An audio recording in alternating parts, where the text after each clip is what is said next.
to TiVo him and watch me. A Fox News election alert. It has been a 26-month long haul, and we are finally there. It is Election Day 2008, and we are literally moments away from obtaining the very first exit polls of the evening, our first clue as to how this election may go. Now, as soon as we have them in hand, and literally they will be run up to us moments from now, we will alert them, expecting polling not just nationally, but from the critical battleground states of Indiana, Virginia, and Ohio, to name a few. Good evening, everyone. Welcome to America's Election Headquarters. I'm Megyn Kelly. And I'm Bill Hemmer. You said it finally, huh? It's finally here, Election Day 2008. There are so many of you voting today that the turnout number could very well surpass the record by as many as 10 million. Live pictures from Cincinnati, Ohio. That's Hamilton County. And so far, we've only seen the usual sort of voting problems like missing paper ballots and malfunctioning scanners. But the night is still young, so keep your fingers crossed. 5 o'clock here on the East Coast. Meg? Well, while we wait for that exit poll information, we're going to turn to the man that many believe is responsible for the past two Republican presidential victories, and that man is, as he is known, the architect, Karl Rove. Karl, good evening to you. Megyn, good to see you. All right, so what is the main thing that you are going to be looking for early on tonight?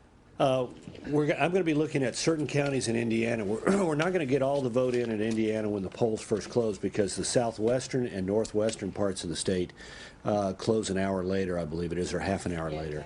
So I'm going to be looking at counties like Allen County and Marion County, Indianapolis, and then the donut counties, the suburban counties around there.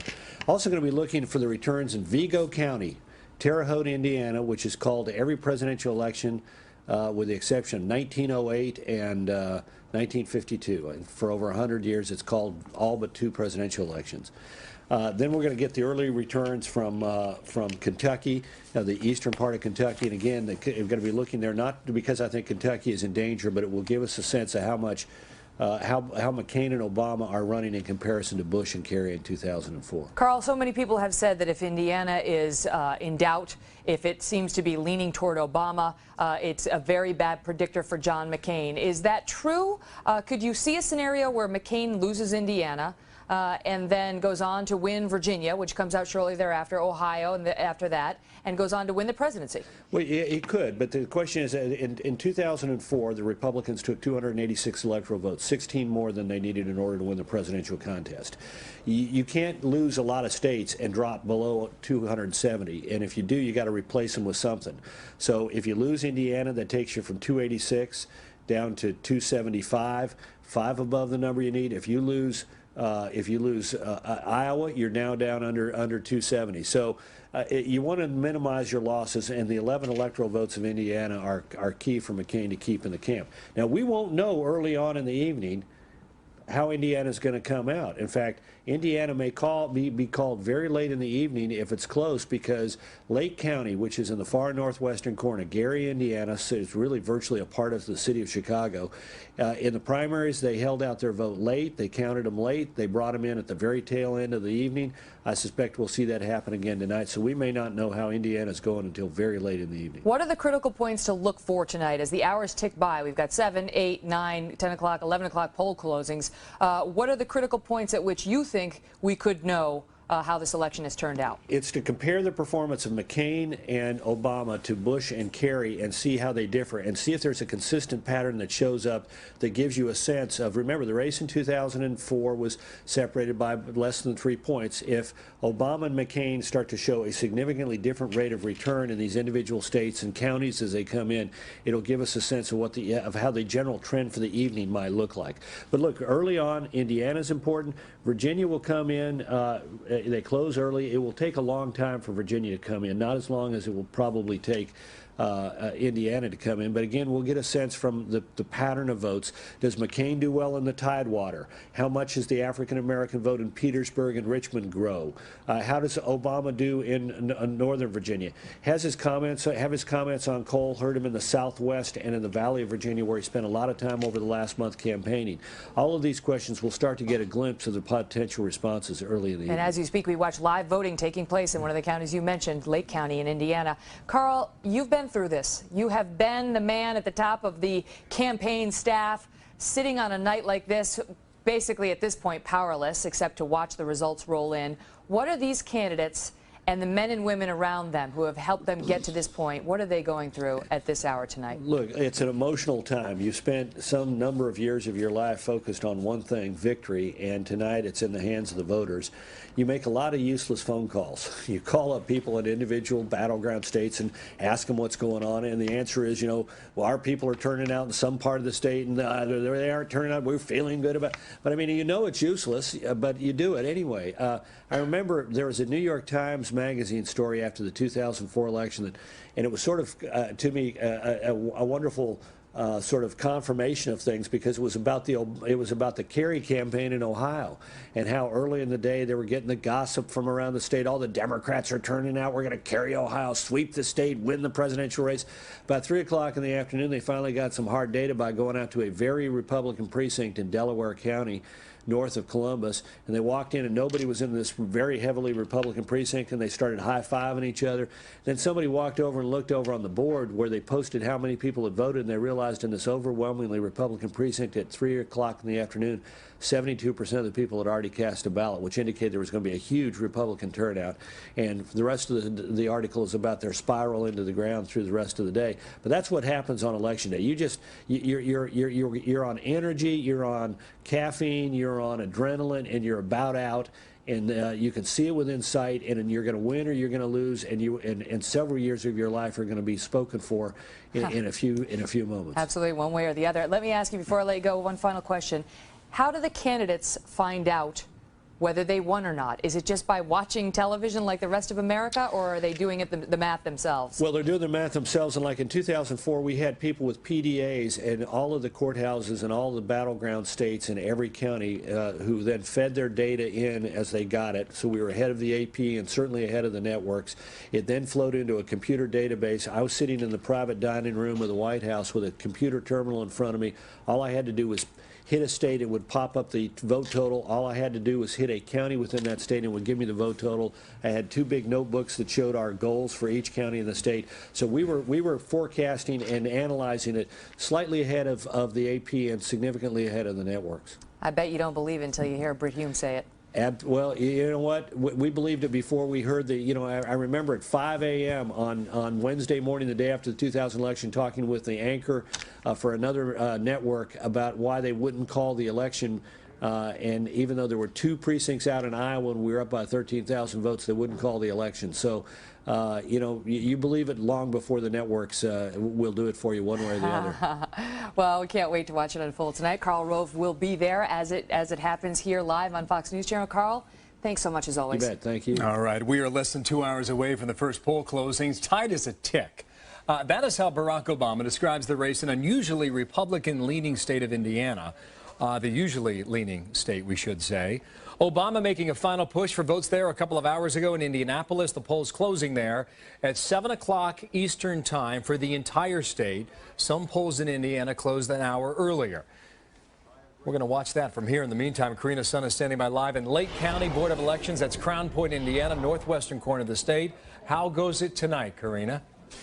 Well, Bill, as Karl said, all eyes are on Indiana and its 11 electoral votes. Now, things today, as far as voting, have gone surprisingly smoothly, and that's a surprise because in the primaries, Indiana, and specifically here in Lake County, did have some issues. It was the last county in the state to turn in all of its results, and Hillary won just by a hair. Officials say that they have done a lot to make sure that this general election is much different than the primary results. Officials say that they have added election workers, they have added counters. Around the states, lines have been very short comparatively to the early voting satellite offices, where, if you remember, there were 4, 5, some 6-hour waits, but lines today have been about an hour to an hour and a half. Now, let me show you what's happening behind me. Election workers are paired up in teams of 2. There's a Republican paired with a Democrat. What they're doing is that they're looking at these mail-in absentee ballots to make sure that signatures match and that everything looks good. Now, polls do close at 6 o'clock. Indiana is split in 2, but 6 o'clock local time at each in Indianapolis and here in Lake County in the different parts of the state. That's when the polls close. We should expect to have election results about an hour to an hour and a half after that. Bill? Karina, thanks for that. Karina Sun's live in Lake County, Indiana. Quickly now to the battleground state of Missouri. The Show Me State has voted for the winner in every presidential race since 1904, with one exception, 1956. And so far as the pre-polling goes, that race is too close to call. David Lee Miller now live at the St. Louis County Board of Elections. That's Maplewood, Missouri. David Lee. Bill, despite a few problems today, it does appear that Missouri is heading for a record turnout of voters. Let me take you down the hallway here at the St. Louis County Board of Elections. You can see over my shoulder here there's a news conference taking place, and we're getting the latest updates right now. We now understand, again, there could be a record turnout here in St. Louis County. As you take a look down this hallway, you can see these young people here. These are high school students. There are some phone banks. This is the call center here, where if there's a problem today, this is where the calls are received throughout the county. And I can tell you that there have been a couple of instances of trouble, specifically in the Kansas City area. We are told that in Kansas City there was a problem with some of the voter registration books. They were mistakenly sent to the wrong location. That has now been rectified. And we're also getting word from the Secretary of State's office today that automated calls are being made targeting Democrats, telling them not to vote today, but rather to vote tomorrow. And this is a potential concern for first-time voters. Nevertheless, we are expected to see a record turnout today, 80% of registered voters in the state. And throughout the state, we've seen some extremely long lines. One woman told us that she waited 4 hours. Here's what she had to say. It was absolutely unorganized. I wasn't sure who was in charge. I don't think anyone was. They just had about 300 people in a room shifting from one side to another to another. No one knew what was going on. I saw maybe 20 people leave.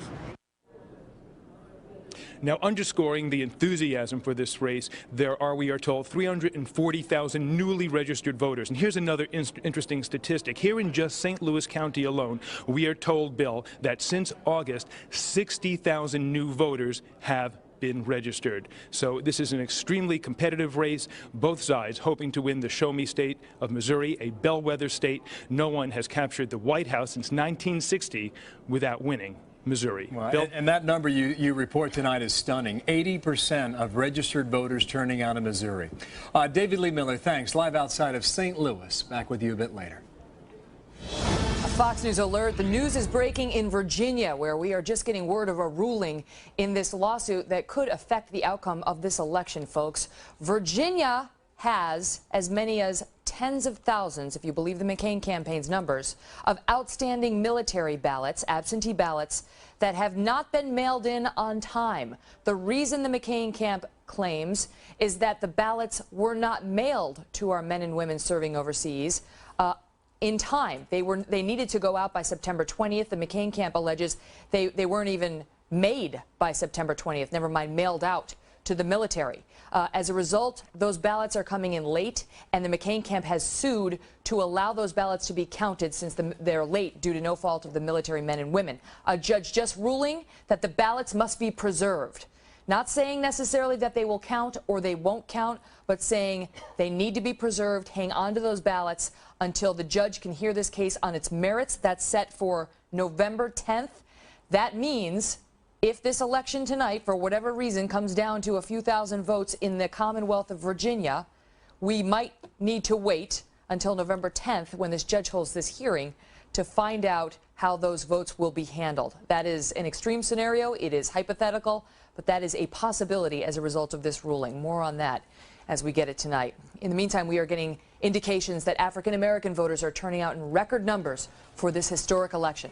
Analysts say that likely means a big boost for Barack Obama, especially in the all-important battleground state of Ohio.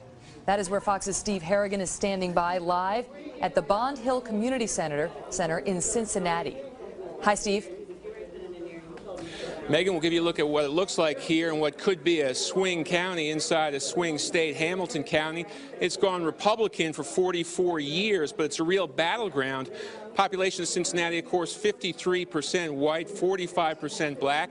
And a lot of people are asking how race could swing this election one way or the other inside this state. Now, with me here is Jacqueline. Jacqueline, I want to ask you, Did race play a factor in who you voted for? Yes, it did. It was almost a key factor, but not the most important factor for me. I wanted to make sure that my candidate would represent all Americans, and it's just good to know that now that we do have someone in office that's going to represent a diverse population here in America. So race made a difference in deciding It did who make you a voted difference. for. It did make a difference for me. Yes, it did. You pretty excited about things? I am very excited. I'm ecstatically happy. This is a pivotal day for elderly. They're coming out in droves. As you can see there, we see a lot of hugging, a very good mood here. There's been no problems with the voting here. A very heavy vote, early voting, more than 1.5 million people in the run-up, more than 20% of people deciding to vote early, and a steady stream here in what could be a key region of Ohio. Megan, back to you. Steve Harrigan, thanks so much. Let's go from Ohio now to Pennsylvania. Red or blue, huh? Which color will PA go today? It's been blue going back 20 years to 1988. Polls closed there in 3 hours. 8 o'clock East Coast time. Former Pennsylvania Republican Senator Rick Santorum knows the state as well as anybody. Hey, Senator, good evening to you. How you doing, Bill? I'm doing just fine. Thank you for your time, first of all. I know it's a big day. I know you've been in touch with a lot of folks back home. I have. How do you see the state of Pennsylvania going, knowing the turnout we've witnessed already today? Well, the turnout is huge everywhere, which, you know, on a normal time, that favors the Democrat because there's 1 million more Democrats registered in Pennsylvania than there are Republicans. So, you know, on the face of it, that favors Obama. But what we have seen in a lot of the polling in Pennsylvania is that McCain is running exceptionally well with Democrats in northeastern and southwestern Pennsylvania. And so heavy Democratic turnout in that area is not necessarily a bad thing for John McCain. Those were the Hillary Clinton voters that really never did come back around. So I think it's going to be a lot more competitive than it really should be. I mean, we have 1 million more Democrats registered in Pennsylvania. This should not be close, but it will be close, and I think we'll be waiting a little while before Pennsylvania is decided. George Bush in 2004 got to the White House without winning Pennsylvania. Right. Ditto in 2000. Do you see a path for McCain in 2008 without PA? I think it's going to be a lot tougher. I think the reason that John ended up spending all the time in Pennsylvania was a couple of the states out west, you know, New Mexico, Iowa, and then, of course, New Hampshire, which those states didn't look like they were ever going to come back into play. And so he needed one state that could make up for several states that it looked like it weren't going to be competitive in. And Pennsylvania was the state. It's the big state that you know, George Bush lost by a couple of points 4 years ago, and, you know, 4 points 8 years ago. It's always close. It's always competitive, and you know, John is the kind of Republican that generally does very well in Pennsylvania, more of a moderate Republican, where the suburban Republican voters feel comfortable voting for him. And I think a combination of if he can hold that suburban vote and do well in the Southwest and the Northeast, this could be an upset tonight in the in last week. You're right, they were hammering away at your home state, and there was a suggestion in their own polling that some of these blue-collar workers and white people without a college education were breaking their way in large numbers. We'll see if that follows suit tonight. In the meantime, why is John Murtha's congressional district such a hotly contested seat? Is he really in trouble? Yeah, I think he is in trouble. I mean, you know, he made some outrageous comments about Marines in Editha, and some of the comments he's made recently with respect to, you know, being rednecks and racists. Just, I think, shows that John is, you know, maybe a couple years past where he should be in the Congress. And I think a lot of folks in his district are looking at it that way. And he served them well. He's done a good job. But he's maybe just stayed a little bit too long. And there's a very aggressive, young, former military guy who's up there right now running a very good campaign. John, every poll I've seen shows it's going to be close. And again, this could be a counter-cyclical, as Republicans are probably in line to lose some congressional. Actually pick up one here in Pennsylvania. Well, you haven't gone Republican as a state overall since 1988. We'll watch the Murtha district. We'll watch the overall state with a very close trained eye tonight. Thank you, Senator. Thank you, Bill. Rick Santorum here in New York. By the way, launched today on Election Day, Fox News HD on AT&T UVerse channel number 1210.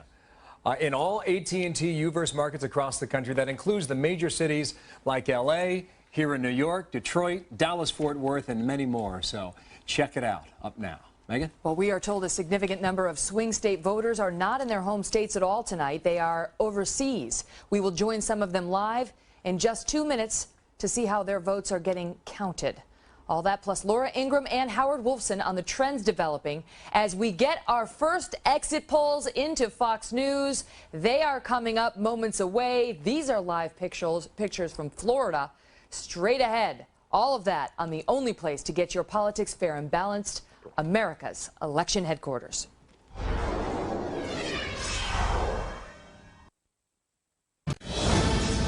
This is a Fox News alert. The first exit polls of the evening are coming in moments from now. We will have them for you literally in about 3-4 minutes. You will hear them alerted here first before anywhere. They are showing some interesting trends. You don't want to miss this. Keep it tuned right here. We'll have them for you. No, the drama builds by the minute, doesn't it now? It does indeed. Yeah. Meanwhile, a good number of Americans living overseas are also casting ballots in this year's election. We know that, and good evidence of it from Greg Palkot, live by way of Streambox. He's at the U.S. Embassy in London. How important is this vote overseas? Greg, what are you hearing from people? Very important, Bill. Very important, Bill. We're here at the big party at the U.S. Embassy. About 1,500 people here. Behind me, if you can make it out, there's some cutouts of Obama and McCain. They're the center of attention right now. There's 6 million voters abroad, 350,000 in the U.K., mostly here in London. And many of these voters here in London are voting in key swing states like Ohio, Florida, Pennsylvania, Virginia. I'll give you one example, Bill. In Florida, there are 250,000 registered voters abroad. That could make a difference if this thing gets tight. Can you measure a difference? Who benefits most from the overseas vote that you've been able to gauge? Is it McCain or Obama, Greg? That's a good question. We're going to fill you in a second. Let me just tell you quickly about the turnout. This is my 5th election for the presidency I've witnessed abroad, and I've never seen the interest on both sides of the aisle. About 1 million voted in 2004. Maybe we could see 2 million voting this year. That would be a big, big number. Who benefits? Well, we've got a couple people here who could probably tell us better than I can, keeping fair and balanced. I'm right in the middle, but Mickey Bone here, she's the chairman of Republicans abroad over here in the UK. Will John McCain benefit from this overseas vote? We've been working very hard to register voters, and we've registered many of them in the swing states, and we've been rallying our voters and Republicans here to support John McCain's candidacy. So big numbers and could be important. And over to my right, Bill Bernard, Democrats abroad. Are you going to help Obama get across the line? I think we will. We have been working incredibly hard, and the level of interest among Americans abroad, as well as those who live abroad and live in other countries, has been absolutely incredible. It's a tremendous increase over 4 years ago. Both sides think they can do something. Both sides are voting, and I can attest to that. A lot of interest over here. They could play a critical role. Back to you, Bill. Cool. Thanks. All the way to London. Thank you, Greg Palkot, in the Streambox tonight. Megan? Well, after months of campaigning, the attack ads, the controversies, and the pundits, it is finally up to you. And it all comes down to this night. Up next, the very first Fox News exit polls are in. Not just Fox News, these are the exit polls everyone participates in, and we've got the results. What they suggest about how people are voting in some of the key battleground states, including Indiana, Pennsylvania, Virginia, Ohio. That's coming up immediately after this break.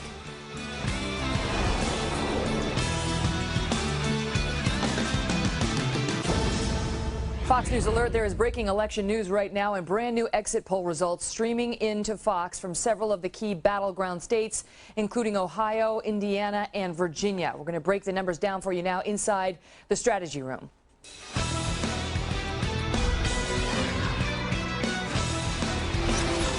All right, joining us now on the left is Michael Brown, a Barack Obama supporter and former finance chair of the DNC. On the right, Michael Steele, former Maryland lieutenant governor and a Fox News contributor. Good evening, gentlemen. Hello. How are you? How are you? All right, I'm well, thanks. Let's go over the first 3 polls that we've just gotten in. First, I want to talk about new voters. Take a look at the numbers, folks. First, I'm being told right now, keep in mind the polls are still open, right now new voters making up 10% of voters nationwide today. That number could change, but look at the numbers. Indiana, Ohio, Virginia, 3 critical battleground states going decidedly for Barack Obama.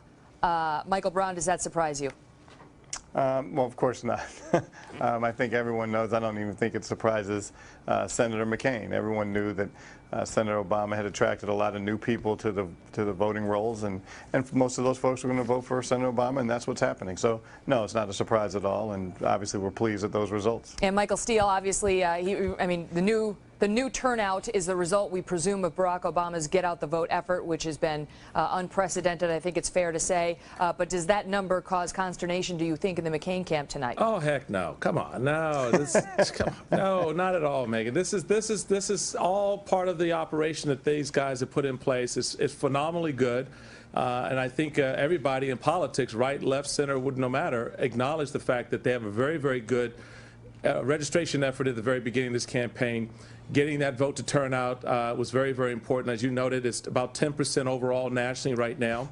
Will it be critical in some of these close states? Absolutely will be. But I think you also cannot undersell the fact that the McCain campaign, the Republican Party across the country, also have a very good get-out-the-vote effort. You're focusing on new voters. Let's look at the total of all voters and how they actually come out at the end of the day. All right, and speaking of all voters, let's get to the next result, and that is white men. This has been a trouble spot in some states for Barack Obama. Take a look at the numbers tonight, at least in Indiana, Ohio, and Virginia. We started with these because these are the critical states that close first or early on in the evening that we're looking at. McCain has a healthy margin among white men in Indiana, in Ohio, and considerable margin in Virginia. Michael Steele, what does that tell you? It's, well, again, it goes to, I think, the case that Hillary Clinton was making before about being able to close the deal with the voters. And it'll be interesting to see how other segments of the voting population break out over the course of the evening. But it doesn't surprise me necessarily because a lot of those white men in those areas that you're talking about are rather blue-collar individuals. And so it doesn't surprise me, particularly in a state like Virginia, and it's something I've been saying for a while. People have been overestimating Virginia because they've been looking at one small part of the state, and that's the Northern Virginia area right outside Washington, D.C., and that is not necessarily representative of the entire state. Michael Brown, this is a group that Barack Obama has struggled with in certain states in the primary season. We see evidence of it here again tonight. It only tells part of the story, obviously, because it doesn't count black men, it doesn't count women, and so on. But do those numbers concern you at all? Well, of course they concern us anytime you see numbers like that. However, those were always put in the equation. So when you plan for those kind of numbers, you're able to deal with them better than when surprises happen. This is not a surprise. Clearly disappointed in some of the numbers, but not overly concerned. But it's just something you have to deal with in politics, and everyone lines up their constituency groups. You know how many people are going to vote for you, what percentages will be, and the white male population, we've kind of always known these would be the numbers. Well, and I'll tell you, just according to our numbers in right now, this is preliminary, 36% of the voters today were white men. And so if that gives you some sort of a feel for how he's doing among that but what is population. What was the percentage of new voters? 10%. 10%. Yeah. So we'll see. Again, that's preliminary because the night is still young, especially out on the West Coast. So take it with a grain of salt. Let me get to the next information, which is rather interesting. Late deciders. Take a look at how they're shaking out. We are being told that 7% of the electorate has made up its mind just within the last 3 days. Can you believe that? And look at the numbers.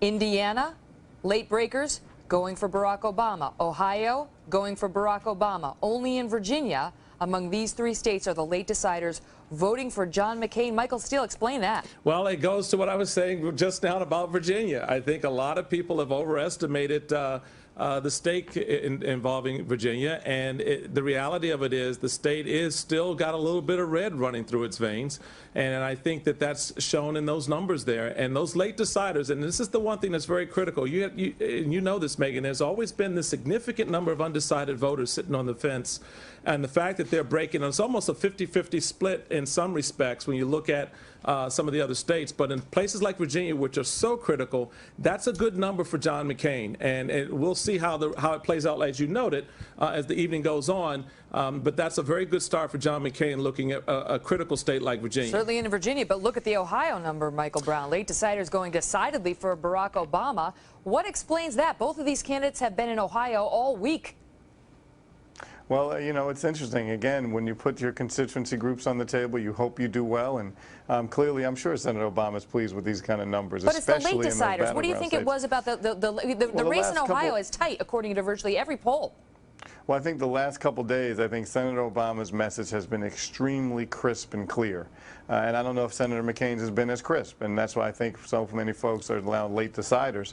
And I guess we have to see if this is going to be a trend across the country, because the last couple of days, Senator Obama has been fabulous on the stump, and I don't know if Senator McCain has been able to keep up. He's had a lot of events. Oh, Senator McCain has kept up just fine, I don't know if his message has been that clear. Well, Michael Steele, go ahead and respond to that, because we've taken a lot of John McCain events, and he's been fired up, but is his message getting through? I think his message has gotten through, and I think there are a lot of things that are kind of coming to the table for these undecided voters. One of it is obviously the economy. The other is the historic nature of this moment that we confront.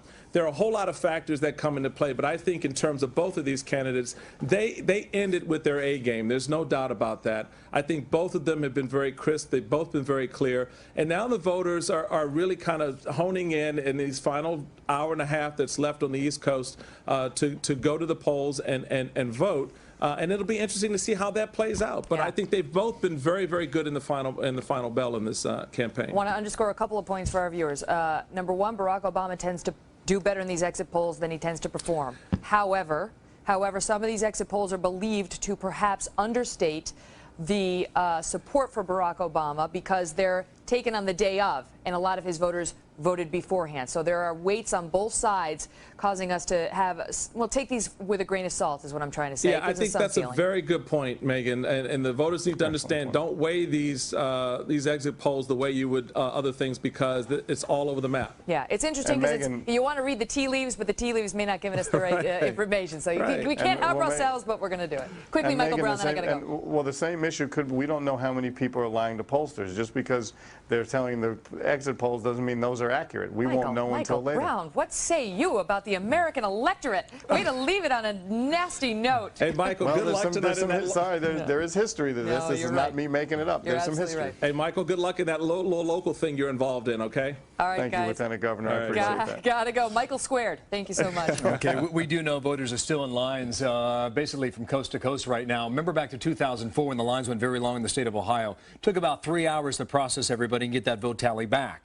If that's what you're looking at tonight, if polling closes in Ohio at 7:30, I mean, there's a possibility and a chance that the real tabulation, the real numbers from the Buckeye State may not come deep into the night. It happened 4 years ago that way because the lines were so long. We'll see if that follows suit. I mentioned that because that's really the only example we have is to reflect on 4 years ago, because 4 years ago it showed John Kerry up by 5, the polling. During the exit polling at this point in the night. You're right about that. And we all know what happened there. We also know what happened 8 years ago in Palm Beach County. Take a look now live.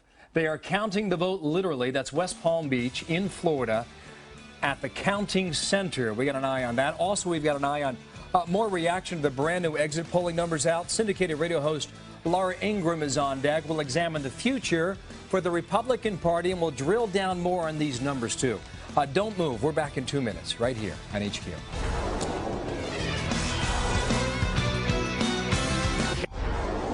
Back, everyone. I want to take another look at those brand new exit polling numbers just into us at Fox News out of Indiana, Ohio, and Virginia. I want to do that with the syndicated radio host and Fox News contributor Laura Ingraham is here tonight. First, Laura, good evening to you. Hey, Bill. On the screen, you see the new voters. It's basically 2-1 for Obama over McCain. I don't know how much these numbers can tell us at the moment. Take this first one, Laura. Yeah, 73% Indiana. I mean, that has got to be concerning the McCain campaign. Again, if these numbers are accurate, Bill, because as we know, these exit polls, and we keep saying this on Fox, year after year, they've proven to be problematic for a host of reasons.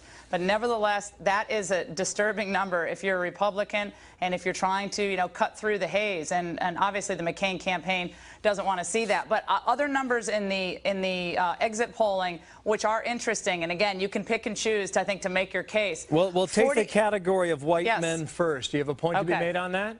Can you put the number back up on the screen, Bill? Right Sorry. there. Yeah, well, 47% Ohio, Obama, 51% McCain. That doesn't really surprise me. McCain was edging up in the final days. What about Virginia at the bottom? Virginia, McCain, 58%. I still think McCain's going to win in Virginia, Bill. I know I'm alone in that. But I've spent a lot of years in Virginia, went to school in Virginia, and I still think in the end that Virginia is going to go for McCain. But again, that's I'm predicting in ways that other people aren't. So maybe I don't know. That state hasn't gone for a Democrat since 1964, 44 years ago. I mean, obviously, late if deciders. Obama wins that, it's huge. This goes to you're right about that. This goes to your argument. The bottom of the screen, late deciders. McCain has an edge there as well. Laura, what do you read? Yeah, well, look, in recent weeks and the recent days especially, Bill, McCain has been hitting a lot harder than he ever has during this general election about the economy, about what redistribution of wealth means. Joe the plumber entered the equation, and that, I think, really was a sea change. Then, Bill, remember, we had the late story about what Barack Obama said about the coal industry. I think you're going to find that that is going to have some marginal impact on the late deciders. I don't think people want to hear that the President of the United States is like licking his chops about bankrupting an American industry. I think all of that might help John McCain in the final hours. How many people in Ohio vote on that issue? And how many people in Western Pennsylvania do? Well, I think, and obviously we will see, but Pennsylvania certainly and Ohio both are places where if you want to start, new industries and industries that involve coal, to hear that, I think that's disturbing. I mean, I think it goes with what McCain was trying to say in the late days about two different, very starkly different economic pictures for this country. One, it's a pro-growth free market, lower taxes, shrink government. The other, expand government, expand spending, and spend our way out of this mess. So very different visions. And McCain, in the late hours of this campaign, Bill, really began to paint that picture more clearly. I don't know if it's too little too late, but he certainly did a pretty good job in the last few days. Let me flip that argument around here. If the Republicans are swept out of power, yep. I mean, the Senate, the House, the White House, how does the Republican Party change, do you believe? Well, I think I heard Mary Matlin say this last night, and really she hit it out of the park, that this is, if McCain loses, Republicans lose seats across the board, this is a rejection of Republicans who don't follow traditional conservative principles. It's not a rejection of conservatism or Reagan or small government. Look, Barack Obama is campaigning in the last weeks as a tax cutter, Bill. He's campaigning as someone who's going to go through the federal budget and line by line get rid of programs that don't work. He's campaigning even as a pro-life candidate. You go to his website, he has a pro-life section. So I think he understands that a far-left vision for America, even if that's his record, did not sell to the general electorate. So I think Republicans are going to have to do soul searching, but not on conservative principles, on how they governed. Would President Obama govern from the middle? I think, nothing in his record indicates that he would do that. I know a lot of people are saying he's going to be pragmatic, and he's going to have to be to some extent, I guess, because we just don't have the money to have all these grandiose utopian ideas that he has. But look, he is a far-left liberal, and that's been his entire career. And if he's going to presto changeo turn into a moderate, then that's going to be quite a achievement. There are already writing articles about the possibility of overreaching the lessons learned in history. You can go back to 1994 for that. In the closing moment I have here, back to the previous point I was making, if the Republicans are swept out of power, who becomes the leader of the party in your view? Well, I think that for all the elites on the right, poo-pooing Sarah Palin and saying she doesn't have the intellectual chops for the future, I think what she has done in these final weeks after the Katie Couric unfortunate interview and so forth is she's really shown that she has a vision that connects with, Joe the plumber people and also smart people. It's not just people who are, middle class, blue collar types. These are people across the country who look at her and her vision and say, you know something? She's part of it. I don't know what part, but she's definitely going to be part of it. I think Mike Huckabee, people like Mitt Romney, I think all of them are going to be jockeying for positions, Bill. And I think it's going to be a fascinating time to be a conservative. It's going to be difficult in many ways, but in many ways, this could be the most difficult day for conservatives. Every day after this might get a little bit better. Laura, thank you for your time tonight. All right, Thanks, we'll be Bill. in touch. Laura Ingraham live in Washington. We are 1 hour and 14 minutes away from the first set of poll closings. Watch Virginia, watch Indiana at 7 o'clock Eastern time. And now, win or lose, Barack Obama has made history. But what about the future of the Democratic Party? For years, the name Clinton was synonymous with that power. Has the torch now been passed to Senator Obama? In a moment, the former communications director for Hillary Clinton, Howard Wolfson, is on set. Back in 3 minutes, and more polling numbers as we move through the hour.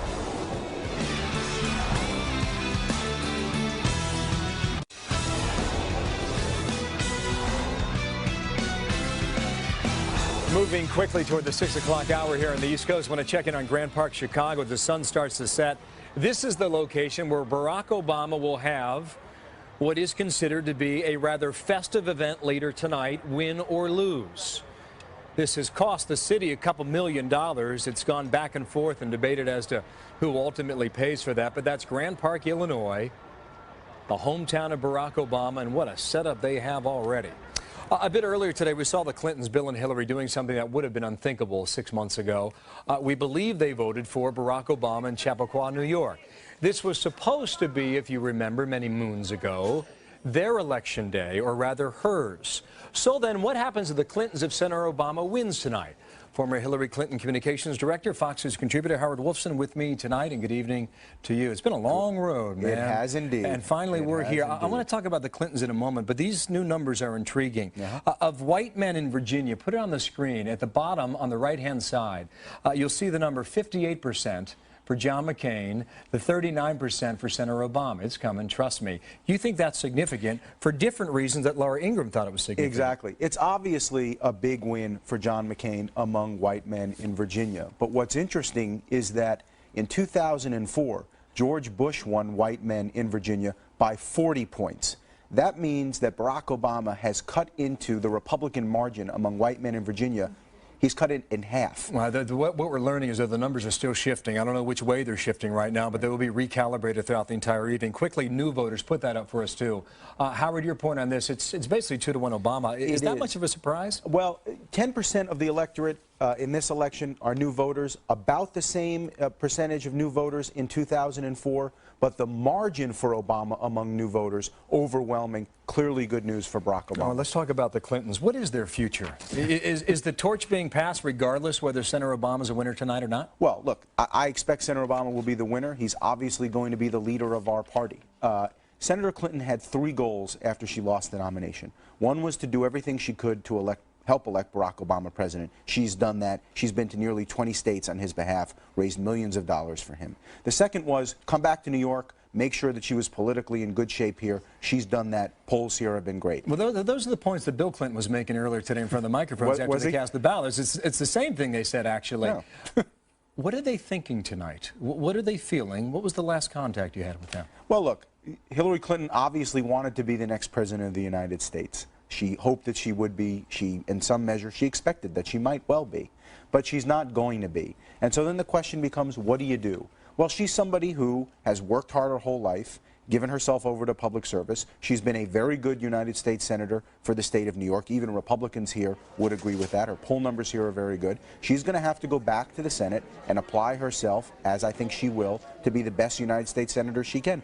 Ted Kennedy, a good model for that. Somebody who was not a successful presidential contender in and did not take losing very well in 1980 either. Well, but he came back to the Senate and turned out to be one of the very best senators in our country's history. That's, I think, a good model for Senator Clinton to follow. All right. We are waiting now on some more polling numbers. And in the 30 seconds I have left, take us inside the room where these candidates are and the campaigns are. Yeah. What are they doing? How do they waste their time? Karl Rove says you drink a lot of caffeine and make phone calls that aren't necessary. Well, that's true, and you're checking your BlackBerry. Emails are coming in a mile a minute. You're on the cell phone. There's a boiler room in each headquarters where there are guys and gals just poring over data that comes in from states. What's the voting percentage of people who've come out in this key county in Ohio? How many Democrats have come out in that key county in Virginia? And all of that information is being fed into people who then give it to the candidate, give it to their senior advisors. It's a volume of numbers, and it's head and You make a good point, because months ago you know which key counties are important to win that state or to lose that state, and you probably had those picked out a long time ago. There are people in each campaign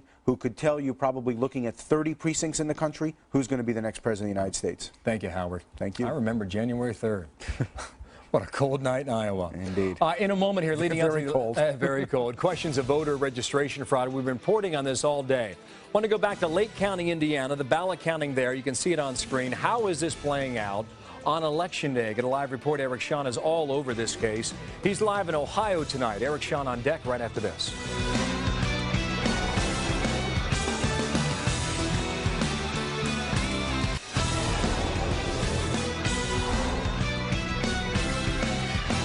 It is an issue and a story we've been raising a red flag about for months now. Potential voter fraud on Election Day. Specifically now in the state of Ohio, 20 electoral votes on the line. No Republican has won the White House without winning the Buckeye State. So then what is being done there today to ensure a fair election? Eric Shawn, live in Cleveland, Ohio. That's Cuyahoga County. Hey, Eric. Hey, Bill, we're at the Cuyahoga County warehouse where they're about to count the votes when they start coming in about an hour and a half from now. As you can see behind me, they're waiting. But this is the focus right now in the Buckeye State. This is a provisional ballot. This is a ballot that is handed to a voter if they don't have the proper information. This will not be counted for 10 days. And if the race is close here in Cuyahoga County, provisional ballots could make a difference. The state GOP has now filed a complaint with the Jennifer Brunner, who's the Secretary of State, demanding that all provisionals be counted in the same way in this state. The Secretary of State's office says that's a partisan move. But here in Cuyahoga County tonight, they say there are a high number of provisional ballots, and they don't know why. Cuyahoga is the largest county by population in Ohio. 275,000 people have already voted here through the early voting. This is where the Acorn scandal exploded with those alleged phony registrations. Officials here say that taught them one way to deal with potential voter fraud. It made us aware that there are issues that occur in registration. There are issues with certain registration groups that we have to be careful and work with them at so we don't have the problems in the future.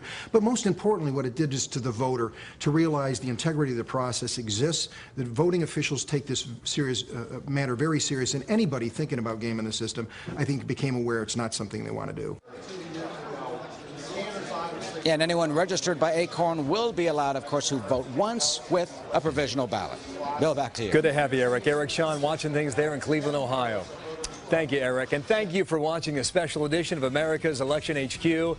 Stay with the Fox News channel. Complete coverage all night long and late-breaking election results throughout the year. I'll see you again in about 30 minutes. Here's Brett.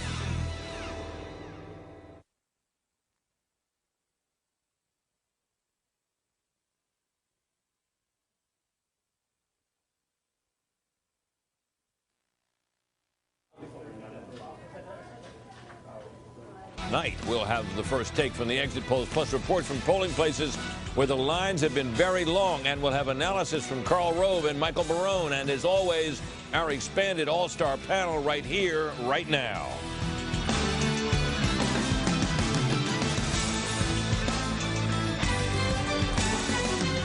Welcome to Fox News election headquarters in New York. I'm Britt Hume. It has been almost 21 months since Barack Obama declared his candidacy for president, and it has been 54 years since John McCain began his service to his country. Today, one of those journeys will lead to the ultimate American political prize.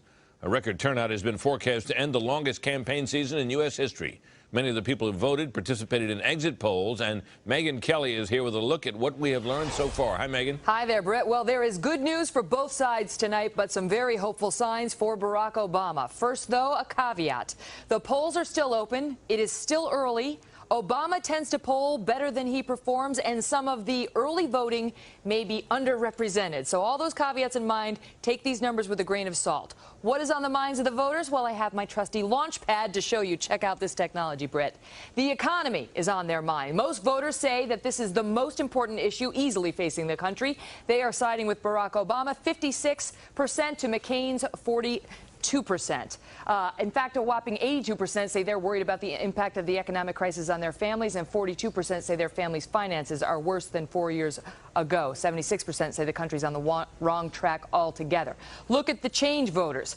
This has been Barack Obama's theme throughout, and those who want it say he is the man to bring it, siding with Barack Obama, 91% to McCain's 8%.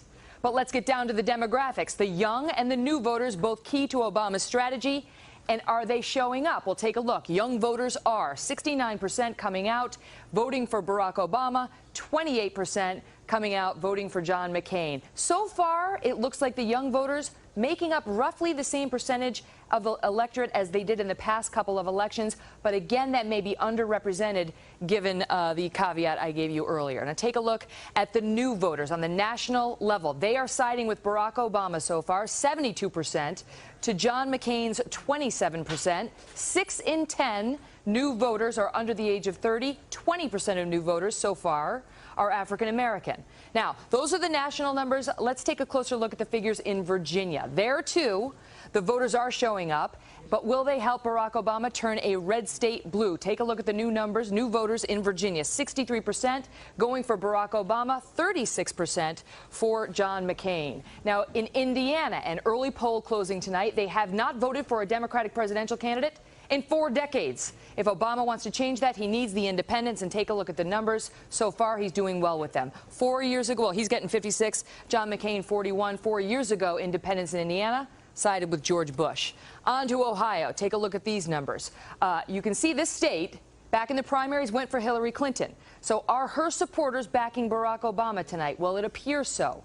82% of them voting for him, 16% for John McCain, but we don't know how many of her supporters decided simply to stay home. McCain is capturing those voters who are looking for experience in their president. 93% of those voters picked him. Just 7% picked Barack Obama. But again, Britt, got to stress, these polls may be slightly off given the caveats that we've mentioned earlier. So you got to keep an open mind and stay tuned as we get more data in. Brett? Yes, Megan, we all lived through 4 years ago, and we thought we had President Kerry at this very hour, sitting in this very place. And, well, we know how that turned out. Yeah. We have Fox team coverage, meanwhile, of the candidates on Election Day. Carl Cameron is with the McCain campaign in Phoenix. And Major Garrett is in Chicago tonight, where Obama plans a huge celebration in Grant Park. Hi, Major. Well, good evening, Brett. We don't know if 1 million people are going to show up as Mayor Daley has predicted. What we do know is this: at 2 o'clock, or 3 o'clock Eastern, rather, the line started forming and people won't be let in here to Grant Park until 9:30 Eastern time. What's been happening behind the scenes with the Obama campaign? Well, this is what I can tell you, Britt. For example, this morning in New Hampshire, they began to detect that turnout was a bit softer than they expected, so they got their volunteers on the phones, they got folks out in cars, and they boosted the turnout in New Hampshire in the closing hours, particularly among the college kids at the many campuses there. In the state of Missouri, a very tough battleground state, the Obama campaign believes that 80% of registered voters could show up. They've been mobilizing their volunteers in the cities of St. Louis and Kansas City, plus the surrounding suburbs, even asking Obama volunteers around the country to use a special computer software that basically turns their home into a mini phone bank, calling into Missouri to move voters to the polls. One last point, North Carolina, African-American turnout in key precincts a bit soft this morning. Well, the Obama campaign mobilizing volunteers to boost that in the closing hours in North Carolina. All three states very important to the Obama electoral map. And for himself, Barack Obama worried about his personal vote and that of his get-out-the-vote efforts in Indiana. This morning in his Hyde Park neighborhood on Chicago's South Side, daughter Malia at his side. The two shared a mini hug as the nation decided in full whether it would embrace Obama's brand of change. Before boarding his campaign plane for one last stop in Indiana, Obama described his mood. I feel great. So it was fun to have a chance to vote with my daughters. That was a big deal. I feel really good. In Indianapolis, Obama worked the phones at a United Auto Workers office. Internal Democratic polls show Obama trails by as many as 5 points in the Hoosier state. I think we can win Indiana. Otherwise, I wouldn't be in Indiana. Obama covets Indiana as proof of his ability to win in the reddest of Bush states. That's why he made get-out-the-vote efforts personal. Did you vote for me? I like that. Well, I just wanted to get on the phone real quick and just say thank you. All right. And tell all your friends who haven't voted yet, tell them to go out and vote. At his last rally of the 21-month campaign, Obama met an estimated 90,000 supporters in Northern Virginia. Big turnout there could give Obama the Old Dominion and pave his way to the White House. Sometimes when I'm down, you've lifted me up. You filled me with new hope for our future. And you've reminded me about what makes America so special. Before leaving the stage, Obama asked the question at the heart of his quest for change and vital to his Election Day get-out-the-vote efforts. Are you fired up? Are you ready to go? Fired up? Ready to go? Fired up? Ready to go?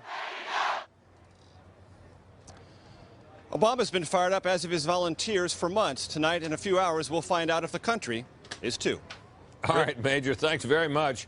Now let's go to our chief political correspondent, Carl Cameron, who is with the McCain campaign tonight in Phoenix. Carl, how do things look out there? Well, they're a bit anxious here, Britt. Not downbeat per se, but the truth of the matter is there are no political illusions about how stiff the headwinds here are for the McCain campaign. Senator McCain himself has long said this would be a long night in what for him has been a very long battle. After 26 hours of non-stop cross-country campaigning, the GOP presidential nominee cast a ballot for himself in his hometown of Phoenix. But no rest for the road-weary. Straight Talk Air went straight back to the trail for additional stops defending southwestern battleground states with appearances in New Mexico and Colorado. I feel the momentum, I feel it, and you feel it, and we're going to win this election. We're going to win it. And we're going to win it right here in the state of Colorado. From the moment Sarah Palin joined the ticket at the end of August through the GOP convention and into mid-September, John McCain surged and gained the lead in national polls and on the Electoral College map. Then came the financial crisis. Obama recaptured the lead, but in the last 3 weeks, two things happened. Joe the plumber, Joe the plumber Wurzelbacher became the personification of McCain's attack on Obama's economic plan, calling it socialism. And Democratic running mate Joe Biden suggested that if Obama's elected because of his inexperience, U.S. adversaries will test his mettle. I've been tested and I've passed the test. Doubts about Obama's tax and spending plans and experience, along with enthusiasm over running mate Sarah Palin, aides say, helped McCain close the gap in the last 2 weeks. The final test? Whether the GOP's winning 72-hour final ground push of years past can best Obama this time. I want to say it's great for you to turn out today. We've got to turn out our vote, and we're going to be up late tonight. And you know, some of the pundits have written us off, but I want to tell you, but they may not know it, but the Mac is back. Lots of optimism here, Britt, and yet behind the scenes some tension. And given the tough economic climate, the president's unpopularity, and the R after Arizona Senator John McCain's name, you can understand why his aides say if he pulls it off tonight, it'll be the biggest political comeback in generations. Well, he's already made one great big one this year, Carl. We all remember that. We all thought he was dead then, too. So we have a lot to wait for tonight, Carl. Thanks very much. The first woman on the Republican ticket, Alaska Governor Sarah Palin, cast her ballot today in her hometown of Wasilla, less than a day after the State Personnel Board cleared her of ethics charges. Correspondent Dan Springer is live from Anchorage with that story. Hi, Dan. Yeah, Britt, Governor Palin was on the ground here in her home state of Alaska for less than 5 hours, just long enough to get into some comfortable clothes and some warm clothes, by the way, and also cast that historic vote. As you mentioned, the first Republican woman ever to appear on a presidential ballot. She showed up at the polling place this morning wearing blue jeans and a casual brown jacket with her name on the front. She appeared relaxed and even energized as she greeted some people at the polling place with hugs. One woman got a kiss on the cheek. Later at a coffee shop, she shouted to an old friend, quote, "Tell your hubby I said hi." She was clearly moved to be back in her hometown of Wasilla in the council chambers where her political career began, casting a vote for the ages. This is an historical event, no matter which ticket, of course, prevails. And there, too, it bodes so well for the progress that our great country is making, and barriers, of course, being removed and glass ceilings being shattered. Governor Palin had another big reason to smile. Late yesterday, a second investigation into so-called Troopergate cleared her of any wrongdoing. An earlier investigation directed by an Obama supporter in the state legislature concluded Palin had abused her power by trying to get her ex-brother-in-law fired, a state trooper.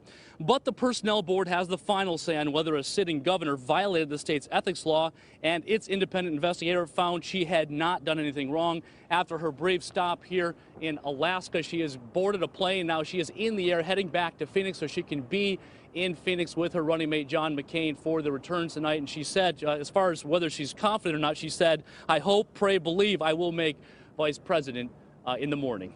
Britt?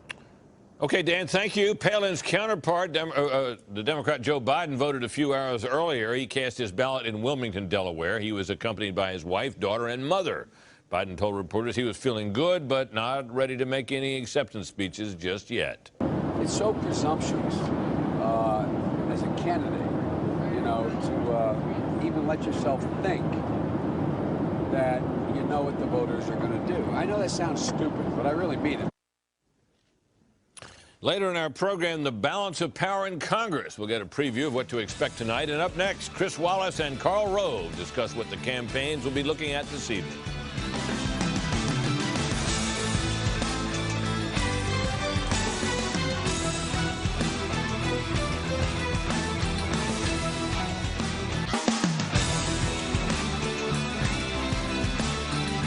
Themselves will be looking at this evening. Karl Rove has sat in on some election night sessions in his career in politics, and he's with Fox News Sunday host Chris Wallace.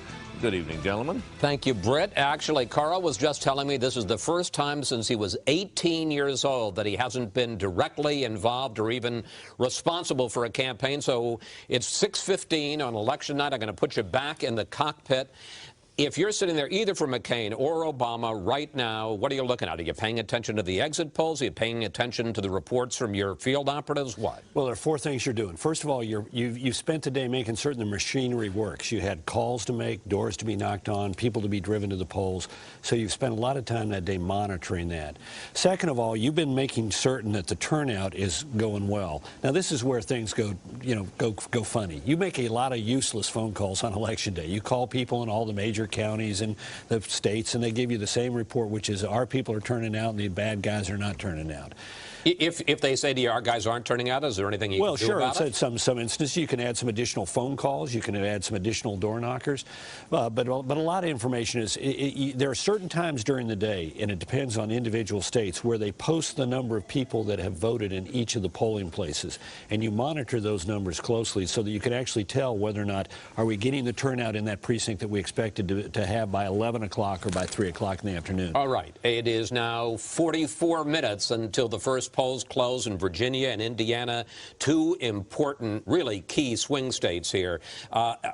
When the polls close, are you going to be looking at state polls, or again, you're in the cockpit of the campaign, or are you looking for reports from specific counties or even precincts? You have people in key counties and key precincts who are going to report to you the numbers as quickly as possible. You've picked out some counties that you want to monitor where the returns are indicative. Like in Indiana, Vigo County, Indiana has called every presidential contest since 1892 except 1908 and 1952. So you got somebody in the Terre Haute County Courthouse, Terre Haute, Indiana, getting the returns to give you a sense of it. But you've picked out literally precincts that you think are going to give an indication of how the evening is going to go. And real quickly, do you basically know by now, unless it's another 2,000, which is insanely close, do you basically know by now from the exit polls, from the turnout, from the reports from your field operators, whether or not you've won or lost? You do, but you know what? If you're losing, you suspend disbelief. I mean, you can convince yourself of anything. Remember, these people are living on caffeine, adrenaline, and they're about out of both. And they've been high emotion for, in this case, 2 years. This is not the longest presidential campaign in history. This is the longest Democratic succession struggle in the history of the world, right here in the United States this time around. Carl, I promise you by the end of the evening, you're not going to be nostalgic. You're going to find this is a heck of a lot more fun than being in a campaign. Brett? All right, Chris, thank you. Thank you, Carl. This has been also a sweaty palms day for election officials throughout the country, and there have been reports of voting problems in several areas. Ohio experienced many issues 4 years ago. Correspondent Eric Shawn is live in Cleveland tonight. Eric, what are you seeing there tonight? Well, Britt, 4 years ago, the election was marred by broken machines, long lines, accusation of fraud, 2 election officials in prison now. But take a look behind me. Here in Cuyahoga County, the workers are still scanning the early votes. They will begin counting in just about an hour from now. They proudly said things basically went well today, but there's a question over these. These are the provisional ballots, those temporary ballots that are handed out to people. They admit tonight here in Cuyahoga County that a high number reportedly were distributed today, and officials don't exactly know why. This is the GOP has filed a complaint about provisional ballots with the Secretary of State. Cuyahoga is the largest by population county here in Ohio. 275,000 people voted on early voting, about a third of the voters here in this county. But officials tonight clearly have a concern over the large number of provisional ballots. We will start diligently reviewing and validating or verifying the provisionals actually starting tomorrow. Once we get them, we start immediately on those. And I know that there's going to be a lot of folks who want to know how many are there and what are the categories that they were voted a provisional as a result of. Well, they say most of the problems today had to do with the scanning machines, the optical scan machines, similar to other problems reported across the country. Brett? All right, Eric, thanks very much. Still ahead, we will go live to some areas where the voting is nearly complete. And up next, congressional Democrats are counting on big gains tonight. So what could Capitol Hill look like in January? We'll talk about that when we come back. Stay with us.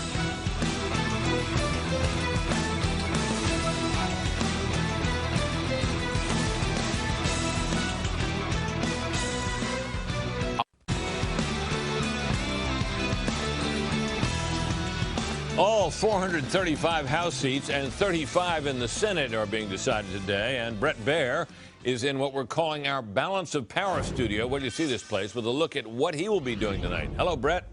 Hey, Brett, we'll be monitoring all of the races. We'll be adding them up and see how they will affect the balance of power in the 111th Congress. Now, we may get a sense of how the night will go for Republicans within the first hour of poll closings. First, a big Senate race to watch in North Carolina, where Senator Elizabeth Dole has been scrambling to try to hold on to her seat against State Senator Kay Hagan. The Democratic Senatorial Campaign Committee spent almost $7 million in North Carolina against Dole. They think they have a real chance there, even though this seat has been in Republican hands for 35 years. Then you go over to Georgia. Republican Senator Saxby Chambliss is in a tough battle against Democrat Jim Martin. Martin has actually attacked Chambliss for voting for the economic rescue package. Libertarian Alan Buckley is also running here and may get some votes. And in Georgia, if a candidate cannot get 50% of the vote, then that forces a runoff election on December 2nd. Now, remember that, because if there is a runoff, it could decide whether Democrats have complete control of the Senate. We will be watching the balance of power. Right now in the Senate, we start the night, you see, at 49 to 49. That's because the two independents, Bernie Sanders and Joe Lieberman, both caucus with the Democrats. The magic number for Democrats in the Senate is 60 to be able to cut off debate and end a filibuster. It is possible they could get that or close to it tonight. Now, in the House, the spread going in is 37 seats, and the Democrats are poised to pick up even more than that tonight. A couple of races to watch early. Virginia's 2nd District, two-term incumbent Republican Thelma Drake wasn't expecting a tight race there, but Democrat Glenn Nye, a former Foreign Service officer who worked in Iraq for the State Department, is trying to ride what was predicted to be a good year for Democrats in Virginia. In Ohio's 1st District, 7-term incumbent Republican Steve Chabot is trying to hold on to his seat against Democrat Steve Driehaus. The Democrats have poured a lot of money into this race trying to link Chabot with the Bush administration. Now, Democrats could do what no party has done in 70 years, and that is pick up more than 25 House seats back-to-back elections. They gained 30 seats back in 2006. 25 to 30 more could dramatically increase House Speaker Nancy Pelosi's power to move through legislation. Britt? All right, Brett, thanks very much. 36 states have ballot initiatives up for vote today. In all, there are 153 measures at stake. They range from items on racing dogs, chickens, and pregnant pigs to gay marriage and abortion. Those last two are on the ballot in California, and that's where correspondent Anita Vogel is monitoring the ballot issues for us. What can we expect this evening, Anita? Well, Britt, I think it's going to be a really interesting night. As you mentioned, there are a host of issues facing voters across the country.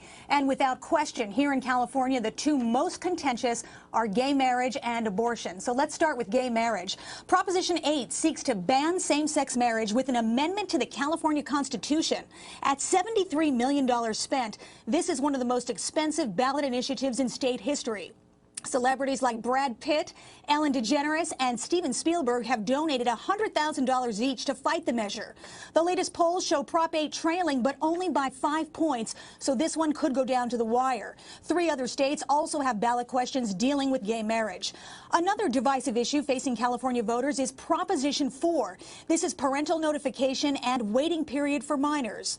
This measure would require doctors who perform abortion on girls under the age of 18 to first send a notification letter to their parents or other legal guardian. Similar measures have failed twice before in California. This one is dead even in the polls and could go either way tonight. Now, 2 other states have questions dealing with abortion. Other issues facing voters tonight include medical marijuana issues and initiatives, and assisted suicide. And yes, Britt, here in California, there is one question on the ballot dealing with cruelty to farm animals. Back to you. Only in California. Thanks, Anita. Still to come, Election Day thoughts from the Fox All-Stars, and straight ahead, an overview of what is at stake nationally as the polls begin to close in some areas in about 30 minutes. Stay with us.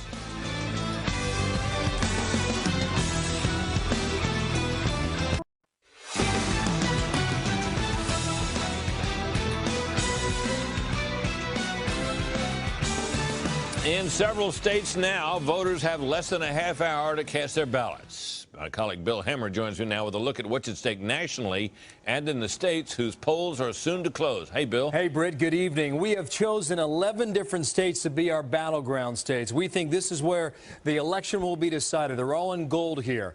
And in the first hour tonight, between 7 o'clock Eastern and 8 o'clock Eastern, 7 of the 11 will close. We're going to start at 7 o'clock with Virginia. That's 13 electoral votes. Also at 7 o'clock, Indiana. It's 11 electoral votes. As we move towards 7:30, poll closings in North Carolina, 15 electoral votes. Also at 7:30, the state of Ohio and its 20 electoral votes. As we move toward the 8 o'clock hour, 3 biggies on the map, Britt. Pennsylvania, 21 electoral votes. All the way down to the Sunshine State, Florida's 27 electoral votes. Polls close there then.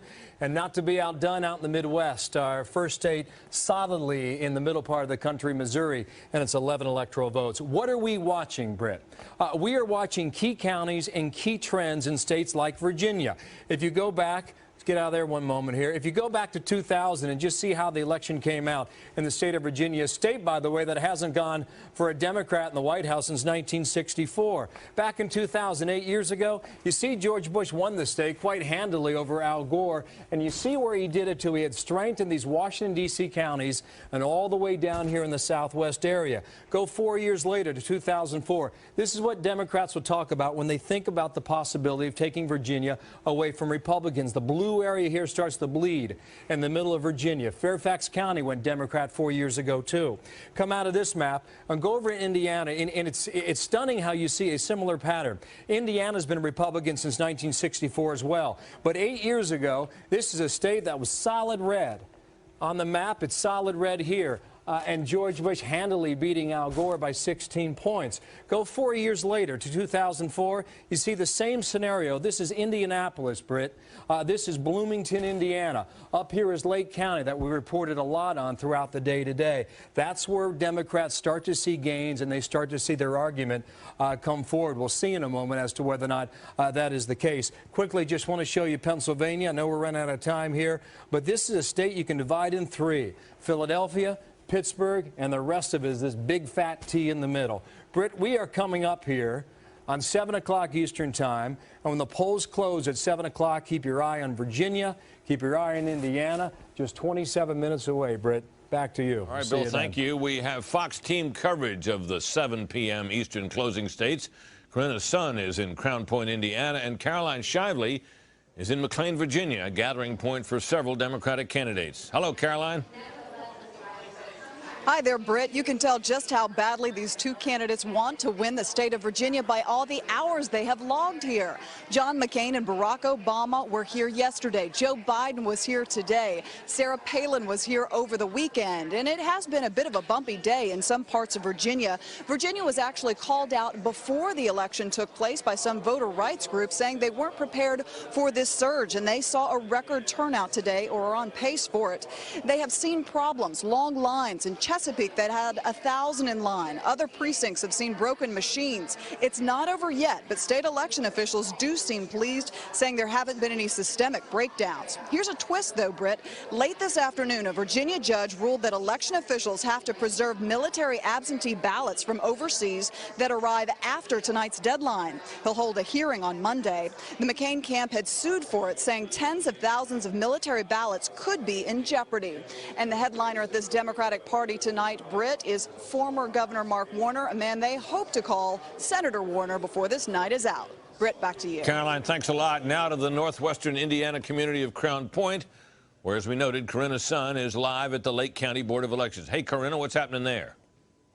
Hey, Britt. Well, behind me, the ballot sorting has been going on for several hours now. There's teams of 2, a Democrat and a Republican, looking through these mail-in absentee ballots to check if the clerk's initials is on it, if the ballot has been clearly marked. A bigger picture, of course, Indiana is a big state that both candidates want. John McCain was here yesterday. Senator Obama made a stop in the Hoosier State today. The polls have been open since 6 a.m. Only about a half hour left on this side of the state. In Indianapolis, which is Marion County, the polls have been been closed. We just spoke to an official there who told us that the lines aren't as long as they expected. So that could be good news as far as the end of day chaos is concerned. Now, at 7:30 Eastern time is when we should see numbers from the Marion County area. As far as Lake County, in this area, election officials say that this is when it could get ugly, that lots of people trying to jump in line after work. So the day, Britt, is not over yet. I'll bet it isn't, Corinna. Thanks very much. Back to some of those voting issues we talked about.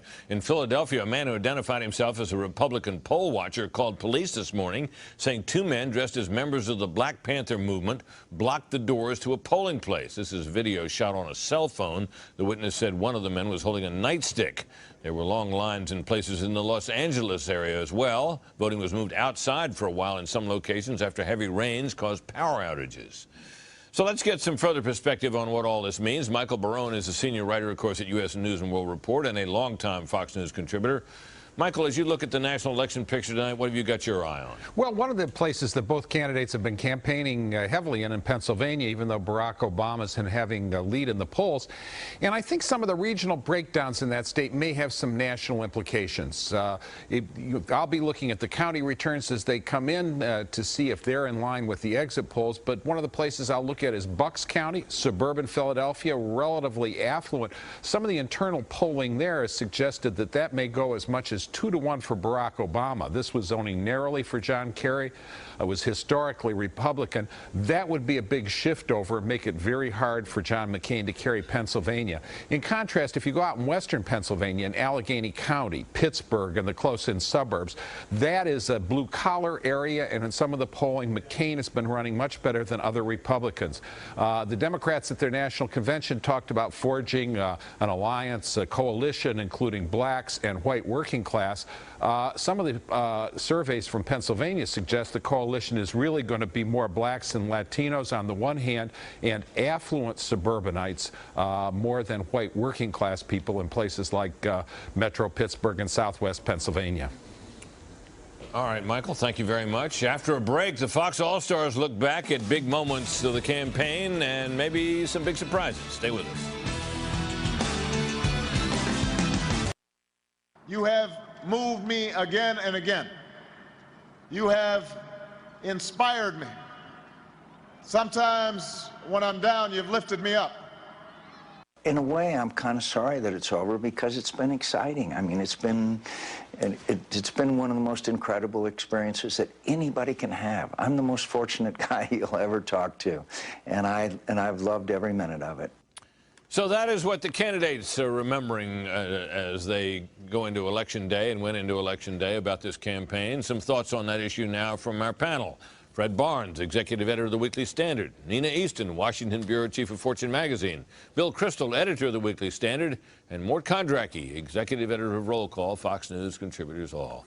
Well, I suppose it's fair to say that when all of this started out a year or more ago, we didn't really think it was going to turn out with these two nominees, did we? What was the most memorable moment, turning point moment for you? Well, my thoughts go back to a parlor game that started that my wife and I have been playing since January of 2004.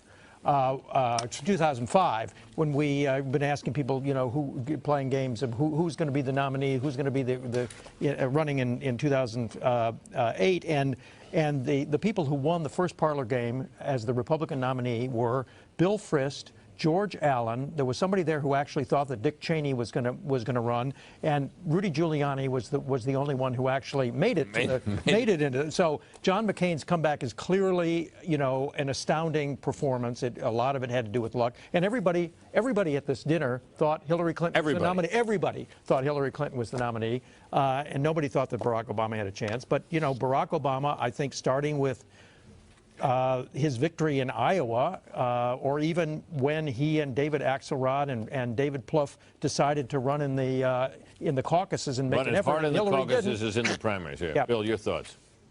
I don't know. For me, actually, the moment of the year was early in 2007 when John McCain staked everything on promoting and defending the surge. And the great irony is it was a risky thing to do. It was the right thing to do, in my view, and in Senator McCain's view for the country. A lot of his political advisors were against it. He staked everything on it. He was right. The surges worked better than anyone could have imagined.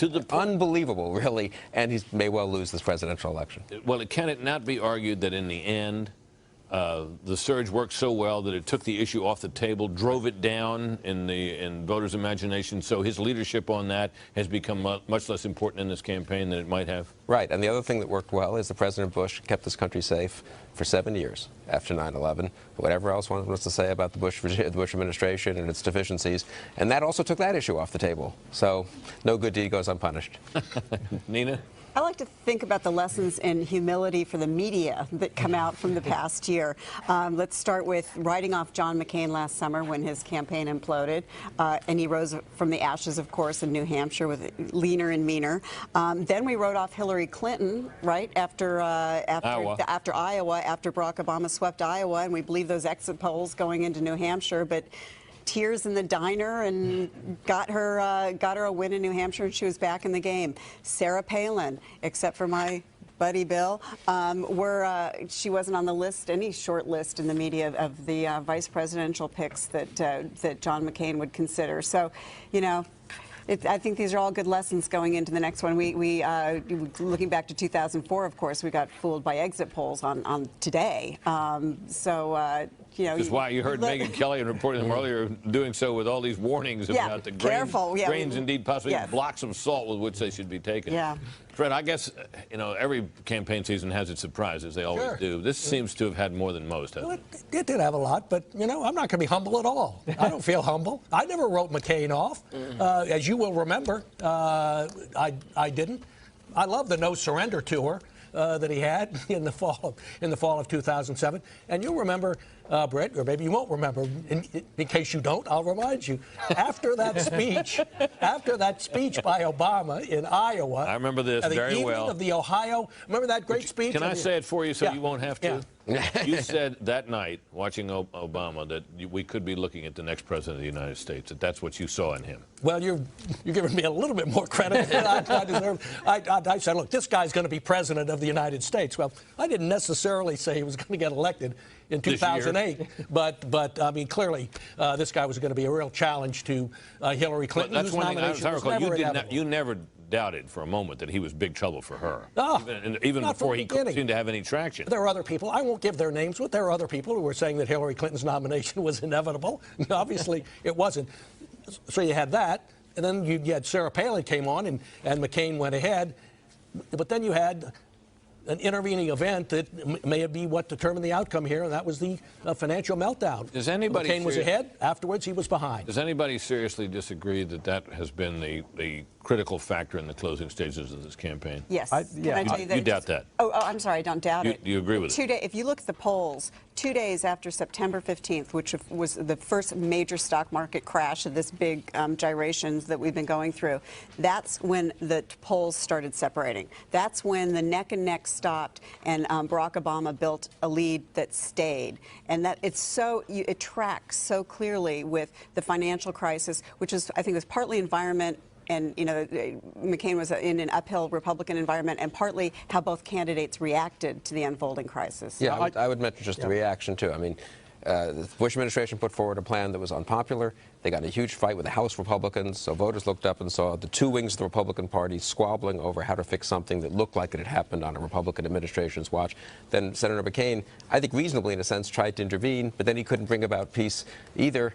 And basically those 2 or 3 weeks, the combination of the financial crisis and the Republican Party looking inept in handling it, and the Republican presidential candidate not being able to take charge of it, did a huge amount of damage. Yeah, I just can't get away from the idea that when the history books are written, clearly this is going to be the first African-American president of the United States, most likely. And, you know, that is a profound piece of history. That's a moment yet to come. And we'll have plenty of time to get to it if indeed it happens. When we return, Republicans in the wilderness, no matter how this turns out, who will lead them out? Stay with us.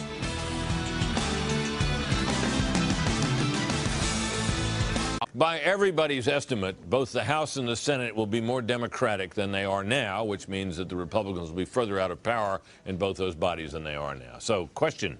Republicans will be in a situation they haven't been in before. There's a distinct possibility, of course, that the White House will also be in Democratic hands. It would seem a moment when we might look to new leadership in the Republican Party. The question is, who can provide it? Mort? Well, I mean, I think that you got two issues here. One, who's the congressional leadership. If Mitch McConnell survives tonight in his Senate seat, he'll probably remain as Senate leader, even though he'll have he'll be, won't be able to mount filibusters perhaps, or at least as often. I would guess that there's going to be a change in the Boehner-Blunt leadership in the House of Representatives to a new generation if they lose 30 seats or something like that. But in terms of the presidency, you've got a whole host of talent. Sarah Palin, Bobby Jindal in Louisiana. I'm sure that Mitt Romney and Mike Huckabee will be back, and maybe Jeb Bush will return to the scene. I mean, it'll been an interval since he was governor of Florida, since there was a Bush, and Jeb has certain talents that probably more talents than George has. Bill? I mean, what's striking, of course, is that if we were sitting here 4 years ago, the Democrats had lost the presidency. With the increased, Bush had increased his margin, and the Republicans had increased their margin in the Senate and the House. And everyone was talking about the Democrats had a huge problem. They promptly win big. It was Democrats in the wilderness. Yeah, it really was. I mean, it was the best Republican year, and some people were saying that it was the only time a Republican president had been elected with increased Republican margins in Congress in, I don't know, 80 years or something like that. And then, of course, everything reverses in 06 and 08. So things can change very fast. I think when you are out of power in both branches, if Republicans are, it's really wide open. And of course, what did the Democrats do after losing everything in 04? Who did they nominate in 2008? A man who was a state senator 4 years before. That's what it can really get shaken up more than people expect when you're out of power in both the executive and legislative branches. It can, but I actually think it's going to be a long winter for Republicans, and this is the reason why. It's more than a leadership crisis, it's an ideas crisis. This was a party that was held together, a broad, diverse party held together with people agreeing on two things: free market, small government. And you've got now the Republican administration having, for whatever reason, whoever you want to blame, having to intervene in an unprecedented way in the financial markets, rescuing banks, rescuing insurance companies. More industries coming to the federal trough are going to be coming to the federal trough. So you mean that old ideological view of the Republican Party is dead? I'm not saying it's got to be. How are they going to move forward when a Republican administration engaged in this level of market intervention? I can answer that, and I'd be glad to, okay. Nina. Well, you know how the Republican conservative agenda is going to look good? It's going to look good compared to the extreme liberal agenda the Democrats are bringing with them when they get these huge margins in the House of Representatives and the Senate. I mean, for Republicans in the House and Senate, these may be the two worst elections since 1930 and 1932.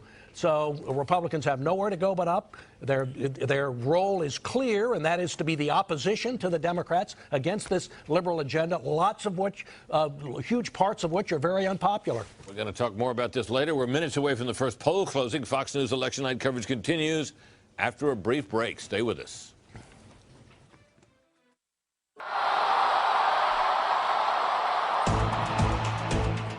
After an epic campaign, a showdown for the aged. At this defining moment in history, you can give this country the change we need. I've been fighting for this country since I was 17 years old, and I have the scars to prove it. An American hero. A uniquely American story. History will be made tonight on America's election headquarters.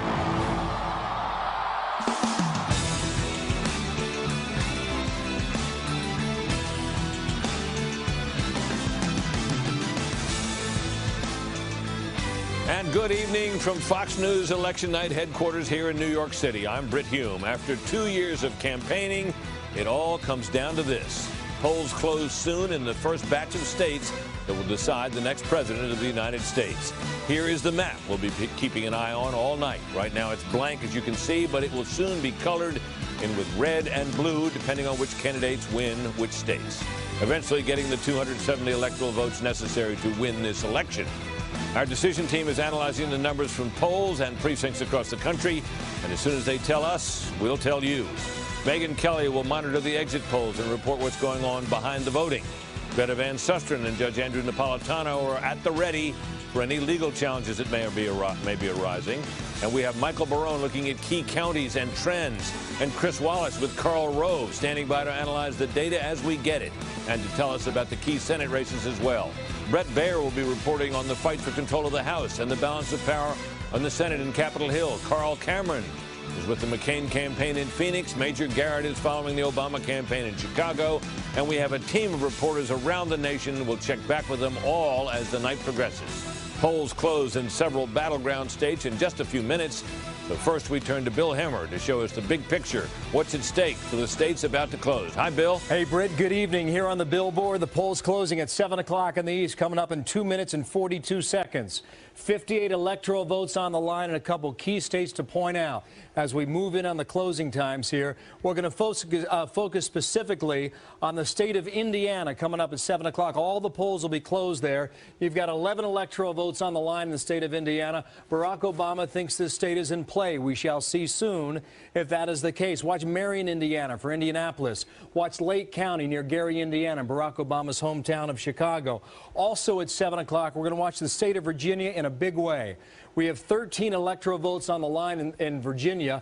We'll key on the area around here, Washington, D.C. Britt, as we go in on our map, we can look back at history, and we can also try and figure out what is key this year. On the county map, here in the area of Washington, D.C., you can find a full 1/3 of the entire vote in the state narrowed down to 6 or 7 counties. What are those counties? Specifically, Fairfax County. It went Democratic back in 2004. John McCain's going to try and cut into Barack Obama's advantage in Fairfax County by picking up votes in Loudoun County, jumping down to here Prince William County, and also Stafford County. You can literally see and watch the trends go in these states one by one as we move throughout the night. Also in Virginia, watch the Chesapeake area here, Hampton Roads. And we know from history that George Bush did very well for the past 8 years in southwestern Virginia. John McCain needs a big night in areas like here to offset what is expected to be a pretty big vote and turnout for Barack Obama's favor. And the northern part, the northern suburbs, the northern counties, right along the D.C. metro area. Britt, just about, minute and a half to go. Back to you. Just about a minute exactly from the first poll closing. So the question arises now, what races will we be able to call? What races will we not be able to call? There's been some thought, you know, that a state like Virginia, which was a red state, that the Obama campaign has made an enormous effort to turn blue this year. The poll closes there, of course, at 7. You just heard Bill talking about it, that state might be so decisively clear by virtue of the exit polling that we could call that state. We'll see in a moment if we can. Other states we may be able to tell you something about are such states as Indiana, where, of course, that's a critical state for McCain to hold on to. It's been red forever, so we'll be watching very carefully to see if we can get any result there. We may be able to tell you something about the governor's race out there in ways. You see the clock tick down to 7 o'clock straight up, and we're going to be able to tell you a couple of things. First, some results here. In the state of Vermont, now this is no surprise at all, Fox News projects that Barack Obama will carry that state. In the state of Kentucky, a border state, never really in doubt or contested this year, we project John McCain, the winner in the state of Kentucky. Georgia, a state where Barack Obama was thought to have a real chance, too close to call. Virginia, a state everybody's watching, too close to call at this hour. Similar situation in South Carolina. We rate that state too close to call as well. The same thing for Indiana presidency. However, we are able to tell you something about the race in Indiana for governor. And Fox News projects that the incumbent Republican Governor Mitch Daniels, a former Bush budget director, will win over Jill Long Thompson. This is the second time, I believe, that they've faced off in this race.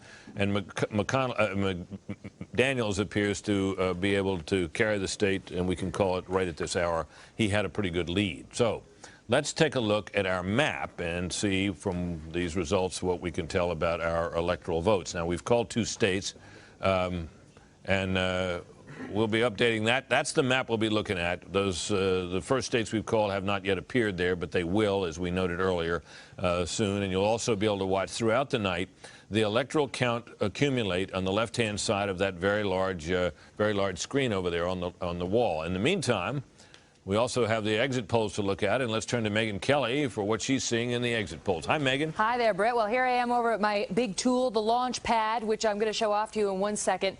We're going to talk right now about Virginia and Indiana. Now, in the past 60 years, Virginia has gone blue, has gone Democratic in a presidential election exactly one time, for Lyndon Johnson back in 1964.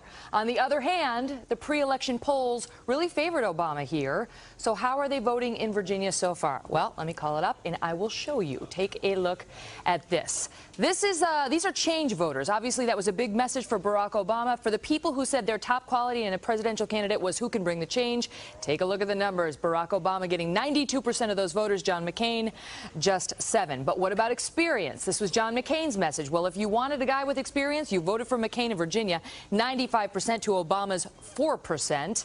Take a look at white evangelical Christians down in Virginia, going 78% for John McCain, just 21% for Barack Obama. Not a huge surprise. That's a group John McCain's done well with. Suburban voters. Barack Obama was expected to do well with this group, and he is in Virginia. You can see he's got the edge over McCain, 54% Obama, 45% for McCain. Now on to Indiana. This state, Indiana, has not gone blue or Democratic in 44 years. But the state is next door to Illinois, Barack Obama's home state, and that may be helping Obama keep things tight. Let's take a look at the independents in Indiana. Look at this. Going 58% for Barack Obama, 39% for John McCain. Independents make up about a quarter of the voters in Indiana, so those are significant numbers.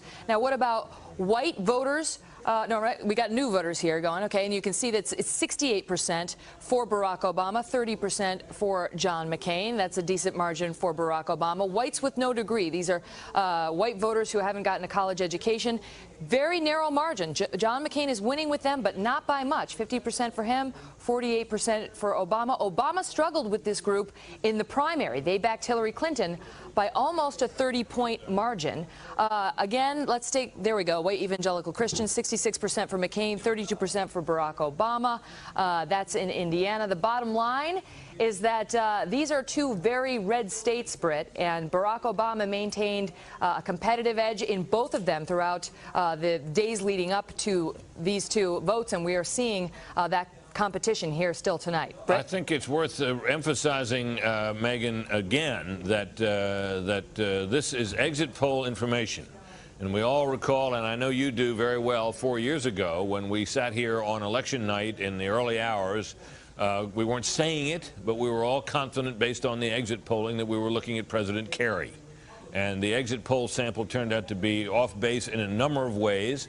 We are hopeful, indeed, I won't say confident, but we're certainly hopeful that the people who do the exit polling, the firm that does it, has done a better job this time. But we are regarding all exit polling, we're reporting it for what it appears to show. But let's keep in mind, I think you'd agree, that this is exit polling only. Absolutely right, and there's a few caveats that I gave, half an hour ago, and I'll give them again. First of all, Barack Obama tends to poll, we've seen this in virtually every election, much better than he actually performs. The exit polls show him doing better than the actual numbers wind up supporting. And also Democrats tend to do better in these exit polls than Republicans do in general. Having said that, these polls may underrepresent the Democrats' numbers because while we've tried to account for the early voting and the absentee voting, there's only so much we can do to account for that. And so there's an argument that, they may even out because Barack Obama's votes may be underrepresented because these don't necessarily reflect the early voting. So with all those caveats, take my reports for what they're worth. I'm going to try to bring you the numbers, but it's an inexact science, to put it mildly. Well, of course, and the antidote to exit poll worries is more of the actual tabulated vote, and as that comes in, we can make better assessments of what the exit polls really tell us. Anyway, thanks, Megan. We'll be back to you early and often. Let's check in now, though, with our correspondents who are following both campaigns. Carl Cameron is at McCain headquarters out in Phoenix, but we're going to start with Major Garrett, who is at Obama headquarters in Chicago, outdoors. Major, set the scene for us. Good evening.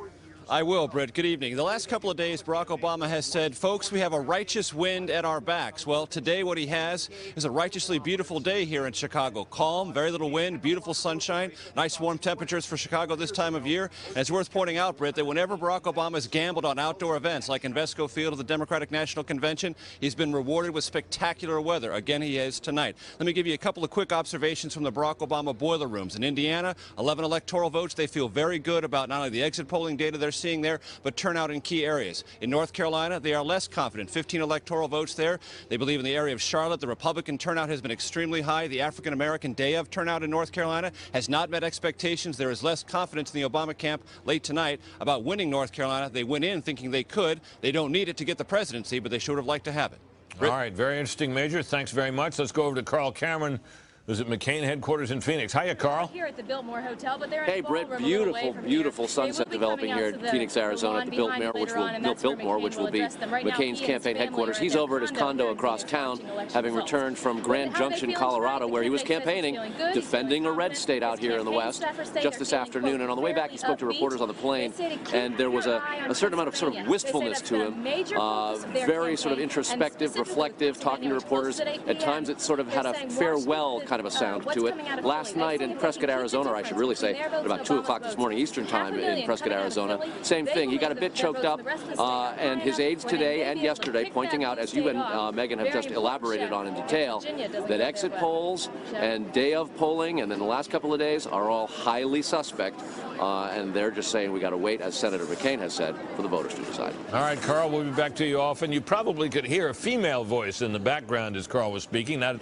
sounded to me like the voice of our Molly Henneberg. You know, at this stage of the campaign, a major news organization like ours needs more than one correspondent on the campaign, and so what we try to do is we have two out. And sometimes we like to let you hear from them both at the same time. It's a new form of coverage that we've been trying out tonight. I'm sure you'll let us know how you like it. In the meantime, let's go back to that electoral map that we're told you about. We're very proud of it because it's very big, as you see with Megan, and we've got some updated numbers. This is very exciting. You can see that the state of Kentucky there is filled in red. That means, yes, McCain has won Kentucky. And you can see up on the left in the Northeast that the state of Vermont has gone to Barack Obama. So split between the two states. And then down in the left-hand corner of the map, although we'll need to widen out a little bit to see it, you'll see that we've actually been able to update the electoral vote tally. And as you can see right now, John McCain is leading 8-3. So an early lead for John McCain in the Electoral College. Obviously, those numbers won't last long. I don't mean the direction, but they're just a little bit. So Chris Wallace, meanwhile, is standing by with results in some key Senate races. Hiya, Chris.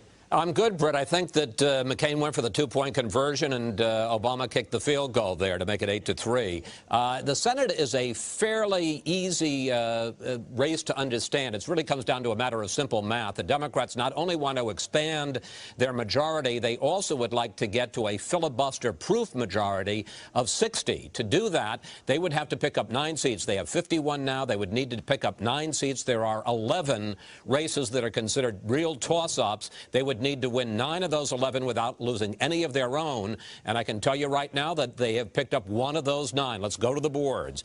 In Virginia, it's an open seat. John Warner, a 5-term senator, is retired. And former Governor Mark Warner, no relation to John Warner, has, Fox News projects, won the state of Virginia, the Senate race. He's a multi-millionaire, a former governor for 4 years. He beat Jim Gilmore, also a former governor. This is the first time Virginia has had 2 Democratic senators since 1970. The traditionally red state of Virginia going all blue. Let's move on to South Carolina, and we can call another race. Lindsey Graham, the Republican, has won a 2nd term.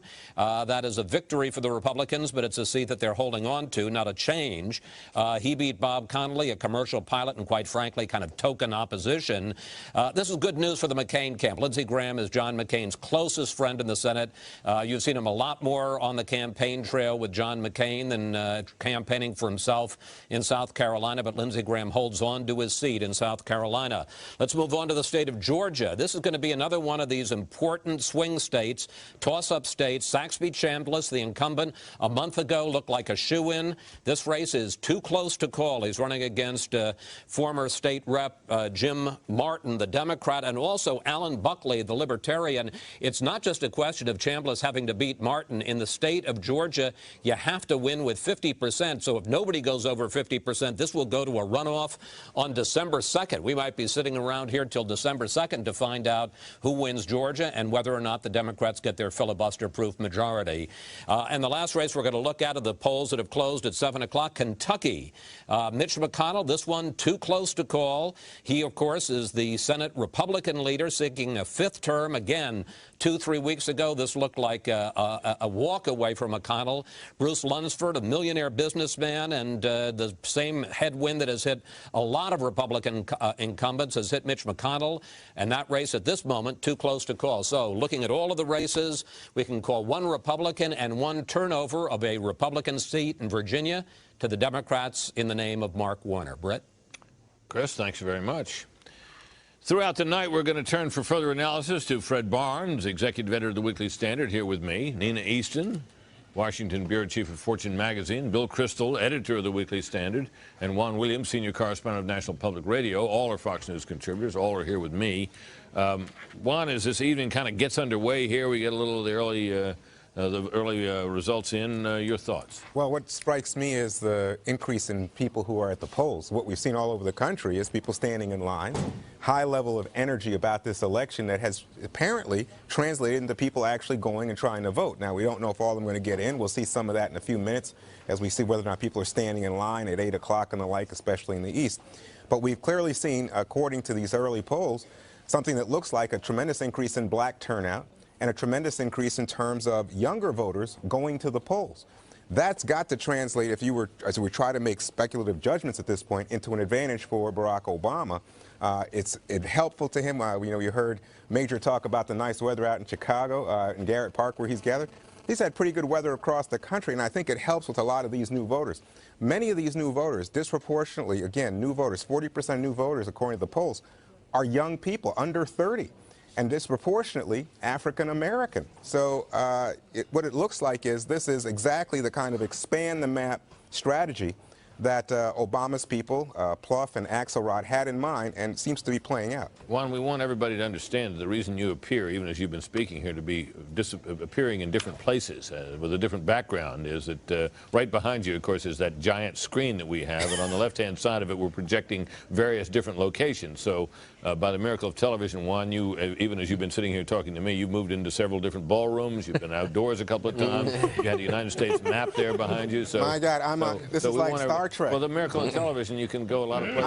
On the teleporter. Yeah, you're the guy. Yeah. You're the guy. You're being moved around electronically. Bill, your thoughts as the night gets underway here. Let me know if I get moved around electronically. I'm very jealous of Juan. Hey, you see the board. That's what I'm talking about. We got all kinds of stuff in that screen. We can do anything we want with it. It's truly remarkable, folks. You don't want to miss this thing. Bill. Well, Juan is right about the increased turnout.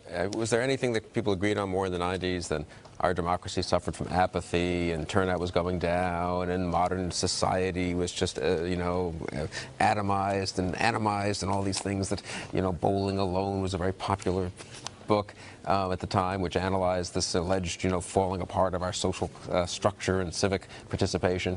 The fact is participation in the election surged from 2000 to 2004 and seems to have surged again from 2004 to 2008. We're now at close to the highest levels probably in the 20th century actually for adult participation of registered voters. And of course, since blacks were disenfranchised in the South, in some sense, in reality, we are now having higher participation than ever in American history. We could go as high as what some people say we could hit 140 million and possibly above tonight. That would be true. That would it was a far record, wouldn't it? It was 104 million, I think, 8 years ago only. So, that's impressive. And so I think that's good for the country. That's nice. I mean, it's impressive. And also the amount of donors, the amount of volunteers.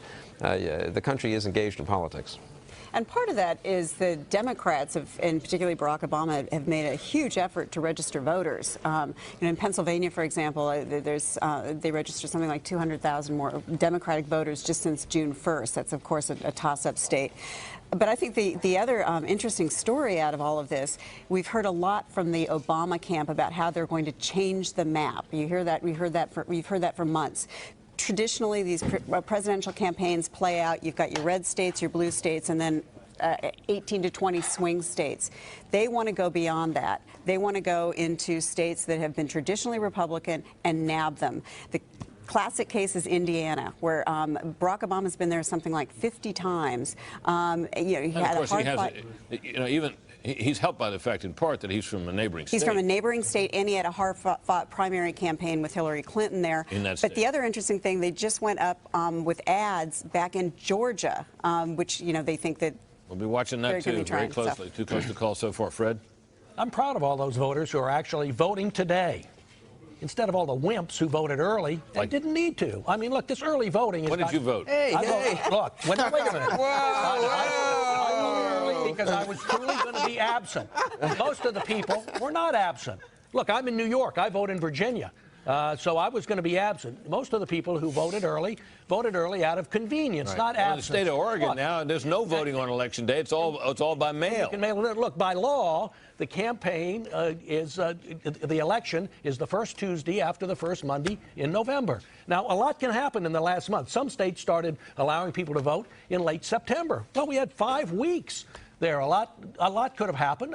I think we need to get, if you're truly absent, as I am today, and can't vote in my home state, that's fine. But most of the people, what are we going to get? 30% or something voted early? Well, about 29% of those were voting purely for convenience, and they should have waited for the campaign to get over. All right, good thoughts. We're going to have an opportunity when we come back for Fred to embarrass me, and which he does very often and very well. And there'll be more from us in just a moment.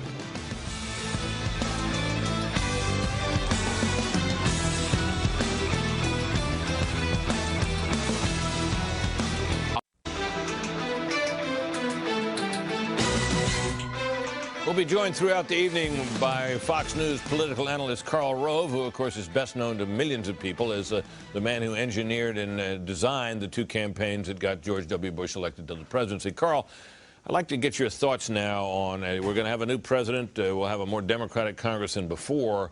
How much of what George W. Bush put in place do you expect to see maintained, and how much do you expect to see washed away? Well, I think it depends on the international front. A lot will remain. The policy in Iraq has been a success. The question will be withdrawal success, and how quickly does that happen? Afghanistan will remain committed to Afghanistan. The international commitment to fight the global war on terror will remain there. No president is going to undo the terror surveillance program. Nobody's going to undo the initiative on AIDS in Africa, which has been an enormous success. On the domestic front, I think it depends on who gets elected. And No Child Left Behind, the Democrats were unable to get the votes to kill it this year. The tax cuts they're clearly opposed to. But a lot of the initiatives of the president, whether it's the appointment of conservative judges or policies that he's put in place on the environment, are going to remain long after he departs the office. Now, you heard Nina suggesting earlier that with Republicans having gone headlong, led by the president, down the road toward a massive involvement of the government in the financial markets, purchasing even of equity in private firms, something that would be, it really has been unheard of over the years, rarely if ever has occurred, that Republicans now find themselves in a situation where they're really not, they ended up not being so conservative after all. No, look, I disagree. We had to do something in extraordinary times to keep the credit markets from seizing up and to save our private enterprise system from a very deep, dark hole. And I do not think over the long haul that this will be seen as anything but responsible action by the government in a bipartisan way, led by a Republican president and Republicans and Democrats in Congress. And what do you think? You know, it's an interesting choice for a new president about what to do with this only recently installed team at the Treasury Department. What are your thoughts about that? Well, look, I think a new president, regardless of, again, Republican or Democrat, is going to find it difficult and probably objectionable to take the policies that have been put in place under Secretary Paulson in this rescue package. With Congress's participation. Right, and undo them. So we're likely to see the next president, Democrat or Republican, follow through on the kind of policies that Paulson and the Treasury team will leave in place for their successors. All right, Karl, thank you very much. We have at this hour our eye on Ohio, of course, and our colleague Catherine Herridge is live in Columbus. But we start with Eric Shawn in Cleveland with a look at exactly what is going on in a place where people have been wondering about how the polling was going to go in that state where there's been so much contentiousness about it. Eric, what's happening out there? Yeah, Britt, well, as you can see right now, we're in the Cuyahoga County warehouse where they are still scanning the early votes. And if you want to have some faith in our democracy and look at the foundation of our republic, just take a look behind me. These are the election workers. They've been doing this since Saturday, Britt. They are scanning the early votes, 275,000 early votes. And when the polls close in Ohio in a few minutes, they will then begin counting the vote through the evening. This really gives you a restored sense of our country. And I guess it's kind of like sausage. You don't want to see how sausage is actually made, but this is the result. I can also say tonight that some of the Acorn investigations here, we're told that one of the voters will only vote once. Freddie Johnson, 19 years old, registered, he said, 73 times. The officials here found 45 registrations. Acorn admitted 15 registrations. He voting, they say, by a provisional ballot. No other types of problems, they say today, on voter registration. Sounds like they're going to be able to catch some of those people who've registered fraudulently and then tried to vote. They'll have a hard time doing it. Is that your sense? Yeah, that's exactly it. They've flagged them. They know who they are, and they'll be going through this over the next several days. All right. Thanks very much, Eric. Let's turn to Catherine Herridge now, who's in Columbus. Catherine, what are you seeing there? Well, the focus, Britt, tonight here in Columbus is on this lawsuit. It's an amended complaint that was filed by the state GOP earlier today, and at the heart of the complaint are the actions of Secretary of State Jennifer Brunner, a Democrat who, as you know, Republicans have claimed has been entirely too partisan in her actions throughout this election cycle. There are several components to this amended complaint, but perhaps most significantly tonight, it deals with the counting of the provisional ballots. One of the snags that we've seen throughout the state today is something people like to call as the double bubble phenomenon. Typically, you see this with new voters. We'd had close to 900,000 new registrations in this state alone. What they do is they go into the booth, they shade in that circle next to their choice for presidential candidate, and then where they see in the section for the write-in candidate, they also put their choice there.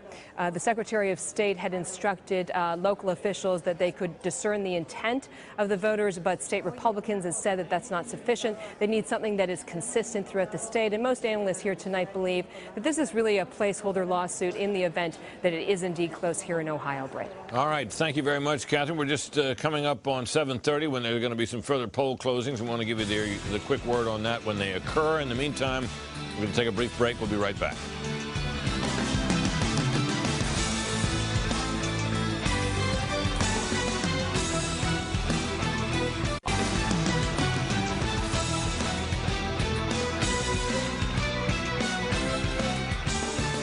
Okay, as we've been noting, we're coming up now on 7:30, and polls close in several states, 3 in particular at 7:30. So let's check in with Bill Hemmer to give us a sense of what's at stake as we get near that hour. Bill? Hey, Britt, good evening again. 7:30 is, as you stated there on the map here, we find in a moment here 40 electoral votes on the line, coming up in a minute and 22 seconds on the clock.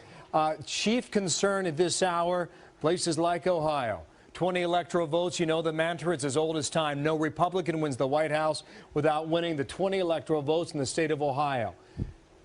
Watch the cities of Cleveland, Canton, Columbus, and Cincinnati. See how strong the urban turnout is in these areas, and then measure in the state of Ohio what happens on the county level in places like Butler and Warren and Claremont. This was the area back in 2004 that helped George Bush win the state and retain control of the White House in 2004. We're also watching North Carolina, Britt. A key concern, the city of Raleigh. Wake County is an area that Barack Obama has given a lot of time and a lot of attention. They believe they can mine for votes in this area. Also Mecklenburg County, which is where the city of Charlotte is located. Back in 2004, you can see how George Bush took the state here in the low country and out in the west toward Asheville. Coming up in a matter of minutes here. Seconds make that, Britt. Poll closings in both critical states. Back to you. All right. Well, yeah, we're about 12 seconds away from the magic time, and we'll be able to give you a few. We have a state we're going to be able to call. It's not exciting because there's an awful lot at this hour that's too close to call. We are, I think, appropriately skeptical of the exit polls. It's now 7:30 here on the East Coast, And Fox News projects that John McCain has carried the state of West Virginia. This is no big surprise, but nonetheless, it's a state he clearly has to have. Now, turning to North Carolina, which became a battleground state, we rate it too close to call. Ohio, a critical battleground state, especially for John McCain, we rate that too close to call as well. Similar situation in Georgia. Georgia is a state which became a late battleground state, should have been easily read, but John McCain had to fight for it, still too close to call. And here's some states we've looked at before. Virginia, still too close to call. Same deal. South Carolina, too close to call. And Indiana, a state which we've been talking quite a lot about, also too close to call. We do have a call to make, however, in the West Virginia governor's race. This is for the incumbent Democratic candidate, Joe Manchin, the incumbent governor there. He was quite popular. That was never considered a close race. It is a hold for the Democrats there. So, but what about the Senate? There are Senate races at stake, and a number of them tonight, 35 in all. Chris Wallace has the latest on that. Chris? You bet, Brett. We have calls in, one call and one too close to call in the two Senate races that closed at 7:30. Let's go to the boards and take a look at them. First of all, in the state of West Virginia, we can project that Senator Jay Rockefeller, the incumbent senator of West Virginia, will win a 5th term in the Senate. He had token opposition Jay Wolf, who is an insurance agent who owns his own insurance company. We're sure that it's a very good company to belong to, but or to have your insurance from, but it wasn't enough to get him elected the senator from West Virginia. And to give you a sense of just what a problem Jay Wolf faced, the Republican Party has not won a Senate race in West Virginia since 1956. That's right. Jay Rockefeller continues that streak tonight with his 5th term in the Senate from the state of West Virginia.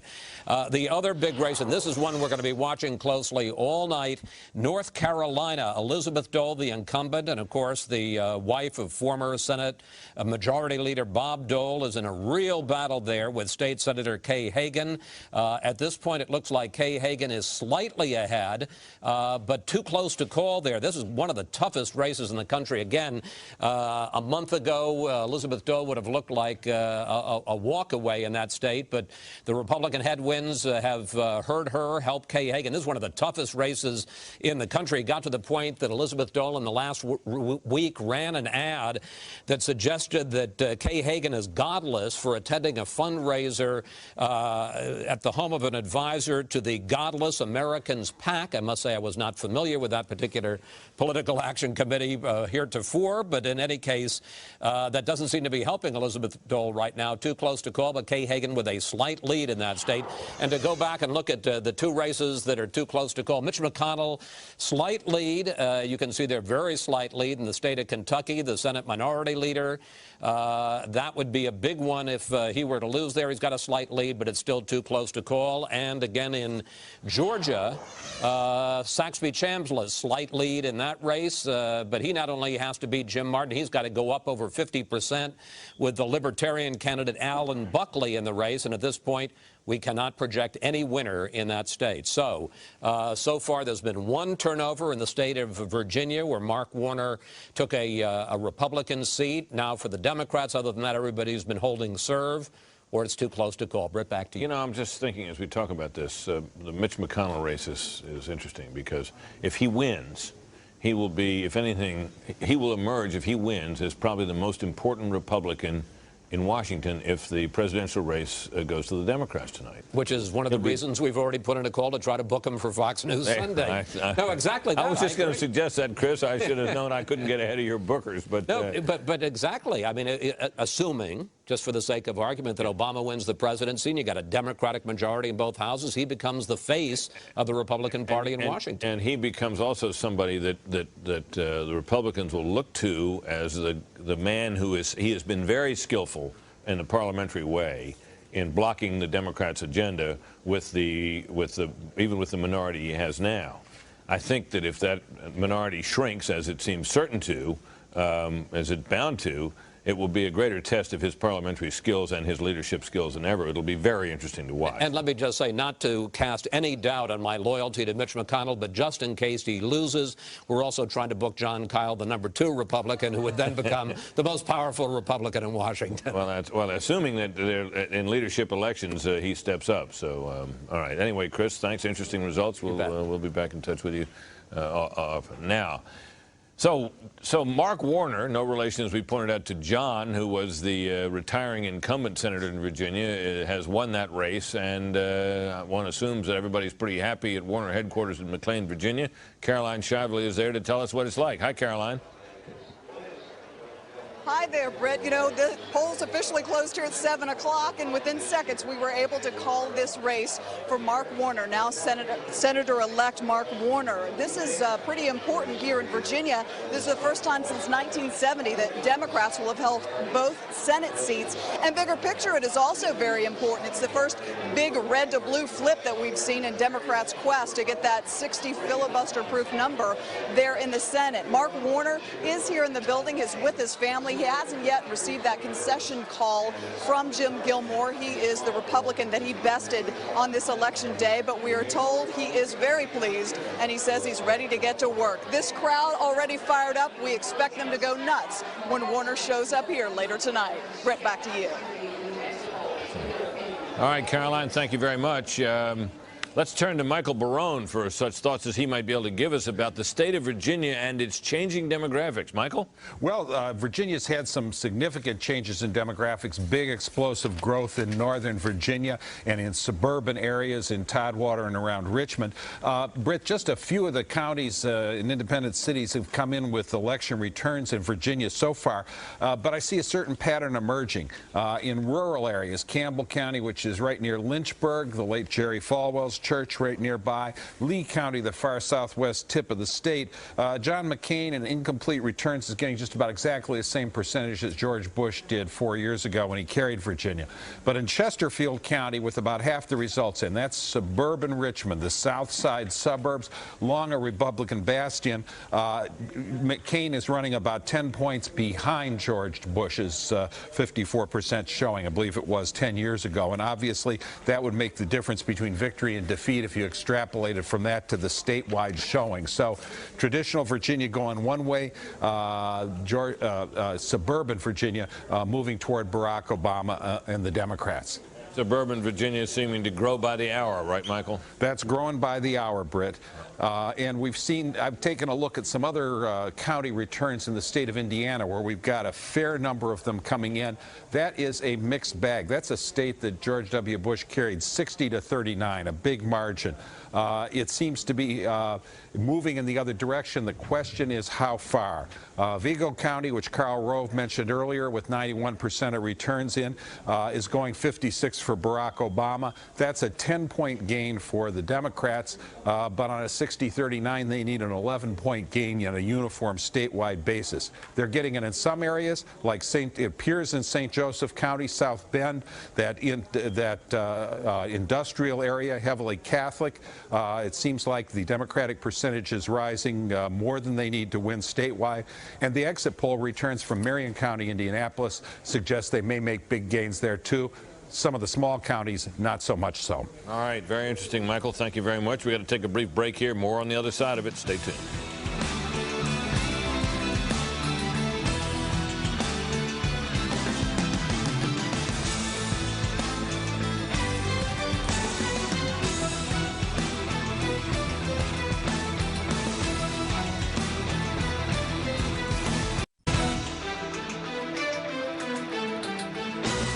So let's quickly recap the states we've been able to call. We've called the state of Kentucky a win for John McCain. We have called the state of Vermont, which should appear there. There it is, for Barack Obama. Neither one of those is a surprise, and neither really is this next one, the state of West Virginia, which we also called for John McCain. That gives him now on our board a total of something like, what, 14 electoral votes or something like that. No, it's 13 electoral votes to 3 for Barack Obama. Obviously, that's going to change a lot and fairly soon. So why did West Virginia voters decide that John McCain was their choice? Well, the exit polls may give us some clue, although we're taking them, as we say, with a grain of salt. Let's go to Megyn Kelly for more on West Virginia and the exit polling. Megyn? Hi there, Brett. Well, there was a little teeny bit of drama with West Virginia, but not that much. This state voted Democratic for 72 years. until giving George W. Bush 2 victories. But tonight, the state's geography is helping Obama. It's flanked by 3 battleground states, Ohio, Pennsylvania, and Virginia, all of which have been getting lots and lots of campaign visits and advertising dollars for ads that West Virginians also see. So that's, hence the question. But Obama lost West Virginia, and he lost West Virginia, by the way, to Hillary Clinton as well, thanks in large part to white evangelical voters. And take a look at the numbers here on the handy launch pad. White evangelical Christians, big voting bloc, 64% for John McCain, 34% for Barack Obama. Also, white voters in general, 55% for John McCain, 43% for Barack Obama. He was hoping for better margins than that. Barack Obama was. Late deciders, look at that, breaking considerably for John McCain. Those, I think this is just who decided in the last 1 to 3 days. 54% for John McCain, 42% for Barack Obama. Seniors also going for John McCain, although not by a huge margin. You can see 51 to 46. Whites who do not have a college education also siding with John McCain. This is a group Barack Obama, by the way, has struggled with, and you can see here again in West Virginia, he did as well. And that basically, I think that's our last board, and that basically sums it up. Not a huge surprise that McCain won this state, as I said, but it is certainly good news for John McCain. I will point this out, some good news from Barack Obama out of West Virginia, and that is McCain's margin with some of these groups was a little bit worse than George Bush's margin was 4 and 8 years ago. Britt? All right, Megan, thanks very much. Our Team Fox coverage of a couple battleground states continues. Phil Keating is in Palm Beach County, Florida, but we're going to start with David Lee Miller, who is in St. Louis County. Hi, David. Hi there, Britt. I guess you can call this the calm before the swarm. In just a short amount of time, we expect reporters to swarm in here at the election headquarters as the results are announced. They'll be calculated anytime after 7 o'clock. And we can tell you this at this hour. They do anticipate there's going to be a very high turnout here throughout the state of Missouri, and specifically here in St. Louis County. One figure we heard earlier was 85%, possibly as high as 85%. And that will probably bode very well for Barack Obama. You might recall that in 2004, John Kerry carried St. Louis County, but not by a margin great enough to win the state of Missouri. This time round, the Democrats have been very well organized, not just in this county, but throughout the entire state of Missouri, and they believe they have a fighting chance to win this state, to beat John McCain, who is much stronger in some of the rural areas. Barack Obama's forces, nevertheless, have outspent and outmanned John McCain's campaign.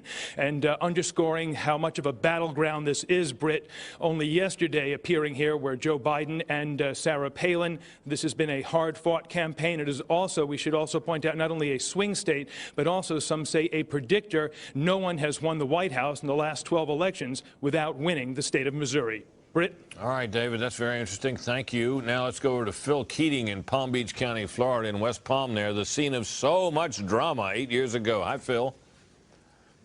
Hi, Britt. In Palm Beach County and the rest of the state, very well aware that 8 years ago, this state became the de facto poster child for Election Day confusion. However, today, basically, a few long lines, a few optical scanner machine breakdowns, but overall, a very flawless day of voting, thanks to all of that early voting over the past 2 weeks, where half the expected electorate, 4.3 million Floridians, cast their ballot. So today, with so many more precincts open, we were at a firehouse where the line was no longer than 3 voters all day long. Now, in about 15 minutes, the west coast of Florida, up there in the Panhandle, 10 counties, which are in the central time zone, they will then close their polls. Everybody still in line at 7 o'clock local time there will still get their chance to vote. But it will be shortly after that that the Secretary of State for Florida will start releasing initial numbers. Here at Palm Beach County inside is the county canvassing board. We all remember that archive footage from 8 years ago, people looking up at the lights at those dimpled and pimpled and dangling chads. Those ballots are now gone. That is not an issue today, so Florida is feeling pretty good at an election day that has gone quite smoothly so far.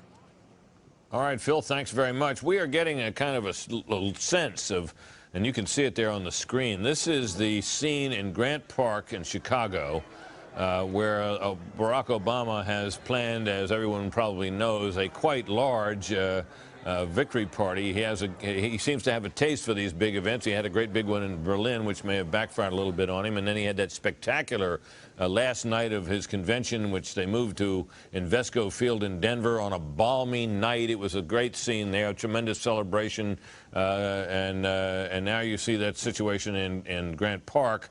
where once again the weatherman has smiled on Barack Obama, and he has got a huge crowd there forming, people streaming in now, hoping to see him later on that big stage you can see in the background of that shot on our wall here. For further discussion of all this now, let's turn to Fred Barnes of the Weekly Standard, Nina Easton of Fortune Magazine, Bill Kristol of the Weekly Standard, and Juan Williams of National Public Radio, Fox News contributors all. Well, we don't really have too much on the shape of this now, but we got a little something. Juan, your thoughts? Well, again, what comes back to me just watching those crowds in Grant Park is you have the sense that this is a special election and that people are excited. And we have heard throughout the night this whole discussion about polls and things going smoothly. And we remember all the discussion about Acorn, about voter suppression and the like. We haven't heard much today at all. So that story it's like a balloon that the air went out of it. That's not the issue as we approach this 8 o'clock hour.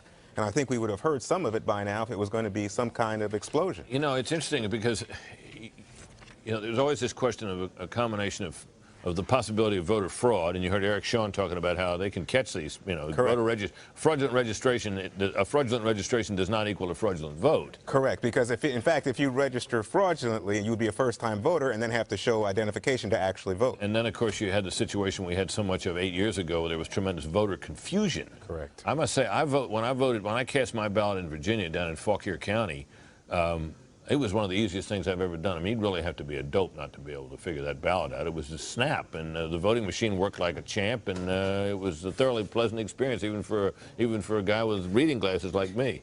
Bill Kristol, your thoughts? I want to intervene here to protect you from Fred Barnes' imminent attack on you for your slazing and slovenly early voting. Fred is getting a little moralistic. He did, and he could have voted. He could have stayed in Virginia this morning. The older generation would have voted in Virginia and hopped on the got in the car. Fred is my buddy, and I had to have him here. You did. He could have hurried back to Virginia to vote. Anyway, I think early voting is fine. Fred and I have an important difference on this.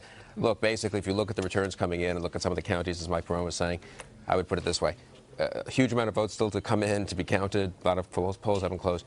The vote so far is consistent with where the polls were in the last few days, which was sort of a 5 to 10 point Obama lead. And the big question was it closing? Was it closing? Was there a hidden McCain vote? Were we going to be surprised? And who knows, maybe we will be surprised.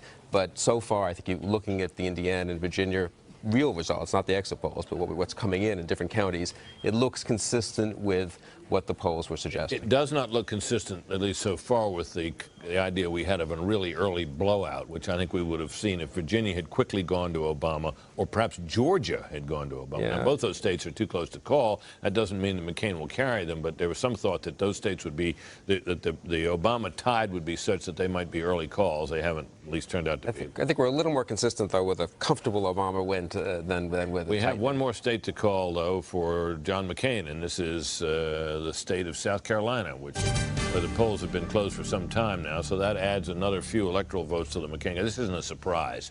On the other hand, if it had gone the other way, that would have been a surprise. Anyway, so onward and forward. Nina, your thoughts? Or North Carolina. That of course, is the big question of the night is whether Barack Obama could actually take North Carolina, which of course would be stunning news.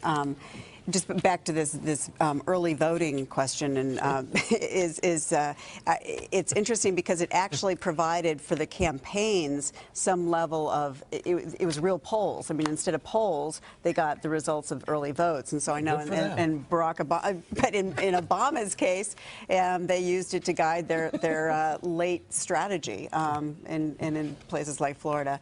I'm sorry that you were so upset about.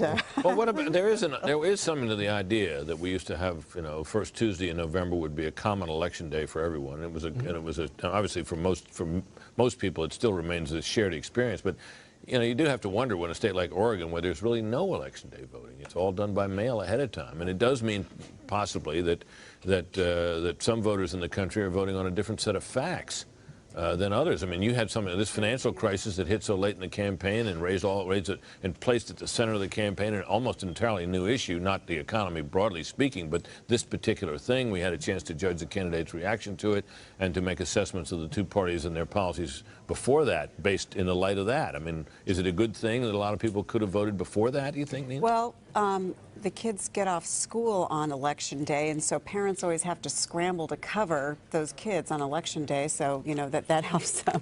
The early voting helps on that. But I agree. I think there's, you know, even in a campaign like this where people seem to have settled, and I think Bill is right, that what we're seeing is reflected in the polls that we've seen. So not much has happened in the last 4 days. 5 days, but something could happen. Big events could happen.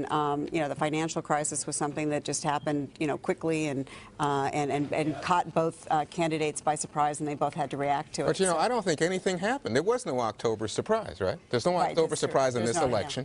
And the second thing to say is, I think the voting system is antiquated.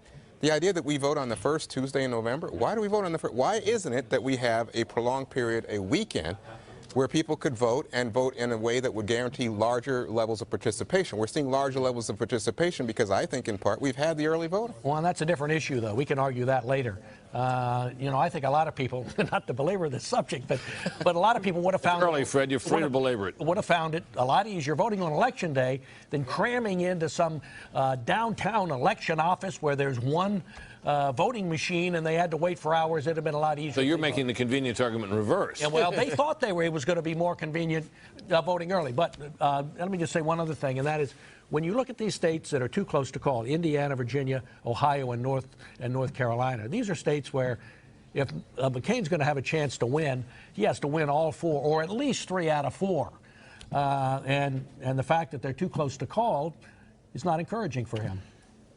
In just a few minutes, Florida, Pennsylvania, Missouri, New Hampshire, polls close, 8 o'clock. We're going to have a full picture of that in just a moment. Stay with us.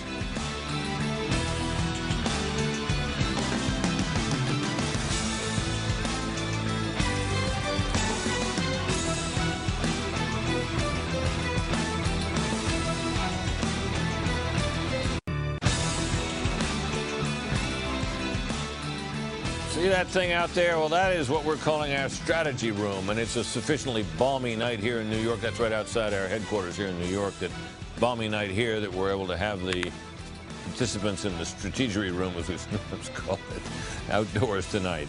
So we got important states coming up with their polls closing at 8 o'clock. Let's check in with Bill Hemmer for What's at Stake. Bill? Hey, Britt, good evening to you. Coming up in a matter of moments, in fact, 3 minutes on the board here at 8 o'clock Eastern time. Look at the electoral votes on the line, 171 coming up in about 3 minutes here as we drill down 3 of the biggies, too. State of Pennsylvania, 21 electoral votes. Polls close there in a matter of minutes. Down south in the southeast, Sunshine State, 27 electoral votes in Florida. We know the way that went in 2004, and we all remember it from 2000. Also Missouri, 11 electoral votes in the state of Missouri.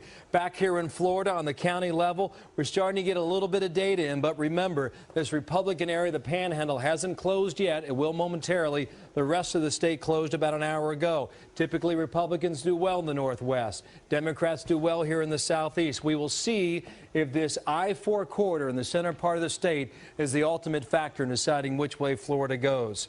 Polls closing. Matter of minutes here, Britt. In fact, you can see the time ticking down. 2 minutes, Britt. 16 seconds. Back to you now. Man, I love to watch you operate that. Man. Cool. I love that. That's plenty so cool. of it. That is so cool. Oh, that is so cool. If I did that, it would set the place on fire. Anyway, thank you, Bill. Chris?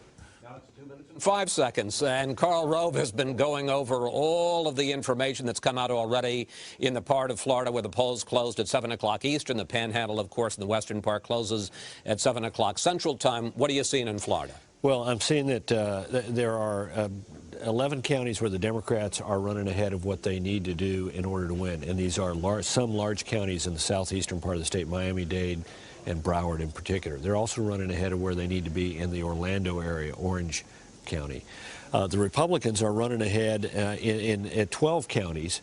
They're running ahead of where they need to be. Unfortunately, only 2 of them are big counties, Hillsborough, which has St. Petersburg in it, and Palm Beach County, where they'll get wiped out, but they're running better than they need to. Most of where they're doing better, though, are in small rural counties where they're hitting or exceeding their targets. So overall, is it looking better for Obama in Florida or better for McCain? Obama is doing better in bigger counties, and McCain is doing better in smaller counties. So right now, the question is that enough to collapse the 380,000 vote margin that Republicans had 4 years ago?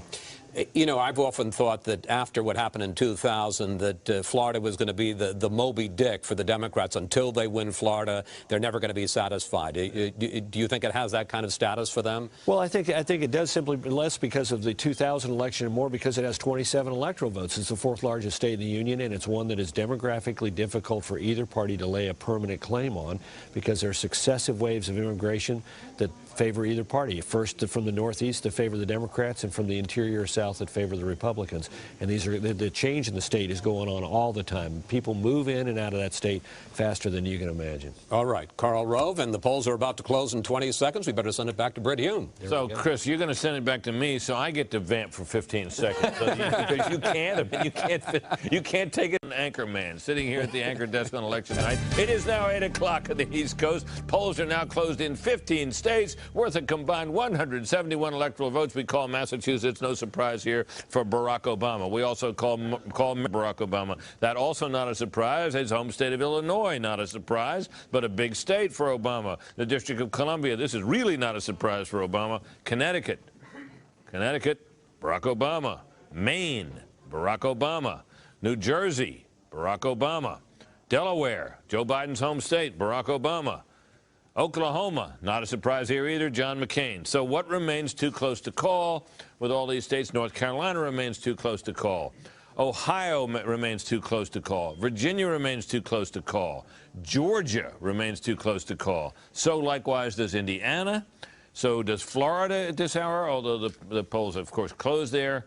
And Missouri is too close to call. And the big prize, really, if you're a strategist for McCain, Pennsylvania, too close to call. That's a state that McCain made a last-minute effort in to offset possible losses in states like Virginia and Indiana, should he lose either or both of those two. Now you see that the electoral count has changed around. Barack Obama there, left-hand side of your screen, now with 77 electoral votes to John McCain's 28. That's really a function of the size of the states that have closed.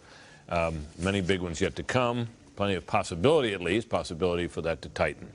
So, Chris, back to you. I hope you can do a better job of filling this segment out now when these Senate calls. Well, I will try to vamp for a few seconds. Hey, whiz. Again, just to put this in context, the Democrats looking to pick up seats. They're especially looking to pick up 9 seats total net overnight so they could get to the filibuster-proof majority of 60. They've picked up 1 in Virginia. We've got a bunch of 8 o'clock races to call, and let's go right to the boards. First of all, in the state of Oklahoma, James Inhofe, the incumbent, has won a 3rd full term. He was running against State Senator Andrew Rice. Inhofe, always an overwhelming favorite in the state of Oklahoma, and he has pulled that one off. In the state of Delaware, and this is going to confuse you a little bit, Joe Biden is the new senator from the state of Delaware. He has won a 7th term. Now, you might say to yourself, wait a minute, I thought Joe Biden was running for vice president. He is running for vice president, but Delaware is one of those nice states where you can run for both Senate and vice president or president at the same time. He kept his name on the ballot, and people apparently voted for him at least for the U.S. Senate. So he is going to win. He was against Christine O'Donnell, and she didn't put up much of a race against him. In New Jersey, Frank Lautenberg, the incumbent, and Fox News projects that he will be the winner in the state of New Jersey. He is winning a 5th term. He's 84 years old. The Democrat, former Congressman Dick Zimmer, tried to make his age an issue. The voters of New Jersey decided they liked 84-year-old Frank Lautenberg just fine, and they have returned him to the U.S. Senate. And in the state of Maine, Susan Collins, the Republican incumbent, Fox News declares she will win a 3rd term in that state. This was a race that a few weeks ago people thought might be up for grabs, that the Democratic Congressman Tom Allen might be able to beat her. But Susan Collins really has established a very strong record as an independent, as bipartisan, and she was able actually to paint Tom Allen as the party line Democrat, and she has won in the state of Minnesota. Now let's look at a few of the earlier races that were too close to call. Mitch McConnell, the Senate minority leader in the state of Kentucky, that race still too close to call, as you can see, awfully close, 2-point race. McConnell going for a 5th term. This is one that the Democrats almost have to have if they're going to get to that 60-vote majority. North Carolina, Elizabeth Dole wife of Bob Dole, running for a second term against Kay Hagan, the state senator. That race, too close to call, very tough, nasty race. And at this point, North Carolinians, we haven't been able to figure out who they have elected, the senator. And in Georgia, Saxby Chambliss, an incumbent running for a second term. That's a three-person race against Jim Martin, a former state representative, and Alan Buckley, a CPA attorney and libertarian. Somebody's needs to get to 50% to win that race. And as you can see at the moment, Saxby Chambliss is up over 50%, but Fox News not ready at this point to say that he is going to be the winner. If he doesn't get 50%, there's a runoff between the top two on December 2nd. Britt, I'm out of ad libs. It's back to you. That was good, Chris. Thank you very much. That gave me a little bit of a rest. We have another state to call for John McCain. Again, not a surprise. The border state of Tennessee goes for Senator McCain. And we can't continue to watch these states that remain too close to call. One of the big ones, of course, is Ohio. And Megyn Kelly has been analyzing the exit poll numbers there. Hi, Megyn. Hi there, Britt. Well, no Republican has lost Ohio and then gone on to win the White House. So what's happening in that state there tonight? Well, it has a strong evangelical population that they tend to favor the Republicans, but it also has a struggling economy, which has tended to help Obama in the pre-election polls, hence the tight numbers that we are seeing tonight. So who's helping John McCain and who's helping Barack Obama? Let's start with the evangelicals on the exit polls and the launch pad. Not a huge surprise, white evangelical Christians going 70% for John McCain, 29% for Barack Obama. Nearly 1 in 3 voters in Ohio is a white evangelical Christian. Take a look at unions. This is also a big voting bloc. They are going for Barack Obama, 58% to 41. People living in union households make up 29% of voters in the Buckeye State. Take a look at white Catholics. 1 of 5 voters in the state is a white Catholic, and you can see that they are siding with John McCain, not by a huge margin, but 52% to 47%.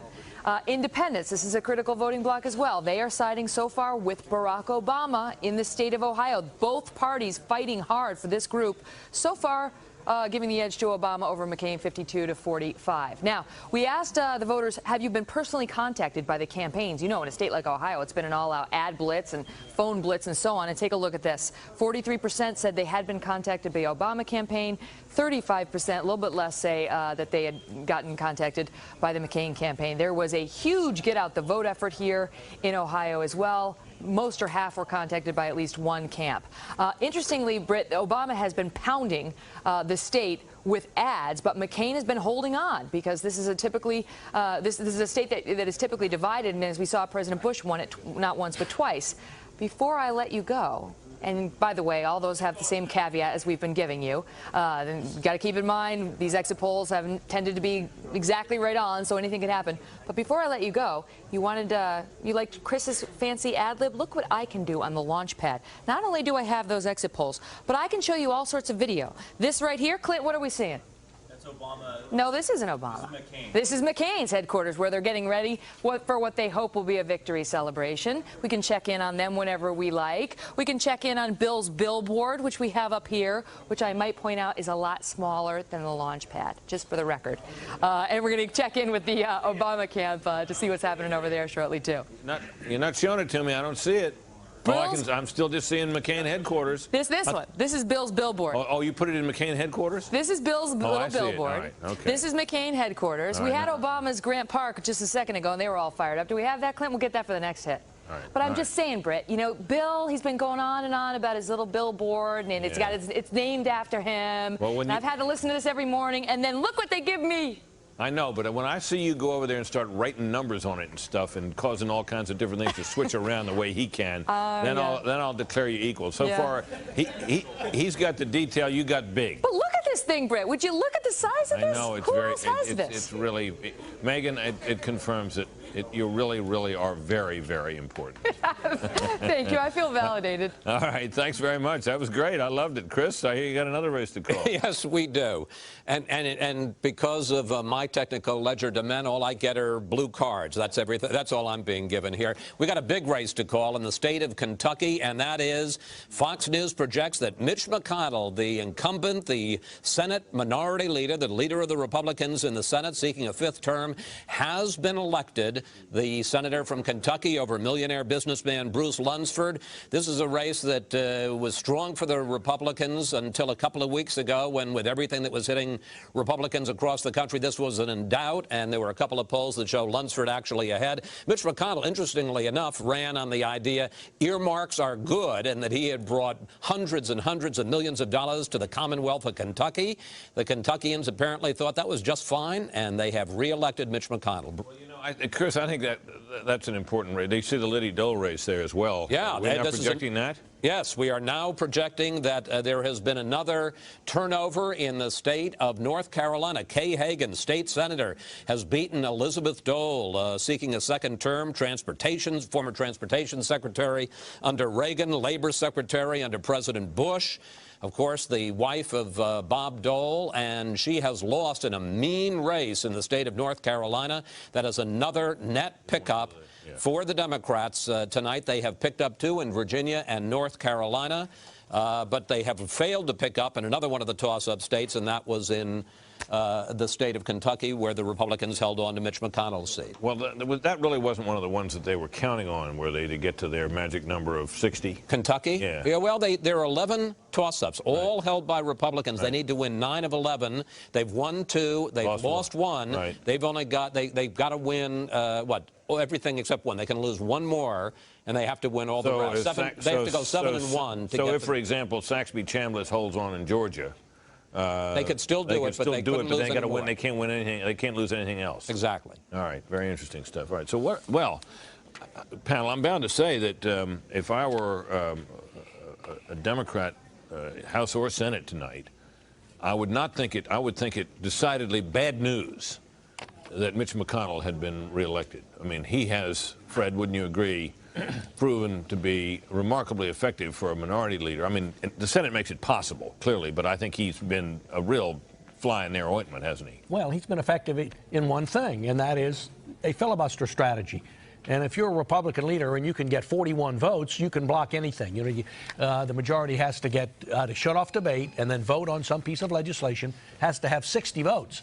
So if you get 41, you prevent them from getting 60, since there are 100 senators.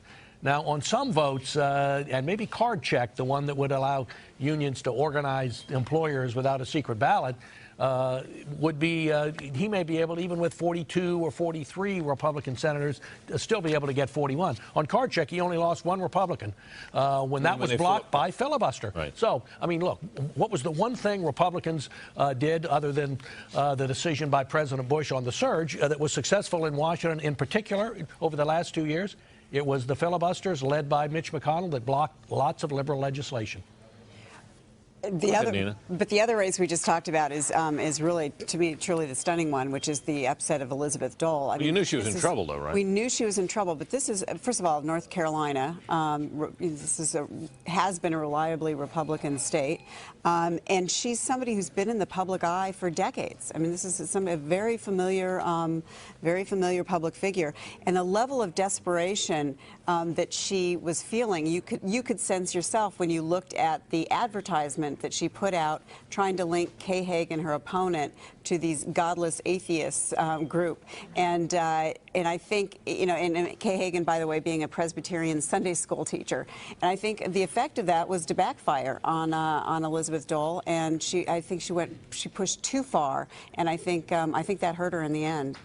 Just briefly here, we got another projection we can make from the presidential race. We now project, Fox News projects Barack Obama the winner in New Hampshire. That was a state that was looked like it was leaning his direction, but it was not thought impossible for John McCain to win there. So that's a bit of bad news for him, a bit of good news, not big, but important perhaps for Obama. Bill? This is going to be a bad night for Republicans, I think. And if you put it together with the last election, we're going to have something that hasn't happened in 50 years, which is 2 years in a row, it now seems safe to say, in which Republicans will have lost a substantial... 2 elections in a row. I'm sorry, 2 elections in a row in which Republicans will have lost seats in the Senate, I think a non-trivial number of seats each time, 2006 and 2008. They will have lost double-digit seats in the House, no matter, that seems to be the case pretty safely this year, that they'll at least lose 10 seats and probably more like 20. They lost, I think, what was it, 30 in 2006. and they may well lose the presidency this year as well. So it's been a long time since a party has had two so bad back-to-back elections. It raises an intriguing question, Juan, and that is this. We have seen congressional approval ratings which were really bad going into the 2006 election. Republicans then in control. Right. They took a bath in the elections. The Democrats got control of both houses. Since then, the congressional approval ratings have continued to deteriorate. And yet we have what appears to be another night in which Democrats gain ground. That seems a little bit remarkable. Perhaps it's because the voters were not ready yet, with George Bush still in the White House and Republicans mounting filibusters or whatever, to assign full responsibility for everything that happened or didn't to the Democrats. Will that change now in your judgment? I think it has to change, because what we're looking at is not only are you going to have Democratic majorities in the House and Senate, but they are going to be large majorities. And if you look at what we've seen now with Kay Hagan's victory in the state senator in North Carolina, and by the way, just as a historical point, that was Jesse Helms' seat.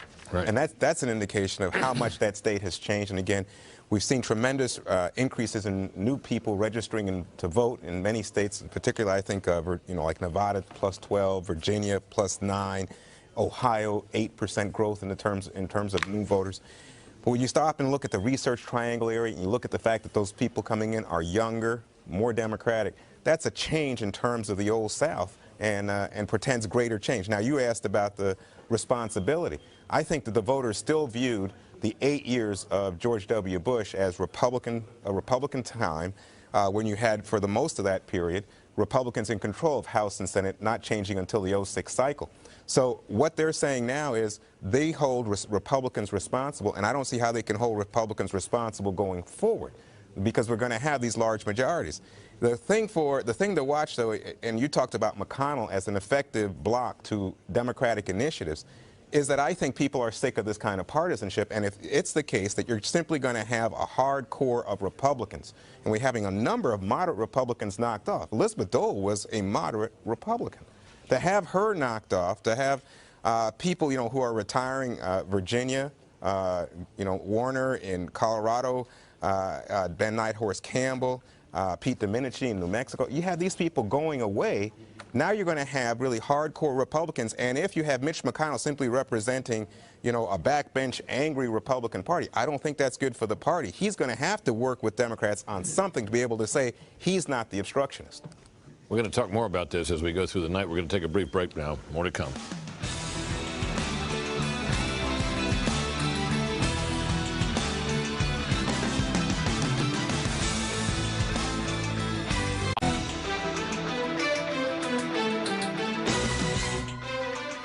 Well, you see that board there? That's the on the left-hand side there. You can see the total now in the Electoral College. Obama 81, McCain 39, and with many a state whose polls have closed, still yet to be called. So, while we're waiting for something to happen in that regard, let's check in with our correspondents following both the campaigns. Carl Cameron is at McCain headquarters in Phoenix, as we've noted. We'll start, however, with Major Garrett at Obama headquarters in Grant Park, Chicago. Major. Hello, Britt. Well, about 15,000 folks are here now. The Obama campaign expects hundreds of thousands more before the election night 2008 is over. I'll have the pool camera maybe from New York, if they can take that, show the crowd next to the stage here in Grant Park while I do what I have to do, which is give you boiler room information for the Obama campaign in 3 key states. Let's start in Pennsylvania. We haven't called it yet, but I'm told by Obama sources on the ground there that they've hit every single turnout target model they had. In Philadelphia, the surrounding suburbs, northeastern Pennsylvania, they feel very good about their prospects of winning and keeping the 21 electoral votes there that John Kerry and Al Gore won in 2000-2004. In Indiana, they feel very good about a razor-thin victory in Indiana and picking up the 11 electoral votes there. The late turnout there, plus with the early vote, they feel it's going to get them to victory there. And in Virginia, I'm told by folks within the Obama boiler room there that they are exceeding all of their turnout models based on those that Tim Kaine achieved when he won the governorship in that state in 2005. They had models in the key counties that have come in. All the counties that have come in, they're at or ahead where Tim Kaine was based on their general election projections, so they feel very confident about what they're going to be able to achieve in Virginia as well. Britt, back to you. All right, Major, thank you very much. The one thing that the Obama campaign has been from the get-go is confident. The McCain campaign perhaps less so, but the never say die spirit. Let's see how that's holding up now with Carl Cameron out in Phoenix. Carl? Hi there, Britt. Well, Alaska Governor Sarah Palin arrived here in Phoenix just a little while ago, telling reporters on her plane that she's optimistic and confident and that she thinks that the Republican ticket will prevail, and that's the best thing for the country. At the same time Sarah Palin was arriving here, she'll be joining, of course, Senator McCain at the rally here later in the evening. On the McCain plane on the way back from Grand Junction, Senior Advisor Steve Schmidt was asked repeatedly if he thought the selection of Sarah Palin was a good idea, and more than once he said, let's wait for the returns. The McCain campaign argues, and they put out a memo to this effect yesterday, that all of this talk about exit polls and the polls in the last few days essentially puts the cart before the horse, and it's time to just sit back and let the vote come in, let the actual tabulated vote come in, and then see what happens. They believe that this is going to be a very late night. They note that it's looking quite close in places like Virginia and Ohio and North Carolina and Florida on the presidential ticket. They don't believe it's over yet, and certainly Sarah Palin has come here with every expression of confidence and optimism. We expect to hear them in a short while, the McCains, with family and friends and supporters over at his condo a few miles from here. And just a couple hundred yards away, it's a beautiful backdrop behind us, but not a lot of crowd. I should tell you, there's a huge crowd indoors waiting for the festivities later in the evening. All right, Carl, thanks very much. Let's check in now with Michael Barone. Michael, we understand that some news organizations may have gone ahead and called the state of Pennsylvania. We are holding back on doing so. Your thoughts as to why we are hesitant here at this moment? Well, Britt, the exit poll does show a significant margin for Barack Obama in Pennsylvania, but we don't have any actual precinct returns, either tabulated vote from the Commonwealth of Pennsylvania's office. We don't have any WPE, that's a number you may be hearing again tonight, within precinct error. That's one of the things that we get from our exit pollers where we can. The difference between what the exit poller got at the particular precinct and what the actual vote in that precinct is. Sometimes the exit poll interviewer can get that locally. At other states, it's centrally tabulated, and so that data is not available. We don't have that data for Pennsylvania. So our decision desk, which takes its responsibilities very seriously and does not want to say something is carried by somebody when we're not absolutely sure it is, feels hesitant to do this. We have had WPE tonight as high as 11 points in some precincts in some states. That is to say that the exit poll is showing 11% more people voting for Obama at a particular at the collection of precincts than in fact were reported by the official people for Obama. So given that kind of WPE, that kind of discrepancy between the reported exit poll and the actual vote in the exit poll precincts, we're not calling that right now. All right. And how does the state of Florida shape up for you tonight? If McCain were not to win there, Pennsylvania aside, that would be a backbreaker. Well, it would be a backbreaker. It's 27 electoral votes, and when I'm taking a look on the tabulated returns that are coming in on the Associated Press wire, I see different things in different counties. In Hillsborough County and Tampa Bay, you see John McCain getting on the early early returns, which appear to include a lot of absentee or early votes. He's getting he's actually getting 1% more across the Bay in Pinellas County. St. Petersburg, 5% less than each case than George W. Bush in 2004. In Miami-Dade County, he's running behind, but in Palm Beach County, farther up the coast, he's running ahead of where Bush was. There are varying patterns here, Britt. Up in the Panhandle Peninsula in counties like Taylor County, he's running 10 points ahead of Bush, already a big margin there. In places like Sarasota, more affluent, southern on the Gulf Coast with a lot of people from the north, he's running 2 points behind Bush. This is the state Bush carried 52 to 47. I think that, based on what we're seeing now, this looks like a very close state. All right, very interesting. Let's turn now to Chris Wallace. Chris? Thanks, Britt. We have another call, and it's a big call in a Senate race. Let's go right to the board, and you'll see that in the state of New Hampshire, Fox News projects a turnover in that state, that the incumbent John Sununu is going to fail in his effort for a second term in the U.S. Senate. You can see there Jeanne Shaheen, the former governor, winning by a large margin. This is a rematch of a very close race 6 years ago in which Sununu beat Shaheen. Shaheen. This time in the rematch, Shaheen beat Sununu. Interestingly enough, Sununu tried to separate himself from the Republican Party. He fought for changes in the Patriot Act to protect privacy rights. He opposed 2 energy bills in 2003, 2005. He was the first Republican in the Senate to call for the dismissal of Attorney General Gonzales. It seems to have done him no good, though, in Democratic-leaning New Hampshire. The Democrat Jeanne Shaheen beats the Republican John Sununu, and that now means that there has been a net pickup of 3 seats for the Democrats tonight in the states of Virginia, North Carolina, and New Hampshire, plus 3. If they began the night with 51 seats, at this point they have 54. Britt? All right, Chris, and they need to get how many more, right? They would need 6 more. Right? They need 6 out of 7. 6 out of 7. All right, we'll be watching that count closely as we go forward here. We're going to take a brief break. Back right away.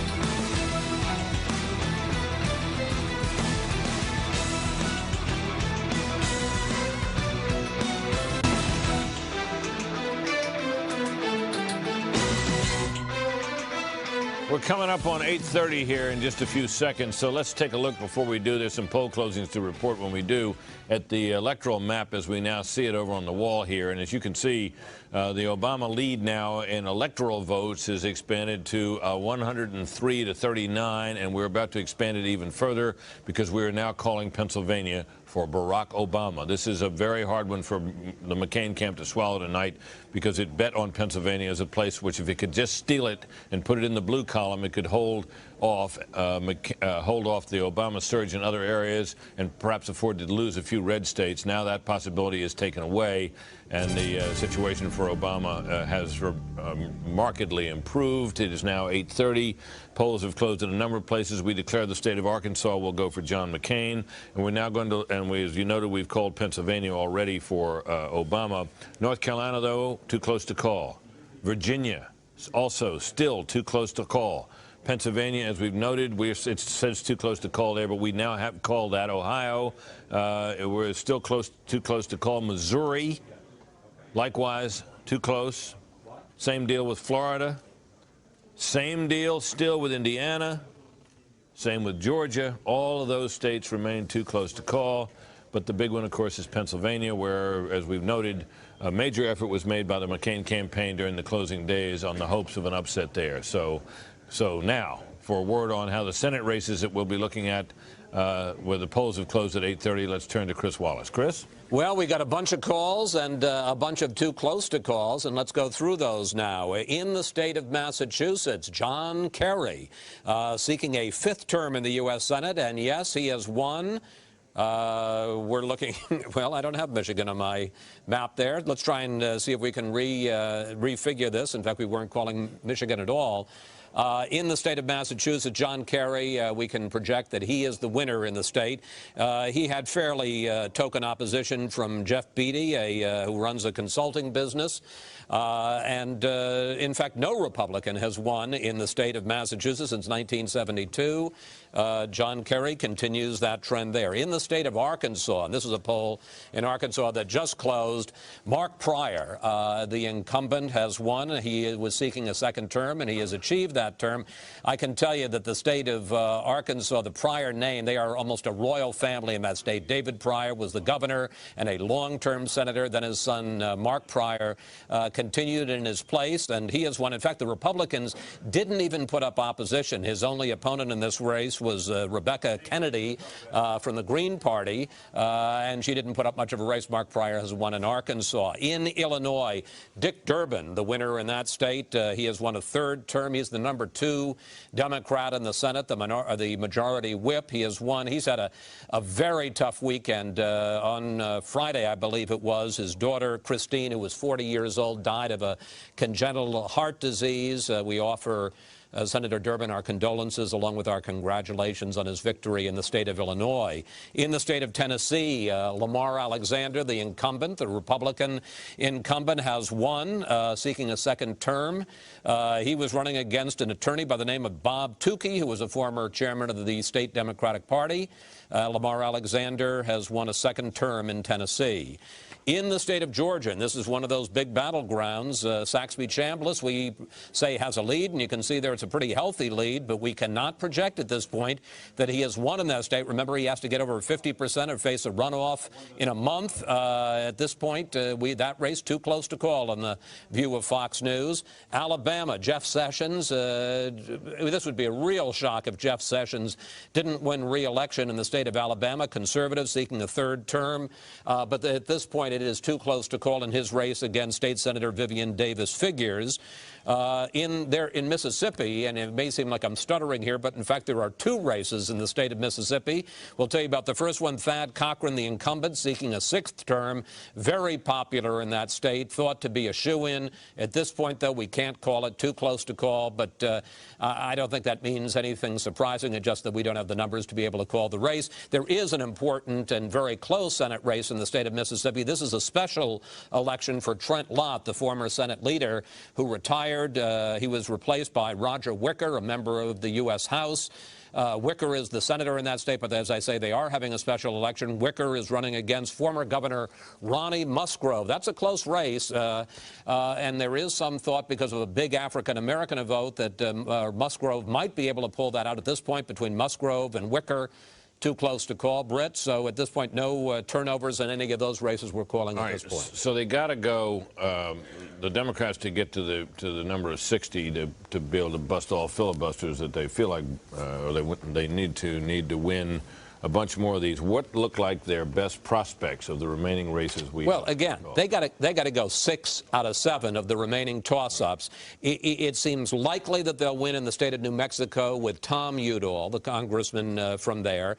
It looks likely that they might well win in the state of Colorado with Mark Udall. And yes, if you notice a certain similarity there, they're cousins. Right. In Alaska, that's going to be very interesting to watch, because that's Mark Begich, the mayor of Anchorage, and he's running against the longtime Senator Ted Stevens, who, of course, would have been a shoo-in, but he started to face some problems. And, of course, he faced a big problem last week when he was convicted on 7 counts of failing to file proper disclosure forms. So those are 3 very possible pickups for the Democrats.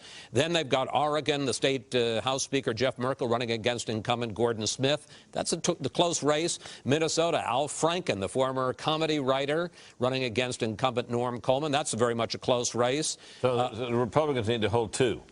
Republicans need to hold 2, of the and remaining, you got 7? Musgrove against Wicker. Wicker in Mississippi is probably their best bet, and then Saxby Chambliss in Georgia is their second best bet. All right, it does look at least like it's doable. Now, Pennsylvania, we've now called for Barack Obama, so the question is, what were the ingredients of the call? What were the ingredients of his victory there? Here's Megyn Kelly. Megyn? Hi there, Brett. Yeah, as you can see, now we've turned Pennsylvania blue on our big map on the launch pad, and how did that happen? Well, Obama won. It was a tight race, and I'll tell you why it was tight, in part thanks to white Catholics who sided with John McCain, but it was about the only group that sided with John McCain. Don't forget about the clinging. You know, this is the state that Barack Obama made the remark about how they cling to their God and their guns and so on. In any event, you can see that the white Catholics did side with John McCain, 51-49, but they were about the only group. Nearly 1 in 3 voters in Pennsylvania is a white Catholic, by the way.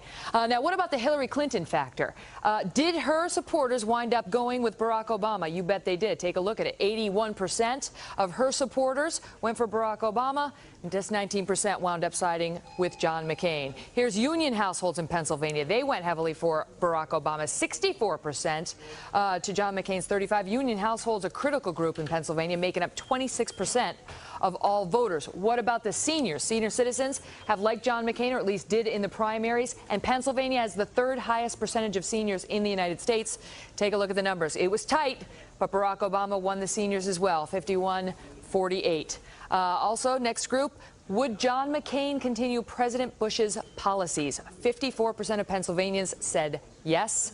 Just 43% believed that he would take the country in a different direction, as he wanted them to believe. Remember Barack Obama's ad describing John McCain as out of touch? Well, Did it resonate? Perhaps. 63% of voters said that they thought that Barack Obama was in touch with people like them, and just 38% of people believed the same about John McCain. That was something that John McCain was struggling to overcome as well. I will say this, John McCain won among experienced voters. We've seen that in a couple of states so far. The problem for him is there just aren't that many of them. They seem to be valuing change more than experience. He also won among the late deciders. That must have hurt because he's been campaigning hard in Pennsylvania. Probably John McCain would have liked this race to go on a few more days. But alas, it ends on November 4th. And before I let you go, Britt, I told you I would bring it to you. Here you go. Barack Obama's supporters gathering in Grant Park, Chicago. Would you take a look at that? We've seen estimates. That's a very picture. We're seeing a picture of the picture. Yes. I wonder if we could see the picture itself, the whole thing, full screen to get. Ah, there it is. In all its glory. That is quite a scene out there. Barack Obama once again blessed with good weather. Indeed, they said it was 71 degrees, and they were estimating. Perhaps they are reacting to this news. They are estimating between 70,000 and 1 million.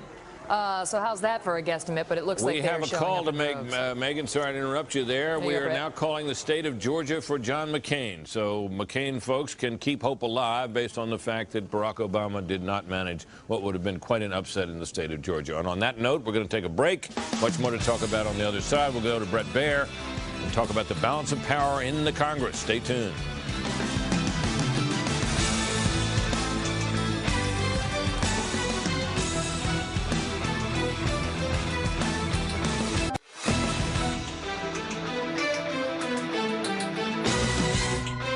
Now that we've been able to call the state of Georgia for John McCain, we're also able to call that Senate race, and for that we turn to Chris Wallace. Chris?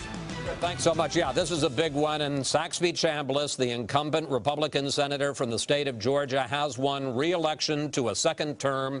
The reason that, and that's the wrong one. Let's put up Georgia if we can. The reason that's so important, this was one of those 11 toss-up states, and the fact that the Republicans have now held on to 2 of those toss-up states means that the Republicans are going to have to, the Democrats rather, have to run the board. They're going to have to win every other state, and there are 6 of them, to pull off a filibuster-proof majority. That's going to be a tall order for them to sweep all the rest of them.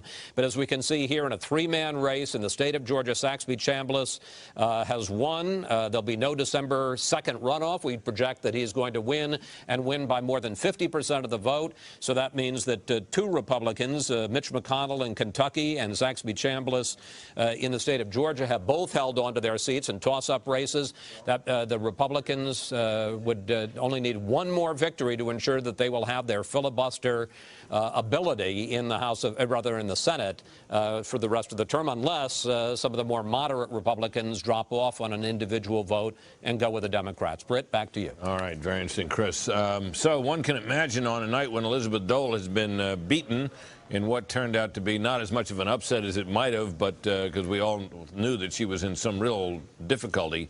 Nonetheless, there must be jubilation at the headquarters of the new senator-elect from North Carolina, Kay Hagan, and our correspondent Jonathan Serry, is there in Greensboro. Jonathan?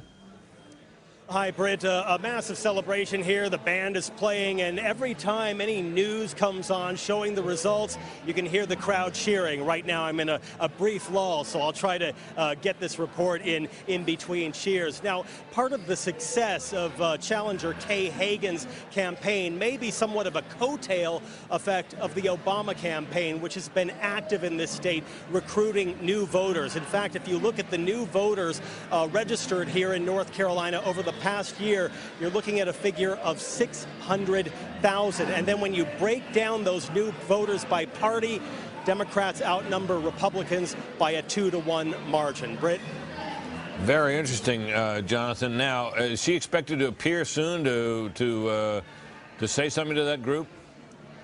She is indeed. We haven't gotten word yet as to the exact time, but we anticipate that she'll show up at this podium on the stage right behind me, and an eager crowd awaits that victory speech. All right, Jonathan, thanks very much. So let's check in now with our correspondent, Bret Baier, who is in this studio. It's really not much of a studio, but with electronics, they've made it look pretty special. Bret's down there. This is the Balance of Power studio. You see all that stuff behind him? It's not really there, is it, Bret? Not really here. It's a big green box, but Looks good, doesn't it? Cool. Let me tell you about some House races, Britt, that we are going to call. Fox News can now project in Florida 24 that incumbent Congressman Tom Feeney will, in fact, lose his seat to Suzanne Cosmas. She's a realtor, small business owner.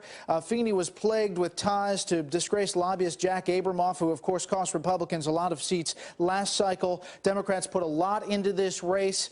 Cosmas is going to pull off this win. Then in Florida 13, we can see that Vernon Buchanan, the incumbent Republican, is going to hold on to his seat.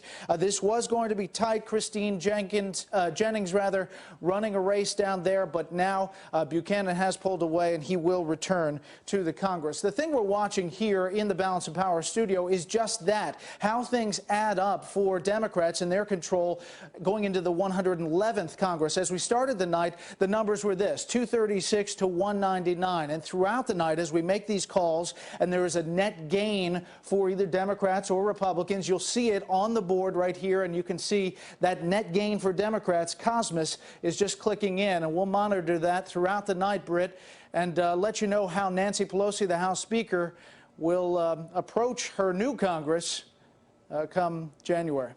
And now you call that thing a board, right? Yeah, a board. But yeah, there's no wood in that thing, is there? No, there's nothing here. It's just all make-believe. But I'm doing all right, right? Yeah, you point in all the right places, even though it just looks green to you, right? And then they project it for the rest of us? Yes. So actually, we can see what you're doing better than you can. Is that right? That's exactly right. That's exactly right. So well, if I'm pointing to the wrong thing, oh, you got to be a pointer. pointer. That's perfect, man. You got this. You know where to point. I love it. Thanks, Brett, very much. Okay. So what are we doing here next now? Oh, we're going to take a break. What could be better? We'll be right back. Stay with us.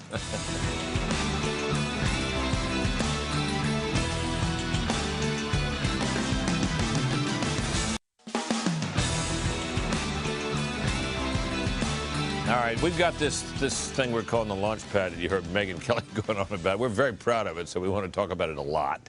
So there you see all the states that have gone for McCain are in red, and all the states have gone for Obama in blue on the right, and then on the left, you got the tally of, first of all, you got the popular vote, which is about tied now. That doesn't mean very much at this stage. McCain's slightly ahead.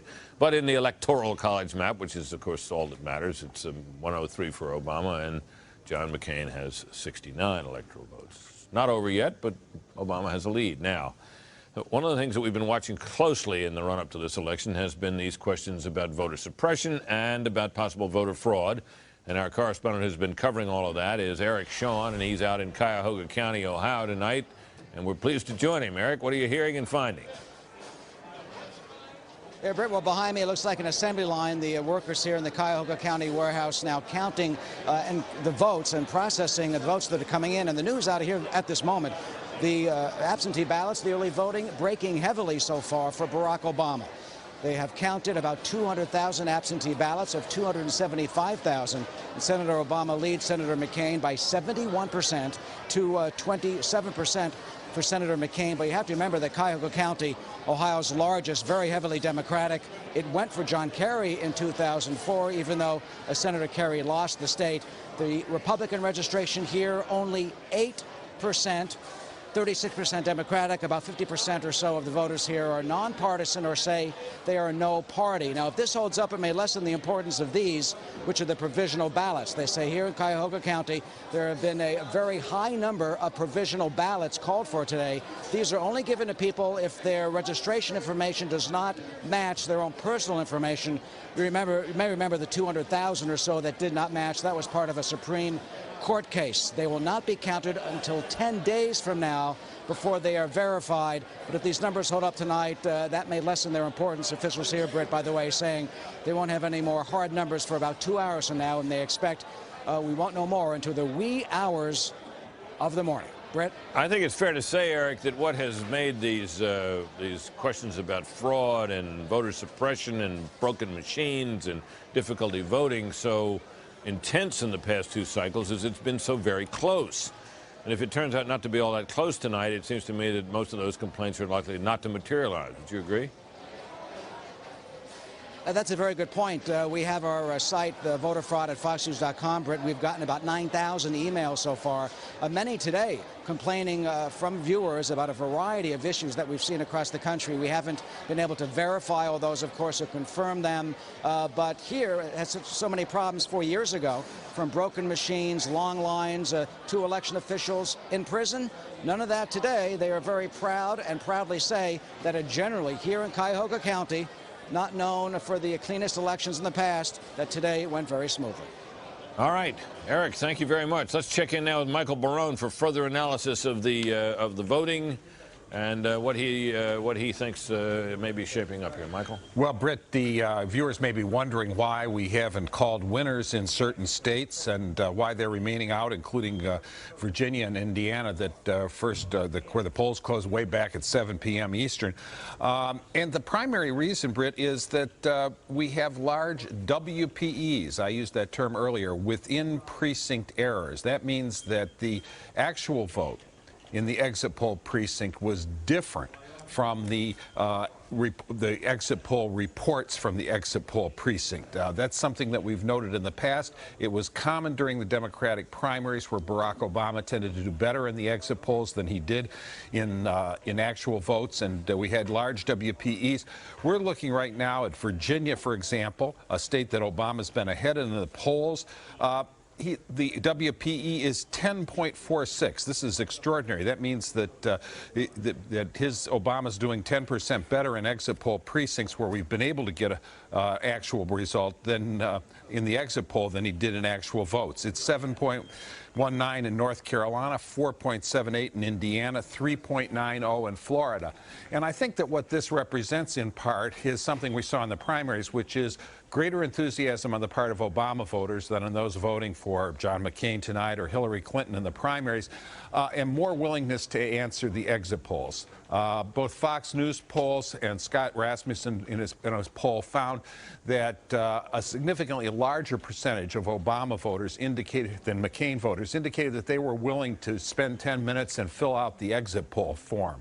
And so consequently, this makes us look at those exit poll numbers with a gimlet eye and be unwilling to risk the reputation of our bipartisan decision desk making a decision when we've seen that the numbers vary so much. And in 3 states, we don't have any WPE numbers yet because we don't have the results in the actual exit poll precincts, the actual election results in Ohio, Missouri, and Mississippi. So we're holding on for the time being in those states. Tell me, Michael, what it was that made us decide, after we'd been hesitant for a while, to go ahead and call Pennsylvania. Well, basically the WPE number, which we did not have before, that came in. We had the actual results the actual election results in the exit poll precincts, and even when you discounted Barack Obama's lead in the exit poll by that WPE, it still left him ahead by greater than the margin of error, so that there's less than 1 in 250 chances that we're wrong on that call. All right, Michael Barone, thank you very much. Thank you. All right, panel, let's talk a little bit now about the situation with the Senate. It would take an extraordinary run now for the magic number, what we've been calling the magic number of 60, to be reached for the Democrats. But that raises perhaps the more pertinent question which is this: do you really need 60? Bill, your thoughts? Well, you prefer to have 60, but you can do a lot of governing with the Democratic president and 58 Democratic senators and 260 Democratic House members, especially if that Democratic president is going to win an absolute majority of the vote, perhaps the most Democratic votes since LBJ in '64. I think basically we're going to see a Washington in which the Democratic Party is certainly more dominant than it's been in 30 years. Yes. Carter had a strong Democratic majority in '76, but Carter didn't add. That was a huge Watergate class of '74. Carter won narrowly in '76 and preserved the Watergate numbers, and then it started to erode in '78, and Reagan took over in '80. So there's certainly the best situation in Washington for the Democratic Party in 30 years, and arguably really since Lyndon Johnson in '64 when he came in. Is there reason now to say, Nina, I mean, it has been conventional wisdom for some time, and I certainly have thought it was true, that this is a center-right country. Does this election suggest, if it turns out as the way it's going now, that we're now perhaps a center-left country? I I think there's a real possibility of that, and partly because, again, the nature of the use of government has changed so dramatically over the past year, 2 years, in part in response to the financial crisis, in intervening in markets, rescuing companies. The idea that a totally free market doesn't necessarily lead to a healthy economy or even a healthy business community. And so I think that's definitely something that I think is affecting people's sensibility. And the other thing is that is just how wages in general have stagnated for a middle class over the course of a number of years, and people were feeling an economic anxiety even before the financial crisis hit, and I think that began more of a center-left shift in the population. Certainly, there's been a center-left shift in the Democratic Party. You're not going to see this centrists in the Democratic Party saying, don't spend money. You're going to see centrists in the Democratic Party saying, we need to spend. Yeah, well, there may not be all that many centrists left, too. Well, they would call themselves, no, they're centrists from the Clinton era, but they support spending to fight the recession and so on. Exactly. So you're not going to see that. All right. Thanks, Nina. We'll be back to back to the rest of you in a little bit. But we got 9 o'clock poll closings coming up, and for what's at stake at 9 o'clock, let's check in with Bill Hemmer and his magic map. Hey, Britt, good evening again. Almost 9 o'clock. You're right, about a minute and a half away. 9 o'clock, just a flurry of states about to close. 159 electoral votes on the line here, and key states, too, about to wrap up here. On our big map, we can show you state of Michigan, 17 electoral votes about to close. Over here in Wisconsin, 10 electoral votes. Likewise for Minnesota to the west there, 10 electoral votes as well. Also a critical state in the American West, Colorado. Colorado has gone for a Democrat one time. That was 1992, only after Ross Perot helped split the vote 3 ways in 1992. Colorado's 9 electoral votes about to come up in the next round of poll closings. Ultimately, you need 270 electoral votes. Where are we tonight? Barack Obama, 103. John McCain, 69. Here it is on the ledger, Britt. Here's where Obama is compared to McCain, but ultimately 270 is the winner. We'll see where we go here with the poll closings at 9 o'clock. Again, just a few short minutes away. In fact, as the time ticks down, 32 seconds, now 31 and 30. Back to you, Britt.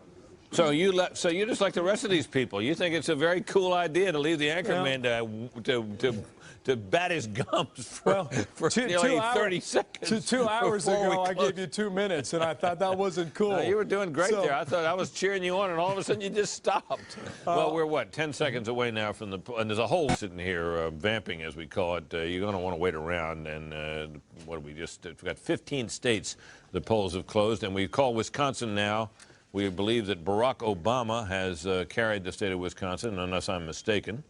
We don't have the check mark next to his name, but disregard that. New Mexico, we call for Barack Obama as well. That was a Bush state, so that's a switch into the Obama column. North Dakota, we believe John McCain will hold on there. The Obama forces really thought they had a chance out there. We think McCain is hung on there. We also believe that he is hung on, as I guess we've told you before, in the state of Kentucky. Let's look at this next one. This is interesting. This is... Well, we seem to be stuck on this board, and we'll wait for it to switch. There we go. Minnesota, Barack Obama carrying Minnesota. That should help Al Franken a bit in his Senate race out there. New York, no surprise there, though. It's a huge state. Rhode Island, Obama, no surprise there. Michigan, Obama. That was not a contested state in the latter stages of this campaign. And Wyoming, a state that I don't think Barack Obama ever went there, and that's a state that John McCain seems to have carried fairly easily. North Carolina, we're still looking at that as too close to call. Similarly, Virginia, even though it's now been 2 hours since the polls closed, still too close to call. McCain ahead a bit there. Ohio, it looks too close to call. You see Obama enjoying a lead of a couple 100,000 votes, but that's early. Oh, no, we're calling it for Obama. Excuse me. Ohio for Obama. All right, there we go. Missouri, still too close to call. Florida, let's look and see whether they've called it or not. Nope, they haven't called it. Still too close to call. Indiana, the state Republicans used to own, too close to call 2 hours after the polls closed. We did not call Ohio. I apologize, folks. I'm told that we are not calling Ohio, that the check mark was misplaced. Maybe it was the one that was supposed to go to Wisconsin that ended up in Ohio. But, you know, we got a lot of maps and stuff to fool around with here tonight, so you don't, you know, every now and then somebody puts a check in the wrong place, and look what happens. So, obviously, this is looking better and better for the Obama campaign, so let's check in now with Major Garrett to hear what he's hearing. Standing out in the middle of the field there. He's amazing. Major Garrett can stand in the middle of a field and know all kinds of stuff that's going on. So, Major, what do you know? Well, Britt, what I do know is at this point, I believe I'm supposed to talk with Senior Obama Advisor David Axelrod. I want to know if, in fact, that is what I'm going to do. So if someone would be kind enough to guide me through my earpiece, is that what we're going to do? All right, good. I believe we have David Axelrod. David, if you'll say good evening to our audience, let's continue on with our interview. David, how are you? I will say good evening to our audience. I'm good, Major. How are you? How's the crowd out there? The crowd is great here, David, and I want to tell you that they're extremely jubilant, and I want you to tell them through me and our audience, is there any reason for them not to be jubilant about the ultimate outcome of tonight's election? Well, first of all, they should be jubilant about a great campaign. We've come 2 years. We've traversed a lot of obstacles and odds and skepticism. The American people came together for change and brought us to this point. And what I would say is we've waited 2 years. They may have to wait a little bit longer, but we certainly like what we see. And everything we're seeing is very, very encouraging to us. The fact, as was mentioned, that Indiana is too close to call 2 hours after the polls closed is a startling thing to some. But we feel good about it, and we're looking at votes, hard votes from there that give us encouragement. Florida is you know, a state that has been a Republican stronghold that we feel we may be able to win, and we haven't moved out. We picked up New Mexico. That was a Bush state, and we feel good about some of the other western states, Colorado and Nevada, certainly Iowa, west of the Mississippi. So you know, we feel good about it, Major. And Pennsylvania, of course, was something that the McCain campaign was pointing to as a state that they said was closing and that they could take, and that would be a key to their victory. Well, that didn't happen. So all of this is good news, but we just need to count some votes here before we draw any conclusions.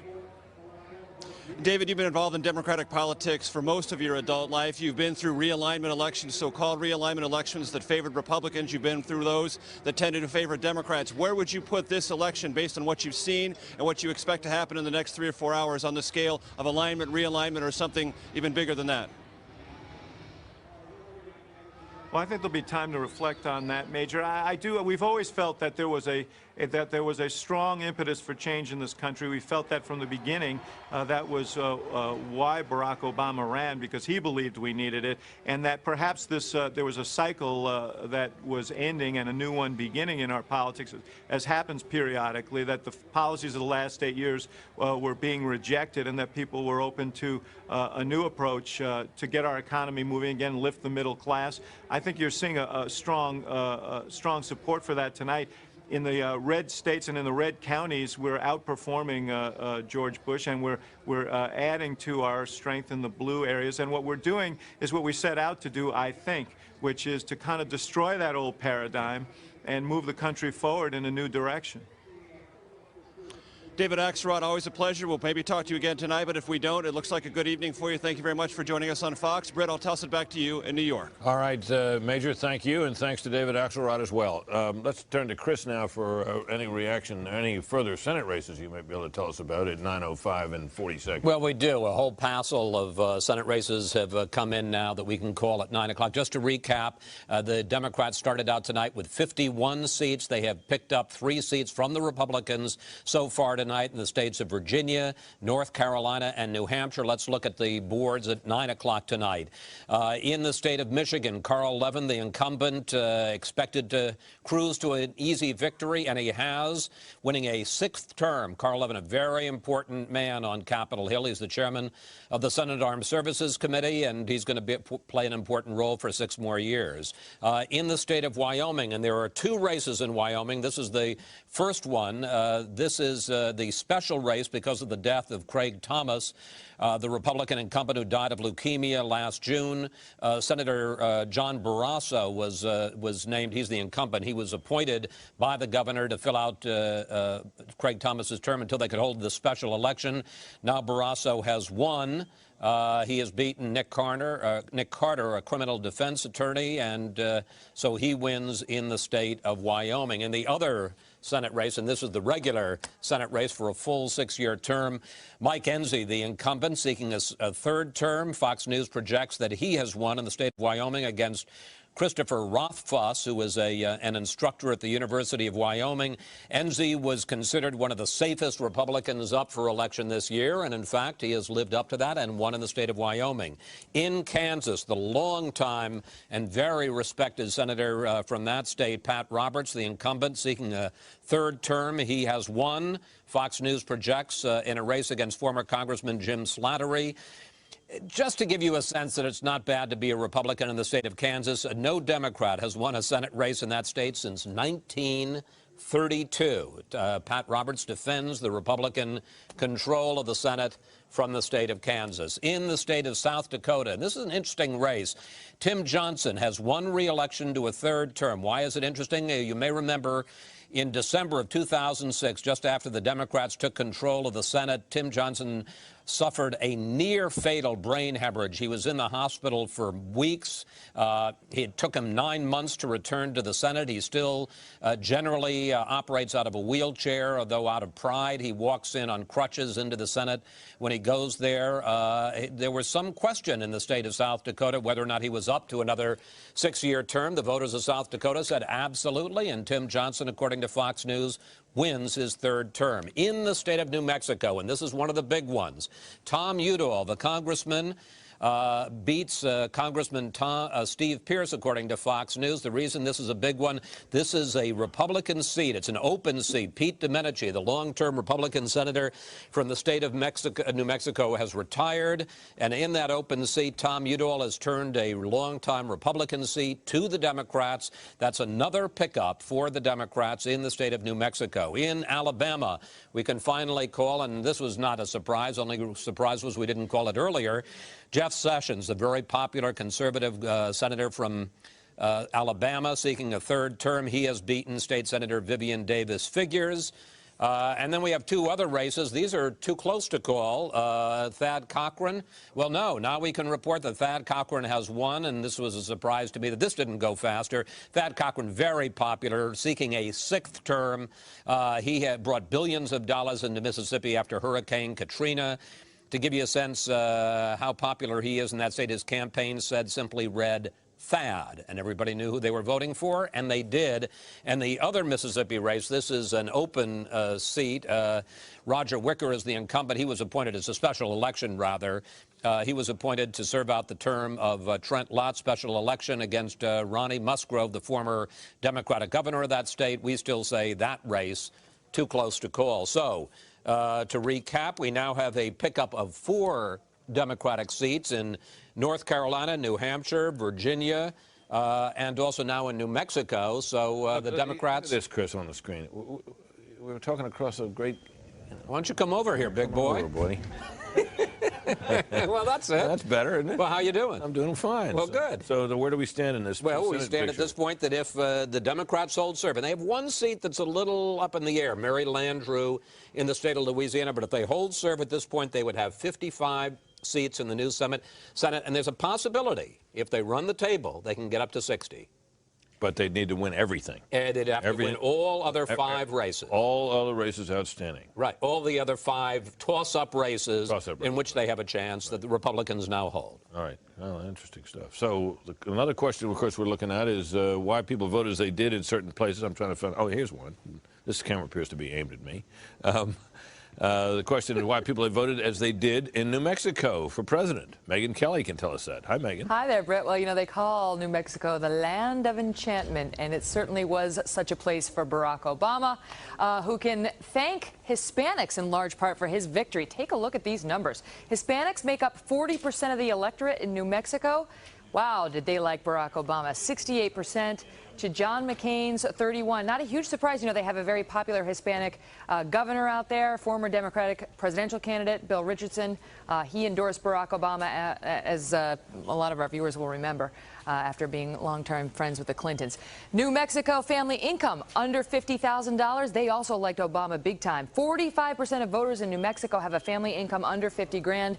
More families in New Mexico live below the poverty line. They're at 14% than the national average, which is at 9%. And those folks think Barack Obama is the best man for the White House, 64% to John McCain's 33. Now, what about those Hillary Clinton supporters? Did they wind up supporting Barack Obama? That's been such a big question in this election. You know, these so-called Pumas, party unity, you-know-what. They said they were never going to vote for Barack Obama. They were going to stick with Hillary Clinton. Not so much in New Mexico. 87% of them backed Barack Obama. Just 12% went for John McCain.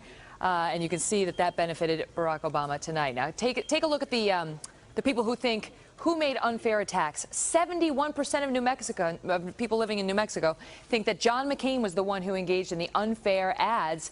Just 49% think that Obama did. Obama's camp would agree with that number, although there have been some independent studies that say it's exactly the opposite. Nonetheless, this is how the New Mexicans felt. Now, what about those who felt that illegal immigrants should be granted a path to citizenship? 62% of people who want to see that voted for Barack Obama.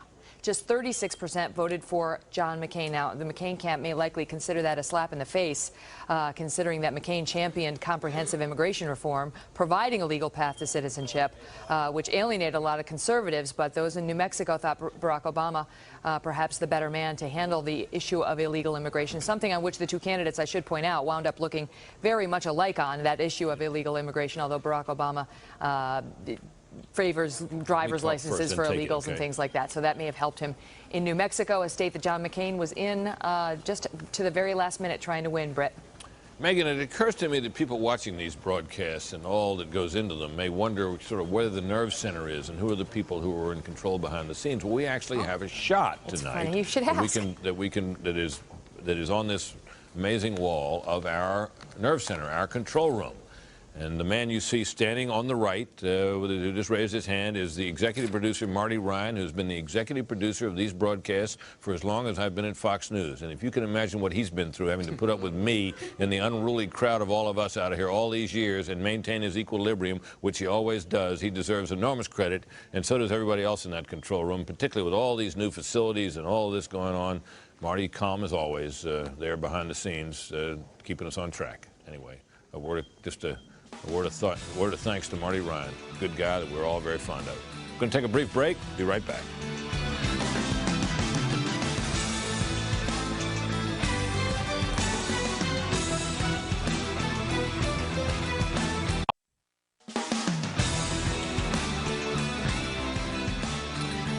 It is probably dawned on the viewers by now that we think that this set that we have, in particular this thing called the launch pad we have here with this enormous screen next to it, is pretty cool. So we thought, well, Megyn Kelly's done a lot with it. Why don't we see what Karl Rove could do with it? Oh, no, Karl, we're in trouble. We're in trouble. Here we go. We're in trouble. Well, look, battleground states right here. Here are the states that have been called thus far. West Virginia for McCain, New Hampshire and Pennsylvania for Barack Obama. In order for McCain to win, he needs to basically win virtually all of these, to win every single one of these states, to win most of these states and not lose too many. If he loses, well, if he loses Ohio, he goes from 286, which the Republicans carried in 2004, down to 266, and that puts him below the 270 threshold to win the White House. So he'd not only need to sweep the rest of these states, which were won by the Republicans in 2004, he'd also need to pick up something as well. Guess what, Karl? I've just received word that the state of Ohio has gone for Barack Obama, which pushes, as you just pointed out, John McCain down to, even if he wins all the rest of these, he gets to 266. That's right. So he has, unless something miraculous happens in one of these non-battleground states. That's right. McCain's situation is right now looking pretty dire. Right. In order for McCain to win, if Ohio ends up in Barack Obama's column tonight, then what he has to do is pick up a state that was won by the Democrats in 2004 on the West Coast, or Michigan, which is still yet to be called, Washington, Oregon, or California or Hawaii, which are particularly Hawaii and California, highly unlikely.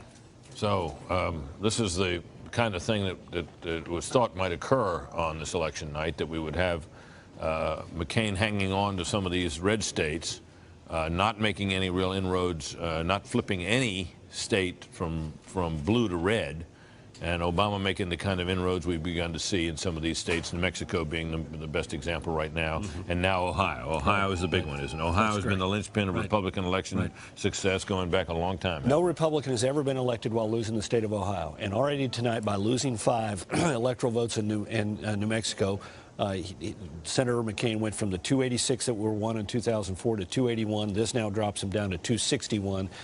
He'd have to win, depending on which states, 1 or 2 states on the West Coast. He'd have to win someplace like Oregon or Washington State. Michigan State. And I think if we were to report, if I were to say we've just gotten some strange word in from Oregon and he's won the state, I don't think that either you or I would be able to comment on it because it passed out on the floor, right? Exactly. It was a close state in 2000. It was not as close in 2004. All right. Very interesting, Carl. So that sort of gives us the picture here now. Michael Barone now joins us with more on why we haven't called Indiana or Virginia. Michael?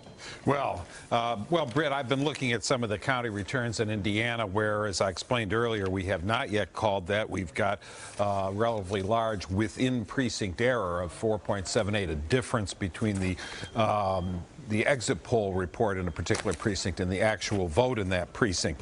But basically, a couple of interesting things here, Britt. Part of this is a combination of something that we've seen in Pennsylvania, I think, which is the central city plus the rich suburbs as part of the Barack Obama alliance. Marion County, the city of Indianapolis, once a heavily Republican county. That's the current 2/3 of the vote are in there, and that's 60% for Barack Obama, 40% for John McCain. That's a movement of 9 points away from the Republicans in the last 4 years. Bigger movement, twice as big in Hamilton County. That's directly north of Indianapolis, Noblesville, Carmel, and that's an area that's 74% for George W. Bush in 2004. This election, with about 1/3 of the vote in, it's going 57%. Down 17 points. Now, those may vary as the remaining precincts come in, but that's been Indiana's premier Republican county, and it's not giving John McCain the kind of support he needs. By contrast, the rather modest income suburbs of Louisville, Kentucky, and Indiana, and Floyd and Clark County, New Albany, and Jeffersonville, John McCain is running about 4 or 5 points behind George Bush's showing. If he were doing that all over Indiana, we would have called the state for him some time ago. But you basically have a split between some parts of the state where McCain's way behind Bush, some parts of the state where it's close. The net result is that looks like kind of like a 50-50 state or something very close. As for the Commonwealth of Virginia, that, as we explained earlier, there's a big difference there between the exit poll results and the results, the actual voting results in the precincts where we have that number. So we have been suspicious about calling it. I should point out, though, that there are a lot of votes still left out unreported in Arlington County. That's directly south of Washington. It was once part of the District of Columbia until it was retroceded to Virginia in 1846. I would estimate they probably got another 25,000 margin for Barack Obama coming out of there, judging on the kind of vote they had, 2-to-1 vote. And in Fairfax County, which surrounds Arlington and Alexandria, the home of George Washington, once leaning Republican, the vote so far in there has gone 57-42 for Barack Obama, and judging from that, I'd expect about 50,000 more. McCain's currently showing a lead of 20,000, with some Republican-leaning areas still to report. Big item, Michael, is now that we've called the state of Ohio, it appears that not even if McCain were to carry Virginia, hold on to North Carolina and these other battleground states that have been red states, it would be very difficult for him to get to 270 votes unless some kind of stupendous upset were to occur out on the West Coast or in one of the sort of non-battleground, formerly blue states. So it looks like we're beginning to see the shape of this election, doesn't it? Yeah, it does, Britt. We're looking at some close states here. The electoral count may vary, but John McCain is going to need to spring a very big surprise on us to overcome where he's situated now. All right. Thanks, Michael. Thanks very much, as always. We're going to take a brief break now. We'll be right back.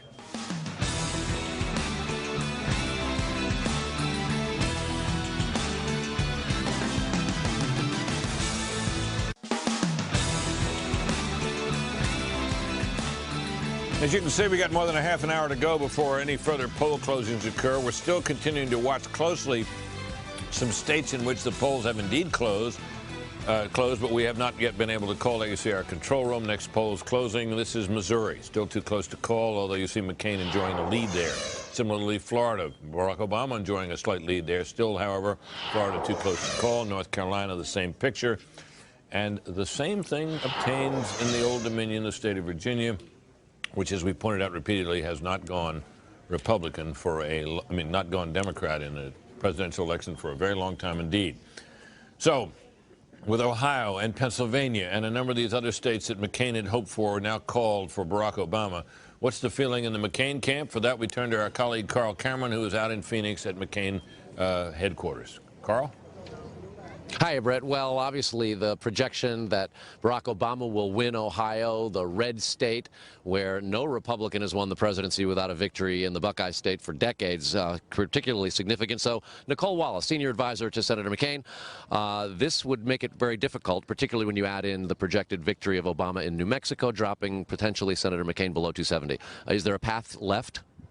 Well, look, I think at this point our fate is in the hands of the voters that are still heading to the polls. I just hung up with my dad. He lives in Nevada. He was rounding up some of his neighbors, and they were heading to the polls. And there are still some states where people are still voting. We want to encourage them to do so. But this was always going to be difficult. And I believe that if the Republican nominee were anyone other than John McCain, we wouldn't be standing here talking. He was in this very difficult climate where the American people had really said enough is enough with the Republican Party. They became very disenchanted beginning in 2006 in those midterm elections. John McCain has mounted the most really fearless, aggressive, courageous fight for this election. He won the nomination, one of the scrappiest comebacks ever. And when you work for John McCain, you learn one thing, and that's that it isn't over until it's over. Well, a short while ago, the race was also called for Senator Obama in the blue state of Pennsylvania, one where Senator McCain made more than 24 visits just in the last several months. A blue state for the general election, a tough road to hoe as well. Was that a mistake, or are you accepting the notion that the projection for Obama in Pennsylvania is solid? Well, listen, Pennsylvania was always a tough state. We wanted to see a little more information about other parts of the state. So when I came out here, Mike Duhame, our political director, who's very smart, knows a lot about that part of the country, said he really wanted to see more information before he felt confident in that call. So I think, you know, we're hoping for the best, but prepared for the worst. As you look out and hear from around the country from your various different ground troops in the organization, et cetera, what are you hearing about Governor Palin's role in all of this and how the grassroots and what her impact on the ticket's been? Well, listen, Governor Palin has been a home run for this ticket. She electrified our race. She has inspired our party, and not just our party. Women come to her events. They show up hours early. They wait hours afterward just to see her and know her. She is a really once-in-a-generation politician who just has that something. Everyone wants to know more about her. They want to get to know her. Maybe we didn't have enough time to have her get into every living room in America. I know that's one of her frustrations, but she has been an asset to this ticket and to this party and to the country. In the last couple of weeks, there's been a lot of talk, some of it involving you and other staffers, about what some would argue is an understandable amount of friction faced with a tough hill to climb in the final days of this election. Give us the assessment of how the senator, the staff, and the running mate have been interacting in this last week in what's been obviously a tremendous sprint towards the finish line.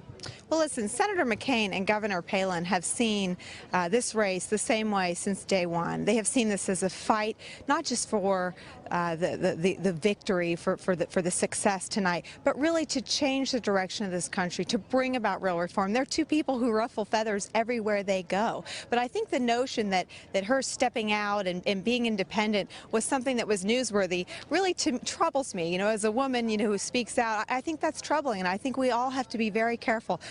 You know, Sarah Palin has been an asset. The two staffs, you know, her organization was put together overnight, and anything that's gone wrong certainly falls on the shoulders of campaign staff. We make a million decisions a day. Jumping on a campaign's like jumping on a treadmill going at 20 miles an hour, and we've all made mistakes. I've made my share of them, but you know, she's been, you know, political gold for the McCain-Palin ticket. Nicole Wallace, senior advisor to the McCain campaign. We've all made our mistakes, Britt. I think I got to watch out for the tickets and parking and speeding tickets that may be coming in with my expenses as my mistakes are counted up. They are still watching the count here, Britt, but clearly the sign of Ohio being projected for Senator Obama beginning to ripple through and take hold with a little bit of a reality check at what looks like a long night still ahead for them. Well, it has been a very big call, Carl. As you know, in past elections, I remember sitting in the anchor chair 4 years ago when we called Ohio, which was the linchpin state in that election, as it has been in so many recent elections for George W. Bush. And I remember very well doing so with a little bit of anxiety because it was decisive then, as it may indeed prove to be tonight. And I remember turning to Michael Barone and saying, Michael, are we okay on this call? And Michael Barone reeled off, as only Michael Barone can, this dazzling series of facts and figures about the parts of Ohio where the vote was coming from and so forth, to the point where I think everyone was satisfied the right call had been made. We here now are confident in this call as well, but we'll have more about it as the night goes on, and we hope perhaps that the McCain campaign will listen to hear what we have to say as we go forward here. Our best to Nicole Wallace, and thanks to her for joining us tonight. Let me turn now, Carl, thank you too, of course, to our panel. I want to get back to this question now. Of course, first of all, there is a call to be made for John McCain here in the state of Louisiana. This was never really a battleground state, but it was one obviously that McCain needed to have, another red state that has stayed red at least this time, which might tell us a little bit about the Senate race there, where Mary Landrieu, the incumbent Democrat, is the only one who was only Democrat in this year's set of elections who was thought to be incumbent Democrat in any real trouble. So we'll be continuing to watch that state with some care. Let me get back with our panel here to this question of whether this is a realignment election, whether this country, which has been regarded as a center-right country for so long, has now become, as Nina suggested, may have a center-left country. Fred, your thoughts? I don't think so at all. I think the country, we have a center-right country. Now, it can be more right than center, and I think it's moved a little to the center from the right. But we're definitely going to have a center-left Washington. I think this will be the first time that Democrats will control the White House, assuming Obama wins, and it looks like it, and both houses of Congress since, what, 1994.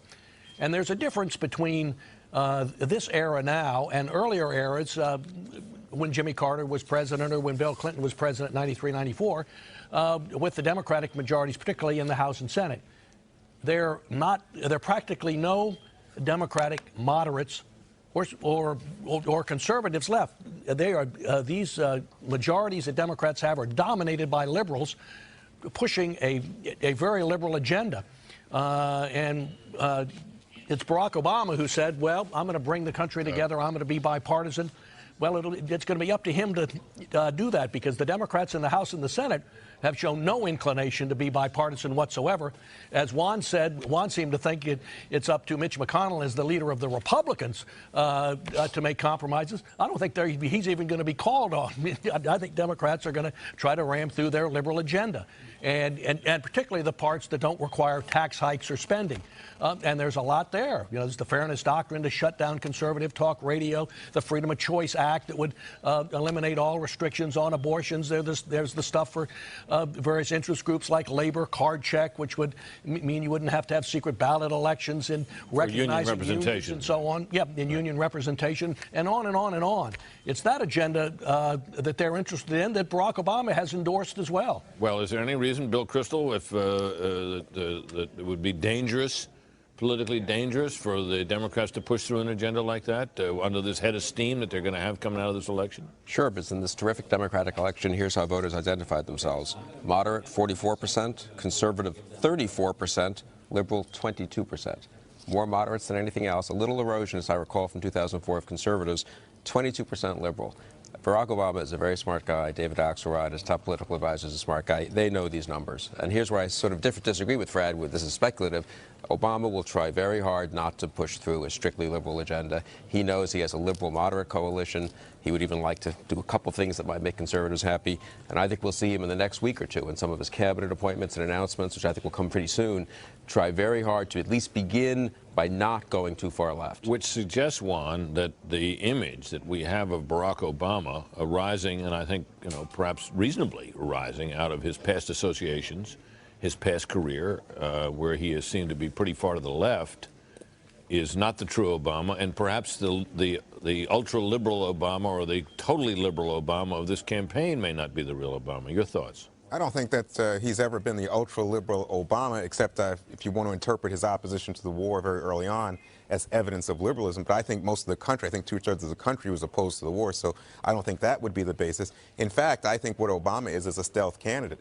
And people have had to become comfortable with the idea that he is presidential and commanding, but we don't really know his positions on so many issues. We don't know his position as we sit here tonight on that key union issue.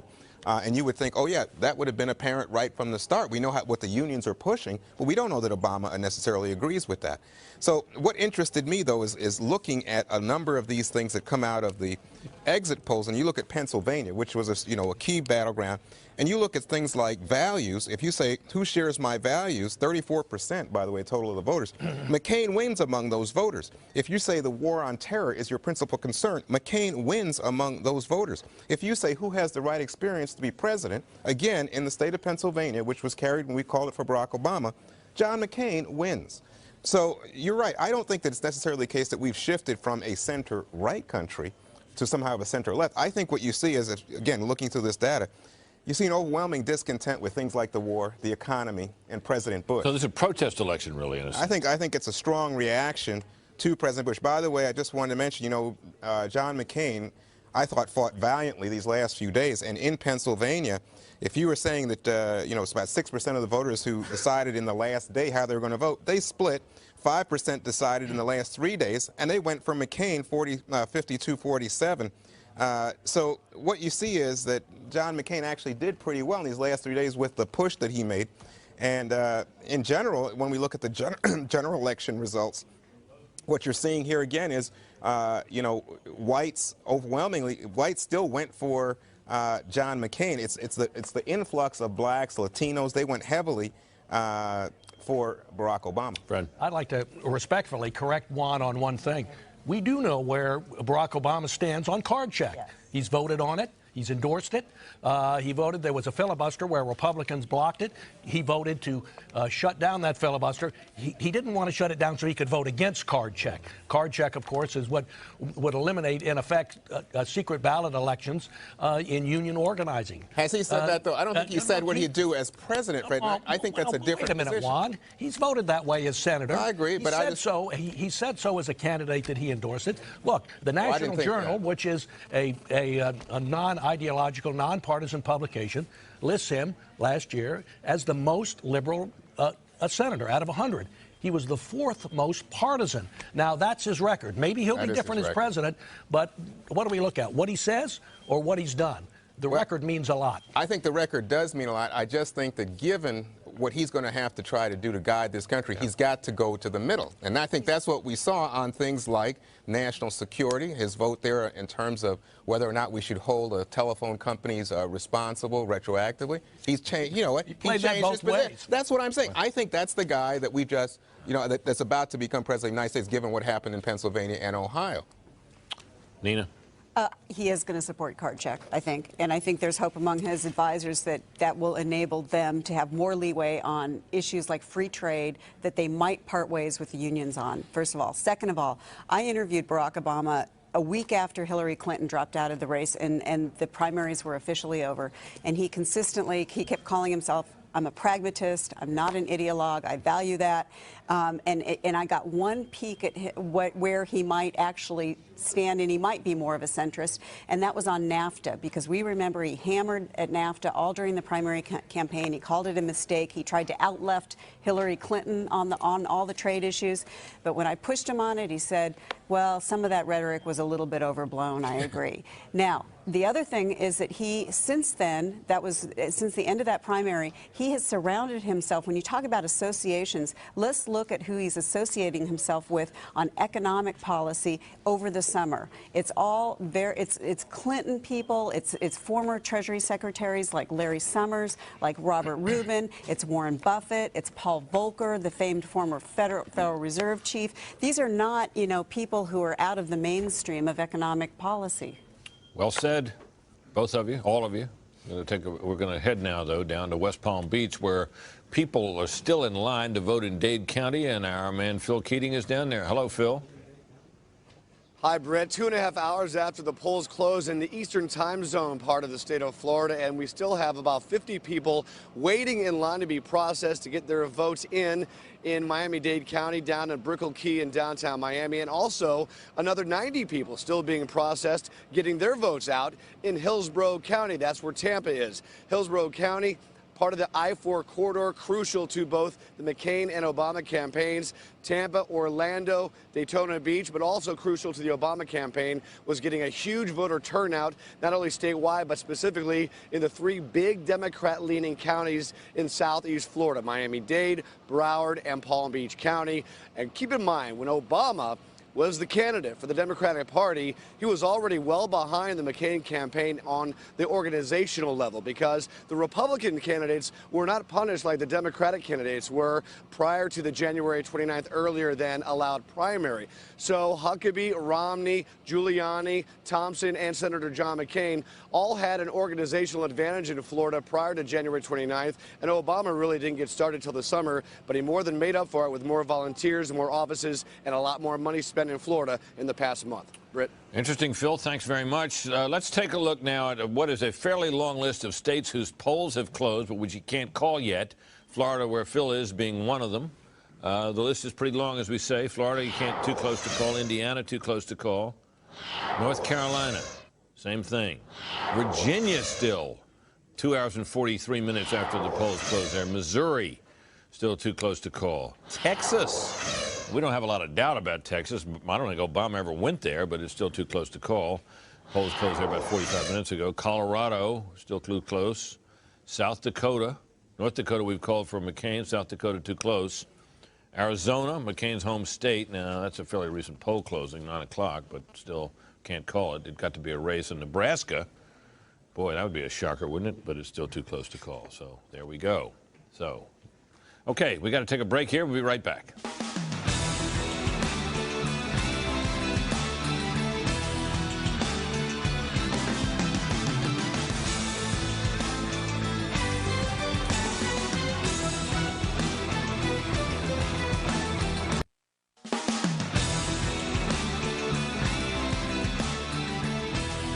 What that is, folks, is outside the studio right here in New York City on 6th Avenue. That is our strategy room, and that's an internet deal. And if you want to follow what they're saying in there, and it's all kinds of good people out there, Brian Wilson and Bob Beckel and I don't know who all, well, you can turn to foxnews.com and find your way there. So how did Barack Obama win the all-important and we think now possibly decisive state of Ohio? Who'd better to tell us than Megyn Kelly? Megyn? Hi there, Britt. Yeah, I've got that information for you. I just want to give you a look, because I'm in a different part of the studio now. There's my colleague, Bill, doing his billboard back there. You know, he's always hard at work working that thing, and now he's talking about Florida, and we are going to talk about Ohio, and I'll tell you what happened. You know there's a strong evangelical vote in Ohio, but in the end it was not enough for John McCain. Young voters, independents really helped Obama out here. Take a look at the young voters. 64% of the young voters went for Barack Obama, just 34% for John McCain. Those are are not good numbers for McCain. And the economy. Ohio really never recovered from the recession that hit after 9/11, and economy was a huge issue for Ohio voters. They went 55% for Obama, 44% for John McCain. Those are the ones who thought the economy was their top issue. Moving on, let me tell you about Bush versus McCain. A lot of people thought in Ohio that 4 years of John McCain meant another 4 years of President Bush. 48% thought McCain would continue Bush's policies. 47% said he would take a different direction. And just about all of those who think that he is too close to President Bush, McCain is, wound up voting for Barack Obama. Independents, too, sided decidedly with Barack Obama. 29% in Ohio said they're independents. That's up from 25% in 2004, and it was a clear victory for Barack Obama there. Also, take a look at the groups across the board that Obama won. 54% of the women, 62% of the moderates, 82% of the Democrats who voted for Hillary Clinton in the primary wound up voting for Barack Obama, and that was enough to put him over the top here tonight. Now, in the meantime, over here, you know, in the primaries, we always talked about the decision desk. These are the guys who actually are responsible for calling these races. This is our executive president, John Moody, and he's got a lot of pressure on him because they don't call it before John Moody says they can call it. Am I right? I will hold up everything to talk to you. No, yeah, exactly. So, speaking of which, what's coming up next? What do you got on the agenda? At 10 o'clock, we have polls closing in Iowa and Utah, and we expect to be able to project winners in both. Iowa and Utah coming up at 10. So you heard it here first, Britt. And last but not least, taking a look at our launch pad over here. You can see we have going. We've got a 3-box for you here. That's Barack Obama's, supporters in Grant Park, Chicago. Now we're hearing estimates of about 50,000, 35,000. I don't know. Earlier they said expect between 70,000 and 1 million people. I don't know how they're going to get 1 million people into Grant Park. You got balance of power going up on screen, on the top of the screen in the Electoral College vote. You can see more states turning blue. We'll find out about a couple of more, as John Moody says, at 10 o'clock. Britt? Well, you know, I was going to go through that little bit about the states we're going to call at 10 o'clock, but you blew that up for me. It's my launch pad. Look, come on, Britt. We've been over this. I know, but John, but John Moody, our senior vice president over there, I could talk to him. Well, you don't have to do everything. You know, I've got somebody for you, Britt. You know what you could do? I'll tell you what you could do. Now they're going to get mad at me because I'm going out of my light, but just trust me. There's something exciting happening up here, and it is Judge Andrew Napolitano. Now they're really going to yell because we're there. But look, Judge Napolitano's up here. You could talk to him, Britt. I could talk to him. The trouble is I don't have any idea what he's going to say. Let me ask you this question, Judge. Does it appear to you, Judge, from what you're seeing tonight, that this race is not going to be close enough to where any challenges of a legal sort would end up mattering? I don't think there are any races tonight that are that close, and if they are, and if they are, they'll not be in states of consequence. And Britt, it's so much better for voters to decide these things than for judges. We all know that. You say that as a former judge? I say that as a former judge. Now, friends, that's patriotism. All right, Judge, thanks very much. Always good to talk to you. Let's turn now to Chris Wallace and Karl Rove for more. Chris? Britt, I was struck by the conversation you were having with the panel about the question of Obama and is this a center-right country still or a center-left country? Interesting column last week in the Wall Street Journal by Kimberly Strassel, Karl, in which she talked about the fact that Obama really didn't run as a liberal. I mean, when you think on taxes, he ran as a tax cutter. He voted for the Domestic Surveillance Act. He supported the Supreme... Flip-flopped on it in order to support. Right, but he did, yeah, and he supported the Supreme Court's ruling that there is a right to bear arms and that the Second Amendment means what it says. And he, of course, criticized McCain on the issue of Pakistan and saying, we should be willing and able to go into a Pakistan. So is this a victory and indicate that the country is a more liberal country, or did Obama move to the center in the course of this election? He clearly moved to the center. In fact, it was one of the great ironies. He ran as a tax cutter and attacked John McCain's health care plan as a tax increase. And one of my favorite ads, he said John McCain's health care plan and government-run health care are both extremes, which I thought was an unusual way. Look, he's a very smart politician, and he clearly understands the country's center-right, and he wasn't going to pull Howard Dean and go flaming in, off the left side of the map, and so he went to the center, and he went there very hard and very smart. Now, having said that, that was the way to win the presidency and campaign.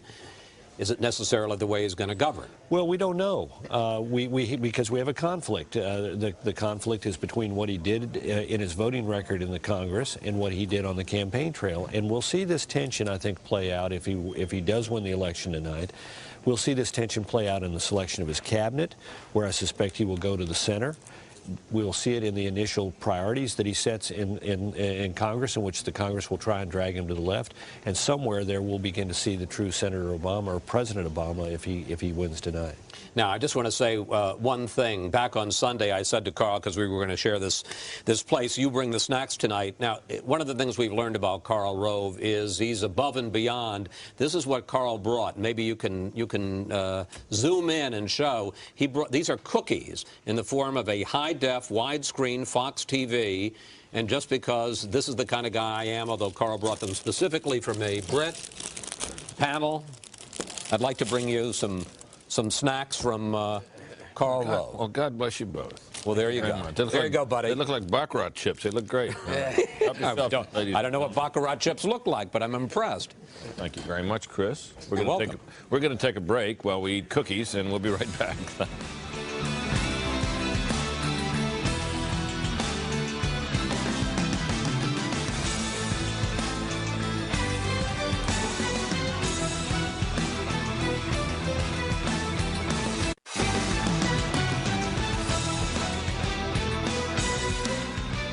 This is Chris Wallace back. Britt Hume taking a brief break, and I'm going to update the boards of those states that we have called so far. Wait a minute. I don't need to do this. Britt Hume is here. Britt? Aren't you going to? Well, no, you're going to update. You're fine to do that. All right, let's look at them then, the boards that we have called so far. And Virginia, we're still rating too close to call, so this is a state we haven't called yet. Missouri, too close to call. Same thing in Florida. Guess what? Same thing in North Carolina. And with 4 minutes to go before the further poll closings occur, we rate that state too close to call. So the question is, what's at stake at 10 o'clock? Let's turn to Bill Hemmer for that, Bill. Hey, Britt, good evening again. Back on the billboard. Polls will be closing here in a matter of moments here at 10 o'clock on the East Coast. A couple of key states, 20 electoral votes on the line. Where are they coming from?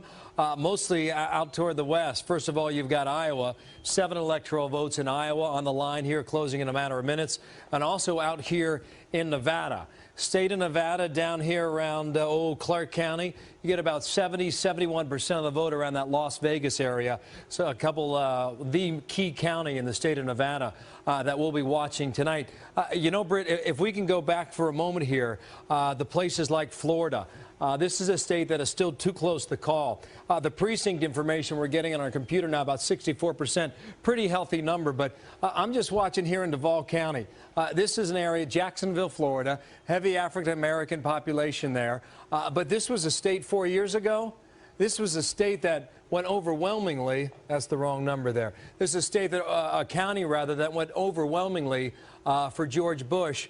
The county information we have right now is it's dead even, 50% to 50% Barack Obama and John McCain. That is a very good sign for the Obama campaign in the state of Florida, although, again, too close to call. Another very interesting county up in North Carolina. On the county map, this is Charlotte and Mecklenburg County.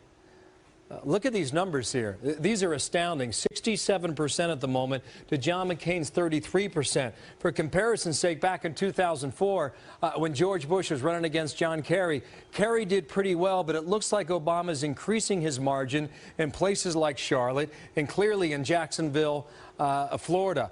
Again, both of these states too close to call at the moment. On the electoral map, that's what it's all about. The biggest prize, 270. That's the big prize. Obama at 200, John McCain at 124. On your ledge, you see a clear advantage at 10 o'clock on the East Coast. Here's 270. The first one there gets the White House. Coming up on 10 o'clock on the East Coast, we can show you the poll closings one last time here. We're going to see Iowa. We're going to see the state of Nevada. We're going to see Utah. And also up here in the American West, state of Montana is 3 electoral votes. That's coming up in about a minute and 24 seconds here. Britt, back to you. Of course, one of the ones that we're going to be closely watching is we're going to be watching Nevada, where that turned into a battleground state, as you know, Bill. And Iowa, of course, was a red state this last time around. But that was really not thought one that, I guess McCain went there, but that was thought a tough state for. Yeah, ethanol was a big issue for Senator McCain in that state going back to 2000. You see where Al Gore, the margin here was so small 8 years ago, 49 to 48% for the state of Iowa. In 2004, that's a state that George Bush won, but again, very close, just a percentage point, 50% to John Kerry's 49. In 2008, polls are going to close there in a matter of minutes, Britt. Seconds, really. Well, we're looking at, we do have one state we can call, Bill. This will be no surprise, and it's actually already turned up on your map red, and that is the state of Texas for John McCain. The polls closed there at, 9 o'clock, so that was one, nobody went there. Big state, you'd think somebody would have gone, but it was pretty clear that Obama wasn't going to turn it, and McCain didn't need to go, and so he didn't. We're now 15 seconds away from the 10 p.m. closing, and as we've mentioned, there's some big ones at 10 o'clock. To see if we'll have a chance to call that. It appears at this point that we're not going to be able to call that at 10, but we can call Utah for John McCain and Iowa, no great surprise, although it's a switch for Barack Obama. And it is because of states like that, those two, that Iowa and also New Mexico, that John McCain needed, in Virginia and other states where he was challenged, that John McCain needed to rush into Pennsylvania and try to pull something off. So it's not 10. We do have a gubernatorial call we can make also in the state of Utah. We're calling that for, let's see if we can get a board up on the Utah governorship. Polls are closed now there. Well, anyway, the Republican huntsman, incumbent, I believe, has won election to the governorship in Utah. Let's turn for more on the Senate races to Chris Wallace. Chris? Thank you, but I got to say, sitting next to Karl Rove is a bit of a trip when you announced that Texas had gone for George Bush, for John McCain. Karl is sitting next to me. Go ahead, do what you were doing. He's doing hook 'em horns. Oh boy, it's always interesting with Karl. Have a cookie, Karl. Anyway, we got 4 races to call for you in the Senate, and there's one big one, and we're going to wait to get to that one, but. First of all, in the state of Texas, and you can begin, the eyes of Texas are upon you, John Cornyn, the Republican incumbent, has won, according to Fox News projections, a second term in the state, running against State Representative Rick Noriega. Pretty tough for a Democrat to win in the state of Texas. No Democrat has won in the Senate there since Lloyd Bentsen in 1988, and John Cornyn keeps it an all-red state in the Senate. In the state of Montana, Max Baucus, the incumbent, seeking a 6th term, and he wins it. He's an important man on Capitol Hill, chairman of the Senate Finance Committee. He's running against a fellow named Bob Kelleher, who had run at least 16 times as a Democrat, a Republican, and a Green Party member over the years. He didn't win as this time. In Iowa, the incumbent, Tom Harkin, liberal Democrat, seeking a 5th term.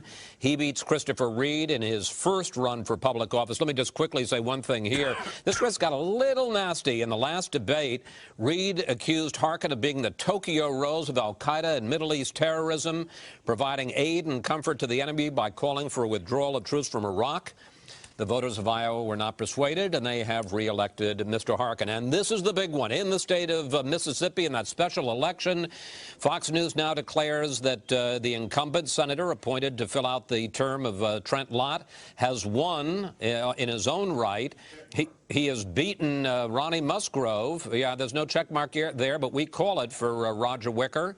And the significance of that is that means that unless the Democrats pull up an upset in one of the states that was not a toss-up, they are not going to get to the magic number of 60 because the Republicans have held on to 4 of those battleground states. So at this point, the Democrats are up 4 on the night. Now, this is a new one. Let me just ask, are we calling the state of Colorado?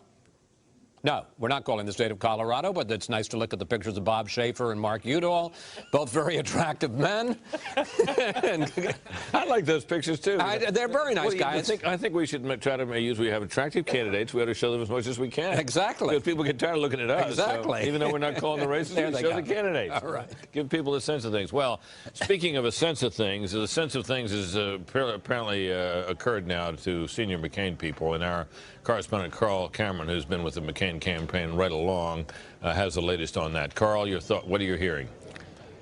Well, Brett, we had an opportunity to sort of get off of our platform on the stage here and run around and talk to some of the senior advisors who are with the gathered throng of McCain supporters, and they now acknowledge, more than a few of them, that, quote, there doesn't appear to be any path. That a reference to the idea that Senator McCain's strategy had long been to win the Bush states of 2004, which would have given him 286 electoral college votes, and to perhaps have pickups in Pennsylvania and New Hampshire for an additional cushion. But the absence of New Hampshire and Pennsylvania, blue states, the loss of Ohio and the loss of New Mexico dropped them beneath 270. Add in Iowa, and they acknowledge that mathematically it appears virtually impossible for them, primarily because there are no other battleground states that they thought that they could actually turn in blue. They just don't have any other states that they expect to be able to flip. So the mood has changed here. They are not hanging their heads. They are quick to point out that most Republicans agreed that John McCain was perhaps best suited in the GOP to be the nominee in this environment against Barack Obama. They make the point almost incessantly that the economic credit crisis tsunami was something that perhaps no Republican could have survived, and that beyond that, the unpopularity of the president and the right track, wrong track number in the polls was something that may indeed have been insurmountable. They now recognize that there doesn't appear to be a needle they can any longer thread.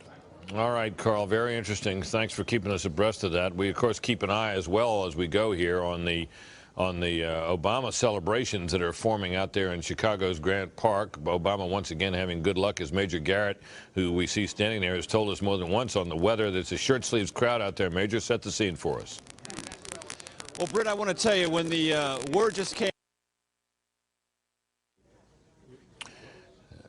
You got a chance to see the kinds of things that we see there. You saw Major disappear, and then you saw why. The signal had been lost. We'll get it back, and we'll get back to Major in that remarkable scene out there in Grant Park. We hope that somebody didn't fail to pay the telephone bill, but And Chris, let's get back to you for further word on the Senate situation. Yes, and because of we had our own technical mess up, and because of a problem in communication, I've got to update the race in Mississippi. So the Republicans are going to have to wait a little longer to stave off that filibuster-proof majority.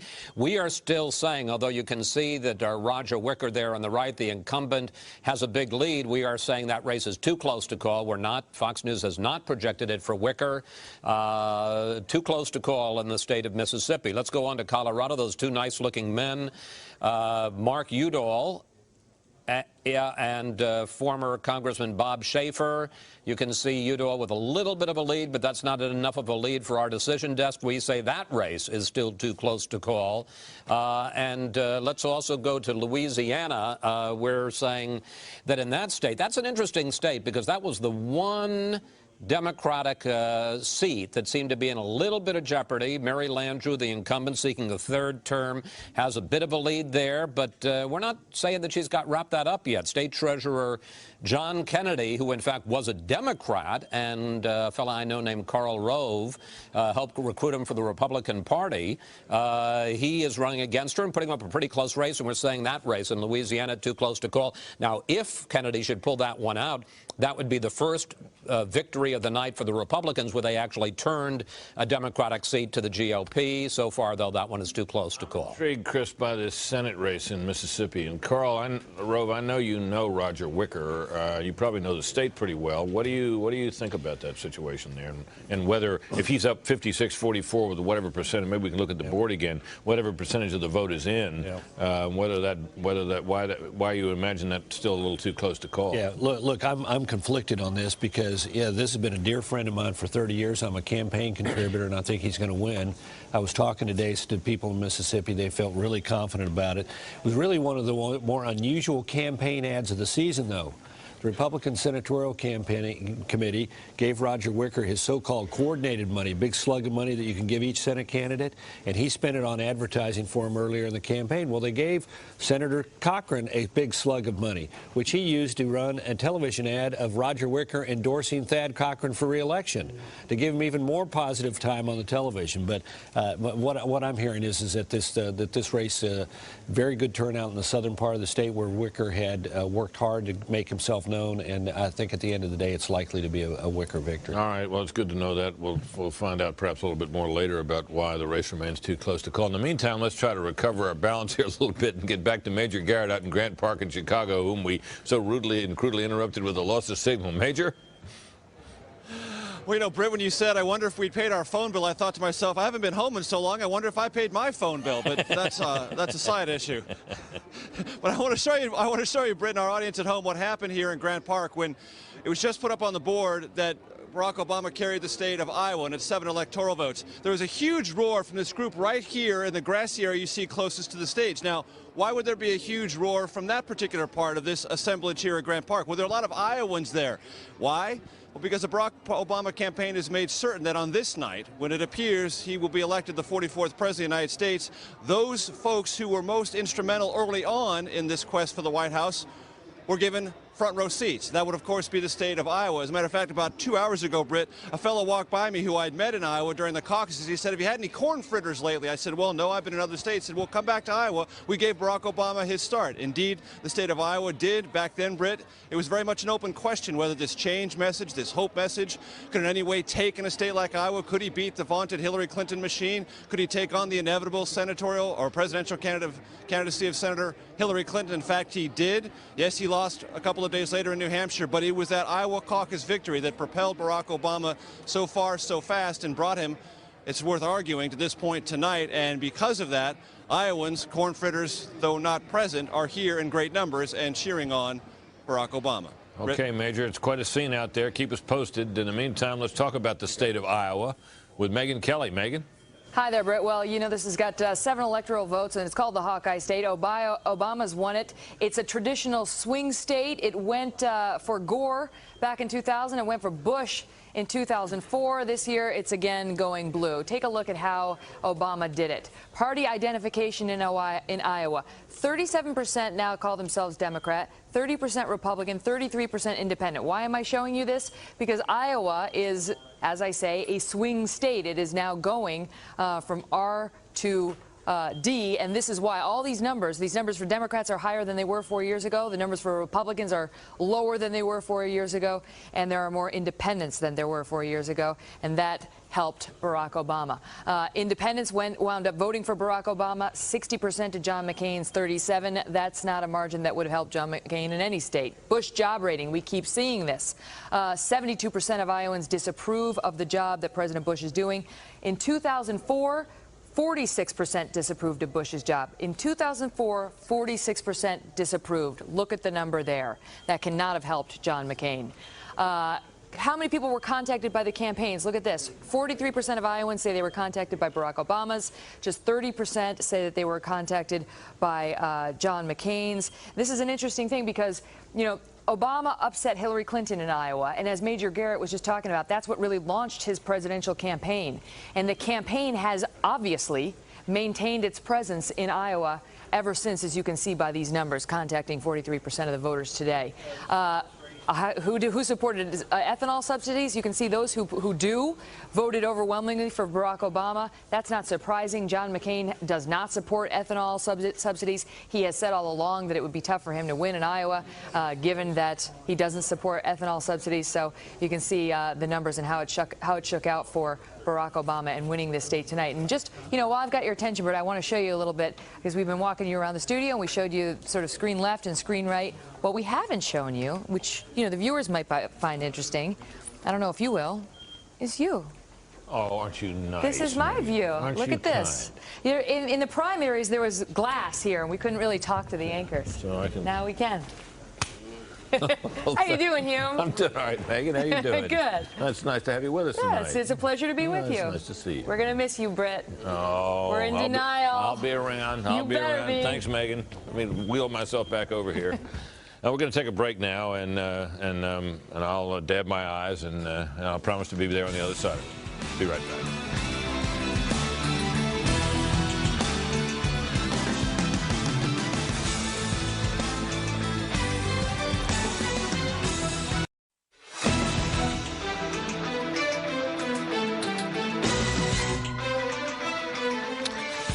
One race we can call now in the presidential race is Mississippi. We declared John McCain the winner there. We await with some interest, of course, the result of the Senate race there, which remains too close to call. But if it went Republican, and Roger Wicker is the incumbent, if it went Republican, would end the Democrats' chances of getting to the magical 60-vote, no filibuster majority. There you see There you see our electoral map there, the current state of the electoral count.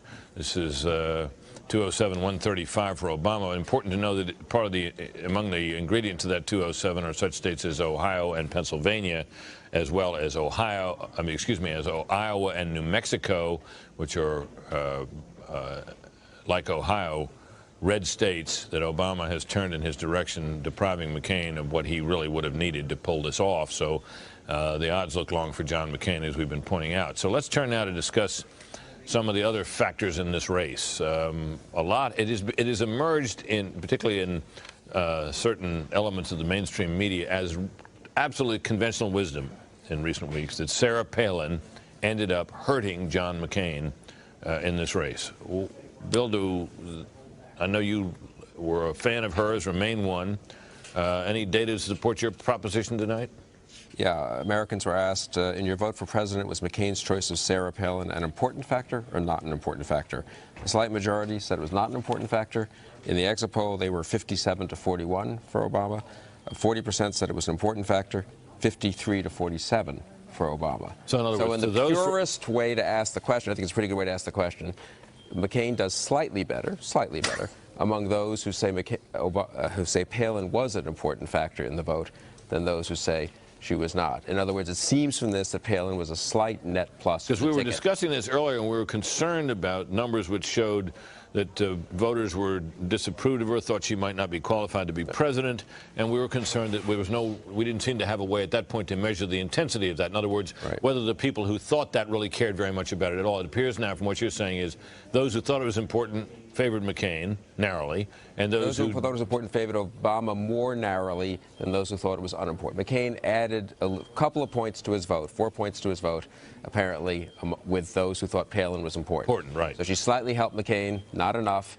If those who thought it was important still preferred Obama, but more narrowly than those who thought Palin was unimportant. So but my sense it doesn't prove much, but I mean, because my sense of that, though, is that that's the base, and that's what she did. I mean, if you were to give credit to Sarah Palin during the course of this contest, it's for stirring the passion Let me just say of this. the base. In the exit poll, Obama's beating McCain by 10. Among those who say Palin was an important factor, Obama's beating McCain by 6. Right. So it can't be that Palin's only appealing to the base. If those who say Palin's an important factor, McCain does better with them than among the pure McCain vote. Well, look, if you ask them, is Sarah Palin qualified to be president, should it become necessary, 60% say she's not. I know that one. She wasn't running for president. But I'm saying, you talk about an indication of experience. Well, fine. I'm not debating whether she was the perfect pick or whether she should be president of the United States. I'm just saying the literal question that's been debated was, did Palin hurt McCain or help McCain? Among voters who say Palin mattered, it was a slight advantage for McCain. I've always had this view of vice presidential votes, and I remember this vividly because I started the line of questioning that led to such an embarrassment for Dan Quayle 20 years ago. And we always wondered about how much of an effect. I mean, he clearly had a rough campaign season that year and was judged by many to be callow and not very well prepared. I thought that judgment was unfair to him, but there it was.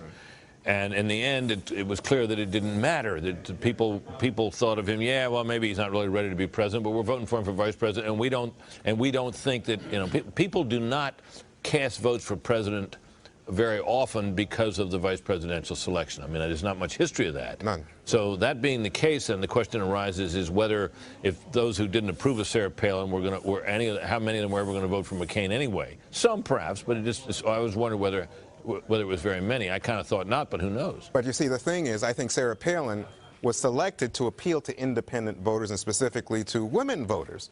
And that ability, according to all the polls, diminished over time. Right. And so, as it turned out, for example, if you look at Pennsylvania or Ohio, these key states that we have seen tonight go to Barack Obama, the vote there did not swing on the basis of Sarah Palin. And what is true, and I think this is what Bill's picking up, is that for people who said, it's really important, which I believe is the base of the Republican Party that was more excited about her than they were John McCain, she was a plus.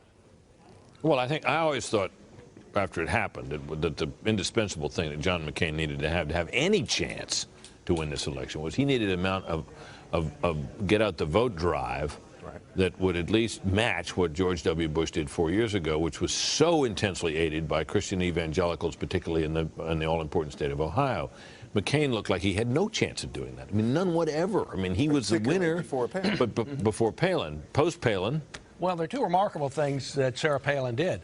You know, she was the biggest boon to investigative reporting by the mainstream media since Watergate. You know, they were still doing investigative stories about her as governor and about almost up until Election Day doing these stories. The Associated Press did one, and Sarah Palin and the natural gas pipeline that the Anchorage Daily News had to come out and knock down as being inaccurate, and stories about, anyway, there were stories, investigative reporting of the type that was never done about Joe Biden, that was never done about Barack Obama either. So there's that. Secondly, if you go out with her and saw her crowds, she attracted a different type of crowd. It was not your basic Republican crowd, wasn't the country club Republicans, wasn't even the small business Republicans. It was a lower middle class, working class crowd, an awful lot of women who may not have been, she may have clearly didn't do what no vice president has ever done, which is, you know, improve the ticket by 5, 6, 7, or 8 points. She didn't do that.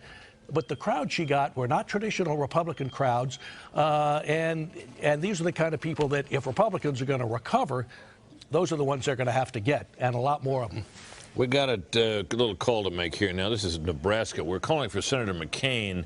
We're allocating 3 of the 5 electoral votes to him right now from that state. That's a state that does not have a winner-take-all system. So it appears McCain, by virtue of, well, you see it's 52-46 now. Where we project he'll end up, he'll get 3 of the 5. That's one of the few states in the country where it's not winner-take-all in the electoral votes. In the meantime, let's check in with a balance of power report from Bret Baier, who's keeping an eye on the House of Representatives. Bret? Hey, Brett, we have a number of races that Fox News can now project, and they are seeing some turnovers in the parties that are holding those seats. First, a bit of a surprise for Republicans. Chris Shays going down in Connecticut 4. They really hoped that Chris Shays could hold on to this seat, but Jim Himes, the Democrat, picks it up. Shays had 2 close races. The last 2 races he had, he was going for his 11th term. He falls and now will not return to the House of Representatives. Kentucky 3rd. This is Louisville, Kentucky, a district that encompasses the whole city there. Representative John Yarmouth holds on against former Representative Ann Northup, and she was trying to get that seat back. That's another rematch from 2006. In Georgia 8, Representative Jim Marshall, Democrat, holds on. He'll be going in for a 4th term. Republicans really believe that former Air Force General Rick Goddard had a shot here. Jim Marshall, a very conservative Democrat, has managed to hold on in this mostly rural area of middle and southern Georgia. In Florida 13, Vernon Buchanan, the incumbent Republican, going back for a 2nd term. That race not that close in the end, although it seemed it would be at the beginning. In Florida 8, this is a pickup for the Democrats. This district includes parts of Orlando, surrounding Orange County, Walt Disney World. This is Alan Grayson, the Democrat, knocking off incumbent Rick Keller, and people look at this as a conservative area, usually in Florida. It may be an indication of that part of Florida, how it would go in the presidential race. Florida 16, Tom Rooney knocking over incumbent Timothy Mahoney. Of course, Congressman Mahoney, you'll remember, admitted to having a series of extramarital affairs in the final weeks of the campaign. Rooney managed to pick up this seat. This is a Republican pickup. Then you have Illinois 11. This is an open seat. Jerry Weller, Republican, retiring, and that is a pickup for the Democrats. Illinois State Senate Majority Leader Debbie Halverson beating Martin Ozinga. Republicans thought they had a shot there as well. New York 13. This is a special election. Vito Focella's seat. You'll remember he did not seek re-election after a DUI arrest and also admitting an extramarital affair. This is a pickup for the Dems.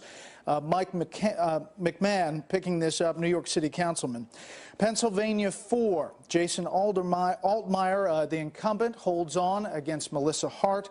And finally, New York 20, Kirsten Gillibrand, the incumbent, holds on there as well. So as we look at the balance of power, we'll be looking at the net gain for Democrats and how that translates in the 111th Congress. We started the night, you may remember, at 236 to 199. And as we've been calling these races, the different gains for Republicans and Democrats right now, you can see the Democrats have picked up 4 seats, and the gains are continuing if they get over 25, which is possible.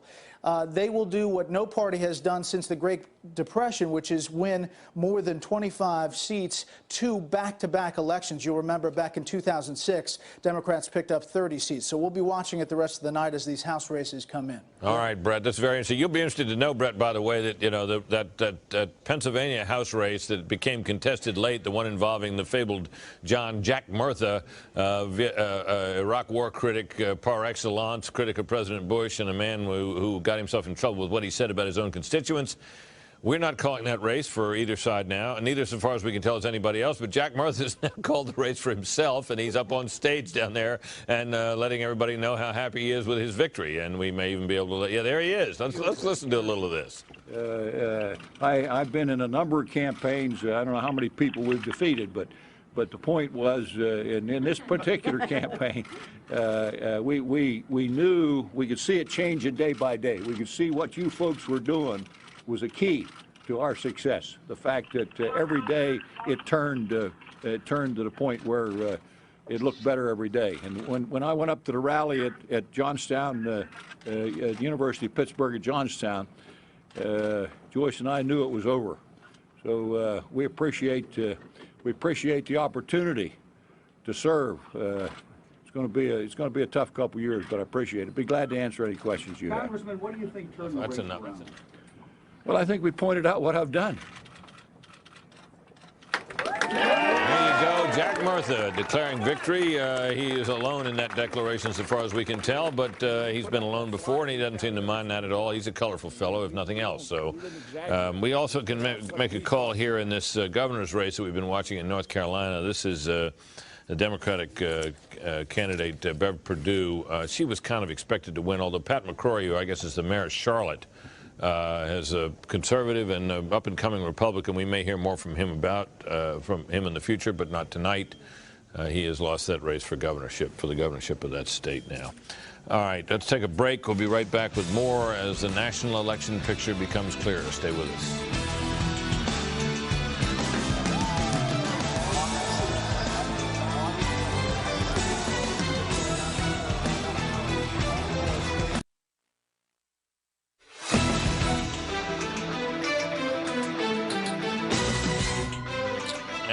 We're back, and let's turn now to Chris Wallace for an update on the Senate picture. Chris?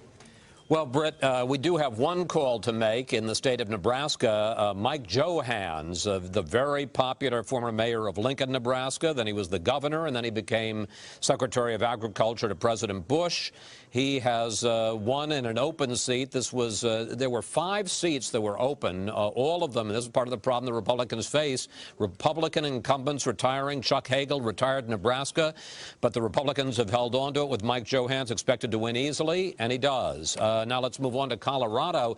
This a bit of a surprise because it was looking, everybody was predicting the conventional wisdom that Mark Udall, and you can see there he does have a lead. Fox News says this race, though, is still too close to call. That was another open seat. The Republican incumbent Wayne Allard retiring. Udall, a congressman, and the son of former presidential candidate and Arizona Congressman Morris Udall. You can see a little family resemblance there. With a lead, but still too close to call. In the state of Louisiana, and this is an interesting one, the incumbent Mary Landrieu going for a 3rd term. This was the one Democratic seat that was thought to be a little bit shaky, where the Democratic incumbent might lose to a Republican. You can see there that race, boy, that's getting real close between her and State Treasurer John Kennedy. And Karl Rove tells me that you have to get 50% there. There is a 3rd person in the race, so even if Landrieu won, if she didn't get to 50%, there would have to be a runoff in the state of Louisiana. And finally, in Mississippi, in that special election there, the incumbent Roger Wicker, who was appointed to replace the retiring Trent Lott, he's now actually running in a special election against former Democratic Governor Ronnie Cosgrove. He's got a pretty sizable lead there, but we are still looking at various precincts, and we say still too close to call in the state of Mississippi. And given that, Britt, you have to say at this point that the Republicans, or rather the Democrats, still have a chance if they win and sweep the board and they hold on to the Landrieu seat in Louisiana to get to the filibuster-proof majority of 60. And of course, even if they don't get there, you get to this question of whether you can have, as Ronald Reagan did in the House of Representatives, for example, back in the early 80s, he didn't, the Democrats were in charge, but he had a working majority. So sometimes you can develop a working majority even though you don't have it on paper. There are some moderate Republicans who on specific issues might side with the Democrats. Right. Susan Collins in Maine, one of those moderate Republicans. And her fellow Maine Senator Olympia Snowe, both of them more moderate Republicans. So the filibuster might be very much in jeopardy. Maybe later in the evening we can talk to some Senate Republicans about that, but we'll see. Anyway, Chris, thanks very much. Let's check in with Michael Barone for some thoughts about what is happening in the state of Florida tonight. Michael? Well, Britt, during this decade, we've talked a lot on these election night broadcasts about the state of Florida. The Fox News decision desk has declined to call the state of Florida, but I'd have to say the omens there look pretty good for Barack Obama. He's got a lead of about, the last time I looked on the screens, of about 150,000 popular votes out of some more than 6 million cast. But more important, almost half the precincts that were still left off when I last checked the screen, about 1,020 out of 200,163 precincts, were either in Broward or Palm Beach counties. Now, as those of us who remember the 2000 struggle, those are very heavily Democratic counties. They have a large, both have large Jewish populations, both have significant black populations. They have many retired New Yorkers and such of various stripes who tend to vote Democratic, and so we're looking at 375 precincts in Broward County, 645 precincts in Palm Beach County. You'd have to consider it likely that the Democratic candidate Barack Obama is going to carry majorities there. We haven't seen any signs in the initial Broward Palm Beach County returns of Barack Obama showing a weakness with Jewish voters, which some people thought that he might show given his past sympathies with and associations with people connected with the Palestinian cause. That does not seem to have affected his numbers there. So I would say, although we haven't called Florida, you'd have to consider it awfully likely that Barack Obama will carry Florida. All right, Michael, thanks very much. Now, down in Washington right now, there's a news conference going on at the Democratic Senatorial Campaign Committee, and our James Rosen is there. James?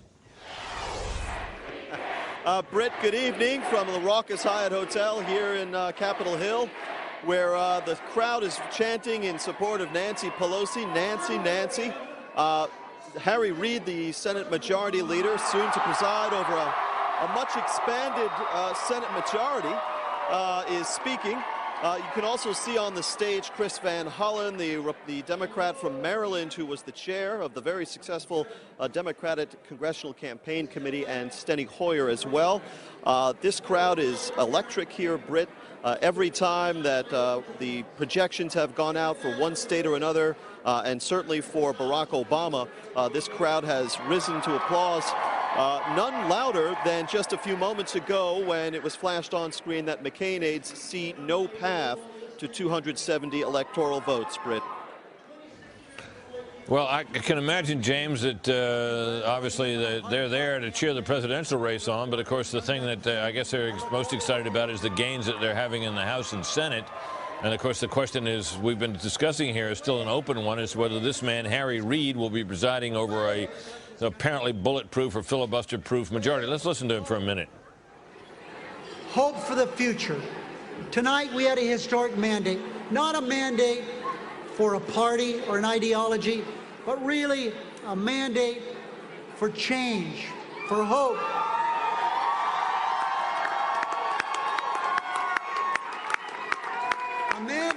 A mandate to stop fighting over the things that divide us and start working on the things that we can get done. I say to America, we've heard you. Those who voted for us, We're going to do our very utmost to lead this country in a new and Well, better there you direction. get a sense of a couple of happy congressional leaders pledging, of course, that there'll be no more divisions and the land of milk and honey is at hand. That's what winners do, and we certainly can't blame them for that. And we'll move on now to something else. In fact, we'll move on to a commercial because, after all, even in the land of milk and honey, you need to, you need to pay the bills. So stay with us.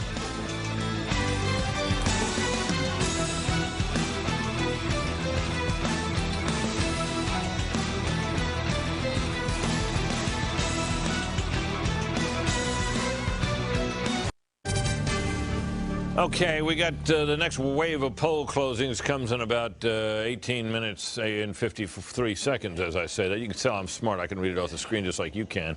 We do, however, have a state to call we've been holding back on low these many hours, and that is the Old Dominion, the state of Virginia.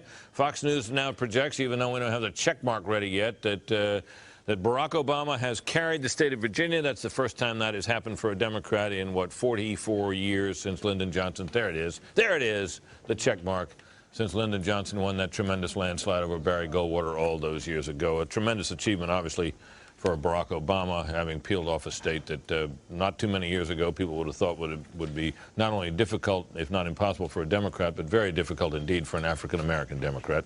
That state, since those days, of course, has had an African-American governor, and now it has lent its weight to the prospect of an African-American president.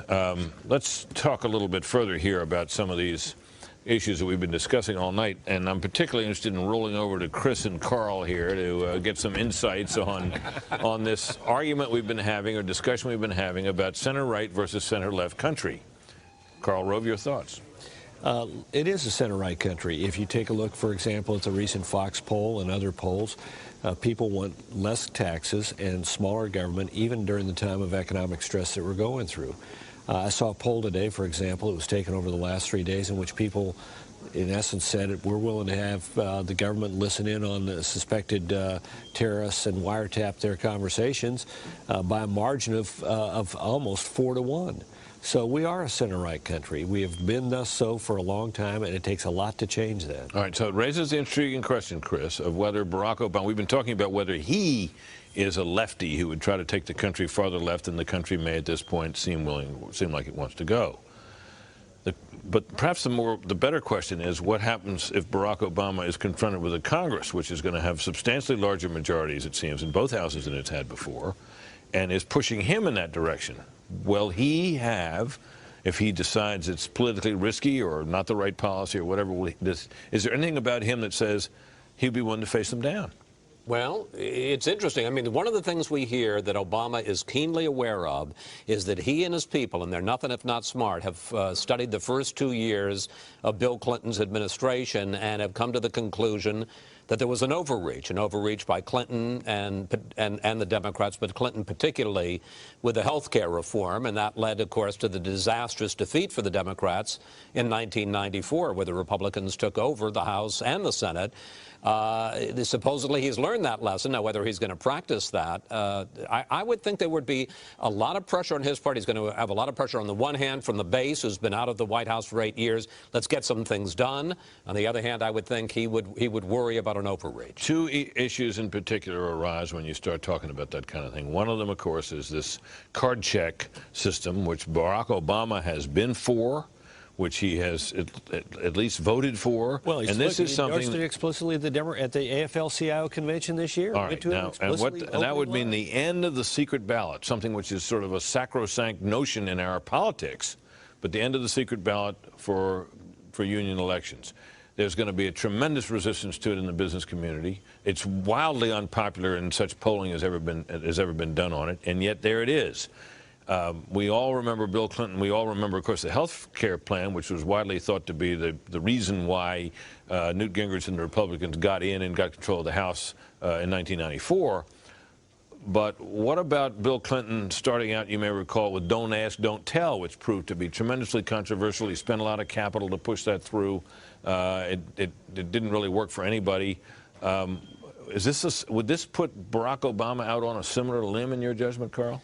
It wouldn't be as extreme, but he would find that it would energize the small business community in a way you've never seen. The president of the National Federation of Independent Business told me that card check was the most powerful recruitment device in the entire history of the NFIB in recruiting new small business members. So if you start out with it, as the Democrats did last year, at the beginning of the last term, you could set up a very bad tone for the balance of that first year. Particularly if the next thing you're coming up with is a tax code change, as Barack Obama's talked about, that hits small business particularly hard. All right, so then you look at some of the other agenda items. Card check obviously is a big one. And then what about something, I'm not sure where he comes out on this, and that is this whole question of the fairness doctrine, which if reimposed, it is argued, because it would require the stations that carry, for example, Rush Limbaugh or Sean Hannity or others, would then have to carry equal time for an equal amount of time, someone with a contrasting, and therefore in their cases a liberal viewpoint. Liberal talk radio hasn't fared as well with the audience and has not been as profitable as conservative. A lot of stations may decide to do some other format, not talk. Yeah. So the idea is that would muzzle talk radio from the right. How controversial would that be? That might be. Would that be, in your judgment, as controversial? Well, enormously controversial, and he'd be smart to put it aside. I think he's already signaling that. You'll notice that in the last couple of days he's been talking about how when he comes in, there are 4 priorities for him. Tax code change, his tax cut for the 95%, green environmental jobs, and education changes, and I can't even remember the other one now. It's getting so late at night. But I mean, he's been very precise about saying, here are my priorities, here are my priorities, here are my priorities.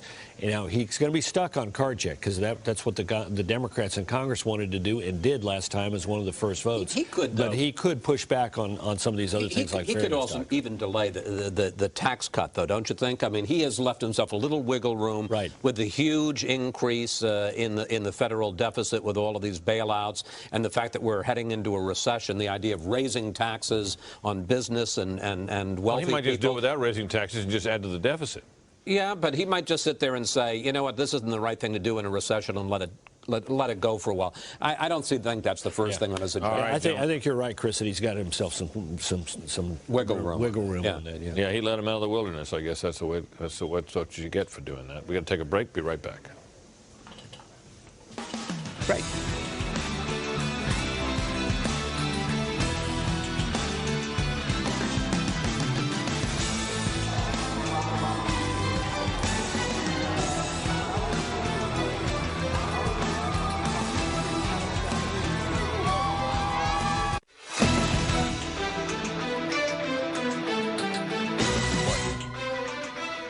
And good evening again from Fox News election headquarters in New York City. I'm Britt Hume. We're coming up 10 minutes or so on 11 o'clock. California will close, and you know what that means. In the past 50 years, as we've been discussing, or what, 50 years, Virginia's gone Republican exactly once, as Megyn Kelly pointed out earlier. Let's get some further reflections from Megyn on what the exit polls are telling her. Megyn? That's exactly right, Britt. One time in 60 years, and the last time Virginia went blue was back in '64 for LBJ, and now you can make that 2 times in 60 years, a number that Barack Obama is very happy with, a number he can thank in part new and young voters for.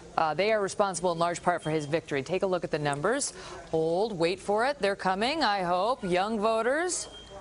Hold on. Sometimes the fancy launch pad technology doesn't work exactly the way we want it. Well, he also won among black voters, so let's start there. Okay, black voters giving Barack Obama an edge, 92 to 8%. Now, that is a significant jump in the black vote for Barack Obama, and one that really helped him tonight. There are 10, let me just get my numbers right. Yeah, Virginia has the 10th highest black population in the nation. That really wound up working well for him. Let's see what we got up next on the agenda. White voters. Okay, Obama lost among the white voters, 60% for John McCain, 39% for Barack Obama. But he did well enough with the white voters that he won the Commonwealth of Virginia. That was what was key for him.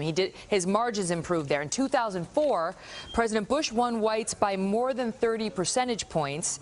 And today, even though Barack Obama did not win the white voters, he captured enough of them to spell victory. And let me just see if we've got our earlier ones up and going. We don't, but just trust me. New voters were key for Barack Obama. Yeah, we're getting it up now. 63% of new voters went for Barack Obama, 35% for John McCain. And then you've got the young voters. gosh, they've been critical for Barack Obama throughout the evening. 60% for Obama, the rest for McCain. And I can't let you go, Britt, without telling you about the importance of independents in this state. 4 years ago, the independents went for President Bush by 10 points. He had a 10-point margin of victory with them. Tonight, Barack Obama won the independents just by 1 point, but what a swing. And that was critical. According to our exit polling team, they're telling me the independents are what did it for him in Virginia tonight, Britt. All right, Megan, thanks very much. Joining us now is Congressman Paul Ryan, Republican of Wisconsin, who has been regarded by many as one of the up-and-coming leaders in the House of Representatives on the Republican side. We wanted to talk to him because we wanted to get his reflections on the meaning of this election and where the Republican Party goes from here. Congressman, welcome. Your thoughts on tonight, what it means, and where does the Republican Party go from here? Well, it's a big night for the Democrats, and this means the Republican Party has to go back to its roots. We got to go back to being the Reform Party, back to being a party of big ideas. And this is not what we have been lately. So we need a house cleaning in our party, and we need a party that's going to go and tackle the problems facing the American people, take our timeless principles and apply them to today's problems, and be the Reform Party we used to be. I see this as an election that's big for Democrats, but let's make this the election that's the turnaround for the Republican Party.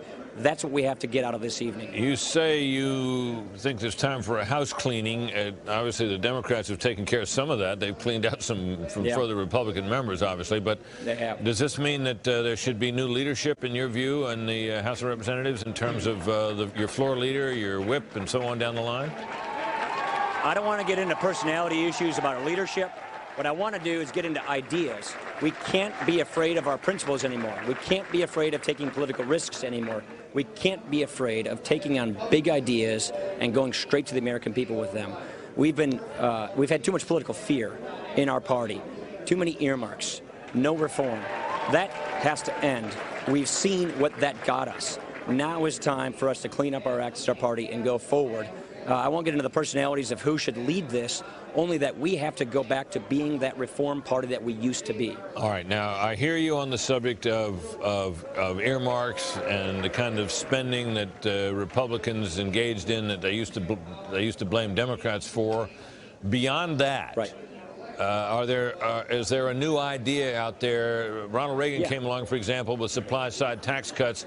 That was really a brand new idea. We hadn't heard a lot about that before. Sure. What new ideas might there be?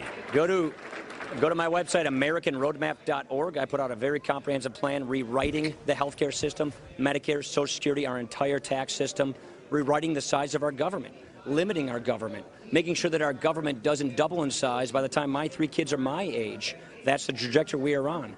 That's the pathway we are having. We have to have an alternative vision to the current pathway, this notion of Europeanizing America. We have to have a different fork in the road that the Republican Party are going to give the American people, and that speaks to all parts of our government, our entitlement explosion, our debt, our tax code itself. We're not for just cutting taxes, we're for reforming the whole tax system to make sure that America is more prosperous in the 21st century than we were in the 20th century. These are the kinds of big ideas. Earmarks is a symptom. The problem is we went big government. And we've got to get out of that. And we've got to be the entrepreneurial Reagan Party we were, take those principles, apply them to today's problems, and go straight to the American people with them and not be afraid to do so. And that has been our problem because we haven't done that. All right, Congressman, very interesting. Thanks a lot for taking the time with us. Glad to talk to you, sir. We can now call the state of South Dakota for John McCain. That obviously will be some little limited welcome news for him late on an election night when his own people are saying that they cannot see and have not been able for some hours to see any path that would take them to victory. So we're coming up on 11 o'clock, and as we do when we're approaching an hour, let's turn to Bill Hemmer and his magic map to see what's coming up at 11. Bill? Hey, Britt, good evening again. 11 o'clock on the East Coast, 8 a.m. on the West Coast. In a matter of moments here, 3 minutes and 20 seconds, as a matter of fact, 81 electoral votes at stake. And the big chunk of the pie coming from the Golden State in California, 55 electoral votes. Now, when we started this night, Britt, we did a little what-if scenario. We did a baseline for the electoral votes that we believe are projected for Barack Obama and John McCain. At the moment, Barack Obama's at 220. John McCain's at 141. On this ledger, you can see in the upper corner just how far we've gone, or how we've come actually throughout the night. Barack Obama's here. He needs to get to 270. He is awful darn close. And just for the sake of this discussion here, if you go to our what if column, you go to our what if, and now you're looking at Obama here in California. If he were to take that state, that would put him over the top. Now, polls are still open, a couple more minutes to go, but that's a what-if scenario that we laid out at the beginning of the night. And at the moment, pending the outcome in California, this may turn out to be a very good night for Barack Obama, pending the outcome there in California. Britt, the other thing we looked at earlier in the night was the counties in Northern Virginia. This was an area that John McCain knew he had to keep the overall vote total down and try and offset some of the strength for Barack Obama. Boy, we can drill down in some of these counties here. Fairfax County, that went for John Kerry 4 years ago. Not much of a surprise here, but Loudoun County, it's going for Barack Obama. Prince William County, similar story. Barack Obama up 11 points. And now you start to see how this state of Virginia was called for Senator Obama just moments ago. Again, poll closing coming up here, 11 o'clock on the East Coast. What, about a minute 29 for my friend Britt Hume to fill now. In fact, I live out in that area near Loudoun County, Bill, and I can say that that is a county that is rapidly changing with a growing influx of new residents, many of them working for the technology companies that have been built in such number out near Dulles Airport and out in that direction. That's all out west of Dulles Airport and so forth. And so that's a place where you really do see the changing politics reflecting changing demographics. You know, and I think that's a story in many parts of the country where Barack Obama is doing well tonight. To make the point, just watch the map go from red to blue and blue to red. This is 2004. This is 2000. Look how well George Bush was doing that year, 8 years ago, in all these northern 6 or 7 counties in Virginia. You come to 2008. And really, at the moment, it's a Democratic sweep in these northern 6 counties. And there's your margin of difference in many respects for the state of Virginia. Point well taken, Britt. All right, Bill. Now, of course, we're coming up on what could be a climactic moment here, because in just about 25 seconds, the polls will be closed in the state of California. This, of course, is a state which neither candidate contested. McCain because he didn't think he had any hope, and Obama because he didn't think he had any need.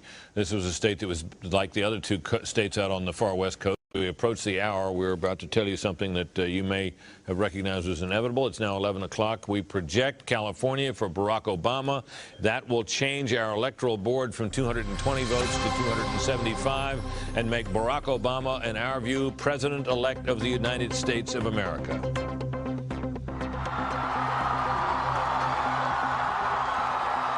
That, of course, is the scene in Grant Park out in Chicago, where as you can see, a large throng has gathered and has been waiting for some hours to hear this news. They came obviously expecting it on what turned out to be a remarkably balmy night for early November in the Midwest. And there you see flash bulbs popping, American flags in the breeze, and people jumping up and down, applauding and yelling with joy that their man, Barack Obama, a hometown boy, at least an adopted hometown boy, has been elected the 44th President of the United States as of 11 o'clock this night, 10 p.m., of course, as you see it on the screen, Chicago time. In a moment, we're going to want to check in with Major Garrett for his reflections on that. But before we do, I want to turn to our panel who have been with me all through the course of this year and in previous election cycles for their thoughts on a moment of history. It is always historic when a new president is elected, this year especially so. Your thoughts, first of all, Juan Williams. Well, it's just stunning. It's a stirring sight, but it's incomprehensible.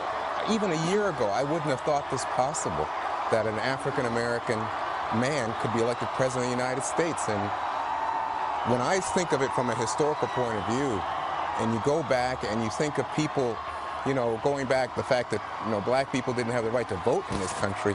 It was only black men until 1870. In 1870, black men got the right to vote. And of course, it didn't mean much going forward until 1965 in the Voting Rights Act. And at that point, Lyndon Johnson said that the Democratic Party had lost the South forever, and there was no possibility, really, of full enfranchisement that would say, you know, black people could somehow be the leader of the United States of America. This is truly an incredible moment of American history. I can't think of another country in the world where you would have a significant minority that was once so maligned and so oppressed finally have one of its sons rise to this level. This is, you know, I don't care how you feel about him politically. On some level, you have to say this is America at its grandest, the potential, the possibility, and what it says for our children, black and white, the image of Barack Obama and those little girls in the Rose Garden in these years to come, I think it's just stunning. Juana, you know, I can remember going back as recently as 1988 when Jesse Jackson mounted a campaign that went remarkably far in the Democratic primary season and raised, at least for a fleeting period of time, the prospect that he might actually be nominated. And it was thought unimaginable that he could be elected, and therefore there was no chance he was going to be nominated. No. Just 20 years ago. What's different this time in your judgment? Have American attitudes toward race shifted that much in 20 years? Well, is it Barack Obama himself? What? Well, Obama is certainly a stunning politician who ran a magnificent campaign and managed to be a crossover candidate of a kind we have not seen. I mean, what he represents is a generational shift in terms of black politics. He is able to attract white voters, but in specific young white voters in a way that no black candidate has ever done. If you think about Jesse Jackson's base, it was all together in the black community with some reach out to people who were in the far left. Barack Obama's base here started with young white people, not all of whom were in the far left, but who were attracted to his idealism. And the big change, Britt, I think, is in who we are as an American people. You have today 13% of the population is African Americans, 15% Latinos. You've seen a decline in terms of the size of the white electorate. It's now about 75%. I mean, you go back about 20 years and it was 87%. So you see that suddenly the power of the minority vote is much larger. It creates the possibility for Barack Obama to win the presidency. And but the idea that he achieved it in what, you know, I think we have properly described tonight as still a right of center nation is absolutely stunning. He had to overcome so much. I'm amazed that he beat the Clinton machine. I'm amazed that he has been able to rise above the bitterness of black politics in the country, the Reverend Rights, if you will, the people who were in the Black Caucus who didn't think he had a chance, most of whom were with Hillary Clinton initially. Barack Obama surmounted all of that and raised astounding record amounts of money. Let's not forget, for a black candidate, that was always a huge hurdle. He surmounts that as well. So my sense is this is an extraordinarily well-run campaign, and the history books, you know, it's not a matter of just making history here. This may be the cover of the history books. Bill Kristol, your thoughts? I think that's very well said by Juan. I mean, he will also, of course, by a considerable margin, have gotten more votes than any other person in United States history running for any office. You know, he's going to way exceed Bush in 2004, partly because he'll probably have a slightly higher percentage, and he will have a higher percentage, and because there's a considerably higher turnout. So an amazing achievement. He probably will get the highest percentage of the vote of any non-incumbent running for president since Eisenhower in 1952, and he will be in a very powerful position. I hope as an American he is a successful president, and I hope he really thinks through the power he has and then uses it judiciously and carefully rather than, you know, just sort of doing whatever might come easiest, because he will be there as the first African-American president with, what, 55% of the vote, it looks like, a very handsome electoral college victory, increased margins for his party in the House and Senate, which they will owe to him in part. No other Democratic president since LBJ has brought in increased margins in the House and the Senate. So he will be in a very powerful position to govern. Let's not forget that he's not just an African-American candidate. He's actually a biracial candidate. This is, or biracial president, I should say now, president-elect. He was raised by a single white mother. His father, he only knew briefly for a couple weeks when he was 10 years old. His father was from Kenya. He was raised partly in Hawaii. He spent some time in Indonesia. Then he came back, and he was raised by white grandparents. Sadly, his white grandmother just died and isn't alive to see this. How sad is that? But I think that goes to the point that he has always been able to reach across and reach out to voters of all races. Keep in mind, he launched his primary campaign with a win in Iowa, in the Iowa caucuses, which is all white voters. So I think he's a different kind of candidate. He's not just an African American candidate. You know, I'm struck, Nina, as you say that. I had a phone call just a week or so ago at the height, 2 weeks ago or so, at the height of the Bill Ayers flap, when there was a lot being said about Obama, a lot of issues in his past, which he perhaps had not fully explained, were being brought to the fore. And this was a person who had worked with us at Fox News, an old friend of mine and of Kim Humes, who was, of course, part of what we've done at Fox for so long. And she called to tell me that she knew him in college, and that Barry, as she knew him, was a great guy, that he's just a great guy. And, you know, I thought every time I saw him and watched him, and I had a brief interview with him on the air the other day, and I thought to myself, this is a man who may be possible to disagree with. This is a man who you may regard in some respects as risky or even dangerous, but you couldn't help but like him. I mean, this is an enormously appealing human being, and a man whose manner.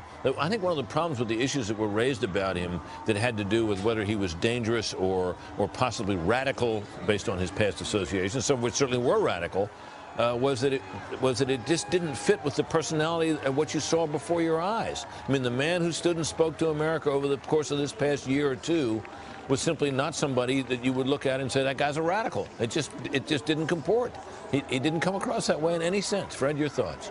Sure helps in politics to be very likable, and it's clear that he is. You heard this when he was at Harvard Law School, even from conservative students there who worked on the Harvard Law Review when Obama was the editor-in-chief there. You know, the distinction with Jesse Jackson is Jesse Jackson was a grievance candidate, and Barack Obama is clearly not a grievance candidate. He's someone quite different from that, reaching out way beyond any sort of constituency that Jesse Jackson could get. Now, here is the question that I think I don't know what the answer is from Obama when he's president. Is he who he says he is, a uniter, someone who brings us together, somebody who will end polarization, someone who's bipartisan, or is he who he's always been in the Democratic Party, a liberal Democrat, a very liberal Democrat, a very partisan Democrat? Is that who he is, or is it he the person he talked about in the campaign, a quite different person? You know, that of course, I don't know is the answer to that. Juan, your thought? I was thinking as you were speaking, he's definitely not the grievance candidate that we're accustomed to with Jackson and so many black politicians of the older generation in this country. But when I look at him, what I think is now, he played, and I think this is one of the negatives about Barack Obama, he exploits people at the moment necessary politically for his expedience, so that he can prosper. That's what I think happened with Reverend Wright. I think that's what happened with so many in Chicago, big city politics. But the minute that he moves to a different constituency, I think his views and positions shift. That's why I think once he is president as opposed to senator, he's going to be a much more middle-of-the-road candidate and much more moderate on a number of issues. You know, we were talking about card check and so forth that people are concerned about. All I would say is, Juan, he's never been that so far. He wasn't in the Illinois Senate. He wasn't in the U.S. Senate. He's talked about being that different person, but he's going to have to walk the walk as president. Presumably, gentlemen, we will in short order be hearing from Barack Obama himself, and one can imagine that his supporters are eager for that moment. While we await that, let's turn to Chris Wallace to get reaction from both him and from Karl Rove as well. Chris? Thanks, Brett. Before I do that, let me give you one call that we have in a Senate race, and I guess this is one of the few pieces of good news for the Republican Party tonight, and that is, and you can see it there finally, officially, in the state of Mississippi, Fox News projects that Roger Wicker has held on to his seat, has beaten Democrat Ronnie Musgrove. The significance of that, it would seem almost impossible now for the Democratic Party to gain the 9 seats that they needed to get a filibuster-proof majority in the Senate. That means that 3 of the toss-up states in Georgia, Kentucky, and now Mississippi have been held by the Republican incumbents, so it seems like the filibuster-proof majority of 60 has been put to bed tonight. Let's talk about the even bigger news, Karl, and that is, of course, is that extraordinary scene we just saw in Grant Park. You know, I was just looking here at the set. Barack Obama, right. 44th president. You know, the name and the face. It, as he said, it doesn't look or sound like what you have seen on the dollar or $5 bills.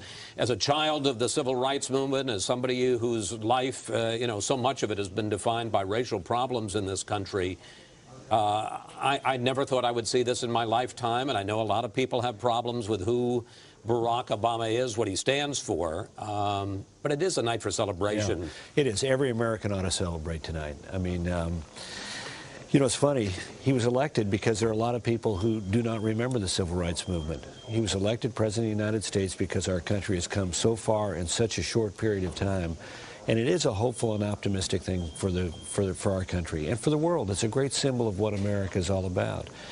I know that there's going to be a lot of anger about this in some quarters and among people who didn't support him. But this is a moment where American people ought to say we hope and pray for the success of our new president when he takes office. And we want to work with him when we agree with him, persuade him when we think his mind is open, and occasionally oppose him when we think he's wrong, but hope and work for the success of the country and the success of the new president. You know, some analysts, in talking about his appeal as a candidate, and for instance, in contrasting it with Jesse Jackson, talked about him as a post-racial figure. He did not come out of the grievances of the civil rights movement. Is it possible, and when you talk about it, you know, in historical terms, it hasn't been that long since we were in the heart of the civil rights movement, to have a post-racial African-American figure? I know he's been so proclaimed, and I think he would like that mantle, but I go back to that March 18th speech about Reverend Wright, in which I don't think he escaped the bonds of race in that speech. In fact, he talked about legitimate black anger, and he tried to couple it with what he called a legitimate white anger and join them together in going after the real enemy, which was corporate America. And I thought that showed maybe a little bit too much of a connection to the past. But he has the capacity to be so, and if he rises to that moment, he could be such a president. You know, in the exit polls, we found that the percentage of people, the number of people that voted for him because he was black, it seemed to outweigh the number of people who voted against him because he was black. Is there, I mean, what would you say as a realistic political analyst about the degree of color blindness in this country? I think particularly among younger people, they are colorblind. You know, older people who grew up and remember the 60s and remember the 50s and the 40s and the 70s, they to varying degrees remain observant of the color of the color break in America. But you go on a college campus, or you go be around younger people, and they are post-racial. You know, it just the idea of race very rarely enters into their thinking, and yet the idea of an African American, inspirational, aspirational, you know, somebody who spoke to their better angels, was really powerful and drew a lot of them into American And we talk about where we are now. Now, for the next at least 4 years, we're going to have an African-American president, an African-American first family. Right. What's that going to do to people's conceptions about race? Well, look, we've had an African-American first family for many years in different forms and you know, when the Cosby Show was on, that was America's family. It wasn't a black family, it was America's family. And that's one of the great things about our country, for those of us who remember the 60s, is how widely received we now have the spectacle of, you know, you turn on the television and in an advertisement, we don't think, well, that's a black person in that advertisement, because it's so accepted. When we turn on an entertainment show, when we turn on a sports show, when we look at our own friends, I mean, the American workplace. You know, we all work with people that 40 years from now would have been unusual in some parts of the country to be found on the other side of the table from us. But it is a hopeful and optimistic thing about her. I do want to say this, though. He is young, he is aspirational, and Americans have invested a lot in him, but they still have doubts. Even yesterday, the USA Today Gallup poll had 48% of the American people saying he was not qualified to be president. This is why he's got a big hurdle to climb over. People have said, you know, he's fresh, he's new, he's smart. We believe that he's got the capacity to do it, but maybe not just yet. And he cannot go into office unaware of the fact that he's got to prove himself to a lot of people as being qualified and able to take the awesome responsibility of that funny-shaped office in the southeast corner of the White House. Karl Rove, thank you for your thoughts on, and it's a phrase that's overused on this very historic night. Brett. All right, Chris, thank you very much. Fun to listen to you guys as we watch those remarkable scenes out there in Grant Park in Illinois. We're going to get back out there in just a moment. We're going to go, though, for some thoughts both from our correspondent, Carl Cameron, who is with the McCain campaign. We expect to hear from him very shortly. And first, of course, though, we go to Major Garrett, standing with the throng in Grant Park in Chicago. He's been with Barack Obama from the beginning, really. Major, your thoughts at this moment? Well, Britt, you know, when Barack Obama started this bid for the White House, he knew that he would have to build what he has often called a bottom-up movement for himself. And if I've noticed anything that's been consistent about Barack Obama's supporters throughout this campaign, it is that they have taken that bottom-up attitude and personalized it. He out-organized John McCain, he out-organized Hillary Clinton, he out-organized everyone that sought to deny him this moment tonight when he became president-elect. And how did he do it? By encouraging people to move outside of their comfort zone and by persuading them to get more involved in politics than they had been before. I can't tell you, Brett, how many people I've met along this campaign trail, white, black, Latino, young and old, who said, I've never really gotten involved in politics before. I never thought it would really matter to me personally before. For some reason, Barack Obama was able to inspire within them something that they transferred to him tonight. A couple of other quick observations. Jimmy Carter. All right, I'm going to throw it back to you, Brett. All right, I hate to interrupt you, Major. We'll be back to you later. Here come John and Cindy McCain, joined, I think, by Sarah Palin and her husband as well. There they are on stage together. That is the scene tonight in Phoenix, Arizona, as John McCain prepares to do what he's so long, I think, has feared he would have to do this night, and that is to concede this election. Sarah and Todd Palin there with him. Here on this beautiful Arizona evening.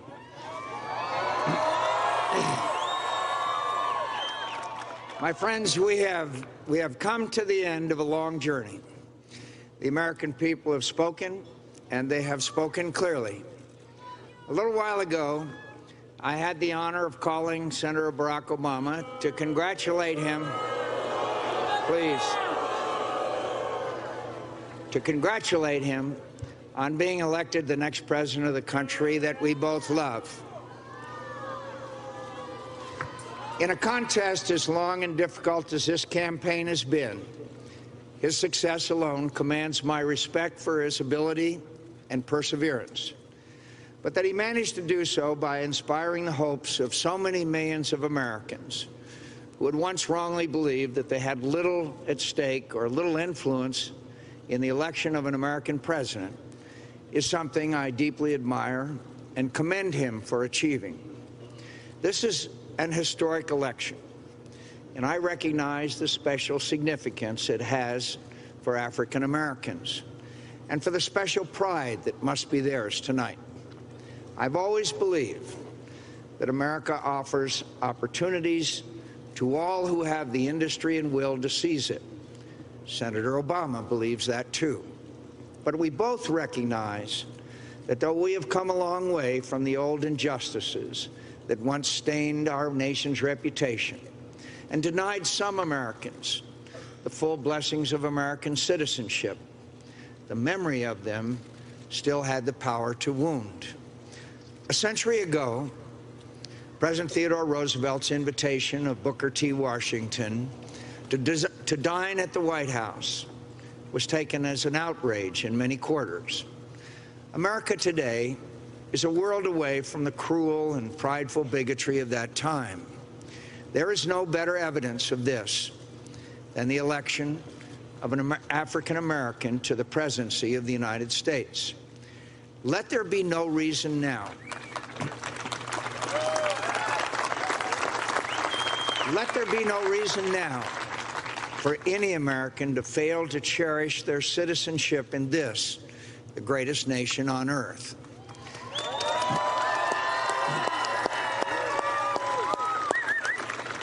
Senator Obama has achieved a great thing for himself and for his country. I applaud him for it and offer him my sincere sympathy that his beloved grandmother did not live to see this day. Though our faith assures us she is at rest in the presence of her Creator, and so very proud of the good man she helped raise. Senator Obama and I have had and argued our differences, and he has prevailed. No doubt many of those differences remain. These are difficult times for our country, and I pledge to him tonight to do all in my power to help him lead us through the many challenges we face. I urge all Americans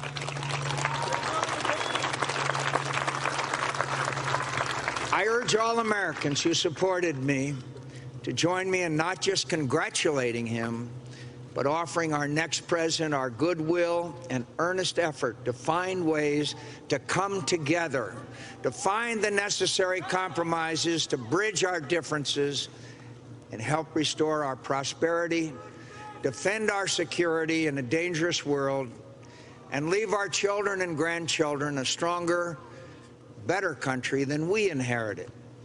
Whatever our differences, we are fellow Americans. And please believe me when I say, no association has ever meant more to me than that.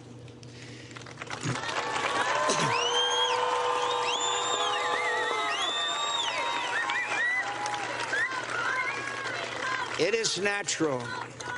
It's natural tonight to feel some disappointment. But tomorrow, we must move beyond it and work together to get our country moving again. We fought as hard as we could. And though we fell short, the failure is mine, not yours. I am so...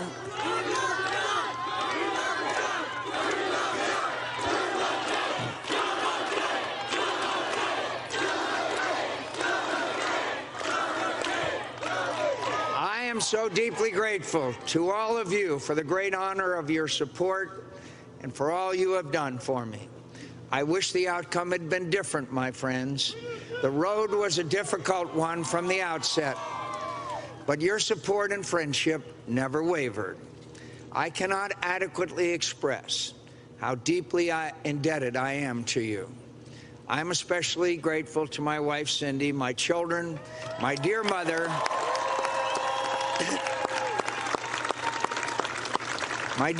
and all my family, and to the many old and dear friends who have stood by my side through the many ups and downs of this long campaign.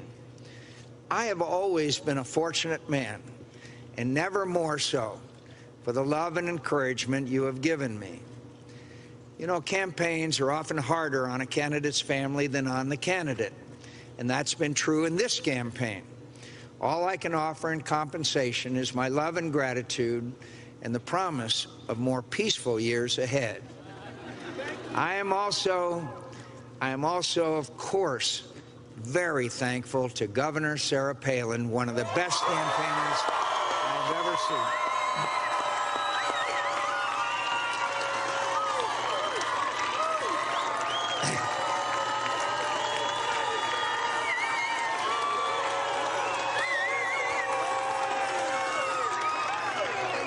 One of the best campaigners I have ever seen, and an impressive new voice in our party for reform and the principles that have always been our greatest strength. Her husband, Todd, and their 5 beautiful children for their tireless dedication to our cause and the courage and grace they showed in the rough and tumble of a presidential campaign. We can all look forward with great interest to her future service to Alaska, the Republican Party, and our country.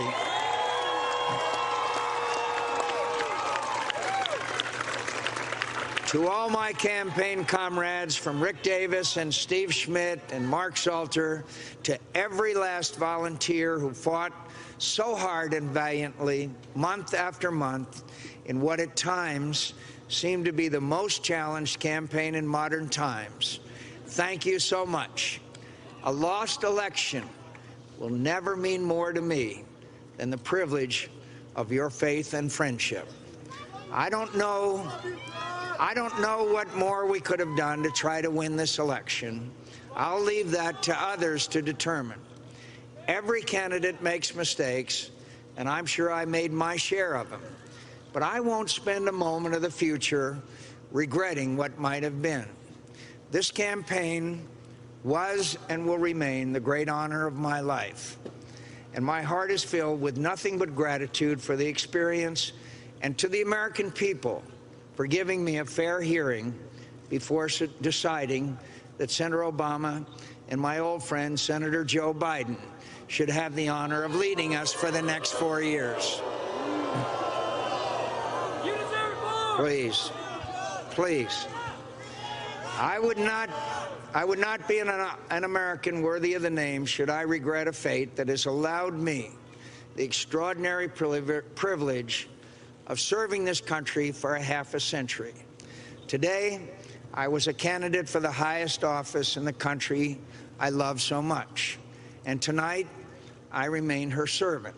That is blessing enough for anyone, and I thank the people of Arizona for it.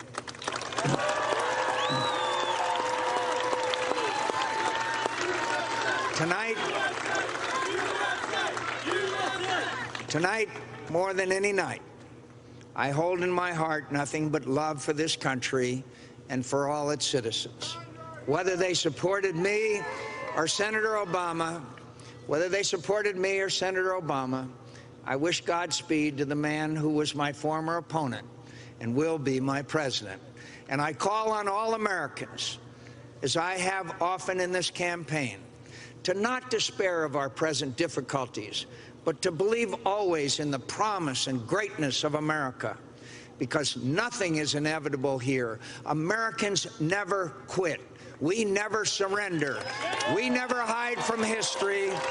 We make history. Thank you, and God bless you, and God bless America. Thank you all very much. In what is certainly a gracious concession speech, John McCain has congratulated his opponent, thanked his supporters, thanked his family and his running mate and her family, and now prepares to exit the stage, his campaign, and now at an end. Let us bring in our correspondent, Carl Cameron, our chief political correspondent, who's covered the Republican race all year long. Carl, your thoughts at this moment. Class act. He said what he has been saying on the campaign trail, aspiring to the office. He now said in defeat. Just before his remarks there, Senator McCain called Barack Obama and offered his concession and told Senator Obama he admired him and admired what his campaign stood for. Worth noting, perhaps, too, that the Arizona senator acknowledged that at times his campaign seemed like the most challenged. Not challenging, but challenged, and that's a reference to being the opponent to Barack Obama, who had so much charismatic momentum and, more importantly, the credit crisis. Senator McCain and his aides really thought at times that that might have been an insurmountable obstacle, and he was artful in his recognition and the way in which he brought up Sarah Palin. It got the loudest applause of his final speech and concession speech as a presidential campaign, talking about her as a new and exciting, invigorating voice in the Republican Party. Mrs. Palin, the governor of Alaska, did not address the crowd, but she did appear on stage. At one point, there was a question tonight about whether or not that might happen. Senator McCain gave the appropriate nod to his staff and to Sarah Palin, and told the crowd on a number of times when they seemed to be prepared to sort of boo Barack Obama and be partisan that that was inappropriate. There has always been a suspicion in the minds of those who've covered Senator McCain and whispers around among those closest to him that some part of him thought that Barack Obama would win and perhaps should. He didn't say that tonight. Perhaps he never will. But there has been this sneaking suspicion that because he was the first African-American nominee of a major party, that there was something bigger at play, and that Senator McCain was aware of that all along. And at times in those remarks, briefly, Britt, it seemed as though he was sort of trying to intimate that. All right, Carl, very interesting. Thanks for all you've done covering this campaign this long year. You've done a wonderful job for us. We're all very proud of you. And now let's turn to Major Garrett for his, whom we so had to interrupt to hear Senator McCain. Major, you're in the middle of your thoughts about this campaign and this candidate and this now president-elect. Let's rejoin you.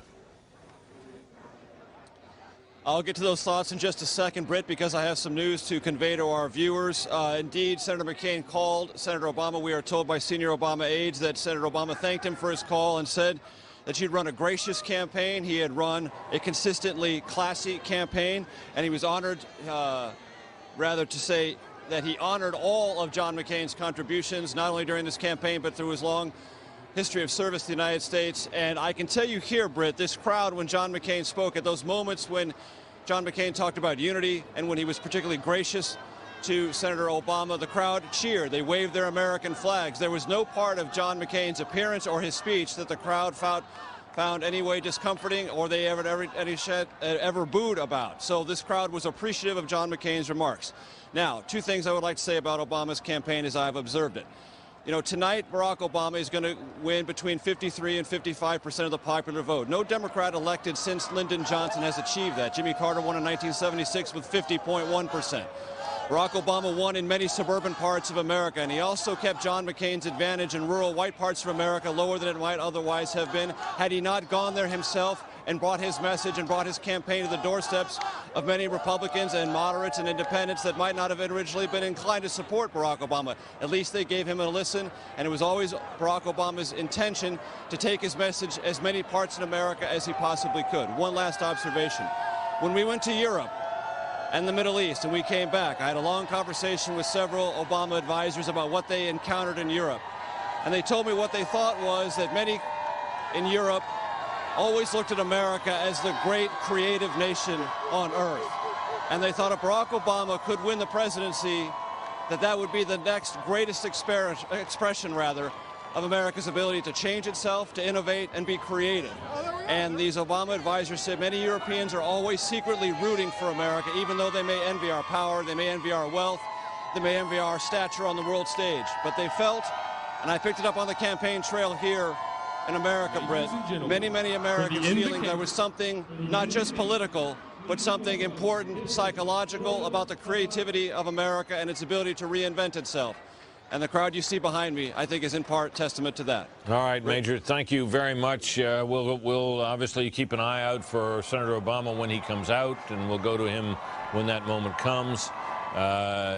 Thank you also, Major, for the job you've done on that campaign and from covering the Democrats from the beginning of this year, a job extraordinarily well done. Let's turn just for a moment. We've got a couple of calls we can make. These are state calls, superfluous now perhaps, but I'm sure meaningful to Barack Obama. He's carried the state of Colorado, the state McCain obviously would have liked to have had, and also the state of Nevada. So that completes a picture in which his electoral college majority is now over, I guess, over 2-1 for over John McCain.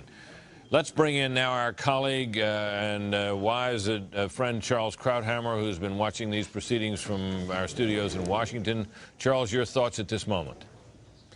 Well, I thought the McCain speech was a particularly elegant exit. He not only gave homage to the man who beat him and recognized the historic nature of Obama's victory, but in a sense, he intimated that there was a sort of sense of destiny around Obama. And then he offered almost reflexively to reach across and to help him in a way that all candidates do, losing candidates do, but McCain actually meant, because that's been his history. I mean, people are going to look at the mistakes he might have made and the strategic zigzags, but the fact is that by mid-September he was ahead, and then he was hit by not just an economic meltdown, but a financial panic of the kind we have never had in the middle of a presidential election, and from which he really could never recover. The other force he ran into was, of course, Obama. Remarkable not just because he's the first African-American, also remarkable as the son of immigrants, which is not usual in presidential candidates or in presidents, but almost entirely a self-made man. Here's a man that nobody had heard of a few years ago, with no special resources or with machines or background or history, and who created himself. He beat the Clinton machine entirely on his own with the force of his personality and charisma of a kind that I don't think anybody has seen since Pierre Elliott Trudeau did it in Canada 50 years ago. It's sort of absolutely remarkable. And he carried himself all the way to the presidency. I think it's that force of personality which is so interesting and so important about him, but it's also what makes him so opaque and unknown. You were having that discussion earlier. Which way will he go as president? Nobody knows, because we really don't still know who he is, and we'll discover after he occupies the Oval Office. It's an interesting case, Charles, that we've decided we don't really know him, but we sure like him, haven't we, as a nation, I mean. Well, that's what charisma does. It's almost a definition of it. He's a man whom, as you heard on the panel, there was some who are saying he's a leftist, he's a liberal, he voted this way, others saying he's a centrist. It's because he's a man who at least has a talent, we do know, for leaving his history behind. All those left-wing associations are gone. All the liberal positions he took in the in the campaign against the other Democrats, and Clinton also, many of them thrown over immediately after he won the nomination. As we noted on NAFTA, on eavesdropping, on a lot of other issues. So he's a man who's adaptable, pragmatic. We don't really know who he is and what he believes, but we know of his intelligence and his ambition, and I think that will probably lead him to be a president who is pragmatic, non-ideological, and who may act as a restraint on the ideologues who will now be running the House and the Senate. You know, Charles, in this regard, I've thought often of the young President John F. Kennedy, who came to the White House and was always wary of the liberal agenda, but he was wary, actually, I think, of the civil rights agenda. He was certainly worried about being perceived as insufficiently anti-communist and so on. Skeptical of some of the forces within his own party. Do you see Obama really potentially in that same light? I do, and I think he understands the dangers that happened in the first years of the Clinton administration and the calamity it brought in the midterm elections. I think he understands that he's going to have to act as a restraint on the hotheads and the ideologues in the House and the Senate who are going to want to ram through a lot of the things. I suspect that in his own self-interest, he'll act as a restraint. But again, what's so interesting is that all of this is speculation, and the reason is he has so little history. It's the force of his personality which has gotten him here, and we will discover whom we have elected after he occupies the White House. I don't think we've ever had a president as unknown, as new, as untested as him, and we will see. Charles, thank you so much for your insights, as always. Thank you for bearing with us through this long evening and through so many others. Charles Krauthammer from Washington. We're going to take a brief break. Some more on the other side of it. Stay tuned.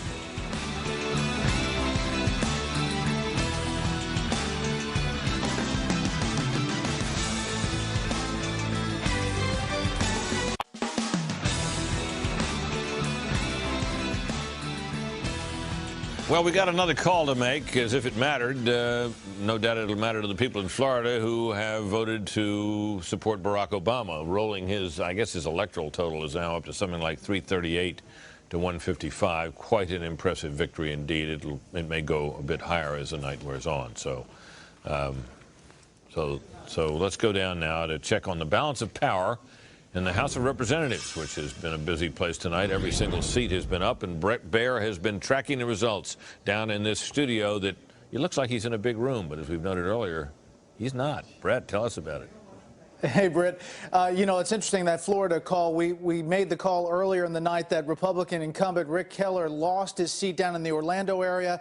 That was believed to be a telling sign about how Florida might go in that conservative district, really telling how the state might go, and indeed it has gone for Barack Obama. We have a series of races that Fox News can project right now. Let's start in New York. This is New York 25. Dan Maffei is going to pick up this. The Democrats will pick it up. Jim Walsh retiring after 10 terms. That's a Democratic net gain. Now in Pennsylvania 12, we've talked a lot about this race, and earlier you saw Congressman Jack Murtha, a little premature, we thought, coming out with a victory speech.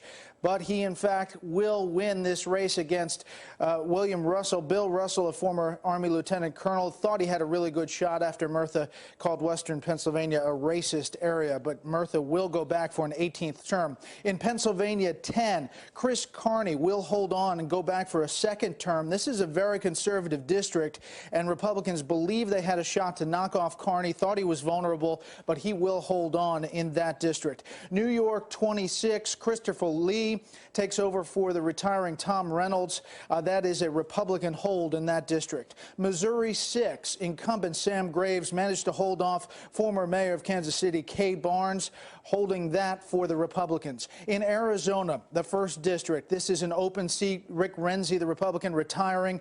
Ann Kirkpatrick picks this up for the Democrats. Kirkpatrick fared very well with Indian voters, according to exit polls, and that goes to the Democrats. In Louisiana, Bill Cassidy picks this up, knocking off incumbent Don Caziu, and it is a pickup for the Republicans in Louisiana. Back to Arizona, the 5th district, Harry Mitchell, the incumbent, holds off a challenge there. And in North Carolina, this is a race that we were looking at very closely. Congressman Robin Hayes, the incumbent Republican, going back for a 6th term, but he has been knocked off by the Democrat Larry Kissel. The Democrats spent a lot of money on this race. In Alabama, the 5th district, this is the Bud Kramer district. He's retiring after 9 terms. Parker Griffith, the Democrat, keeps that in Democratic hands.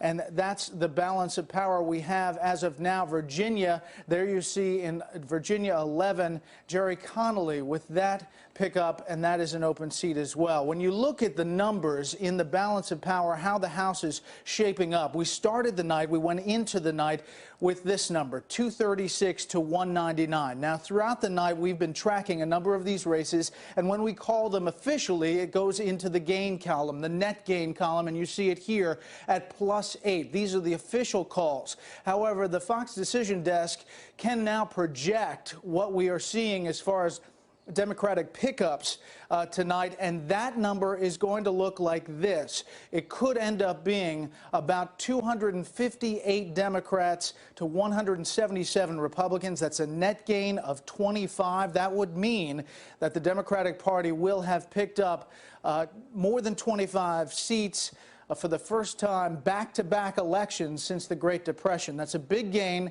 As far as how that operationally changes the House, Nancy Pelosi, some of the Democrats will pick up numbers on different committees, but she will have a bigger cushion to deal with come January. Well, indeed she will, Brett, but I think it's worth noting the huge difference between the House and the Senate, where if you're in the majority in the House, you can set the rules of the debate any way you want them.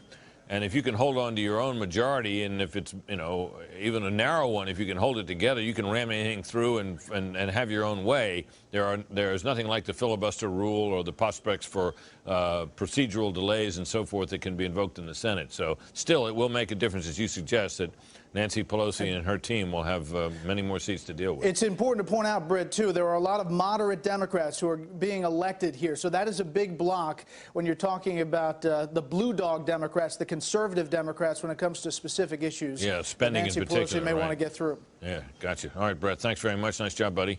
More Senate races to report on, Chris. You bet. We got a couple of calls and one very interesting no call. Let's go first of all to the state of Louisiana. As we had said before, this was one state where the Democratic incumbent might be in trouble. You can see it was an awfully close race, but in the end we think that Mary Landrieu has held on to her seat and won a 3rd term as the Democratic senator from the state of Louisiana. In Colorado, and this is going to be a pickup for the Democrats. Mark Udall, congressman who would serve 10 years in Congress, is now going to be serving, move over to the House. He's won a term as a United States Senator from Colorado. As you see, a gain for the Democrats. It was an open seat. The Republican Senator Wayne Allard had retired, and Mark Udall beats former Congressman Bob Schaefer. And this is one we haven't been talking about much tonight, and that is in Minnesota, the hard-fought race between the incumbent Norm Coleman and the very controversial Al Franken, who was a comedy writer, comedian, Air America, book writer. Very much a liberal gadfly, and that race, although well, you can see there, the reason that doesn't add up to anywhere close to 100 is there's also a third-party candidate, Dean Barkley, who was the former campaign manager to Jesse Ventura, but you can see it's almost a dead heat. Understandably, we're saying it's too close to call. Let me call in Karl Rove. I know you've been emailing all of your operatives in Minnesota and checking out the boards. What's going on in that state? Well, they're concerned about it. The third-party candidate, Barkley, is picking up about 10% in Minneapolis-St. Paul and double that in the suburbs, which tend to be Republican. So he's getting about 20% in the collar suburbs around Minneapolis.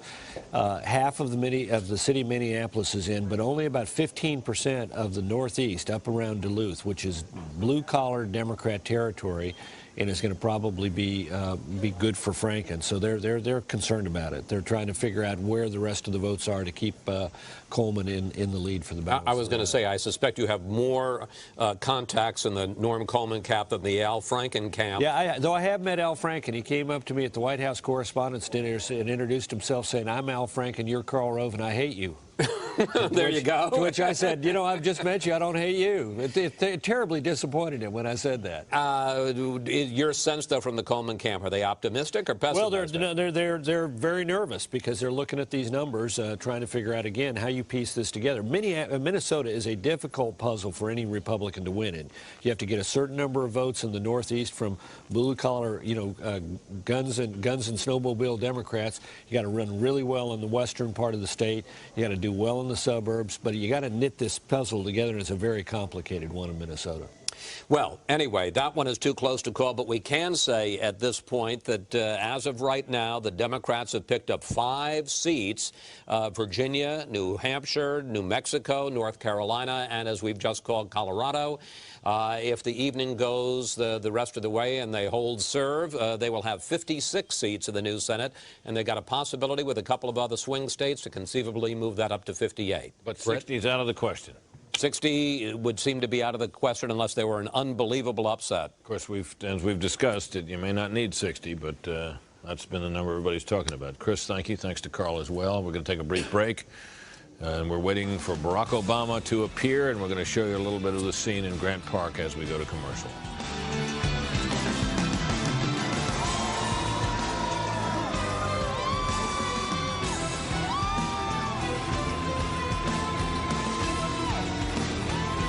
Park and across the street. All right, that's quite a scene, isn't it, folks? That is not Grant Park, as you can see by the graphic there. That's the White House, and this is the people in Washington who have gathered to celebrate the election to the presidency of Barack Obama, and they are outside what will, in the fullness of time, be Barack Obama's official residence, no doubt giving the Secret Service a few anxious moments and perhaps keeping the Bushes, if they're there, awake tonight. The president, of course, has been a very low-profile figure throughout this campaign. The Republicans didn't want him to campaign, and the Democrats couldn't stop talking about him. And Mrs. Bush said the other day, of course, that it often seemed like he was on the ballot. Well, he wasn't, but he was on the lips of many a Democrat as they tried to link their opponent, and certainly on Barack Obama's lips as he linked John McCain repeatedly to the policies of George W. Bush, who now is winding down the final weeks of his presidency and watching a celebration for the candidate of the other party outside the windows of the White House. Well, panel, this ends up being a race that, well, it'll be, what, 55-45, something like that. It turns out it has been converted by the Electoral College into a massive landslide by more than 2-1 in the Electoral College, which I suppose is part of what the Electoral College is for, isn't it? Yeah, I actually think it looks to me like it might only be about 53-46. So really, yeah. But anyway, it's going to be a very big victory and a big partisan sweep. I mean, that's the big difference. Clinton won in '92, lost 10 House seats. Carter won in '76, didn't increase Democratic numbers. Of course, they had huge numbers. They had huge numbers. He held those numbers. Still, he won 50.1% of the vote against Gerald Ford. Very close race. This is a very big victory for Obama and the Democrats. These large majorities in Congress cut both ways. If you have more members, you can sort of pick somewhat different coalitions to pass things. I just come back to the notion Barack Obama has a real chance to govern as he chooses. He is in a very strong position. He's in the strongest position of any person coming into the Oval Office, I don't know, since Reagan. Yeah, don't you think, since Reagan? I guess we could. Yeah, Bush succeeded Reagan, sort of kept it going, but didn't increase the numbers. Clinton won with 43%. President Bush in 2000 won with a minority but then the popular vote. Then they bumped up in 02, though, remember? They did, in 04, and you might say in 04 that was a re-election. So for Obama to come in as a new president. And it was narrow, too, on his part. I mean, he didn't win, he won, but it was a narrow win. It was 51-49. So it's a big moment. You know, we're talking about whether it's now a center or left country. I still think it's a center-right country. But I do think that, in a sense, what we could look back on and say 1980 was the beginning of the Reagan era of American politics. And I think in some ways you could say this is the beginning of another era. I don't know exactly what it might be because, as you heard Charles Krauthammer and others say here tonight, we're not exactly sure what Barack Obama might represent. But I think it's clearly the end of a certain kind of conservative politics and a conservative era, from Reagan to the Gingrich Revolution in 96, 94. And to now, and to the problems in the Republican brain. I think the Republican Party is going to have to reinvent itself in some way going forward. So let me pin you down a little bit on that one. That's because it's interesting what you're saying. Is it that the core Republican, you heard Paul Ryan saying, we got to get back to the ideals that animated the Reagan Revolution. We got to get away from being what we always ran against. We got to be the reformers. We can't be the earmark kings, and we can't be the big spenders, and we can't be any of those things and expect to win. Is it your sense that those ideas, the ideas of lower taxes, muscular defense, and so on, that those ideas are in trouble now? No, and in fact, what I was showing you earlier in the polls is when it came to leadership, when it came to combating terrorism, when it came to keeping taxes low, John McCain was the choice as the Republican flag bearer on all those issues. I think those issues still work for Republicans. When you think about strong defense in particular, I think that issue resonates greatly with the American people. When you think about strong leadership in the world, that's a Republican issue. The problem has been excesses by Republicans, the large deficit, people feeling as if it's become interventionist and involved in unnecessary wars. That's what, tore at the brand. Yeah. Well, Juan, this is the moment. Here he is with those darling little girls on the night of his election to the presidency of the United States. A man by the name of Barack Hussein Obama, a man whose very name one might have thought at one point in the last recent years would have disqualified him, has now been reelected by an overwhelming electoral college vote and by a sizable popular vote, a bigger popular vote than any Democratic president has achieved in many, many years. Quite a striking achievement as we watch him and his wife Michelle and those two little girls as he prepares to acknowledge the cheers of the throng in Grant Park in Chicago on what, as we've said a number of times tonight, has turned out to be a balmy night. And look at them, they can barely get enough of him. I was looking at the picture of the people in Washington, D.C. celebrating, and I have a picture. It's a lithograph of African Americans celebrating the emancipation in Lafayette Square. Right across from the White, which is where these people are tonight. It's spilled over into the street there. Yeah, and it reminds me of that kind of moment in terms of that history. This year is 40 years after the death of Dr. King, and to my mind, this is this is beyond anything the dreamer could have dreamed. Hello, Chicago.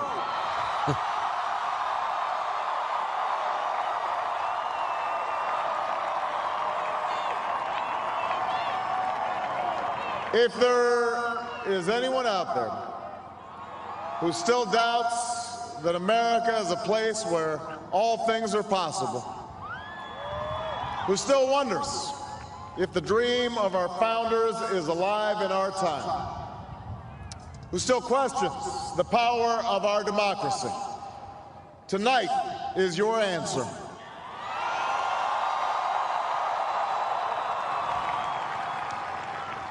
It's the answer told by lines that stretched around schools, 3 hours and 4 hours, many for the first time in their lives, because they believed that this time must be different, that their voices could be that difference. It's the answer spoken by young and old, rich and poor, Democrat and Republican, black, white, Hispanic, Asian, Native American, gay, straight, disabled and not disabled, Americans who sent a message to the world that we have never been just a collection of individuals or a collection of red states and blue states. We are and always will be the United States of America.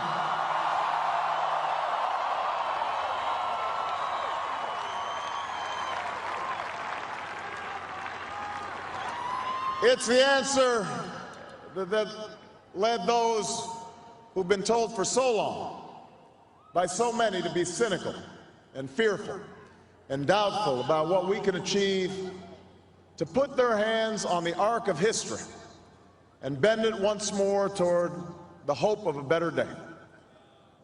It's been a long time coming, but tonight, because of what we did on this day, in this election, at this defining moment, change has come to America.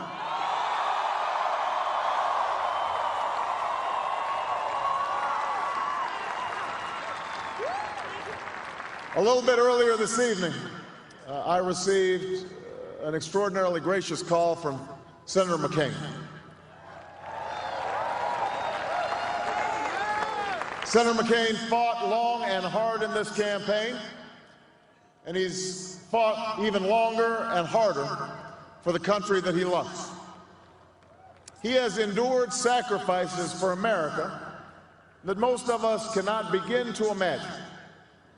We are better off for the service rendered by this brave and selfless leader. I congratulate him. I congratulate Governor Palin for all that they've achieved, and I look forward to working with them to renew this nation's promise in the months ahead.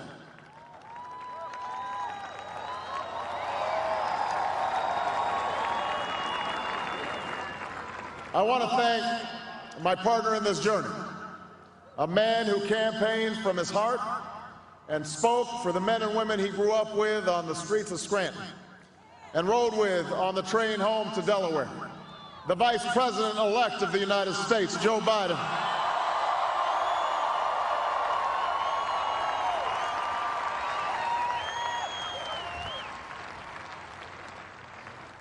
And I would not be standing here tonight without the unyielding support of my best friend for the last 16 years, the rock of our family, the love of my life, the nation's next First Lady, Michelle Obama.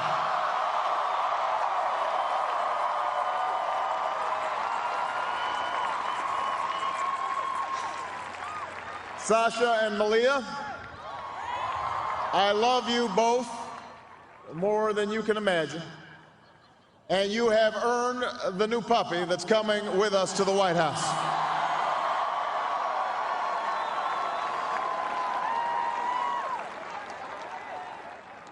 And while she's no longer with us, I know my grandmother's watching, along with the family that made me who I am.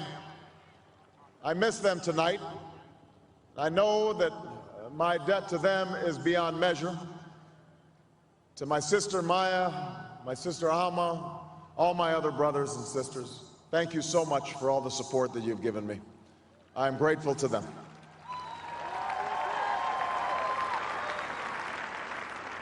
To my campaign manager, David Plouffe,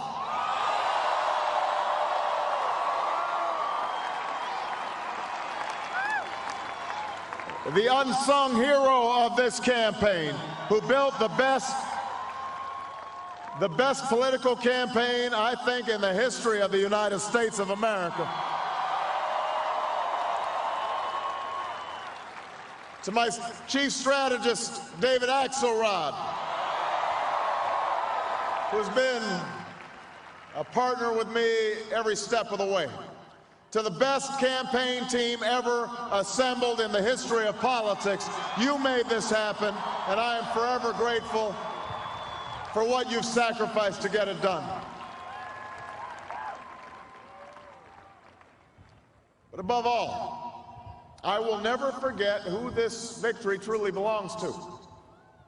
It belongs to you. It belongs to you. I was never the likeliest candidate for this office. We didn't start with much money or many endorsements. Our campaign was not hatched in the halls of Washington. It began in the backyards of Des Moines, in the living rooms of Concord, and the front porches of Charleston. It was built by working men and women who dug into what little savings they had to give $5 and $10 and $20 to the cause. It grew strength from the young people who rejected the myth of their generation's apathy, who left their homes and their families for jobs that offered little pay and less sleep. It drew strength from the not-so-young people who braved the bitter cold and scorching heat to knock on doors of perfect strangers, and from the millions of Americans who volunteered and organized and proved that more than 2 centuries later, a government of the people, by the people, and for the people has not perished from the earth. This is your victory.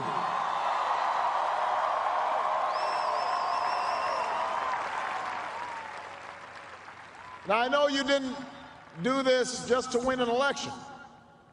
I know you didn't do it for me. You did it because you understand the enormity of the task that lies ahead. For even as we celebrate tonight, we know the challenges that tomorrow will bring are the greatest of our lifetime.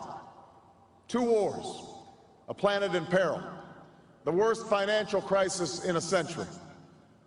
Even as we stand here tonight, we know there are brave Americans waking up in the deserts of Iraq and the mountains of Afghanistan to risk their lives for us.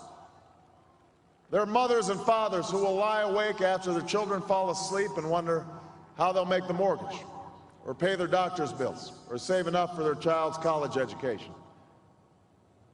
There's new energy to harness, new jobs to be created, new schools to build, and threats to meet, alliances to repair. The road ahead will be long. Our climb will be steep.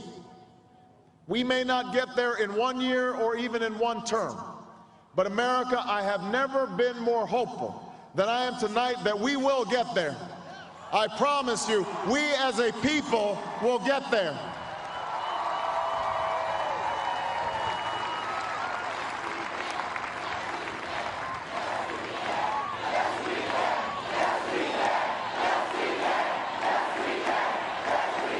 There will be setbacks and false starts. There are many who won't agree with every decision or policy I make as president. And we know the government can't solve every problem. But I will always be honest with you about the challenges we face. I will listen to you, especially when we disagree. And above all, I will ask you to join in the work of remaking this nation the only way it's been done in America for 221 years. Block by block, brick by brick, calloused hand by calloused hand. What began 21 months ago in the depths of winter cannot end on this autumn night. This victory alone is not the change we seek. It is only the chance for us to make that change. And that cannot happen if we go back to the way things were. It can't happen without you, without a new spirit of service, a new spirit of sacrifice. So let us summon a new spirit of patriotism, of responsibility, where each of us resolves to pitch in and work harder and look after not only ourselves but each other. Let us remember that if this financial crisis taught us anything, it's that we cannot have a thriving Wall Street while Main Street suffers. In this country, we rise or fall as one nation, as one people. Let's resist the temptation to fall back on the same partisanship and pettiness and immaturity that has poisoned our politics for so long. Let's remember that it was a man from this state who first carried the banner of the Republican Party to the White House, a party founded on the values of self-reliance and individual liberty and national unity. Those are values that we all share. And while the Democratic Party has won a great victory tonight, we do so with a measure of humility and determination to heal the divides that have held back our progress.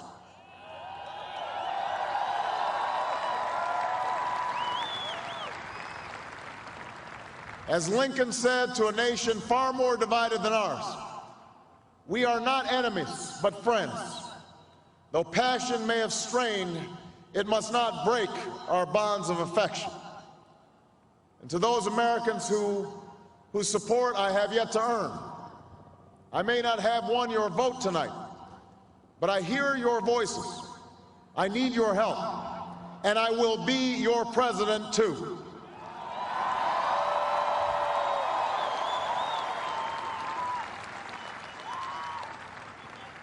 And all those watching tonight from beyond our shores, from parliaments and palaces, to those who are huddled around radios in the forgotten corners of the world, our stories are singular, but our destiny is shared. And a new dawn of American leadership is at hand.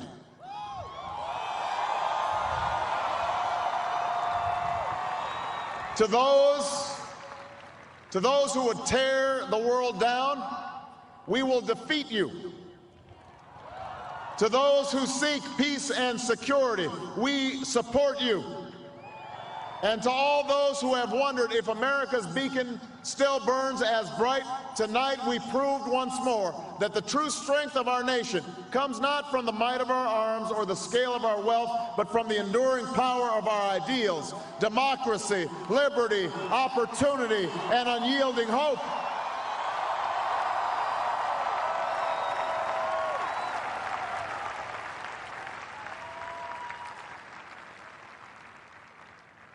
That's the true genius of America, that America can change. Our union can be perfected. What we've already achieved gives us hope for what we can and must achieve tomorrow. This election had many firsts and many stories that will be told for generations, but one that's on my mind tonight is about a woman who cast her ballot in Atlanta. She is a lot like the millions of others who stood in line to make their voice heard in this election, except for one thing. Ann Nixon Cooper is 106 years old. She was born just a generation past slavery, a time when there were no cars on the road or planes in the sky, when someone like her couldn't vote for two reasons: because she was a woman and because of the color of her skin. And tonight, I think about all that she's seen throughout her century in America: the heartache and the hope, the struggle and the progress, the times we were told that we can't, and the people who pressed on with that American creed: yes, we can. At a time when women's voices were silenced and their hopes dismissed, she lived to see them stand up and speak out and reach for the ballot: yes, we can. When there was despair in the Dust Bowl and depression across the land, she saw a nation conquer fear itself with a New Deal, new jobs, a new sense of common purpose: yes, we can. When the bombs fell on our harbor and tyranny threatened the world, she was there to witness a generation rise to greatness and a democracy was saved: yes, we can. She was there for the buses in Montgomery, the hoses in Birmingham, a bridge in Selma, and a preacher from Atlanta who told the people that we shall overcome: yes, we can. A man touched down on the moon. A wall came down in Berlin. A world was connected by our own science and imagination.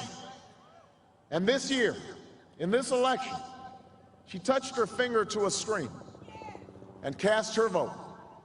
Because after 106 years in America, through the best of times and the darkest of hours, she knows how America can change. Yes, we can. America, we have come so far. We have seen so much, but there's so much more to do.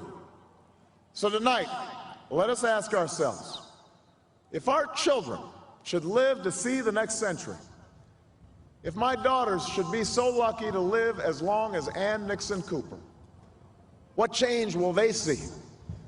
What progress will we have made? This is our chance to answer that call. This is our moment. This is our time to put our people back to work and open doors of opportunity for our kids, to restore prosperity and promote the cause of peace, to reclaim the American dream and reaffirm that fundamental truth that out of many we are one, that while we breathe, we hope, and where we are met with cynicism and doubt and those who tell us that we can't, we will respond with that timeless creed that sums up the spirit of a people. Yes, we can. Thank you. God bless you, and may God bless the United States of America.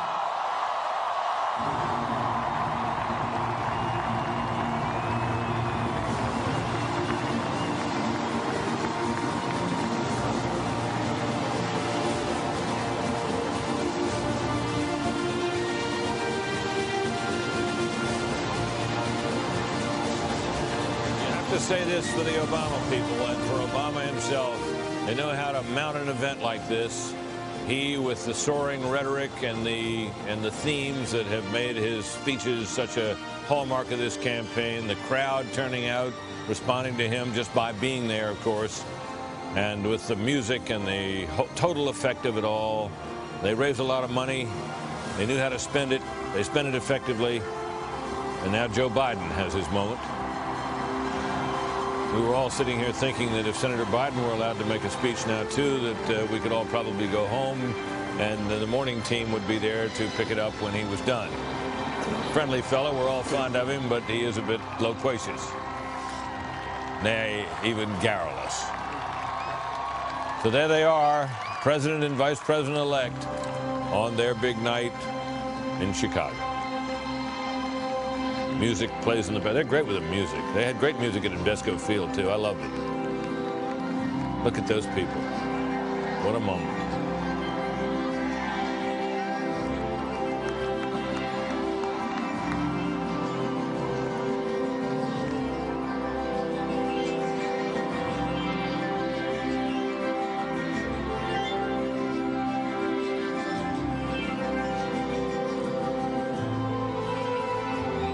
You know, earlier tonight, I noticed the faces in the crowd. You see tears in the eyes of some, and understandably so. And I noticed the face of Jesse. There he is, Jesse Jackson.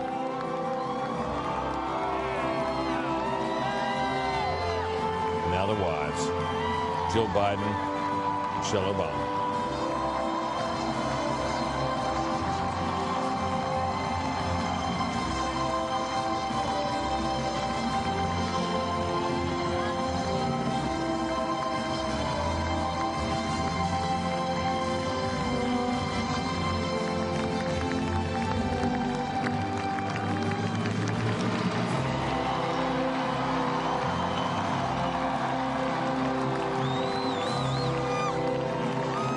You know, it is said that money is the mother's milk of politics. It's what political campaigns run on. But political campaigns run on something equally as powerful.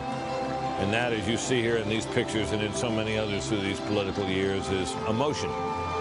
Emotion's a driving force in much of human conduct, but it is certainly a major driving force in politics.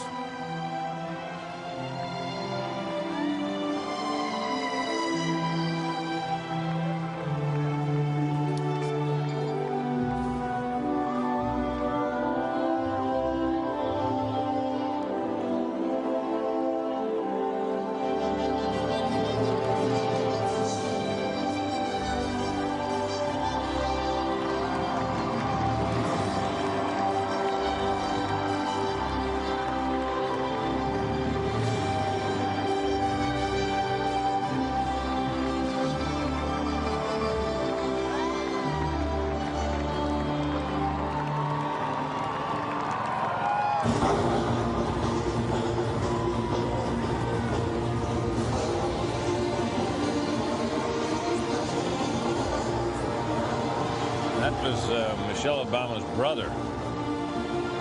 He's a basketball coach at Oregon State now. Yeah, had quite a successful career as a basketball coach. Now the extended families pour out onto the stage. I love these moments. Little kids are great at political events. They always threaten to steal the show, and that gives you a sense of the media throng, all the cameras back there with the lights. Kids are great. Look at those kids. Aren't they the best?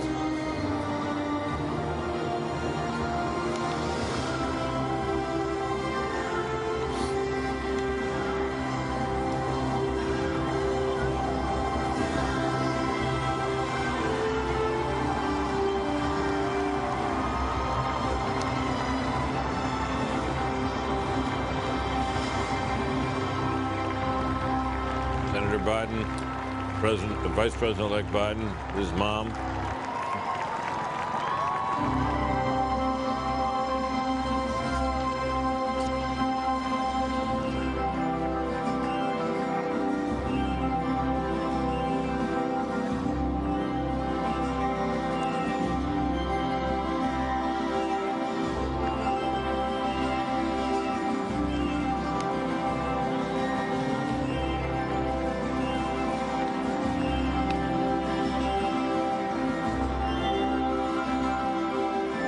Well, as Senator Obama said, great challenges and difficulties lie ahead.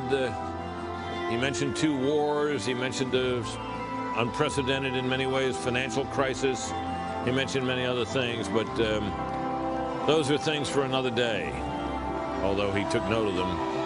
Tonight, as you can see, to these people and to the thousands joined there with them in Grant Park in Chicago and many thousands and millions more across the country, tonight is a night of victory and a night of hope when all things seem possible. It really seems possible that this remarkable man will be someone truly and remarkably different, who can lift us out of the partisan differences that divide us, the ideological divisions that keep people apart, who can change the atmosphere in Washington as his predecessor had hoped to do but could not, who can somehow find a set of policies that are right for the time, who can fight the war on terror in some different way, perhaps, that will be at least as successful and maybe more so. That's the thing. These are the things that people can hope tonight. As Barack Obama has been elected, an African-American, and the son of immigrants, the 44th president of the United States of America. What a story. What a night.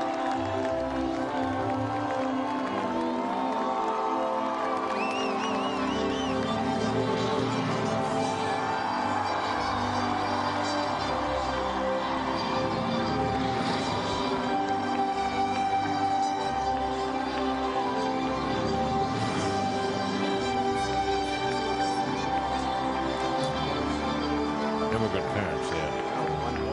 One parent. His father wasn't an immigrant.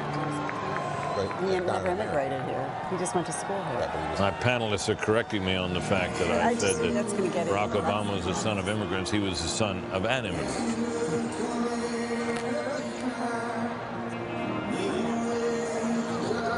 Well, they've departed the stage now, and for all intents and purposes, the celebration there is over, although those people in Grant Park may be there a while. I suspect if I were out there this warm night and it worked all year for Barack Obama, I would want to stay up a while, too, to savor the moment. Let's turn now for some thoughts on how this came about. It was, you heard reflections of this notion in John McCain's speech tonight. He said that it was always a challenged campaign.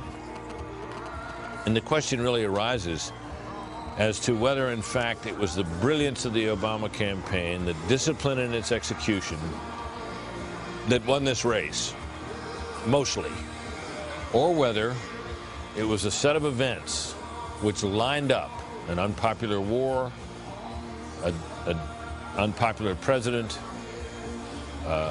an economy already perceived as troubled and in poor condition, to which was added then this extraordinary credit market crunch and market meltdown we saw over the past month, whether those were the driving events here. Fred Barnes, your thoughts? Well, those are certainly driving events, but I think there's one thing. While we don't agree on what kind of a president Barack Obama is going to be, I think we all agree that he's one of the best candidates, one of the most extraordinary candidates ever. Now, I've lived in Virginia almost my whole life, and I really didn't think Barack Obama had a chance to win Virginia. Now, Virginia elected a black man, Doug Wilder, governor in 1989, so I didn't think it was so much the racial problem. It's just the fact that Virginia is a moderately conservative state, and he was a liberal Democrat. I looked at the state to see how Jim Webb did, who barely won the Senate seat, a Democrat, in 2006. And it looked like he did better in the areas where Barack Obama couldn't possibly do better. The exurbs around Washington, Loudoun County and Prince William County, for instance, and then in the area with so much active duty and retired military around Virginia Beach and Norfolk. And yet, that's exactly where he did do better than Jim Webb, and better in a lot of other places too. Just quite an amazing feat. I mean, the one of all the states where he staged a breakthrough this year, the one that's most amazing to me is Virginia. And up until this race was called for him in Virginia, I just didn't think he could. I didn't think he could pull that off, and yet he did. What a great campaigner! What a great campaign! And I think you have to. Without that, obviously he was helped by all these other factors, but without being the kind of candidate he was, so self-disciplined and so strong on the stump, he wouldn't have won. It's pretty amazing that the seat of the old Confederacy helped put the first African American in office, in Oval Office. I think the arc of this campaign is interesting, and it's a combination. It shows the combination of his magnetic personality, a disciplined campaign, and events. And what I'm talking about is the campaign. When you look back 6 months ago, it was really about experience. You think back to Hillary Clinton's. Well, Hillary Clinton tried to make it about experience. She made it about it, and that didn't work. And it didn't work. And well, it did somewhat. I mean, it did somewhat. I mean, she ran a vigorous campaign.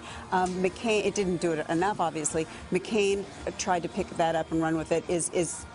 Can he be commander in chief? But what was interesting is the financial crisis unfolded. It became a campaign about temperament and personality. And the time that I thought that Barack Obama was probably going to win was when he started showing in the polls, 7 out of 10 people think he has the temperament and personality. We weren't talking about experience, temperament and personality to be president. So sort of cool, measured, calm response to the financial crisis, and which was reflected in debates as well. Wasn't it really more of a cool, measured, wouldn't you say it was more of a cool, measured non-response? Well, what he did is he set out guidelines, and he tried to follow the lead of Secretary Paulson. He didn't look like he was trying to score political points.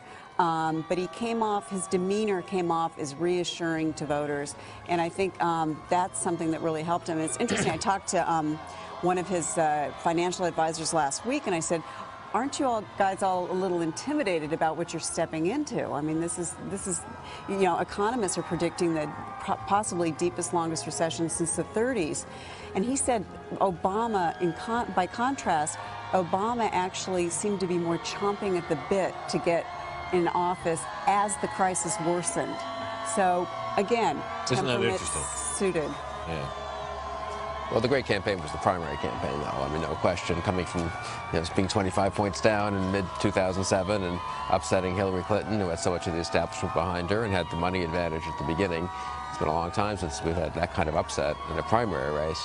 I thought he ran a competent general election campaign, but to be honest, I think if Hillary Clinton had been the nominee, she would have won probably as well. And in fact, the exit poll, can't tell how much weight to put on this, and the exit poll suggests that as well. But it was a competent and disciplined general election campaign, which took advantage of underlying factors which were in his favor. Well, certainly, what's interesting about this is we've talked about this campaign. We all admire it because of its discipline and because of the fact that the primary campaign in particular was so well conceived that it built this firebreak for him in those caucus states that allowed him to withstand Hillary's late charge, Hillary Clinton's late charge, Senator Clinton's late charge. But you know, when you think about it, this campaign was really about an idea.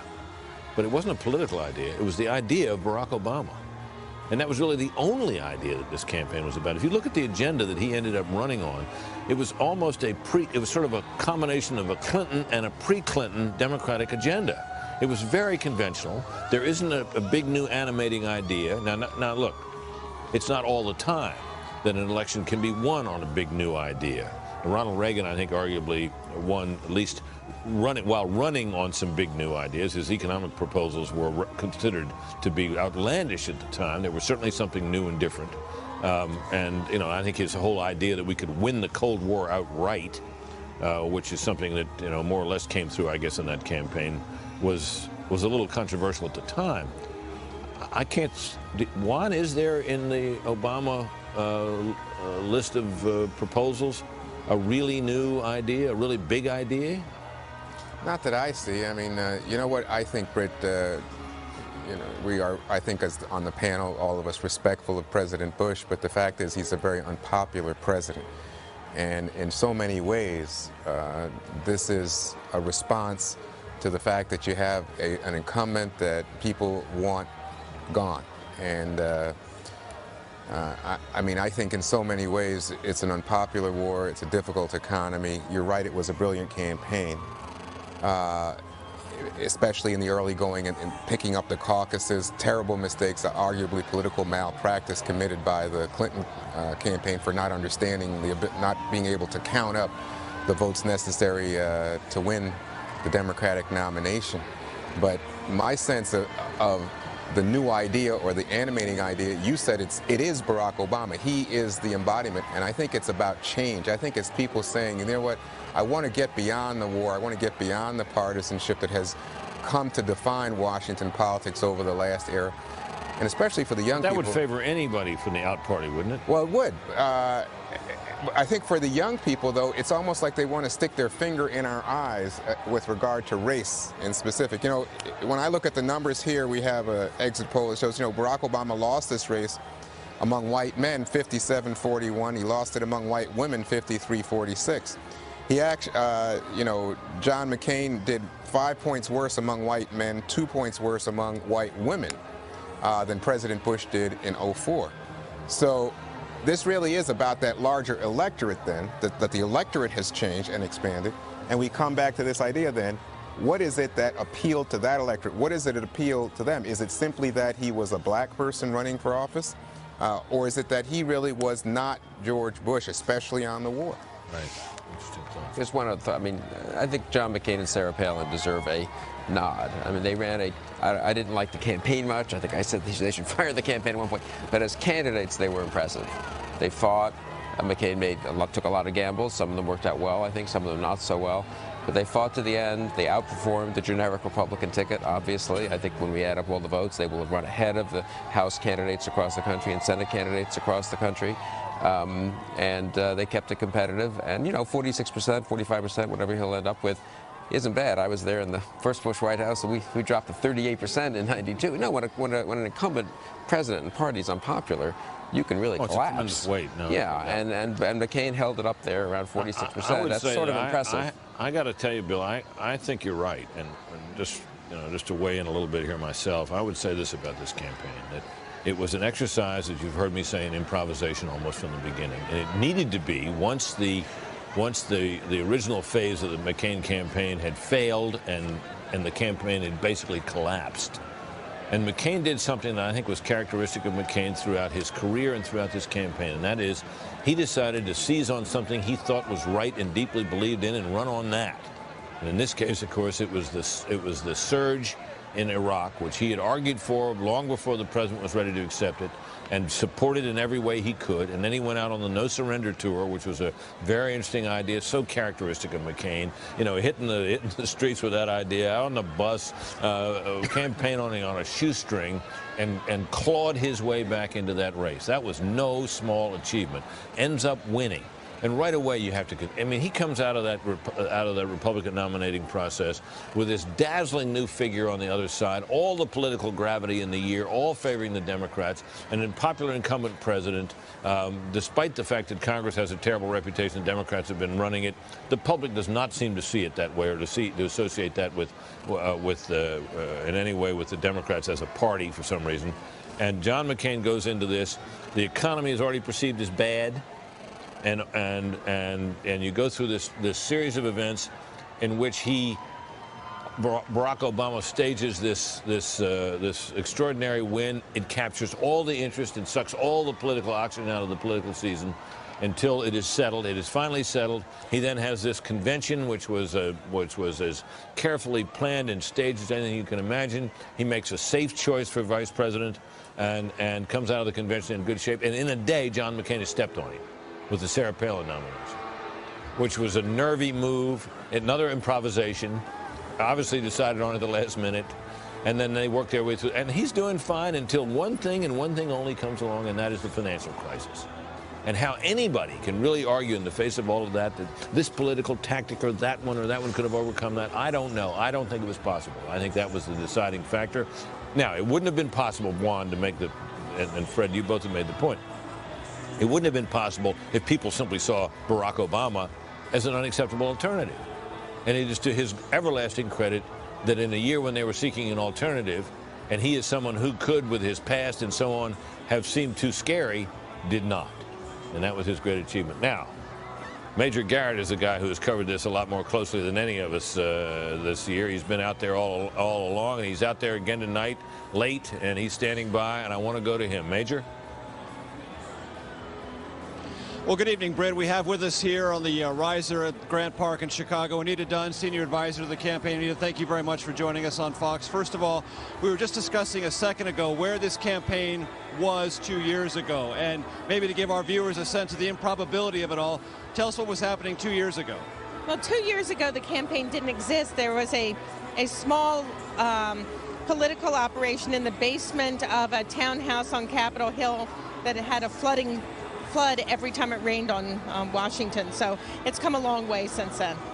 Britt, in our audience, Anita was telling me that in those days when it would rain, the floor would flood and they'd have to pick up all their soaking paperwork just to keep on going. Anita, there's so many questions on the minds. What comes next? What is the governing structure of an Obama administration? What are its set of priorities? How will it approach the many difficulties that Senator Obama, now President-elect Obama, just outlined in his speech here? Well, I think what you heard tonight was a president-elect who is determined to move forward in uniting the nation and to do what he has talked about on the campaign trail for years now, which is to look for the best ideas from Democrats and Republicans alike and to bring people together, unite them to move forward, and to be honest about the challenges facing this nation, Major. I think that he sent a clear signal tonight that he's going to level with the American people and that he's going to look for opportunities not to have the partisan gridlock of the past, but to really try to bring people together to move forward. It seems worth pointing out historically that when Bill Clinton was elected, I was a candidate on the Democratic side who zeroed in on the economy. Though he talked about a down economy, was actually getting a little bit better. This economy is probably going to get worse. All the economic analysts say so. Is that a difficulty, and is that particular fact that the economy is heading for worse times, not better, an extra burden for President-elect Obama? I think that President-elect Obama is under no illusions about the nature of the challenge facing him, but I think he also has a great faith in the American people and our ability to rise and meet those challenges, particularly when we work together. And I think that what you can look for over this transition period will be, very, very strong messages to both Republicans and Democrats alike that it's time to put those political battles behind us and really move forward, because there are serious problems and we can't afford not to do something about them. Anita Dunn, Senior Advisor to President-elect Obama, forgive me. Thank you very much for your time. It'll take us all a few days, I think, to get Take us all a few days to get used to it. Britt, back to you in New York. All right. Thanks, Major. Thanks very much. We have been watching, in addition to this, the big scene out there in Grant Park, a rather tumultuous scene outside the White House this evening. And our correspondent who covers the White House, Wendell Golder, our White House correspondent, is there. Wendell, set the scene for us outside there. Pretty remarkable, Britt. Maybe 20, 30 minutes after the race was called, students, at least initially from George Washington University, which, as you know, is about 8 blocks down Pennsylvania Avenue from the White House, began dancing their way down the street. They have gathered in front of the White House now, 500-600 strong. You get a sense they have texted, if you will, their buddies from Georgetown University, which is a bit further away. They are cheering. They are chanting, as I said, very much bringing this election to the president, who did his best to stay out of the race. Mr. Bush spent the evening watching the returns with friends and some members of Congress in the residence of the White House. It is certain that he can hear and see them if he peeks out right now. The president, of course, as you know, called President-elect Obama about 12 minutes after 11, congratulated him, called it an awesome night for him, his family, and supporters. He promised to make this a smooth transition, and that effort is already underway. The president, of course, 4 years ago signed a law that enabled the two candidates to pre-clear a number of senior advisors to get them their security clearances, so that starting tomorrow, President-elect Obama's advisors will begin receiving classified briefings. The president himself also called, he also called Senator McCain and congratulated him on the race he ran, called it classy, said he was sorry, Mr. Bush, that it didn't work, but that he didn't leave anything on the playing field. Now, the president will address the American people from the Rose Garden at 10:40 tomorrow. tomorrow, and it will be really the first time in a number of weeks that he's had something to say about this campaign. The American people having spoken, the president has promised to make it a smooth transition to President Obama. Britt? All right, Wendell, Scott, thank you very much. It really is fun to watch those people out there jumping up and down. You know, there's something about jumping up and down I think that's good for the soul. You know, it's a universal sign of joy. One of the signs you throw your hands up in the air, kind of the touchdown signal, and the other is you jump up and down. Well, I'll tell you, Britt, as you well know, usually when a crowd gathers in front of the White House, the Secret Service gets a bit nervous. All smiles on the faces of the Uniform Division Secret Service officers here. They're officers using their cell phones as cameras, texting or sending the pictures to their parents. They're just delighted to see this, Britt. Well, I can imagine why they would be and why you would be as well, and we certainly have been. I particularly like the guy there who pulled up his T-shirt to show that he'd got the name Obama written on his chest. Why not? Have a little fun. Let it all hang out. History's been made tonight.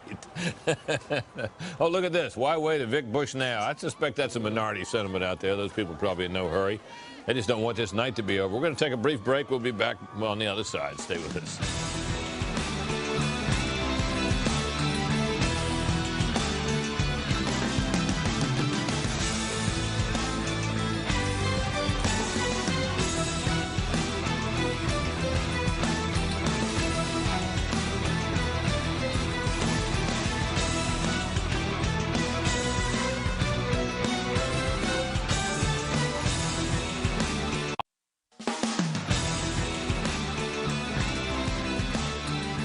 Been a long time coming, but tonight, because of what we did on this day, in this election, at this defining moment, change has come to America. Barack Obama, on the night he was elected president of the United States, speaking to supporters in Grant Park who were there in throng. So how did he do it? What do we know? What do the exit polls tell us? Megyn Kelly, tell us what the answer is. Hi there, Brett. Well, at this point in the evening, unlike the beginning point, we know a lot. Barack Obama won this election by winning Democrats, independents, young folks, liberals, moderates. He won the women, and he split the male vote. That was key, and all of that spelled victory for him. Perhaps the biggest thing that hurt McCain were events beyond his control, events that helped lead to Obama's victory. And take a look at the numbers. I'll show it to you. Look at this. 3 out of 4 voters think the country is headed in the wrong direction. That is tough to overcome when you are a Republican running on the heels of a Republican administration. Less than half of the voters thought that 4 years ago. Now, those who said the country is going in the right direction mostly voted for McCain. Those who think the country is going in the wrong direction mostly voted for Barack Obama. Take a look at the economy voters. They are coming up. Hold on. Wait for it. All right. My trusty team will try to get this corrected. But economy voters were the second key group. 63% of voters felt that the most important issue facing this country is the economy. Not a huge surprise there. Over half of them, 53%, voted for Barack Obama. Just 45% voted for John McCain. Iraq voters, people who thought Iraq was the most important thing, they also voted for Barack Obama over John McCain, 59% to 39%. In fact, the only issue group that McCain wound up winning is those who say that terrorism is their top issue. Many would argue the Republicans were a victim there of their own success. McCain also apparently did not persuade the country that Obama will raise their taxes. This was such a huge issue. We heard John McCain talking about Joe the plumber and so on, and that McCain would not raise taxes. Well, 70% believe their taxes will go up under Obama. But some 61% think their taxes would also go up under a John McCain administration. Now, when asked how they feel about an Obama presidency, a bit of a surprise. Just 30% said that they're excited about it. Another 24% describe themselves as optimistic. 20% say they're concerned, and 1/4, 25% say they're scared about it. Now, another key problem for John McCain, Britt, is he won a number of Bush supporters, 82%. That's a good number. But he lost 17% of those who voted for President Bush. In other words, 17% who voted for George Bush 4 years ago decided to vote Democrat today. Now, to leave it all on a happy, bipartisan note, we have to have a happy note since I didn't have my exit polls on the launch pad for this hit. So let's lead on a happy note. And that is this note of bipartisanship. 60% of Americans think Michelle Obama will make a good First Lady. Britt? All right, Megan, thank you very much. We're coming down toward the 1 o'clock hour in the East now, so I want to get some thoughts here from final thoughts, really. Well, let me talk first, if I can, to Chris and Carl as we get down to the end here about the night, what it means, and where we go. Chris? Britt, I want to ask Carl, because we've been talking a lot about what Obama did right. Let's talk about what the Republicans did wrong. There was a lot of talk after you helped engineer the victory in 2004 about the possibility of a long-term, gradual Republican majority. Yeah. What happened? Well, derailed by an unpopular war, which was right, in my opinion, and caught up in the rejection of the Republican activities in Congress in 2006. We were racked by scandals. We had up to 15 members either involved in or touched by scandal. And the point that Paul Ryan made earlier this night, the bright young Republican congressman from Wisconsin, these earmarks are terrible, and they took away all the good work that was done.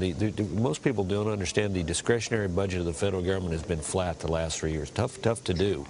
And yet all the good work in slowing down the growth rate of discretionary domestic spending was gone in a minute with the bridge to nowhere and all these earmarks. But we also, look, we didn't run a very good campaign this year, and this is going to end up being a 52-47, 51-47 race tonight, which is close in many respects. But we got wiped out because we tactically didn't do the things we needed to do, and strategically we didn't have as good a message as we needed to have. I have to ask you, though, and Megan pointed it out, but I forget the exact number, 85% of the country said we're on the wrong track. According to a number of the polls, the president only has a 25% approval rating.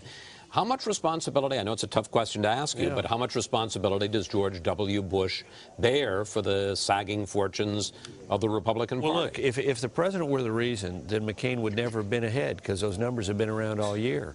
And those numbers are higher than the numbers of the Democrat Congress. And the difference was the Democrats weren't out there beating each other up, and the Republicans were. We led a bunch of myths. We saw it this past weekend. Clara McCaskill was on television this past weekend, beating up the Republican administration for its record on job creation, saying we'd lost millions of jobs. Well, the economy's grown by 7 million jobs under this president from the trough of the recession that he inherited from Bill Clinton. So, look, there's a time for introspection. The party is going to have to take a look at itself and figure out what it needs to do to modernize itself. I think its biggest problem was we lacked credibility to talk with the American people about the things that they were talking about around the kitchen table this fall. Their jobs, their health care, their retirement security, their kids' education, and their kids' college education. And until we are able, we can talk about taxes and we can talk about national security, but until the Republican Party gets comfortable with an agenda that makes sense to the Americans, whose instincts are center-right, and whose values are in sync more with center-right values than not, we're gonna suffer like we did this. So, and clearly there's going to be an orgy of second guessing and hand wringing on the part of the Republican Party. The loser always goes through that. That's right. It. But I sort of hear two camps advancing thoughts. One is you've got to go back to the future and reconnect with kind of the Reagan agenda, and then there's another group that feels you have to have a new image and be more inclusive, maybe downplay the social issues. Where do you come out? Well, look, let's take a look at the social issues.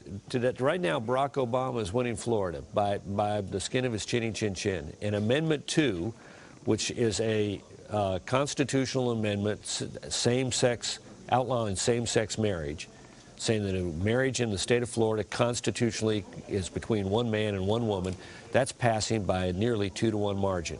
The Republican Party makes a huge mistake if it thinks that in this process of making itself more broadly acceptable to the American people, it surrenders its fundamental premises and walks away from an important part of its coalition. Look, I think both of these things of, you've got to modernize the party and you've got to make it more expansive can be done together. And Ronald Reagan didn't walk in and say, let's make this party smaller. He walked in and said, let's make it bigger. Now, we can't exactly go back to 1980. America today is not 1980. It's 2008. And there are new challenges facing the country. And people want to hear from their political parties, both political parties. What is it that you're going to do for me that makes sense for my life and my family's life and for our country's life? So give me just one example of how you think the Republican Party, maintaining its conservative roots, can speak to people's kitchen table concerns. Health care. The Republican Party can stand up and say, look, we believe that everybody ought to be able to own their own health insurance policy, so you aren't stuck in a job you hate because you're afraid of losing your health insurance.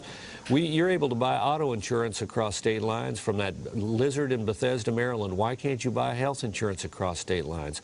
Small business. Didn't John McCain kind of say that, though, with the health care credit? He didn't defend it. He didn't articulate it. He didn't sell it.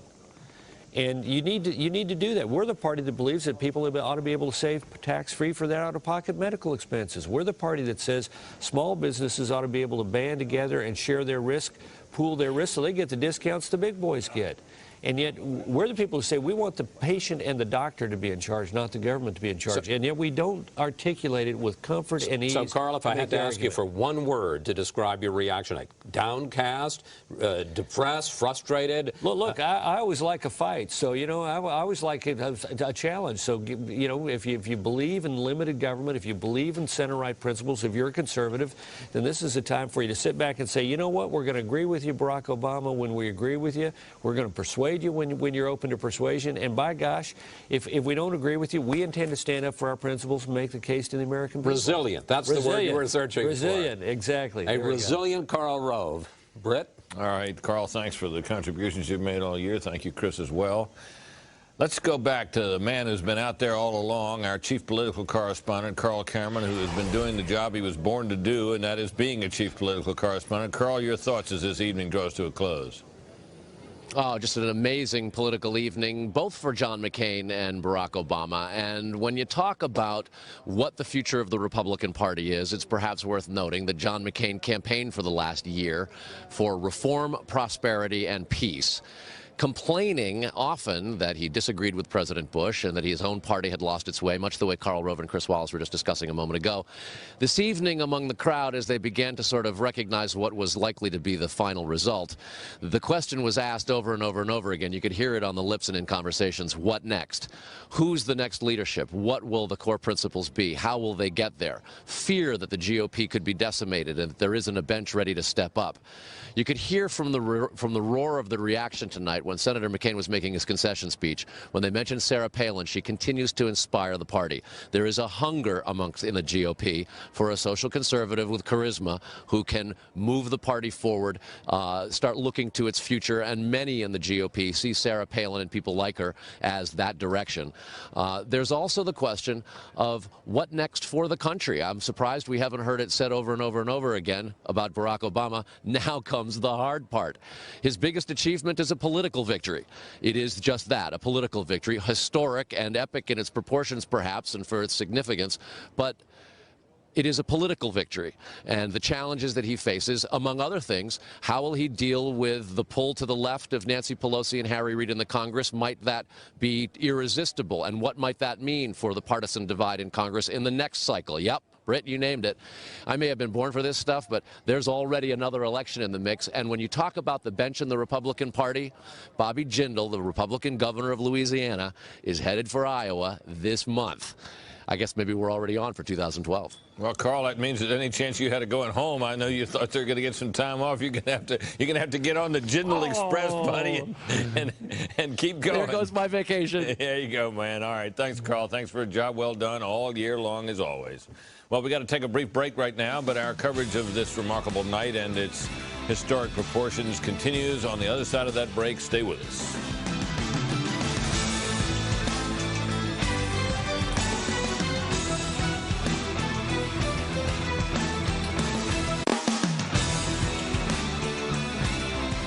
Let's resist the temptation to fall back on the same partisanship and pettiness and immaturity that has poisoned our politics for so long.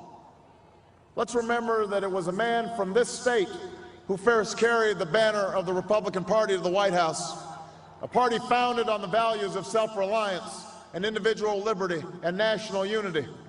Those are values that we all share. And while the Democratic Party has won a great victory tonight, we do so with a measure of humility and determination to heal the divides that have held back our progress. 8 years ago, he lost the Democratic primary race for a House seat in Chicago. 4 years ago, he delivered the address, the keynote address at the Democratic National Convention. 2 years ago, he started his race for the presidency. Tonight, it is no longer Senator Barack Obama, it is President-elect Barack Obama.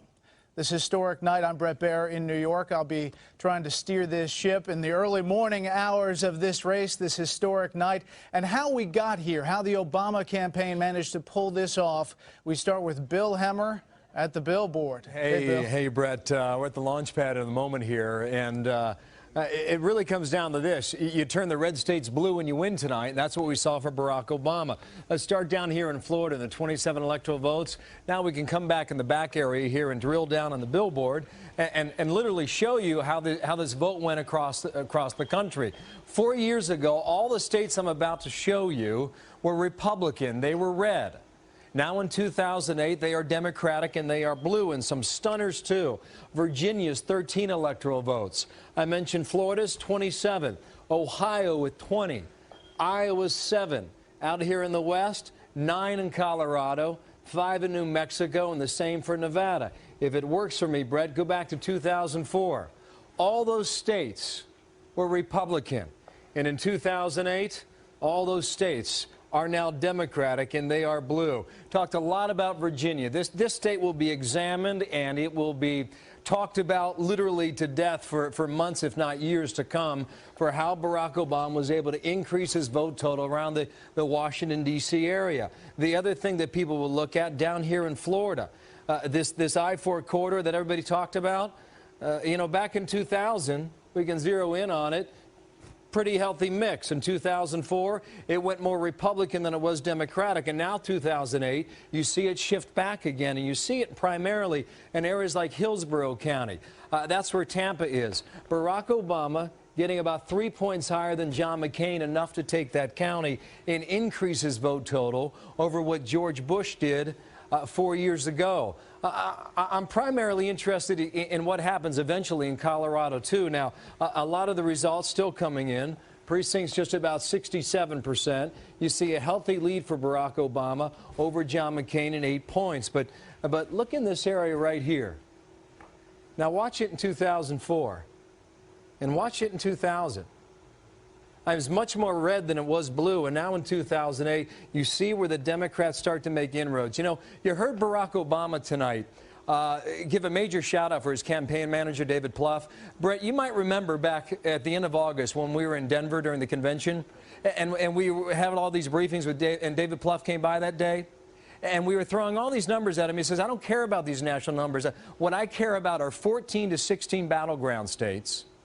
You can make fun of us and print the headlines and say that we're going to parade our guy out in front of 75,000 people. We don't care about that either. What we care about is getting 75,000 people in a stadium, having them give us 5 different names and addresses that we can contact for potential votes in Colorado. That was their strategy.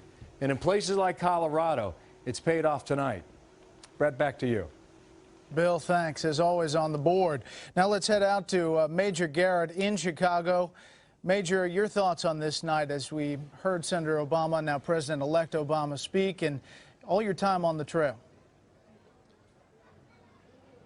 Well, I just want to pick up on where Bill Hemmer left off. You know, it was said at one point in this campaign that Barack Obama was not just a rock star, he was maybe a paper-thin celebrity. And he certainly drew celebrity-like crowds everywhere he went. But let me tell you this, the secret to the now President-elect's Barack Obama's campaign success was taking those crowds and turning them into real volunteers, real activists for his campaign and for his message. Never a time, Bret, in this campaign when he drew thousands did he ever let those thousands just simply walk away. He and his campaign volunteers would get in touch with them, have them sign up, get them texting, get them emailing, and building out from those crowds a network in every city that he went to. Those networks became very much like George Bush's in 2004, networks of persuasion, networks of outreach, networks of communication, networks of reinforcement. I met a lady on Sunday in Cleveland. She was an African-American woman, told me she hadn't been in politics for 20 years. On Saturday night, she said she was working till 9:30 at night and she was beyond tired. All she wanted to do was go to sleep. She was a captain in her neighborhood for Barack Obama. She was just about ready to turn out the light and the phone rang. Who was on the line? Barack Obama. What was he doing? Talking to 20,000 of these community leaders all around the country saying, please keep working just a little bit harder. That lady told me she worked an extra 2 hours that night and then the next morning told her husband, I know you've got seats in the dog pound for the Cleveland Browns home game. You're not going. You're going to work with me and then we're going to go to the Barack Obama rally in Cleveland, downtown Cleveland later on this Sunday afternoon. Her husband said, okay. At that rally, she said she stood next to a white woman from a different part of Cleveland. They hugged each other through the entire thing. The white woman told her, you know what, I fell asleep. I didn't get that call from Barack Obama. The black woman said, you know what, I recorded it. You can listen to it at my house when this election is over. Brett, political campaigns, whether they be for mayor, governor, senator, or president, are built on human power like that. And Barack Obama found a way to tap into it, spread it, grow it, and now he's president-elect. You know, Major, the last time a Democratic president had these kind of majorities in the House and the Senate was President Jimmy Carter. Is there an acknowledgement by the Obama campaign that governing is going to have to happen more from the middle, more as a centrist candidate, as he talked about on the trail? And there would be a temptation, perhaps, to go left for some of the leaders in the House and the Senate. You know, it's interesting. I think if you take a look at the speech tonight and people heard it and then they'll read it again a second or third time, maybe listen to it a second or third time, what you heard in that speech were authentic American ideas about hope, perseverance, rising above difficulties, and also reaching out to those who have the best ideas, be they Republican or Democrat. Here's an interesting historical comparison, Brett. Not only do Democrats have bigger majorities, the kind that they had with Jimmy Carter. But remember this, when Jimmy Carter won, he won with 50.1% of the popular vote. Barack Obama will exceed that. He'll be the first Democrat to win the White House since Lyndon Johnson to do so with more than 50.1%. He could win North Carolina tonight. He could win Montana tonight. Those states are still up on the board, undecided yet, or uncallable.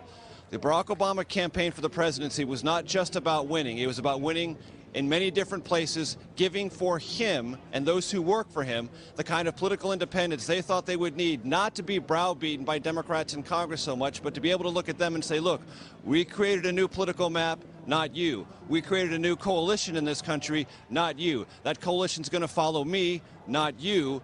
And so I think there is at least a perspective within the Obama campaign to have that kind of power that allows it to communicate with members of Congress who may want to confront it on certain issues. No.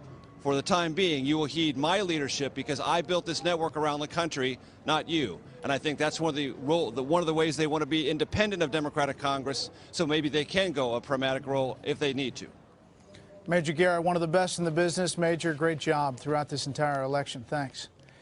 We're back with our panel, Fred Barnes, Nina Easton, Bill Kristol, and Juan Williams. Fred, what about the first moves of an Obama presidency? Looking forward, what do you think the first things that they will do? Well, the first thing he's going to do is name a cabinet and pick advisors, and I think there we're going to see what I would consider the not particularly serious bipartisanship. The real bipartisanship, if we're going to see any from Barack Obama, or the real move to the center, is going to have to be on policies after January 20th. But I wouldn't be at all surprised if he picked a couple of Republicans and maybe renegade Republicans for his cabinet. Well, how about some names? Well, I don't know. I mean, I know the names that are thrown around. Chuck Hagel. Yeah, Chuck Hagel, Dick Lugar, the senator from Indiana. But you know, when these names are thrown around, that's not journalism at its best. It's the reporters and others just throwing out names that they've never heard from the Obama campaign. But I think you'll see some of that. It'll be interesting to see. Look, there are four important jobs in the cabinet. There are four big ones: the Pentagon, the State Department, Treasury, and Attorney General. Well, we're in an economic crisis, so Treasury is probably the most important one right at the moment. Who he puts in there will really matter. Now, the name that comes up it is the guy Tim Geithner, who is the head of the New York Federal Reserve, someone who I believe is a Democrat and knows Obama. If he were picked, I think that would be a strong sign of that Obama may really want to move to the center. Nina, well, the other name they're shopping for Treasury Secretary is Paul Volcker for a 1 year. Well, they're saying for a 1 year term, and they were shopping that on and running it by Senate staffers to see how it would fly. But you know, Paul Volcker, of course, being the former Federal Reserve Chair, I think Fred's right. He is going to reach across party lines in filling a cabinet. I think Dick Lugar is a good place to start. Indiana was a key state. If it happens to go for him, we'll see. He often cites Dick Lugar as somebody he's worked with on legislation. So you could see that happening. What is he going to do? I know exactly what he's going to do first. He's going to do a very large fiscal stimulus package. And it's going to include, you know, everything from, you know, getting more cash in the hands of the middle class, as he puts it, to infrastructure projects that are on, you know, that are on the books and ready to go. The kinds of projects that aren't going to take a long time. His focus right now is going to be on getting, you know, plain old Keynesian, getting money in the economy, because that's what he's got to do, job one. And then he's going to, the other thing is, I don't expect him to give up some of these other big spending programs like energy alternative, his alternative energy plan, like health care. He's going to go forward with that stuff, even though the federal government's already made these massive outlays on rescue plans, because his argument, and the argument of a lot of economists around them, is that the rescue plans, the $700 billion bailout package, that's a short-term, that's short-term money.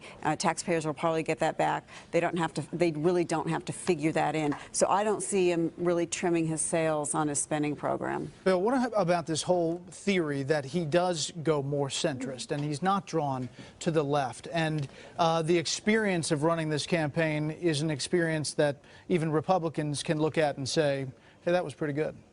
Yeah, I think he will. And I think people are underestimating how different Washington will be with a President Obama and a new president with increased majorities. Nancy Pelosi and Harry Reid are important people, have been important for the last few years. They won Congress back after being in the minority for 12 years and have opposed President Bush, so they are a big deal.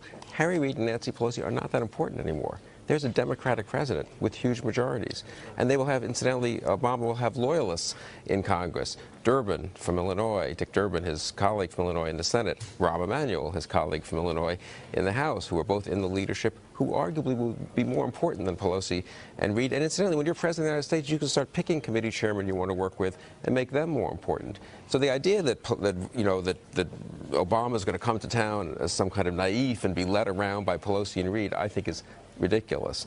His cabinet members will be more important than Pelosi and Reid. I mean, was Howard Baker was a very well-respected senator when Ronald Reagan, a Senate minority leader who became majority leader when Reagan became president. And there were problems with the Republican Senate that Reagan had. He couldn't get them to do everything he wanted. But Howard Baker didn't sort of tell Ronald Reagan what the core of his core policies would be. So I think Obama has a huge amount of leeway to govern. There are big majorities. On some issues he can lose some of the liberal Democrats. On other issues he can lose some of the moderate Democrats. Secondly, I think all this talk about Republicans, you know, coming up with a new agenda and getting back to basics, it's all nonsense for the next few months. No one cares about anything any Republican says. They're irrelevant. They're irrelevant. Paul Ryan is a good guy. I know him well, the congressman from Wisconsin. He's got a website with his ideas. Everyone else is going to have his ideas. It doesn't matter. The ball is in Barack Obama's court.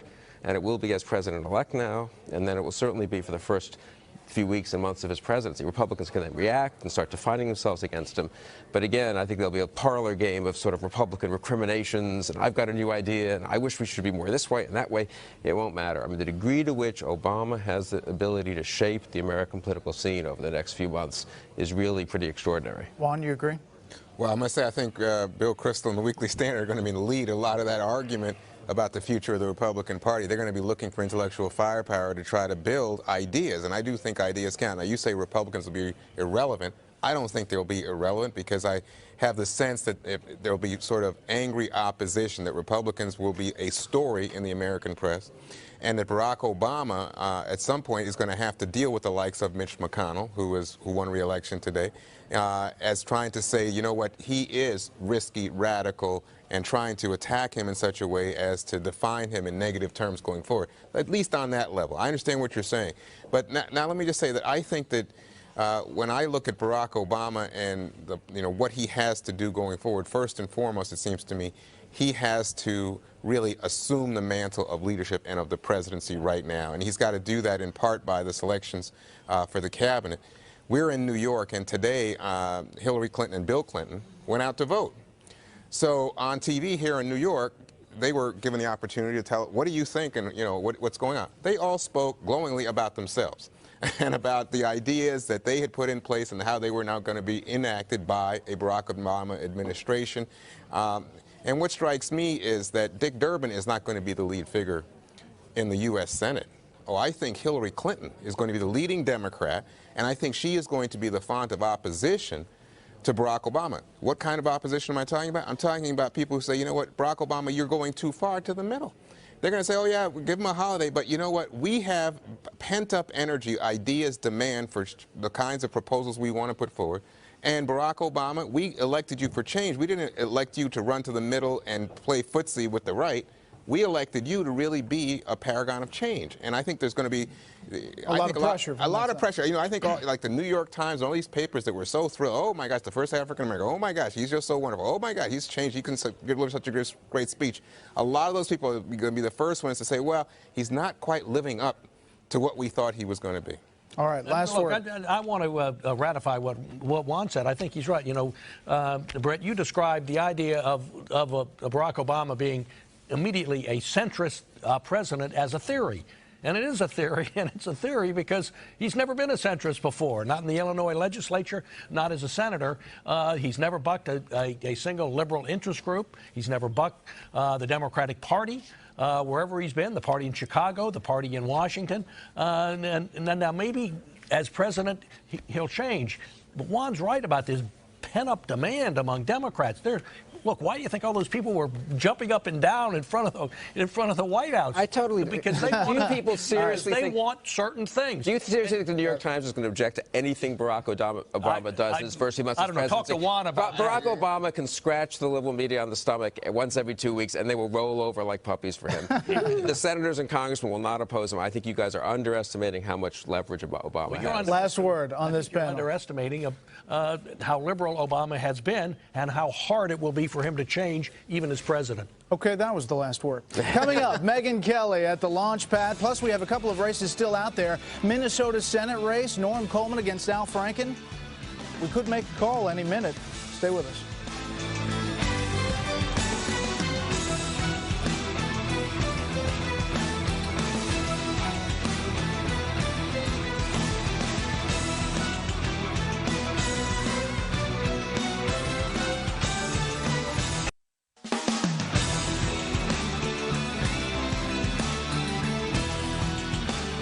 Barack Obama will be the 44th president of the United States. We started this night, and Megyn Kelly said she had the answer.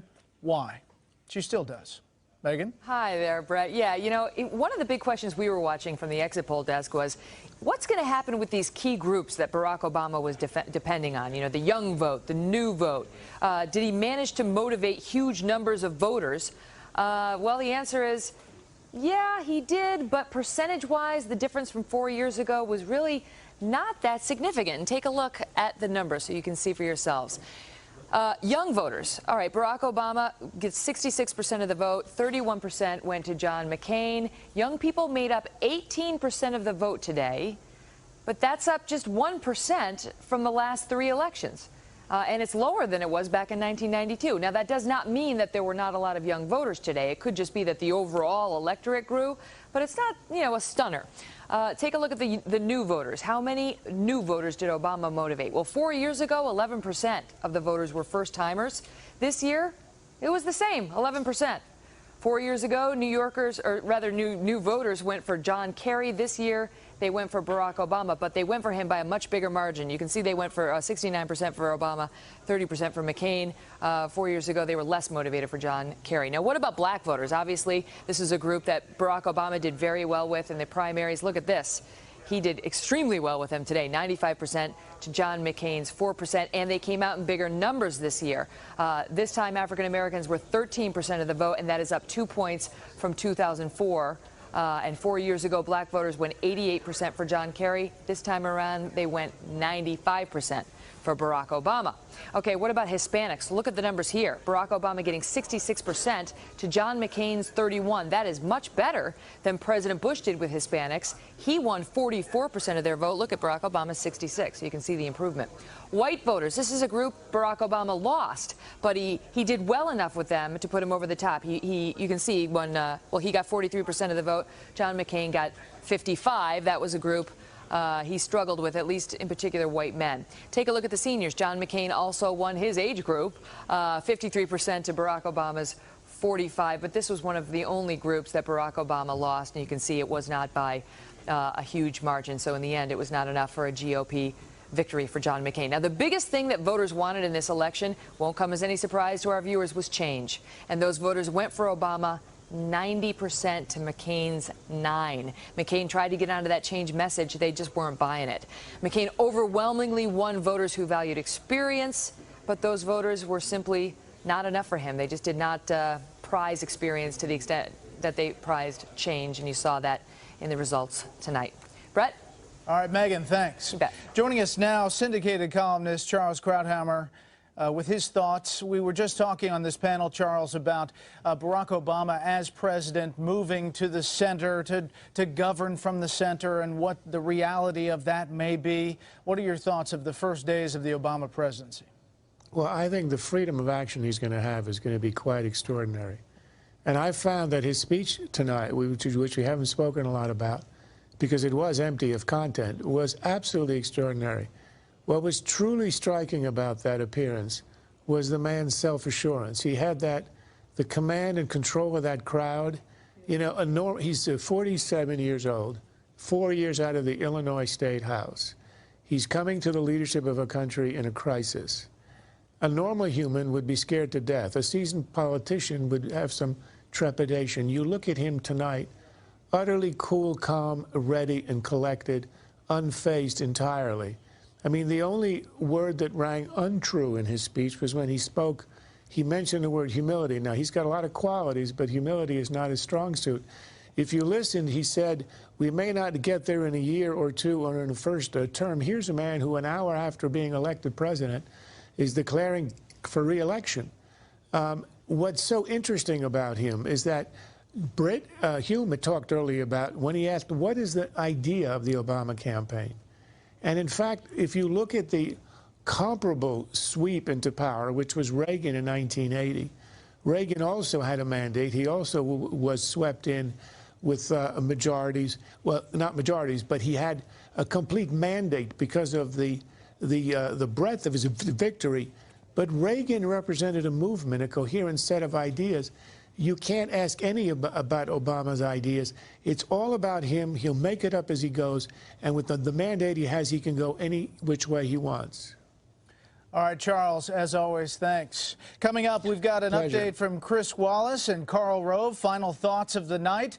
And what about those Senate races that are still hanging out there? Stay with us.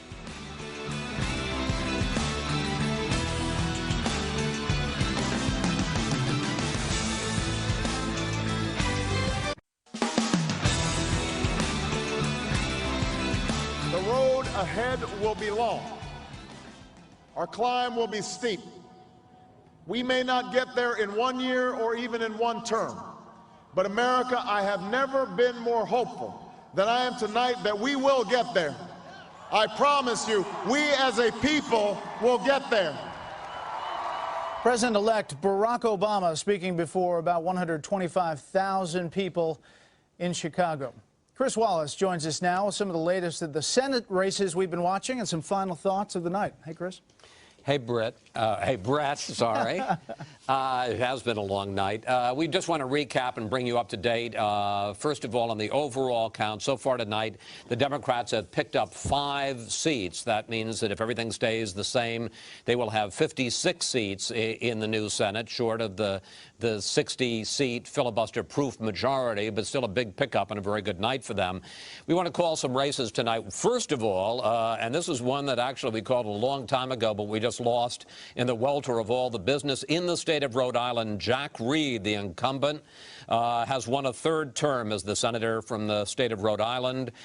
He was considered one of the safest Democratic incumbents in the nation, and he won an easy victory there, as you can see, running against casino worker Robert Tingle, 73 to 27. So came up very strongly for Senator Reed. In the state of Idaho, Lieutenant Governor Jim Risch has won. This is an open seat, the seat of Larry Craig, who has retired, and Jim Risch beat former Congressman Larry LaRocco, typically a Republican state, and Jim Risch has held on to the Craig seat.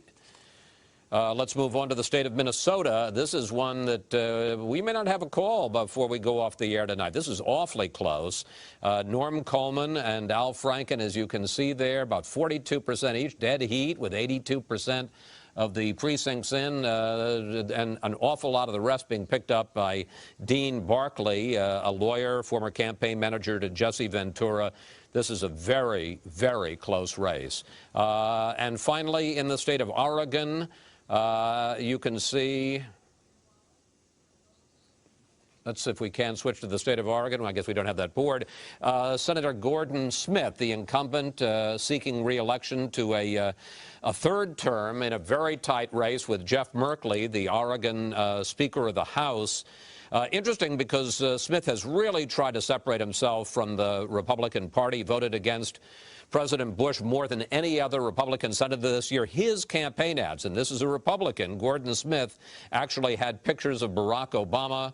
But Speaker Merkley said that, no, he was the true Democrat in the race, not Gordon Smith. And as you can see in a state that it went very quickly for Barack Obama in the presidential race, it's a very close race for the U.S. Senate there between Merkley and Smith. Let me turn to Karl Rove, and we were talking about those exit polls of Megyn Kelly and the fact that a lot of those numbers that David Plouffe, the campaign manager, talked about wanting to vastly increase the percentage of young voters and of first-time voters, didn't really do that. So how did Barack Obama win? Well, among African Americans, while they were roughly the same percentage, slightly elevated percentage of the electorate, they went from being 90-10 to being 99-1. Younger voters, while they were the same percentage, became more heavily Democrat than they were 4 years ago. But really, that wasn't enough for the victory alone. What happened is they very carefully won marginally better numbers among, for example, white men. Catholics, where they improved 3 points over John Kerry, who was himself Catholic 4 years ago, did 3 points better than John Kerry did. Whites overall. Evangelicals, Latinos, particularly Latino men, where they improved their performance over what Democrats got 4 years ago. And among the wealthy, the biggest group among all income groups in their movement towards Obama were those with making more than $200,000 a year, who moved 18 points in the direction of the Democrats. So precisely the people he said he was going to tax? Exactly. But again, the point is there was no big sort of huge shift of, this particular group moved. What they did is they did marginally better in all of these groups. So that, look, tonight he's getting right now 52% of the vote. That is 4 points better than John Kerry got 4 years ago. So I mean, what they've done is they've marginally improved 3 or 4 or 5 points among a lot of different groups. Bigger numbers among some much smaller groups, and that is cumulatively given them 4 points more than the electorate. Do you think that was a conscious effort by the Obama campaign, to use the analogy that was used so often during the debates, to use a scalpel rather than a hatchet, and to precisely target? We're not going to swing this dramatically, but we just need to do 3% better? Absolutely. And look, registration was a big part of this, and the Republicans didn't match it. In Nevada, we talked about earlier, for example. In Nevada, the Republicans had a registration advantage 4 years ago of 20,000. By this election, they had a deficit of over 100,000. That is, the Democrats went out and systematically registered every available Democrat they could, and the Republicans didn't match them. I was talking earlier today with one of the leaders of the Republican effort in Colorado. They had a list of 160,000 people who moved into Colorado who'd been Republicans in whatever state they were before they moved to Colorado.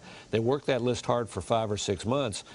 And got 50,000 of them registered, but there are another over 100,000 of them whom they didn't, and that's not dealing with all the people who already lived there and whom they didn't know what their political involvement was, whom they never touched and registered. So this is a very smart, tactically brilliant campaign that said we're going to change the dynamic of the electorate by expanding the pool of Democrat voters, but we're also going to go poach on the other guy's turf by getting evangelicals and military families and white Catholics. And we don't need to get a lot of them, but let's get 3 or 4 or 5% of them, because every one of those voters we get is 2 votes for us. One that we take away from the Republican column and one that we add to ours. Fascinating.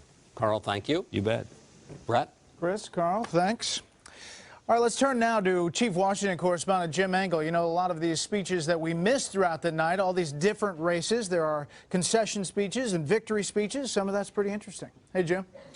It is indeed, Brett. In Senate races across the country, there were some clear victories and some near misses. In Virginia, former Governor Mark Warner easily won his race against another former governor, Republican Jim Gilmore. Warner will take the seat held by 5-term Republican John Warner, no relation, who is retiring, someone the younger Warner warmly praised. Politics is a little funny. My first race, I actually ran against John Warner. But after that, we became great friends. And I got to tell you this, even though he is leaving the Senate, I will continue to seek out his advice and counsel. He has been a great United States Senator. Mark Warner will join fellow Democratic Senator Jim Webb, making this the first time Democrats have held both of the state's Senate seats since 1970. Democrats also won in New Hampshire as former Governor Jeanne Shaheen beat Republican John Sununu in a rematch of the 2002 election in which he defeated her. Tonight, she returned the favor, but also asked people of her state to thank Sununu for his 12 years of service in Washington, 6 in the House, 6 in the Senate. One key Republican, Mitch McConnell of Kentucky, the Republican leader in the Senate, held off a fierce challenge from Democratic businessman Bruce Lunsford. Senator McConnell reflected on the tough campaign by recalling Winston Churchill's remark that the most exhilarating feeling in life is to be shot at and missed. It's also exhausting, he noted. Senator McConnell also said growing up, most kids wanted to be baseball players, but that he wanted to be a U.S. Senator. And now he will be just that for another 6 years. And one of the more heated Senate races, North Carolina Senator Kay Hagan defeated incumbent Senator Elizabeth Dole. After serving in 2 Republican administrations and then as head of the Red Cross, Dole moved back to the state in 2001 to run for the seat vacated by Jesse Helms, a seat held by Republicans for the last 35 years. As a result, Democrat Kay Hagan said tonight, many didn't give her much chance of winning. What a difference a year makes. A little over a year ago, when I got into this race, the press, the pundits, other politicians, and all were ready to write this race off and hand Elizabeth Dole the keys to her office for another 6 years. But it's not her office. For her part, Elizabeth Dole thanked her supporters and talked about the tenor of the campaign, in which Hagan had accused Dole of being a carpetbagger, and the Dole campaign had attacked Hagan for a fundraiser with a group that denies the existence of God. Dole reflected on all that as she thanked her supporters. It's been a hard-fought campaign. Historic winds have swept across the political landscape, unsettling allegiances and toppling traditions. People from faraway places poured tens of millions of dollars into North Carolina, funding tough, unfair, negative ads against me. I responded forcefully. I'm not happy with the tone this race acquired, but I must say I will never regret fighting as hard as I could for the privilege of continuing to serve the people of my state. Elizabeth Dole acknowledging her defeat by Democrat Kay Hagan tonight. Dole said she is not ready to abandon public service, but gave no indication, Brett, on what she plans to do now. Brett. All right, Jim, thanks. Well, Anita Vogel is joining us now from L.A. She's been keeping an eye on these ballot measures, including gay marriage and abortion. Hey, Anita. Hey there, Brett. You know, voters had more than 150 ballot initiatives to consider across the country tonight, ranging from all kinds of topics. Two of the most contentious and controversial were gay marriage and abortion. Let's go ahead and take a look at gay marriage first. There were 4 gay marriage measures on the ballots in 4 different states. First, let's take a look at Florida. This is Amendment 2. This is a measure that will ban gay marriage in the state. It was already illegal, but this measure here will amend the Constitution, making it very difficult for a judge or a court to overturn it. A very contentious issue on the ground there, and opponents were very concerned that this could also affect the rights of heterosexual couples, things like medical benefits and domestic partner benefits and emergency medical decisions, those kinds of things. This measure has passed tonight by a 2-to-1 margin. Let's now take a look at, I think we're going to take a look at next, a similar proposition in Arizona. This is Proposition 102, very similar to the Florida proposition. This also amends the Arizona state constitution to provide that only the union between a man and a woman would be recognized. Now, supporters way outspent opponents here. They raised $7 million, 17 times more than the opponents. Interestingly enough, voters rejected a similar proposition 2 years ago. But tonight, this has passed in Arizona, as you see there on the screen, by a margin of 56 to 44%. Let's move over now to California, I believe. Yes. This really is the granddaddy gay marriage proposition of them all. Proposition 8 in California, a measure that calls for the elimination of same-sex marriages in the state. A whopping $73 million has been spent for and against this measure. Definitely the most expensive ballot proposition in this election, one of the most expensive in state history, and this year second only to the amount of money spent on the presidential election. This has been a very, very controversial issue here in California. Polls have showed it very tight throughout the last couple of months, and right now this measure is leading in California, as you see, 53 to 47%. Okay, we're going to talk now about Arkansas.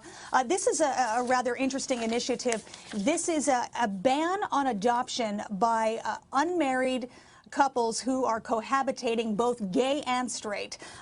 Opponents say this is a ban on homosexual adoptions and foster care because the state, Arkansas, doesn't allow for gay marriage. This measure has passed tonight by a margin of 57 to 43%, a very controversial issue there.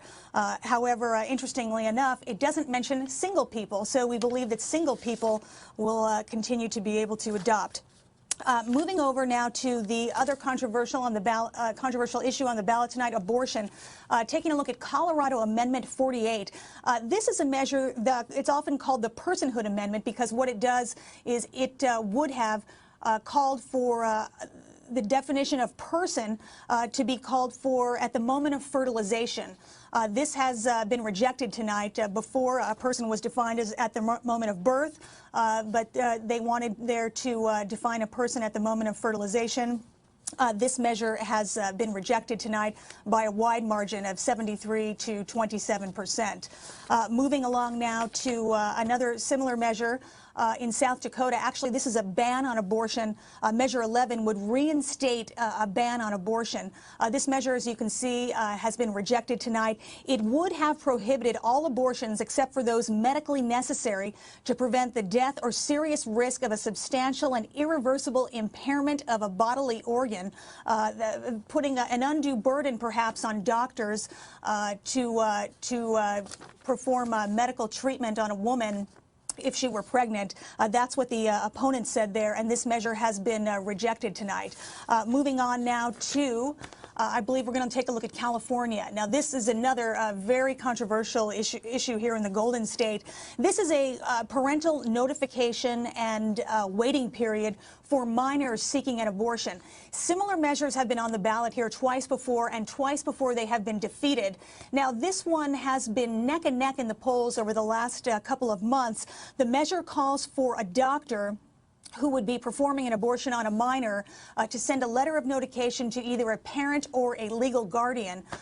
This measure is still outstanding. I've talked to people both for and against the measure tonight, and they believe it's going to go down to the wire. And we may not know the results of that one and Proposition 8 here in California until tomorrow or perhaps over the next couple of days. Brett, back to you. Anita Vogel tracking all the ballot measures. Important stuff for all those individual states. Anita, thanks. Well, coming up on the other side of a break, we will go live to Alaska, check in on the two races there that are outstanding, the Senate race and the House race. We'll also check in on the remaining races we have outstanding on a big night for the Democrats as President-elect Barack Obama will become the 44th President of the United States. Keep it here on Fox.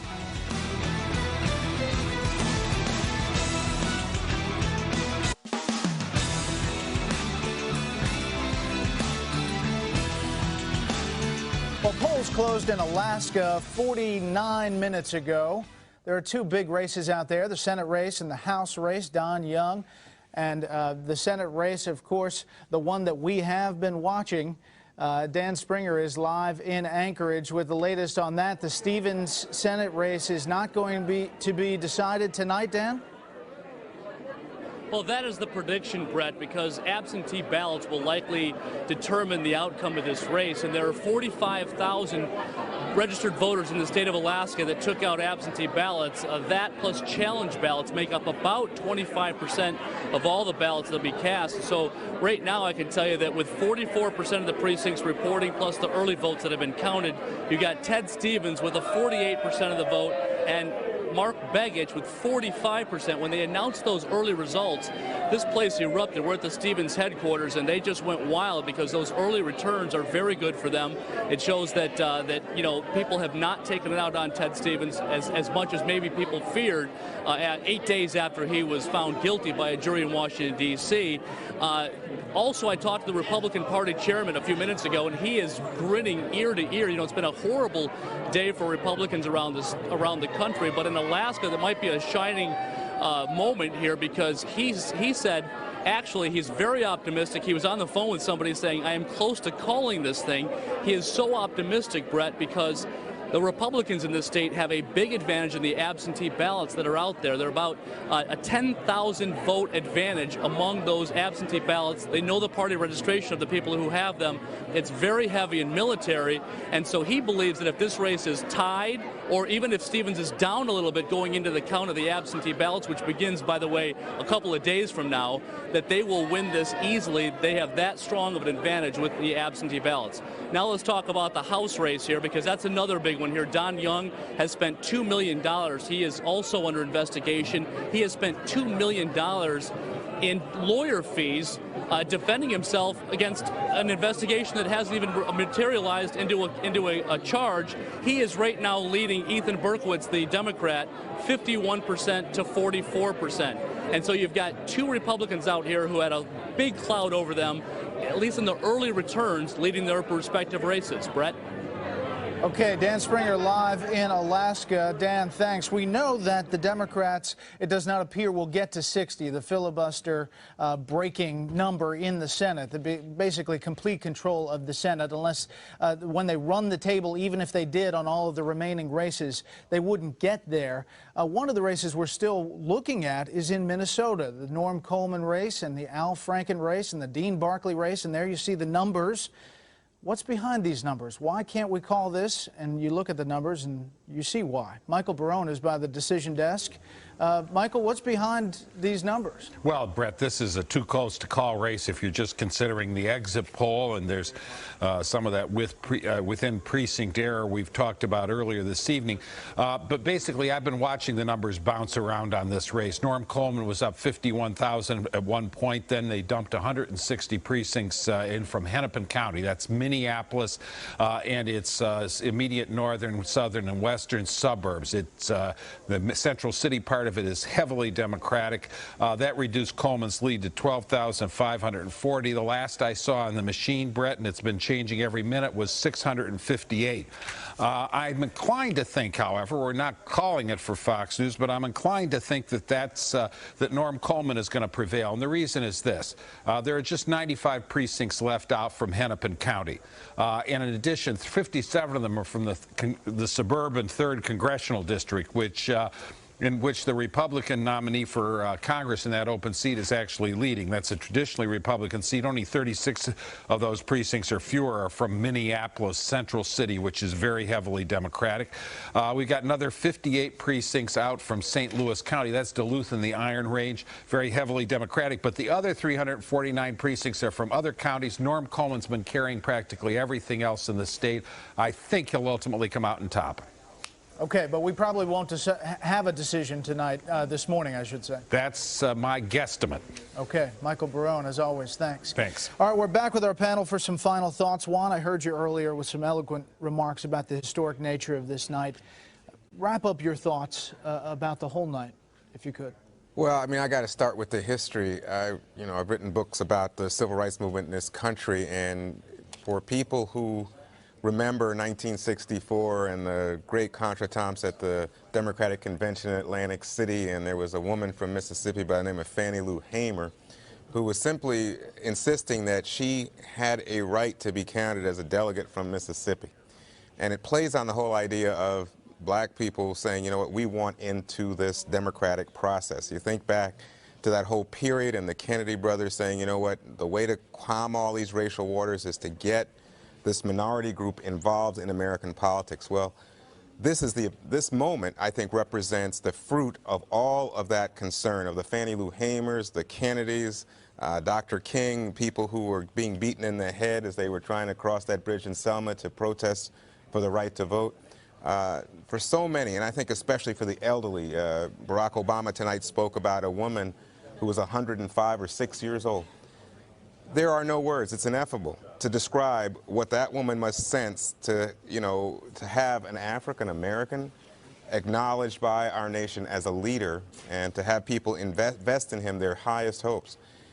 Again, it crosses political lines at this moment, and it really speaks to the highest aspirations and to the glory of America. It's just, I don't think there's another country on earth that I could have imagined where the son of a Kenyan immigrant and a white woman from Kansas could become our president. It's unbelievable. Phil?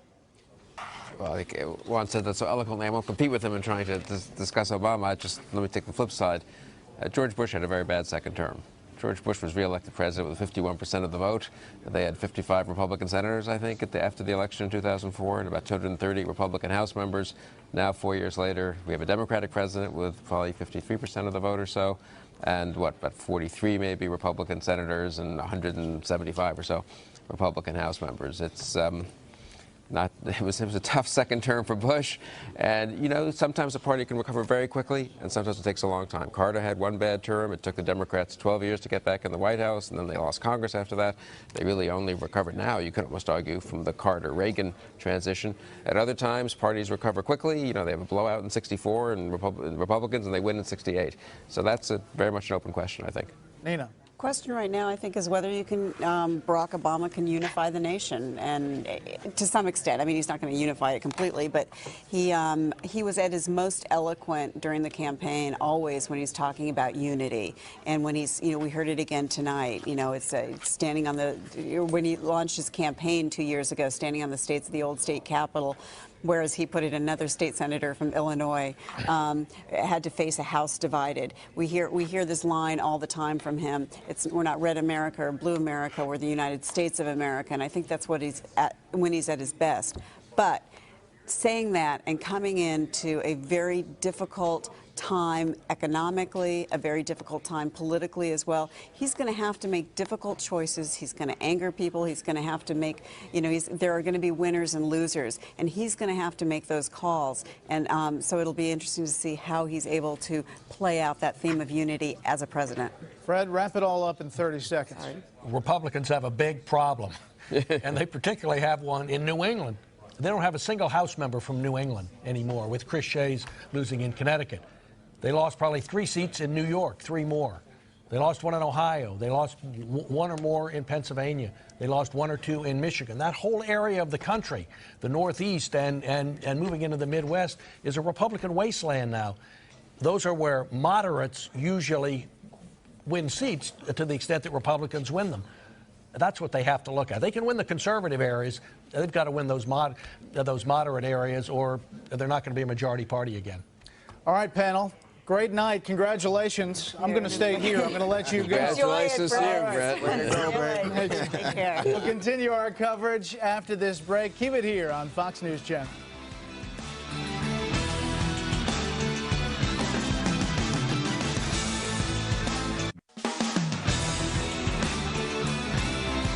Senator Obama and I have had and argued our differences, and he has prevailed. No doubt many of those differences remain. These are difficult times for our country, and I pledge to him tonight to do all in my power to help him lead us through the many challenges we face. As Lincoln said to a nation far more divided than ours, we are not enemies, but friends. Though passion may have strained, it must not break our bonds of affection. To those Americans whose support I have yet to earn, I may not have won your vote tonight, but I hear your voices. I need your help, and I will be your president too. Barack Obama reaching out to John McCain's supporters during his victory speech in Chicago's Grant Park. It ends one of the longest political campaigns of our time, as it came down to these battleground states that we focused on for weeks. One by one, Pennsylvania, Ohio, Virginia, Florida fell under Obama's column. We have all of tonight's developments in the early morning hours here on the East Coast. Molly Line is live in Phoenix with the McCain campaign, but let's start with Shannon Bream. She's live in Chicago's Grant Park. Shannon, history tonight there. The crowd, some 125,000, right? Exactly right, Brett. Good morning to you. I can tell you I was on the streets around Grant Park as now President-elect Obama was on his way here to make his big speech tonight.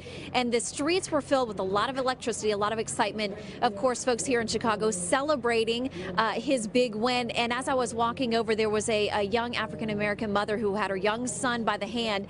And she looked at him and stopped in the street and said to him, "Do you understand what's happened?" And there was just that feeling here of people being able to watch history unfolding before their eyes. There's still a lot of excitement as things are winding down here, still a lot of cheering, horns honking, that kind of thing. So definitely that kind of atmosphere tonight, Brett. And in that speech, Shannon, the themes about reaching across the aisle, about trying to really reach out to John McCain's supporters came throughout. You're absolutely right. There was a big message of unity. If anything, that was the theme that continued tonight as Obama was speaking. And he talked about not being a red state or a blue state, but wanting to be unified. He said there's a lot of work to be done, certainly things to celebrate. But he said, you know, we're not going to get everything accomplished that we wanted to do in 1 year, maybe even one term. There will be setbacks. This is going to be an uphill battle. And the fact that he wants folks to know he is going to be the president for all Americans and start to get to work. But he did mention in this victory there's still a lot of tough work now unfolding and starting for all those who supported him, Brett. Shannon, what's his schedule later on today, Wednesday? I can tell you that as far as we understand, he's still here. And in fact, there is a tent here full of VIP folks, and I can actually hear his voice and folks cheering there. So he's still here on site at Grant Park. We understand there's not going to be a big formal schedule throughout the day today on Wednesday. We may get a little bit more information about possible transition planning, maybe a photo opportunity. But as far as any big press conferences, that kind of thing, we don't expect any of that today. We do believe that Senator Biden, now Vice President-elect, will be here and in on some of those meetings. But no big public events expected today here in Chicago, Brett. All right, Shannon Bream live in Grant Park. Shannon, thanks. Well, Senator John McCain graciously acknowledged defeat from his election night headquarters at the Arizona Biltmore in Phoenix. McCain called on all Americans to, quote, bridge our differences and unite behind President-elect Barack Obama. Molly Line is live in Phoenix with the McCain campaign. And Molly, what's next for John McCain? Well, you know, his place in history and his place as a senator here in Arizona is secure. He's looking forward now, and he gave a speech that was all about looking forward. He immediately acknowledged right off the top the history-making nature of Senator Barack Obama's legacy now as the president-elect, what this means, particularly to the African-American community here in the United States. Take a listen to what McCain had to say. In a contest as long and difficult as this campaign has been, his success alone commands my respect for his ability and perseverance, but that he managed to do so by inspiring the hopes of so many millions of Americans who had once wrongly believed that they had little at stake or little influence in the election of an American president is something I deeply admire and commend him for achieving. You know, McCain went on to say, let there be no reason now for any American to fail to cherish their citizenship in this, the greatest nation on earth. He talked about moving forward, about working together as we head into a new administration. He's already looking forward as to what comes next. And he ended his speech by saying, I wish Godspeed to the man who was my former opponent and will now be my president. So at this point in time, Senator McCain is saying essentially it's time to work together. It's time to move forward. This is something he's done in the past. He's reached across the aisle, and there's little doubt that the Republicans will need to reach across the aisle, considering the losses that they've faced here in this election year. Brett? Molly, you know, you look back at Senator McCain's long trek to this point, and when he was left for dead, essentially, at the beginning of the primary season, and came back and won that nomination, and then his loss in 2000, and then you reflect on this loss tonight.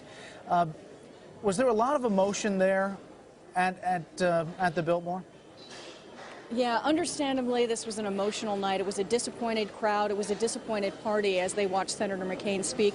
And you know, when we talk about Senator McCain, someone who's been down and out and come back, this is someone who, you know, as could have been the oldest president the country has ever seen, now still has time and still has more legacy ahead of him. And he's already kind of given us a hint about where he's headed, about he's going to be one of those folks that wants to work with this new president, that wants to work with the new administration and move forward. So it'll be really interesting to see the continued journey for Senator McCain. And, you know, we spoke with a few folks as they were heading out the door here tonight, you know, disappointed, but they're looking forward to 2010. It's a new year. Republicans are planning to regroup, and they're going to need to in this tough election year.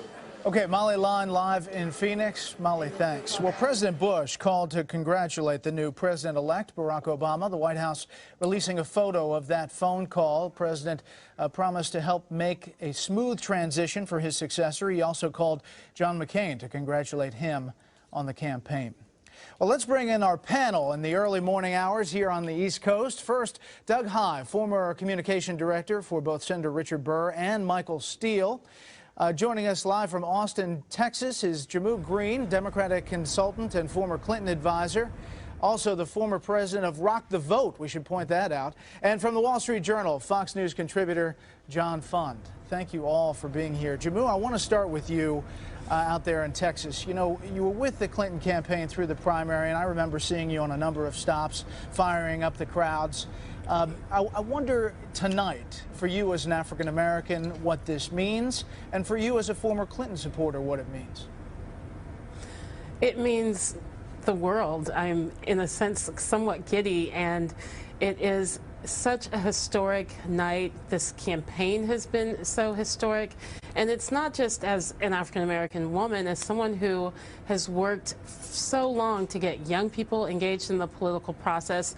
It was absolutely inspirational to see what this next generation did in supporting this candidate from Iowa to November 8th and November 4th, 2008, and really being responsible for putting him in the White House in ways that we haven't seen from other generations in a long time. And the inspiration from young voters, the historic nature of having an African-American elected to the highest office in the land is something that I will never forget. And as a Democrat, it feels really good to see that he has brought in a wave of new Democratic members of Congress and senators, and will be able to move his change agenda. Yeah, it's definitely historic. You know, the world reaction is now coming in, according to the wires. World leaders around around the globe weighing in. Nicolas Sarkozy, the president of France, saying at a time when we must face huge challenges together, your election, speaking of Barack Obama, has raised enormous hope in France and Europe and beyond. John Fund, you look at this campaign, and as Republicans try to pick up the pieces from this race, even the staunchest conservative has to be impressed with how the Obama campaign really ran throughout this election. Well, they were handed an incredibly advantageous playing field, but Barack Obama used it to all possible advantage. This is a man who was only 4 years ago voting on license plate renewal bills in the Illinois State Legislature. For him to have made this leap so quickly is incredible testimony to both his political skills and the appetite for change in the country, and of course the historic nature of his candidacy. Let's be clear, racism is a stain on America's character and much of its history. I think this is a fresh start for race relations, and I hope it's a good start for more healing and more reconciliation. Doug, we'll talk about this a little bit later, but where does the Republican Party pick up starting tomorrow? Well, I think it does start tomorrow. I think you'll see an effort. We should point out. Today, well, it is now tomorrow. Yeah. You'll see an effort from really a new generation of Republicans, and what I mean by that is people like Eric Cantor, the deputy whip in the House of Representatives. People like Virginia. Yes, my old boss, Michael Steele, the former Maryland lieutenant governor. People like that who will step up to really point this party in a direction where it needs to go to really rebrand itself to connect with the voters. Jammu, how much time do you think Barack Obama will have before the honeymoon with the media fades? Do you think it's going to be a long time, the 100 days? Do you think it'll be there'll be a lot of high expectations for him just as he takes office January 20th? Well, I definitely think there are going to be extremely high expectations. But I also think, and some of the comments that we've been seeing coming in tonight is that, you know, as we were going deeper and deeper into this financial crisis, he was more motivated and more ready to start leading this country out of this financial mess. And I think that, you know, his appetite for really hitting the ground running and the team that he has already started to assemble, that even with the probably highest expectations that we've seen from a presidential candidate, and I know in my lifetime, that I think, and I know that they will be able to really reach those expectations. Yeah, and we should point out, we're looking at this video from earlier in Chicago at the speech, and Jesse Jackson there openly weeping that he has seen this moment come to pass. A man that obviously saw Martin Luther King be assassinated, and now to see an African American become president. For Jesse Jackson, an emotional moment there on the ground. Doug, it's interesting to watch how this campaign has now moved to the job of governing and the transition and what we're going to see over the next few days as far as what Barack Obama does in his cabinet, reaching across the aisle. Do you see that as a major focus for this new administration? Well, given the tone of his remarks, and I think it's interesting that both Senator McCain and now President-elect Obama really struck similar tones in their remarks, looking at somewhat of a post-partisan, if you will, atmosphere. I think you'll see a lot of reaching out to Republicans. He needs to do that. He certainly put the expectations there with the voters that there will have to be specific Republicans. Certainly it won't be a Republican-dominated cabinet or staff, but in key spots where there are opportunities for him to do so. Maybe a Bill Cohen, for instance, the former Maine senator, would be people that he'd look at. And John, will there be this temptation by Democrats in a now a bigger majority in both the Senate and the House to drift to the left, to try to push things that they were blocked on by both Senate Republicans and President Bush? Well, let's be clear. There's a lot of pent-up demand. It's been 14 years since the Democrats had both the White House and both houses of Congress. 14 years in which they could not pass their full legislative program. 14 years of spending programs, 14 years of reforms, of the election law, of labor law, 14 years in which they were not able to pass social programs and social changes that they wanted. There's going to be an enormous pent-up demand to pass that and put it on the desk of a President Obama. Just remember, in 1977, a new Democratic president entered the White House, Jimmy Carter. He quickly realized that even though he was president, the congressional leaders often directed the flow of legislation on Capitol Hill, including his legislation. When Bill Clinton took office in 1993, the Democratic leadership in Congress said, you know, that campaign finance law you wanted to do, I don't think we should do that. They also steered him into some, they also modified his budget a great deal. So while President Obama will take office with enormous popular expectations, the Democratic barons on Capitol Hill will have their own ideas and they will exercise that power. And I suspect there will be a strong tug to the left. All right, stick around if you will. Coming up, we're going to look at all of the races in the House and Senate.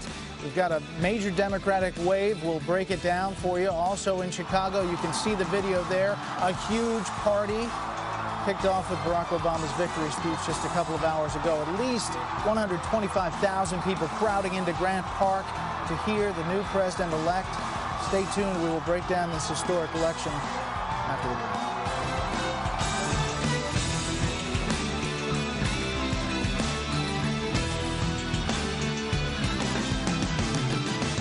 Election falling. Special early coverage is only on Fox. Get reaction, analysis, and complete race results. Today, Fox and Friends, starting at 5 a.m. Be here.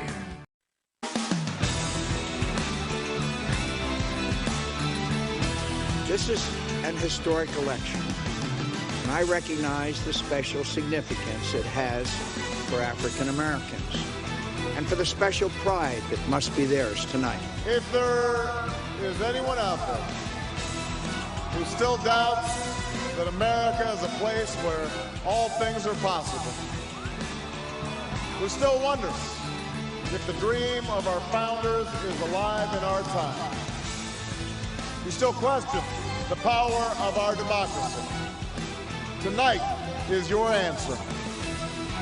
And we talked with David Plouffe, the campaign manager for Barack Obama's campaign, Tuesday morning. He said there was a broad strategy to try to go through these battleground states, clearly aiming to get these electoral votes, and it clearly paid off. He is now the president-elect of the United States, picking up the key electoral votes that helped him defeat John McCain. Bill Hemmer is at the billboard to break it all down for us. Here is how Senator Obama became President-elect Obama. Some of these key battleground states like Virginia 4 years ago, in fact, all the way back to 1964, they've gone Republican. Now, 13 electoral votes in the Democratic or blue column.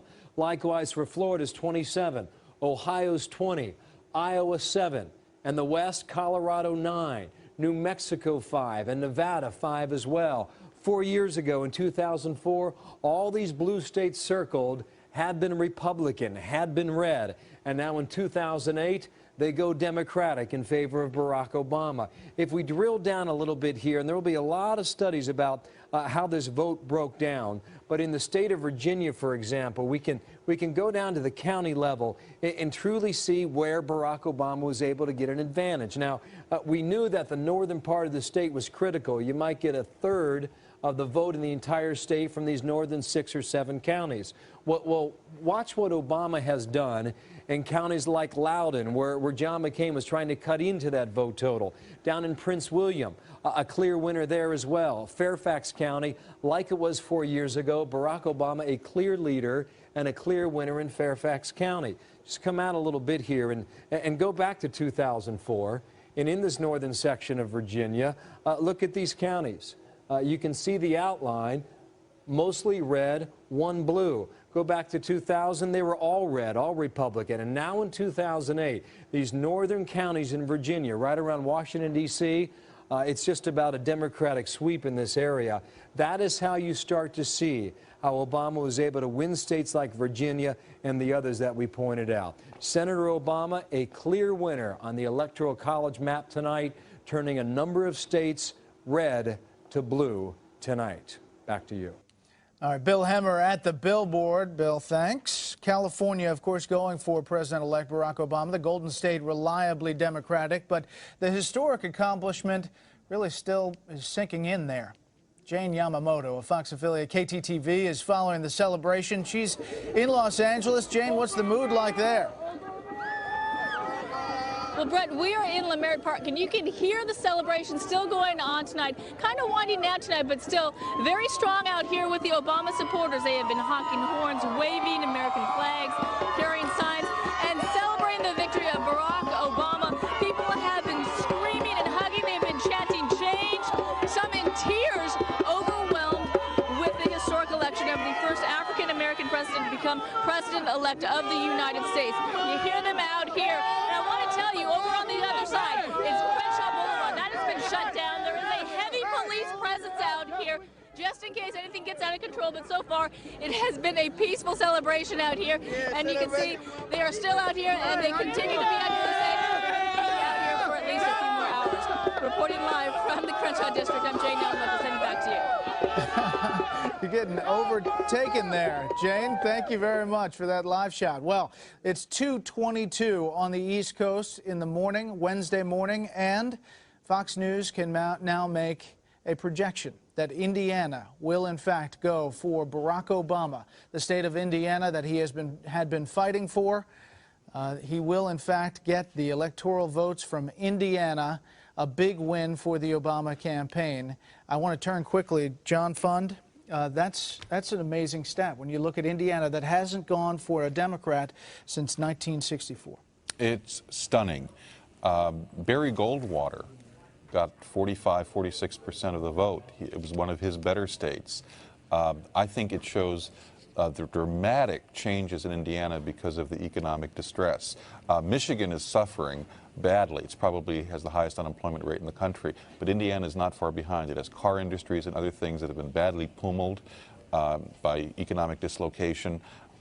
I think it shows the entire industrial Midwest is now in peril of slipping away from the Republicans for an extended period of time.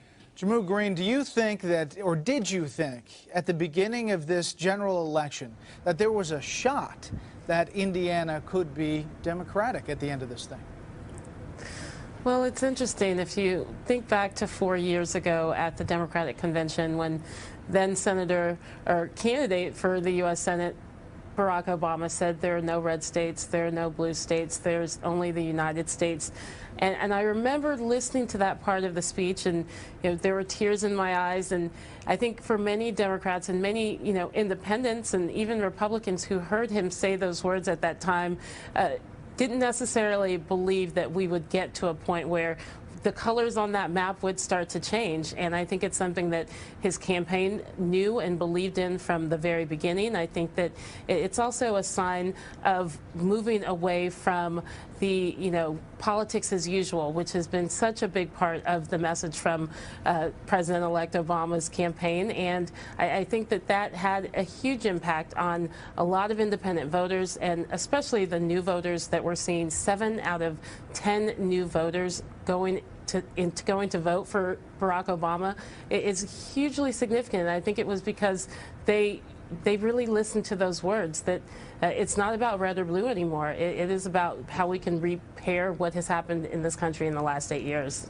Doug, pretty stunning for Republicans that Indiana would go blue. It seemed like as the McCain campaign was looking at that map in the final days, there were just so many places that had to be defended.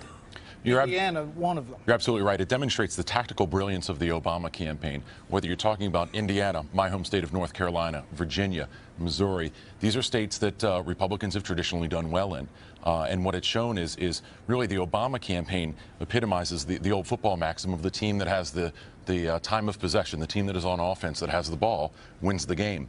If you look at the electoral map, the McCain campaign has been on defense the whole time, and it makes it very tough to win, even in your own home field, so to speak, to continue with the analogy, if you're on defense the whole time. That's why we still don't know about North Carolina. Right, and that's another case in which for a Democrat to win in North Carolina would be And John McCain, despite his selection of Sarah Palin to try to shore up his conservative base, John McCain still had trouble with conservatives. Arizona, his home state, he only carried it by about the same margin that George W. Bush did in 2004, about 54 or 55% of the vote. That's an anemic showing for John McCain in his home state. Yeah. Jammu, when you look at the map of all of the electoral votes that that Obama was able to rack up, and it's not done yet, did you think going into tonight that this number would be reached? I definitely hoped that it would be reached. I think that, you know, there was a level of anticipation from so many people around the country. But, you know, after watching this campaign for the last 2 years, and I think everyone can agree that regardless if you voted for him or not, I think so many people are just glad that it's over.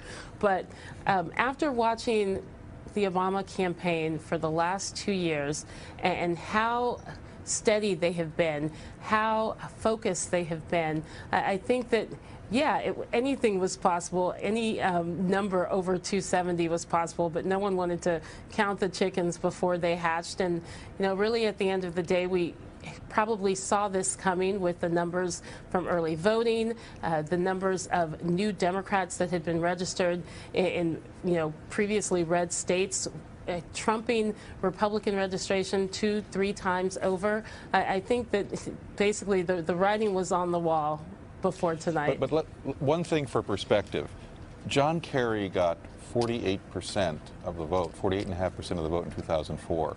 Right now, Barack Obama is running at just about 51% of the national vote. Now, this is significant because he's won a lot of close states and carried Florida and Ohio and big powerhouse states. But the shift is not quite as dramatic as some people want to portray it. It's 3 points in a time of great economic dislocation and after a great deal of disappointment with the Bush administration, where the incumbent president was at 25% approval. Significant victory, but it is not the kind of sweeping mandate that a Franklin Roosevelt had. Well, let's talk about that after the break. What is the mandate? What are the first things that an Obama presidency will try to accomplish with the historic rack-up in the House and the Senate, the projection being 25 seats possibly picked up in the House, up to 9 seats in the Senate, although we're waiting for a couple. Keep it here. It's history in the making. We watched a lot tonight. We've got more to talk about.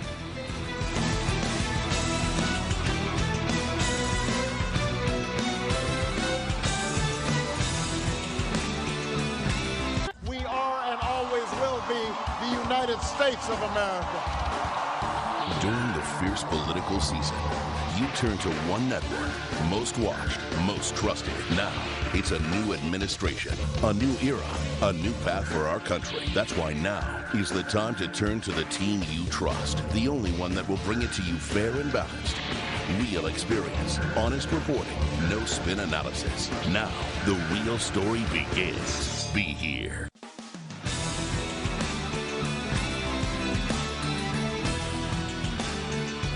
Well, tonight, Senator Barack Obama elected the nation's first African-American president.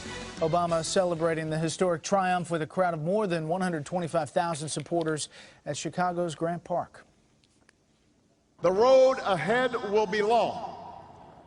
Our climb will be steep. We may not get there in 1 year or even in 1 term. But America, I have never been more hopeful than I am tonight that we will get there. I promise you, we as a people will get there. Stage with his wife Cindy and running mate Governor Sarah Palin graciously conceding the hard-fought presidential race. Tonight, more than any night, I hold in my heart nothing but love for this country and for all its citizens. Whether they supported me or Senator Obama,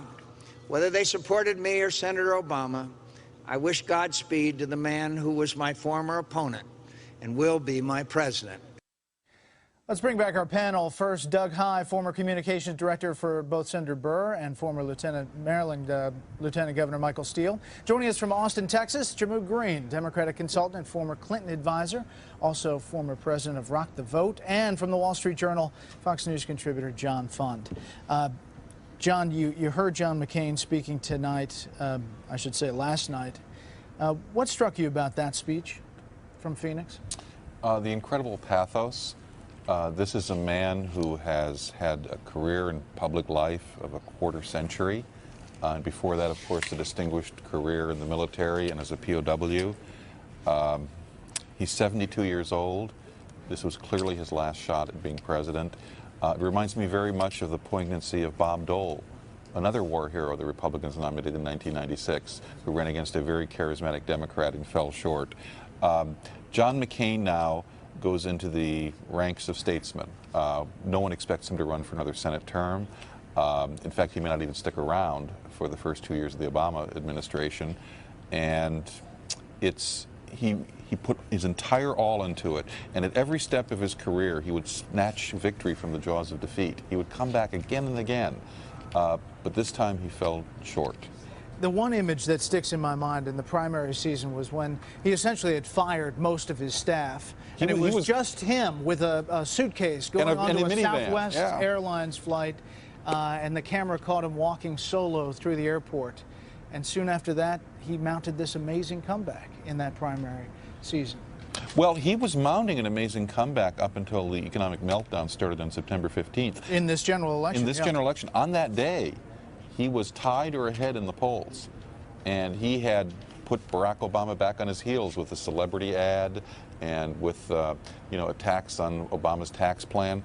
But then for about 3 weeks, the entire story became the economy and people's 401ks melting away, 30–40% gone overnight. And that was an economic calamity that was going to be blamed on the incumbent party. And McCain's erratic behavior, suspending his campaign, going to Washington, contrast with Obama's stand back attitude, I'm going to let this happen and I'm not going to unduly interfere. It made Barack Obama look presidential at a time when John McCain needed to look presidential, and he didn't. Doug, do you think that was it, the economic tsunami of the situation that we're facing? At the end of the day, it was too much for the campaign to overcome. And I'd echo what John said earlier. If you look back at the 3 debates, really, regardless of what the questions were or what the responses were, the reaction that most viewers had was that McCain came off as kind of choppy and erratic, whereas Barack Obama, I watched the debates, didn't agree with what he was saying on the issues, but he came off as very cool, calm, collected, in addition to the fourth C, the charisma that he has, and really demonstrated a solid leadership style that resonated with the voters. Jammu, there's a lot of debate whether Governor Sarah Palin helped or hurt this John McCain candidacy. What's your thought? Well, I think that we all saw immediately after the Republican convention the bounce that she gave to the McCain campaign and the level of energy and enthusiasm that, in a sense, overnight started being seen on the different McCain rallies that we hadn't seen before. But I think ultimately she hurt McCain's efforts. I think that, they did a big gamble on reaching out to women voters through Governor Palin, but the issues that women voters truly care about, she was wrong on, the bulk of those issues. And, they weren't going to be fooled just by the fact that, she was the first female running for the VP nominee. And so I think that ultimately it hurt the McCain campaign, but, the never-ending campaign season, I think there was a moment in that time where she provided a much-needed bounce. Yeah. Governor Sarah Palin's candidacy for vice president helped put Wasilla, Alaska on the map. We really hadn't heard of that place before. Dan Springer has more with the former mayor of Wasilla, her brush with history, and what awaits Governor Palin when she returns to Alaska. Alaska's Governor Sarah Palin did not make history on election night. However, she did by the very fact that she was able to cast a ballot for herself in her hometown of Wasilla, Alaska, the first Republican female ever to be on a presidential ticket. It was interesting. We were there watching her cast her ballot, and she was very comfortable in blue jeans and a comfortable casual brown jacket, and she came out and she spoke to reporters afterwards. She told everyone that she was blessed to be able to be in the position that she was, and she was very confident. She said she was hoping and praying that when she woke up on Wednesday morning, she was the vice presidential elect. It will not turn out that way, but Governor Sarah Palin now comes back to Alaska. We understand it's going to be later on Wednesday evening. She'll be coming back to Alaska, returning as the governor. It'll be a very different political landscape for Governor Palin. She had approval ratings that were up in the 80s when she was tabbed by John McCain to be the vice presidential running mate. And since then, her numbers have come down. The latest polls show that she has an approval rating of about 64%. She's lost a lot of support among Democrats and some support lost among the independents here in Alaska. She also has a tougher time with Republicans in the state house because she largely ran against them, saying that she cleaned up the good old boy network here. So it'll be very interesting to see what political landscape awaits Governor Palin as she comes back and takes over the state. But as of now, the folks here at the Stevens Party are just waiting for results to see if Ted Stevens is going to be sent back to the U.S. Senate. In Anchorage, Alaska, Dan Springer, Fox News. All right, obviously also in Alaska, we're watching that Senate race, the House race in Alaska. Watching all of that, Dan Springer in Anchorage. Thanks. Well, Virginia was one of the closest battleground states. It did end up going for Barack Obama last night. As expected, he did well in the northern counties.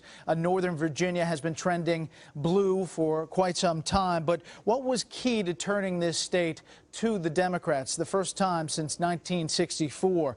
Gerald Leopold is the communication director for the Virginia Democratic Party, and Kate Obenshain is former chair of the Republican Party. Both join me now on the phone. Jared, first to you, a big night, I guess, for your party. What was it, do you think, that really pushed the Obama campaign over the edge there? Well, I think Virginia voters are always looking for the candidate who can provide results for them. And frankly, when you look at what Barack Obama presented versus what John McCain presented, Barack Obama was the candidate who provides results. You know, Jared, it seemed that, we did have to wait a long time to call Virginia, and obviously Northern Virginia had been going blue for some time. The turnout was huge in those specific counties in Northern Virginia. Is that, do you think, what made the difference? Absolutely not. I mean, obviously turnout up here in Northern Virginia, and I'm standing here in McLean right now, but turnout was huge up here. It was large across the state, and we had a lot of Democrats and a lot of independents who were getting behind Barack Obama across the Commonwealth. Okay, Kate, what about the future of the Republican Party in Virginia? Well, I think the Republican Party needs to take a deep breath and a long look at how we, how our turnout, how we get turnout up. We need to look at Mark Warner and Barack Obama's formula for success. It was based on technology and it was based on grassroots. Brett, I think one interesting fact about Virginia would be that applies across the country is Montgomery County. It's down there in southwest Virginia. It's the one county that Barack Obama won in southwest Virginia, and it's the home of Virginia Tech. A massive youth operation, and it worked. And it's that one county in southwest Virginia as well. Look at Albemarle County, where University of Virginia is located. I think we're going to take a look across the country and see that Barack Obama made these massive inroads among young people, and that made the difference in a lot of places. Jared, last word here. It's the first time since 1970 that Virginia will have 2 Democratic senators after former Governor Mark Warner won pretty much in a landslide tonight. What does that say about the state itself? Do you think overall it's going to stay blue? Well, I think Virginia is fundamentally a purple state. It's blue on the map this time, but we make our decisions based on the candidates. And this time, I think it's pretty clear the Democrats had the better candidates. Okay, Jared, Kate, thanks so much for the early morning phone call. We appreciate the graveyard shift here. I want to show you on the launch pad here. We are watching the balance of power. It continues to churn. This is the pickup in the House and the Senate. You can see +5 net gain with 2 independents in the Senate. That's Bernie Sanders and Joe Lieberman, both caucus for the Democrats. So they're talking right now at 7 +7.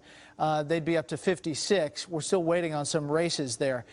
In the House, our projection is that Democrats will pick up some 25 seats, a net gain of 25, and that is a huge deal, and it would mean that the Democratic Party is the only party to be able to do that, pick up 25 or more seats, really for the past 75 years since the Great Depression. So a big wave for Democrats tonight in both the House and the Senate. Well, coming up, for weeks leading up to election night, we closely tracked the polls. How accurate were we in all of this, predicting the outcome of this historic race? We will take a look. Pollster Frank Luntz joins us next. And many African Americans never thought they would see an African American in the White House in their lifetime. A look at what Barack Obama's victory means to the African American community next.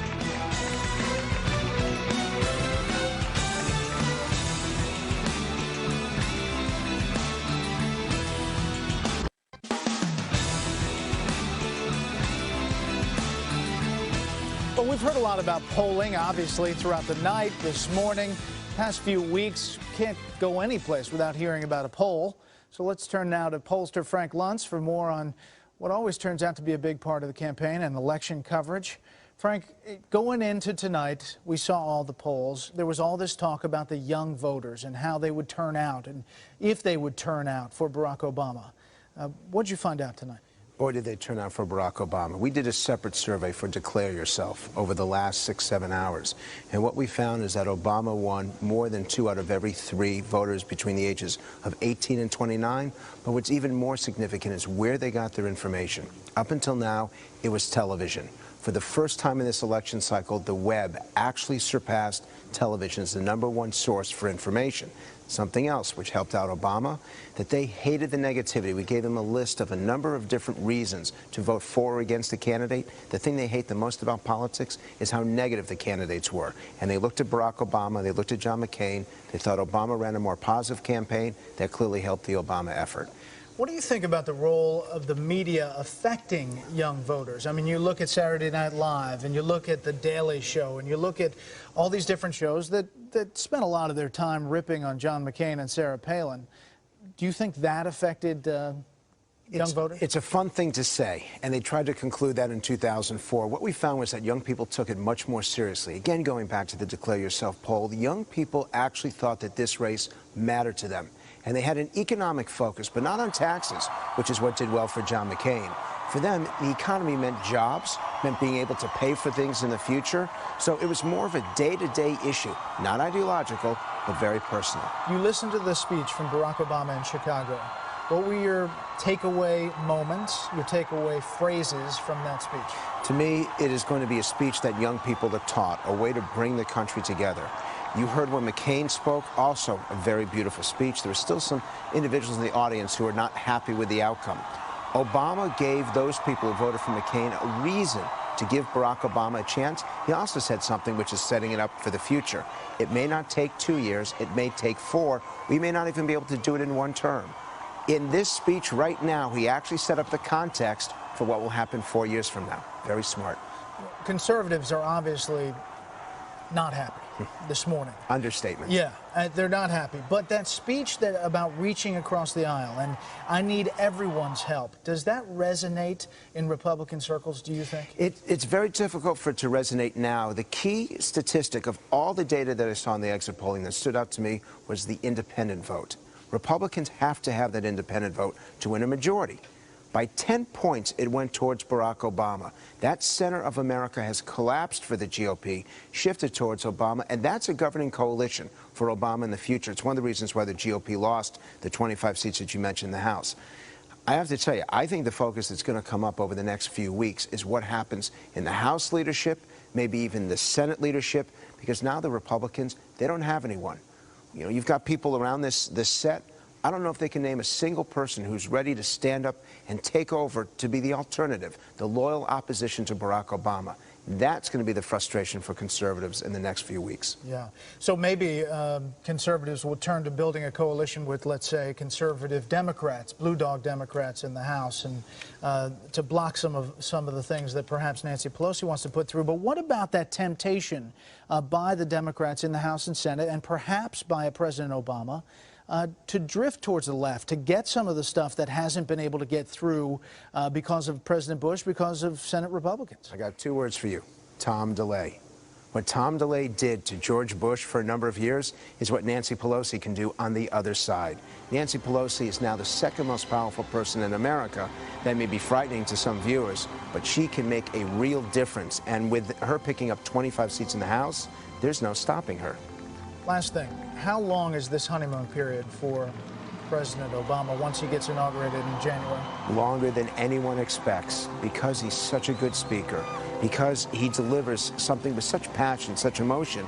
If he keeps his rhetoric towards the center and he doesn't try to reach too far, his honeymoon won't last weeks. I don't even think it'll last months. I think it could go a year or more, even though he's got some tough decisions ahead. And in that environment, figuring out what happens with the opposition and Republicans, is still a question mark. There's going to be a lot of reasons for people to stay tuned because we don't know what's going to happen. We don't know what legislation goes first. We don't know whether Congress cooperates with him or tries to push even more. We don't know what tax policy is going to be. This is going to be a very expensive year for the average American taxpayer. They've got a reason to watch. How much is it going to cost them? That's the thing I'm going to be looking for. Frank Luntz, as always. Pleasure. Thanks. Thank you. Even on the graveyard shift. Thank you. Well, overseas, the rest of the world is getting used to the idea of a new president in the White House. With American troops still based in Iraq, Iraq is paying particular attention to the election of Barack Obama. So how are U.S. soldiers and possibly the Iraqi people reacting to the changing of the guard here? We go now live to Courtney Keeley in Baghdad. Courtney, any reaction from the Iraqis yet? Well, Brett, we woke up this morning. 7 a.m. was when the election was called. Iraqis were just headed to work. And there has been a lot of reaction on everything from the street level to the politician level. One interesting comment came out of a Sadrist member of Parliament's mouth saying big changes are coming. Now, that's usually an anti-American political party here. It was interesting that they commented right off the bat. Foreign Minister Hashar Zabari issued a statement pretty quickly after Obama's speech saying that things wouldn't change too fast here. And then people on the street, of course, express mixed reaction. Some saying they're happy, others worry that the U.S. troops could pull out too fast, others want them just to go home. Yeah, you know, Courtney, you talked to U.S. troops there on the ground, and some of them are pretty open about they had questions about out completely in 16 months, all combat troops out, the Barack Obama pledged during the campaign. Have you talked to any soldiers about what this means for them? Are they concerned about U.S. policy changing on the ground in Iraq? Well, what we did was I called up to David McDougall's team, which is up in Kirkuk. They woke up this morning on patrol base, which was really the reality. Just like Obama, the president-elect, said, soldiers woke up to the news today in the desert of Iraq and then went and continued risking their lives. At that patrol base, there wasn't that much surprise. They said they expected this, that America was expressing its discontent with President Bush. But what they really want is to come home safely and make sure that all their work here isn't for naught. They don't want to come home too quickly and have everything unravel, and they don't want to come home and feel like the buddies they lost, the family members they lost their lives for nothing here. Yeah, Courtney, as we speak, there still hasn't been an ironed out status of forces agreement between the U.S. and Iraq, you know, because the UN mandate ends December 31st. Any updates there, even on the post to election night, what we may be facing with U.S. troops on the ground? Well, but we've talked about this a lot. You know, you bring a lot from Washington. Now, the inside information here was that the Iraqis really didn't want to pass this before the election, almost just not give President Bush and his team credit for the status of forces agreement. Now, interestingly enough, the cabinet 2 weeks ago said they wanted amendments. One of the biggest things they want to change is the title. They kind of want to remarket it. They're acknowledging the Iranian influence here, which is undue Iranian influence, exerting control over parliament, so they might not approve it. So now they're asking to Washington if they can call it an agreement to withdraw. They want to put it out there to the public as something positive, saying that they're going to get American troops to withdraw. Of course, then there'll be fine lines there that can be negotiable later. So we'll see them remarketing this in the next week or two. It'll be very interesting to see if they pass it quickly now that the elections are over in the U.S. Yeah, it will, definitely. Courtney Keeley live in Baghdad. Courtney, thanks. Well, tonight's victory for Barack Obama carries added meaning, obviously, for many African-American families who until tonight wondered whether they would see a black president elected in their lifetime. Steve Harrigan met up with one family staying up late. We're here tonight with 3 generations of the Weathers family and some of their friends as well. Sir, you feel a special degree of pride tonight. Tell me about that. I'm very proud. This has been a long race. I've followed Senator Barack Obama since, well, it's been about a year now, and never imagining we'd come to this point where now he's going to be the elected president of the United States. It not only makes me proud, it makes my family proud, it makes my friends proud. This is not only for this country, but for the world. Senator Obama is going to be a great president. He's going to make change in this country, in this world. Now, you're a father and a grandfather. You took your grandson a couple days ago to hear Senator Obama, now President-elect Obama. What did you tell him at that stadium? I got an opportunity to witness Senator Obama when he walked out, and I stood there with slight tears in my eyes, and I had an opportunity to see the next president of the United States. And I told my grandson that I probably won't see another first Afro-American become president of the United States, but I'm seeing him right now. But you, my grandson, you'll have children that you'll be able to tell this about. You'll be able to share what you just saw. And we witnessed a celebration that was so awesome that I couldn't imagine. So a real sense here among one family and their friends of history in the making, a real sense of celebration and a sense of being part of that history. I'm Steve Harrigan in Ohio. Back to you. All right, Steve, thanks. Well, the election is over. Now the governing gets set to begin. President-elect Barack Obama making history as the first black commander-in-chief when he's inaugurated on January 20th. So what decided America's next president? What specific issues really led to this Obama win? We break it all down with our continuing coverage live in the early morning hours here on the East Coast. Get a cup of coffee. Why don't you just stay up?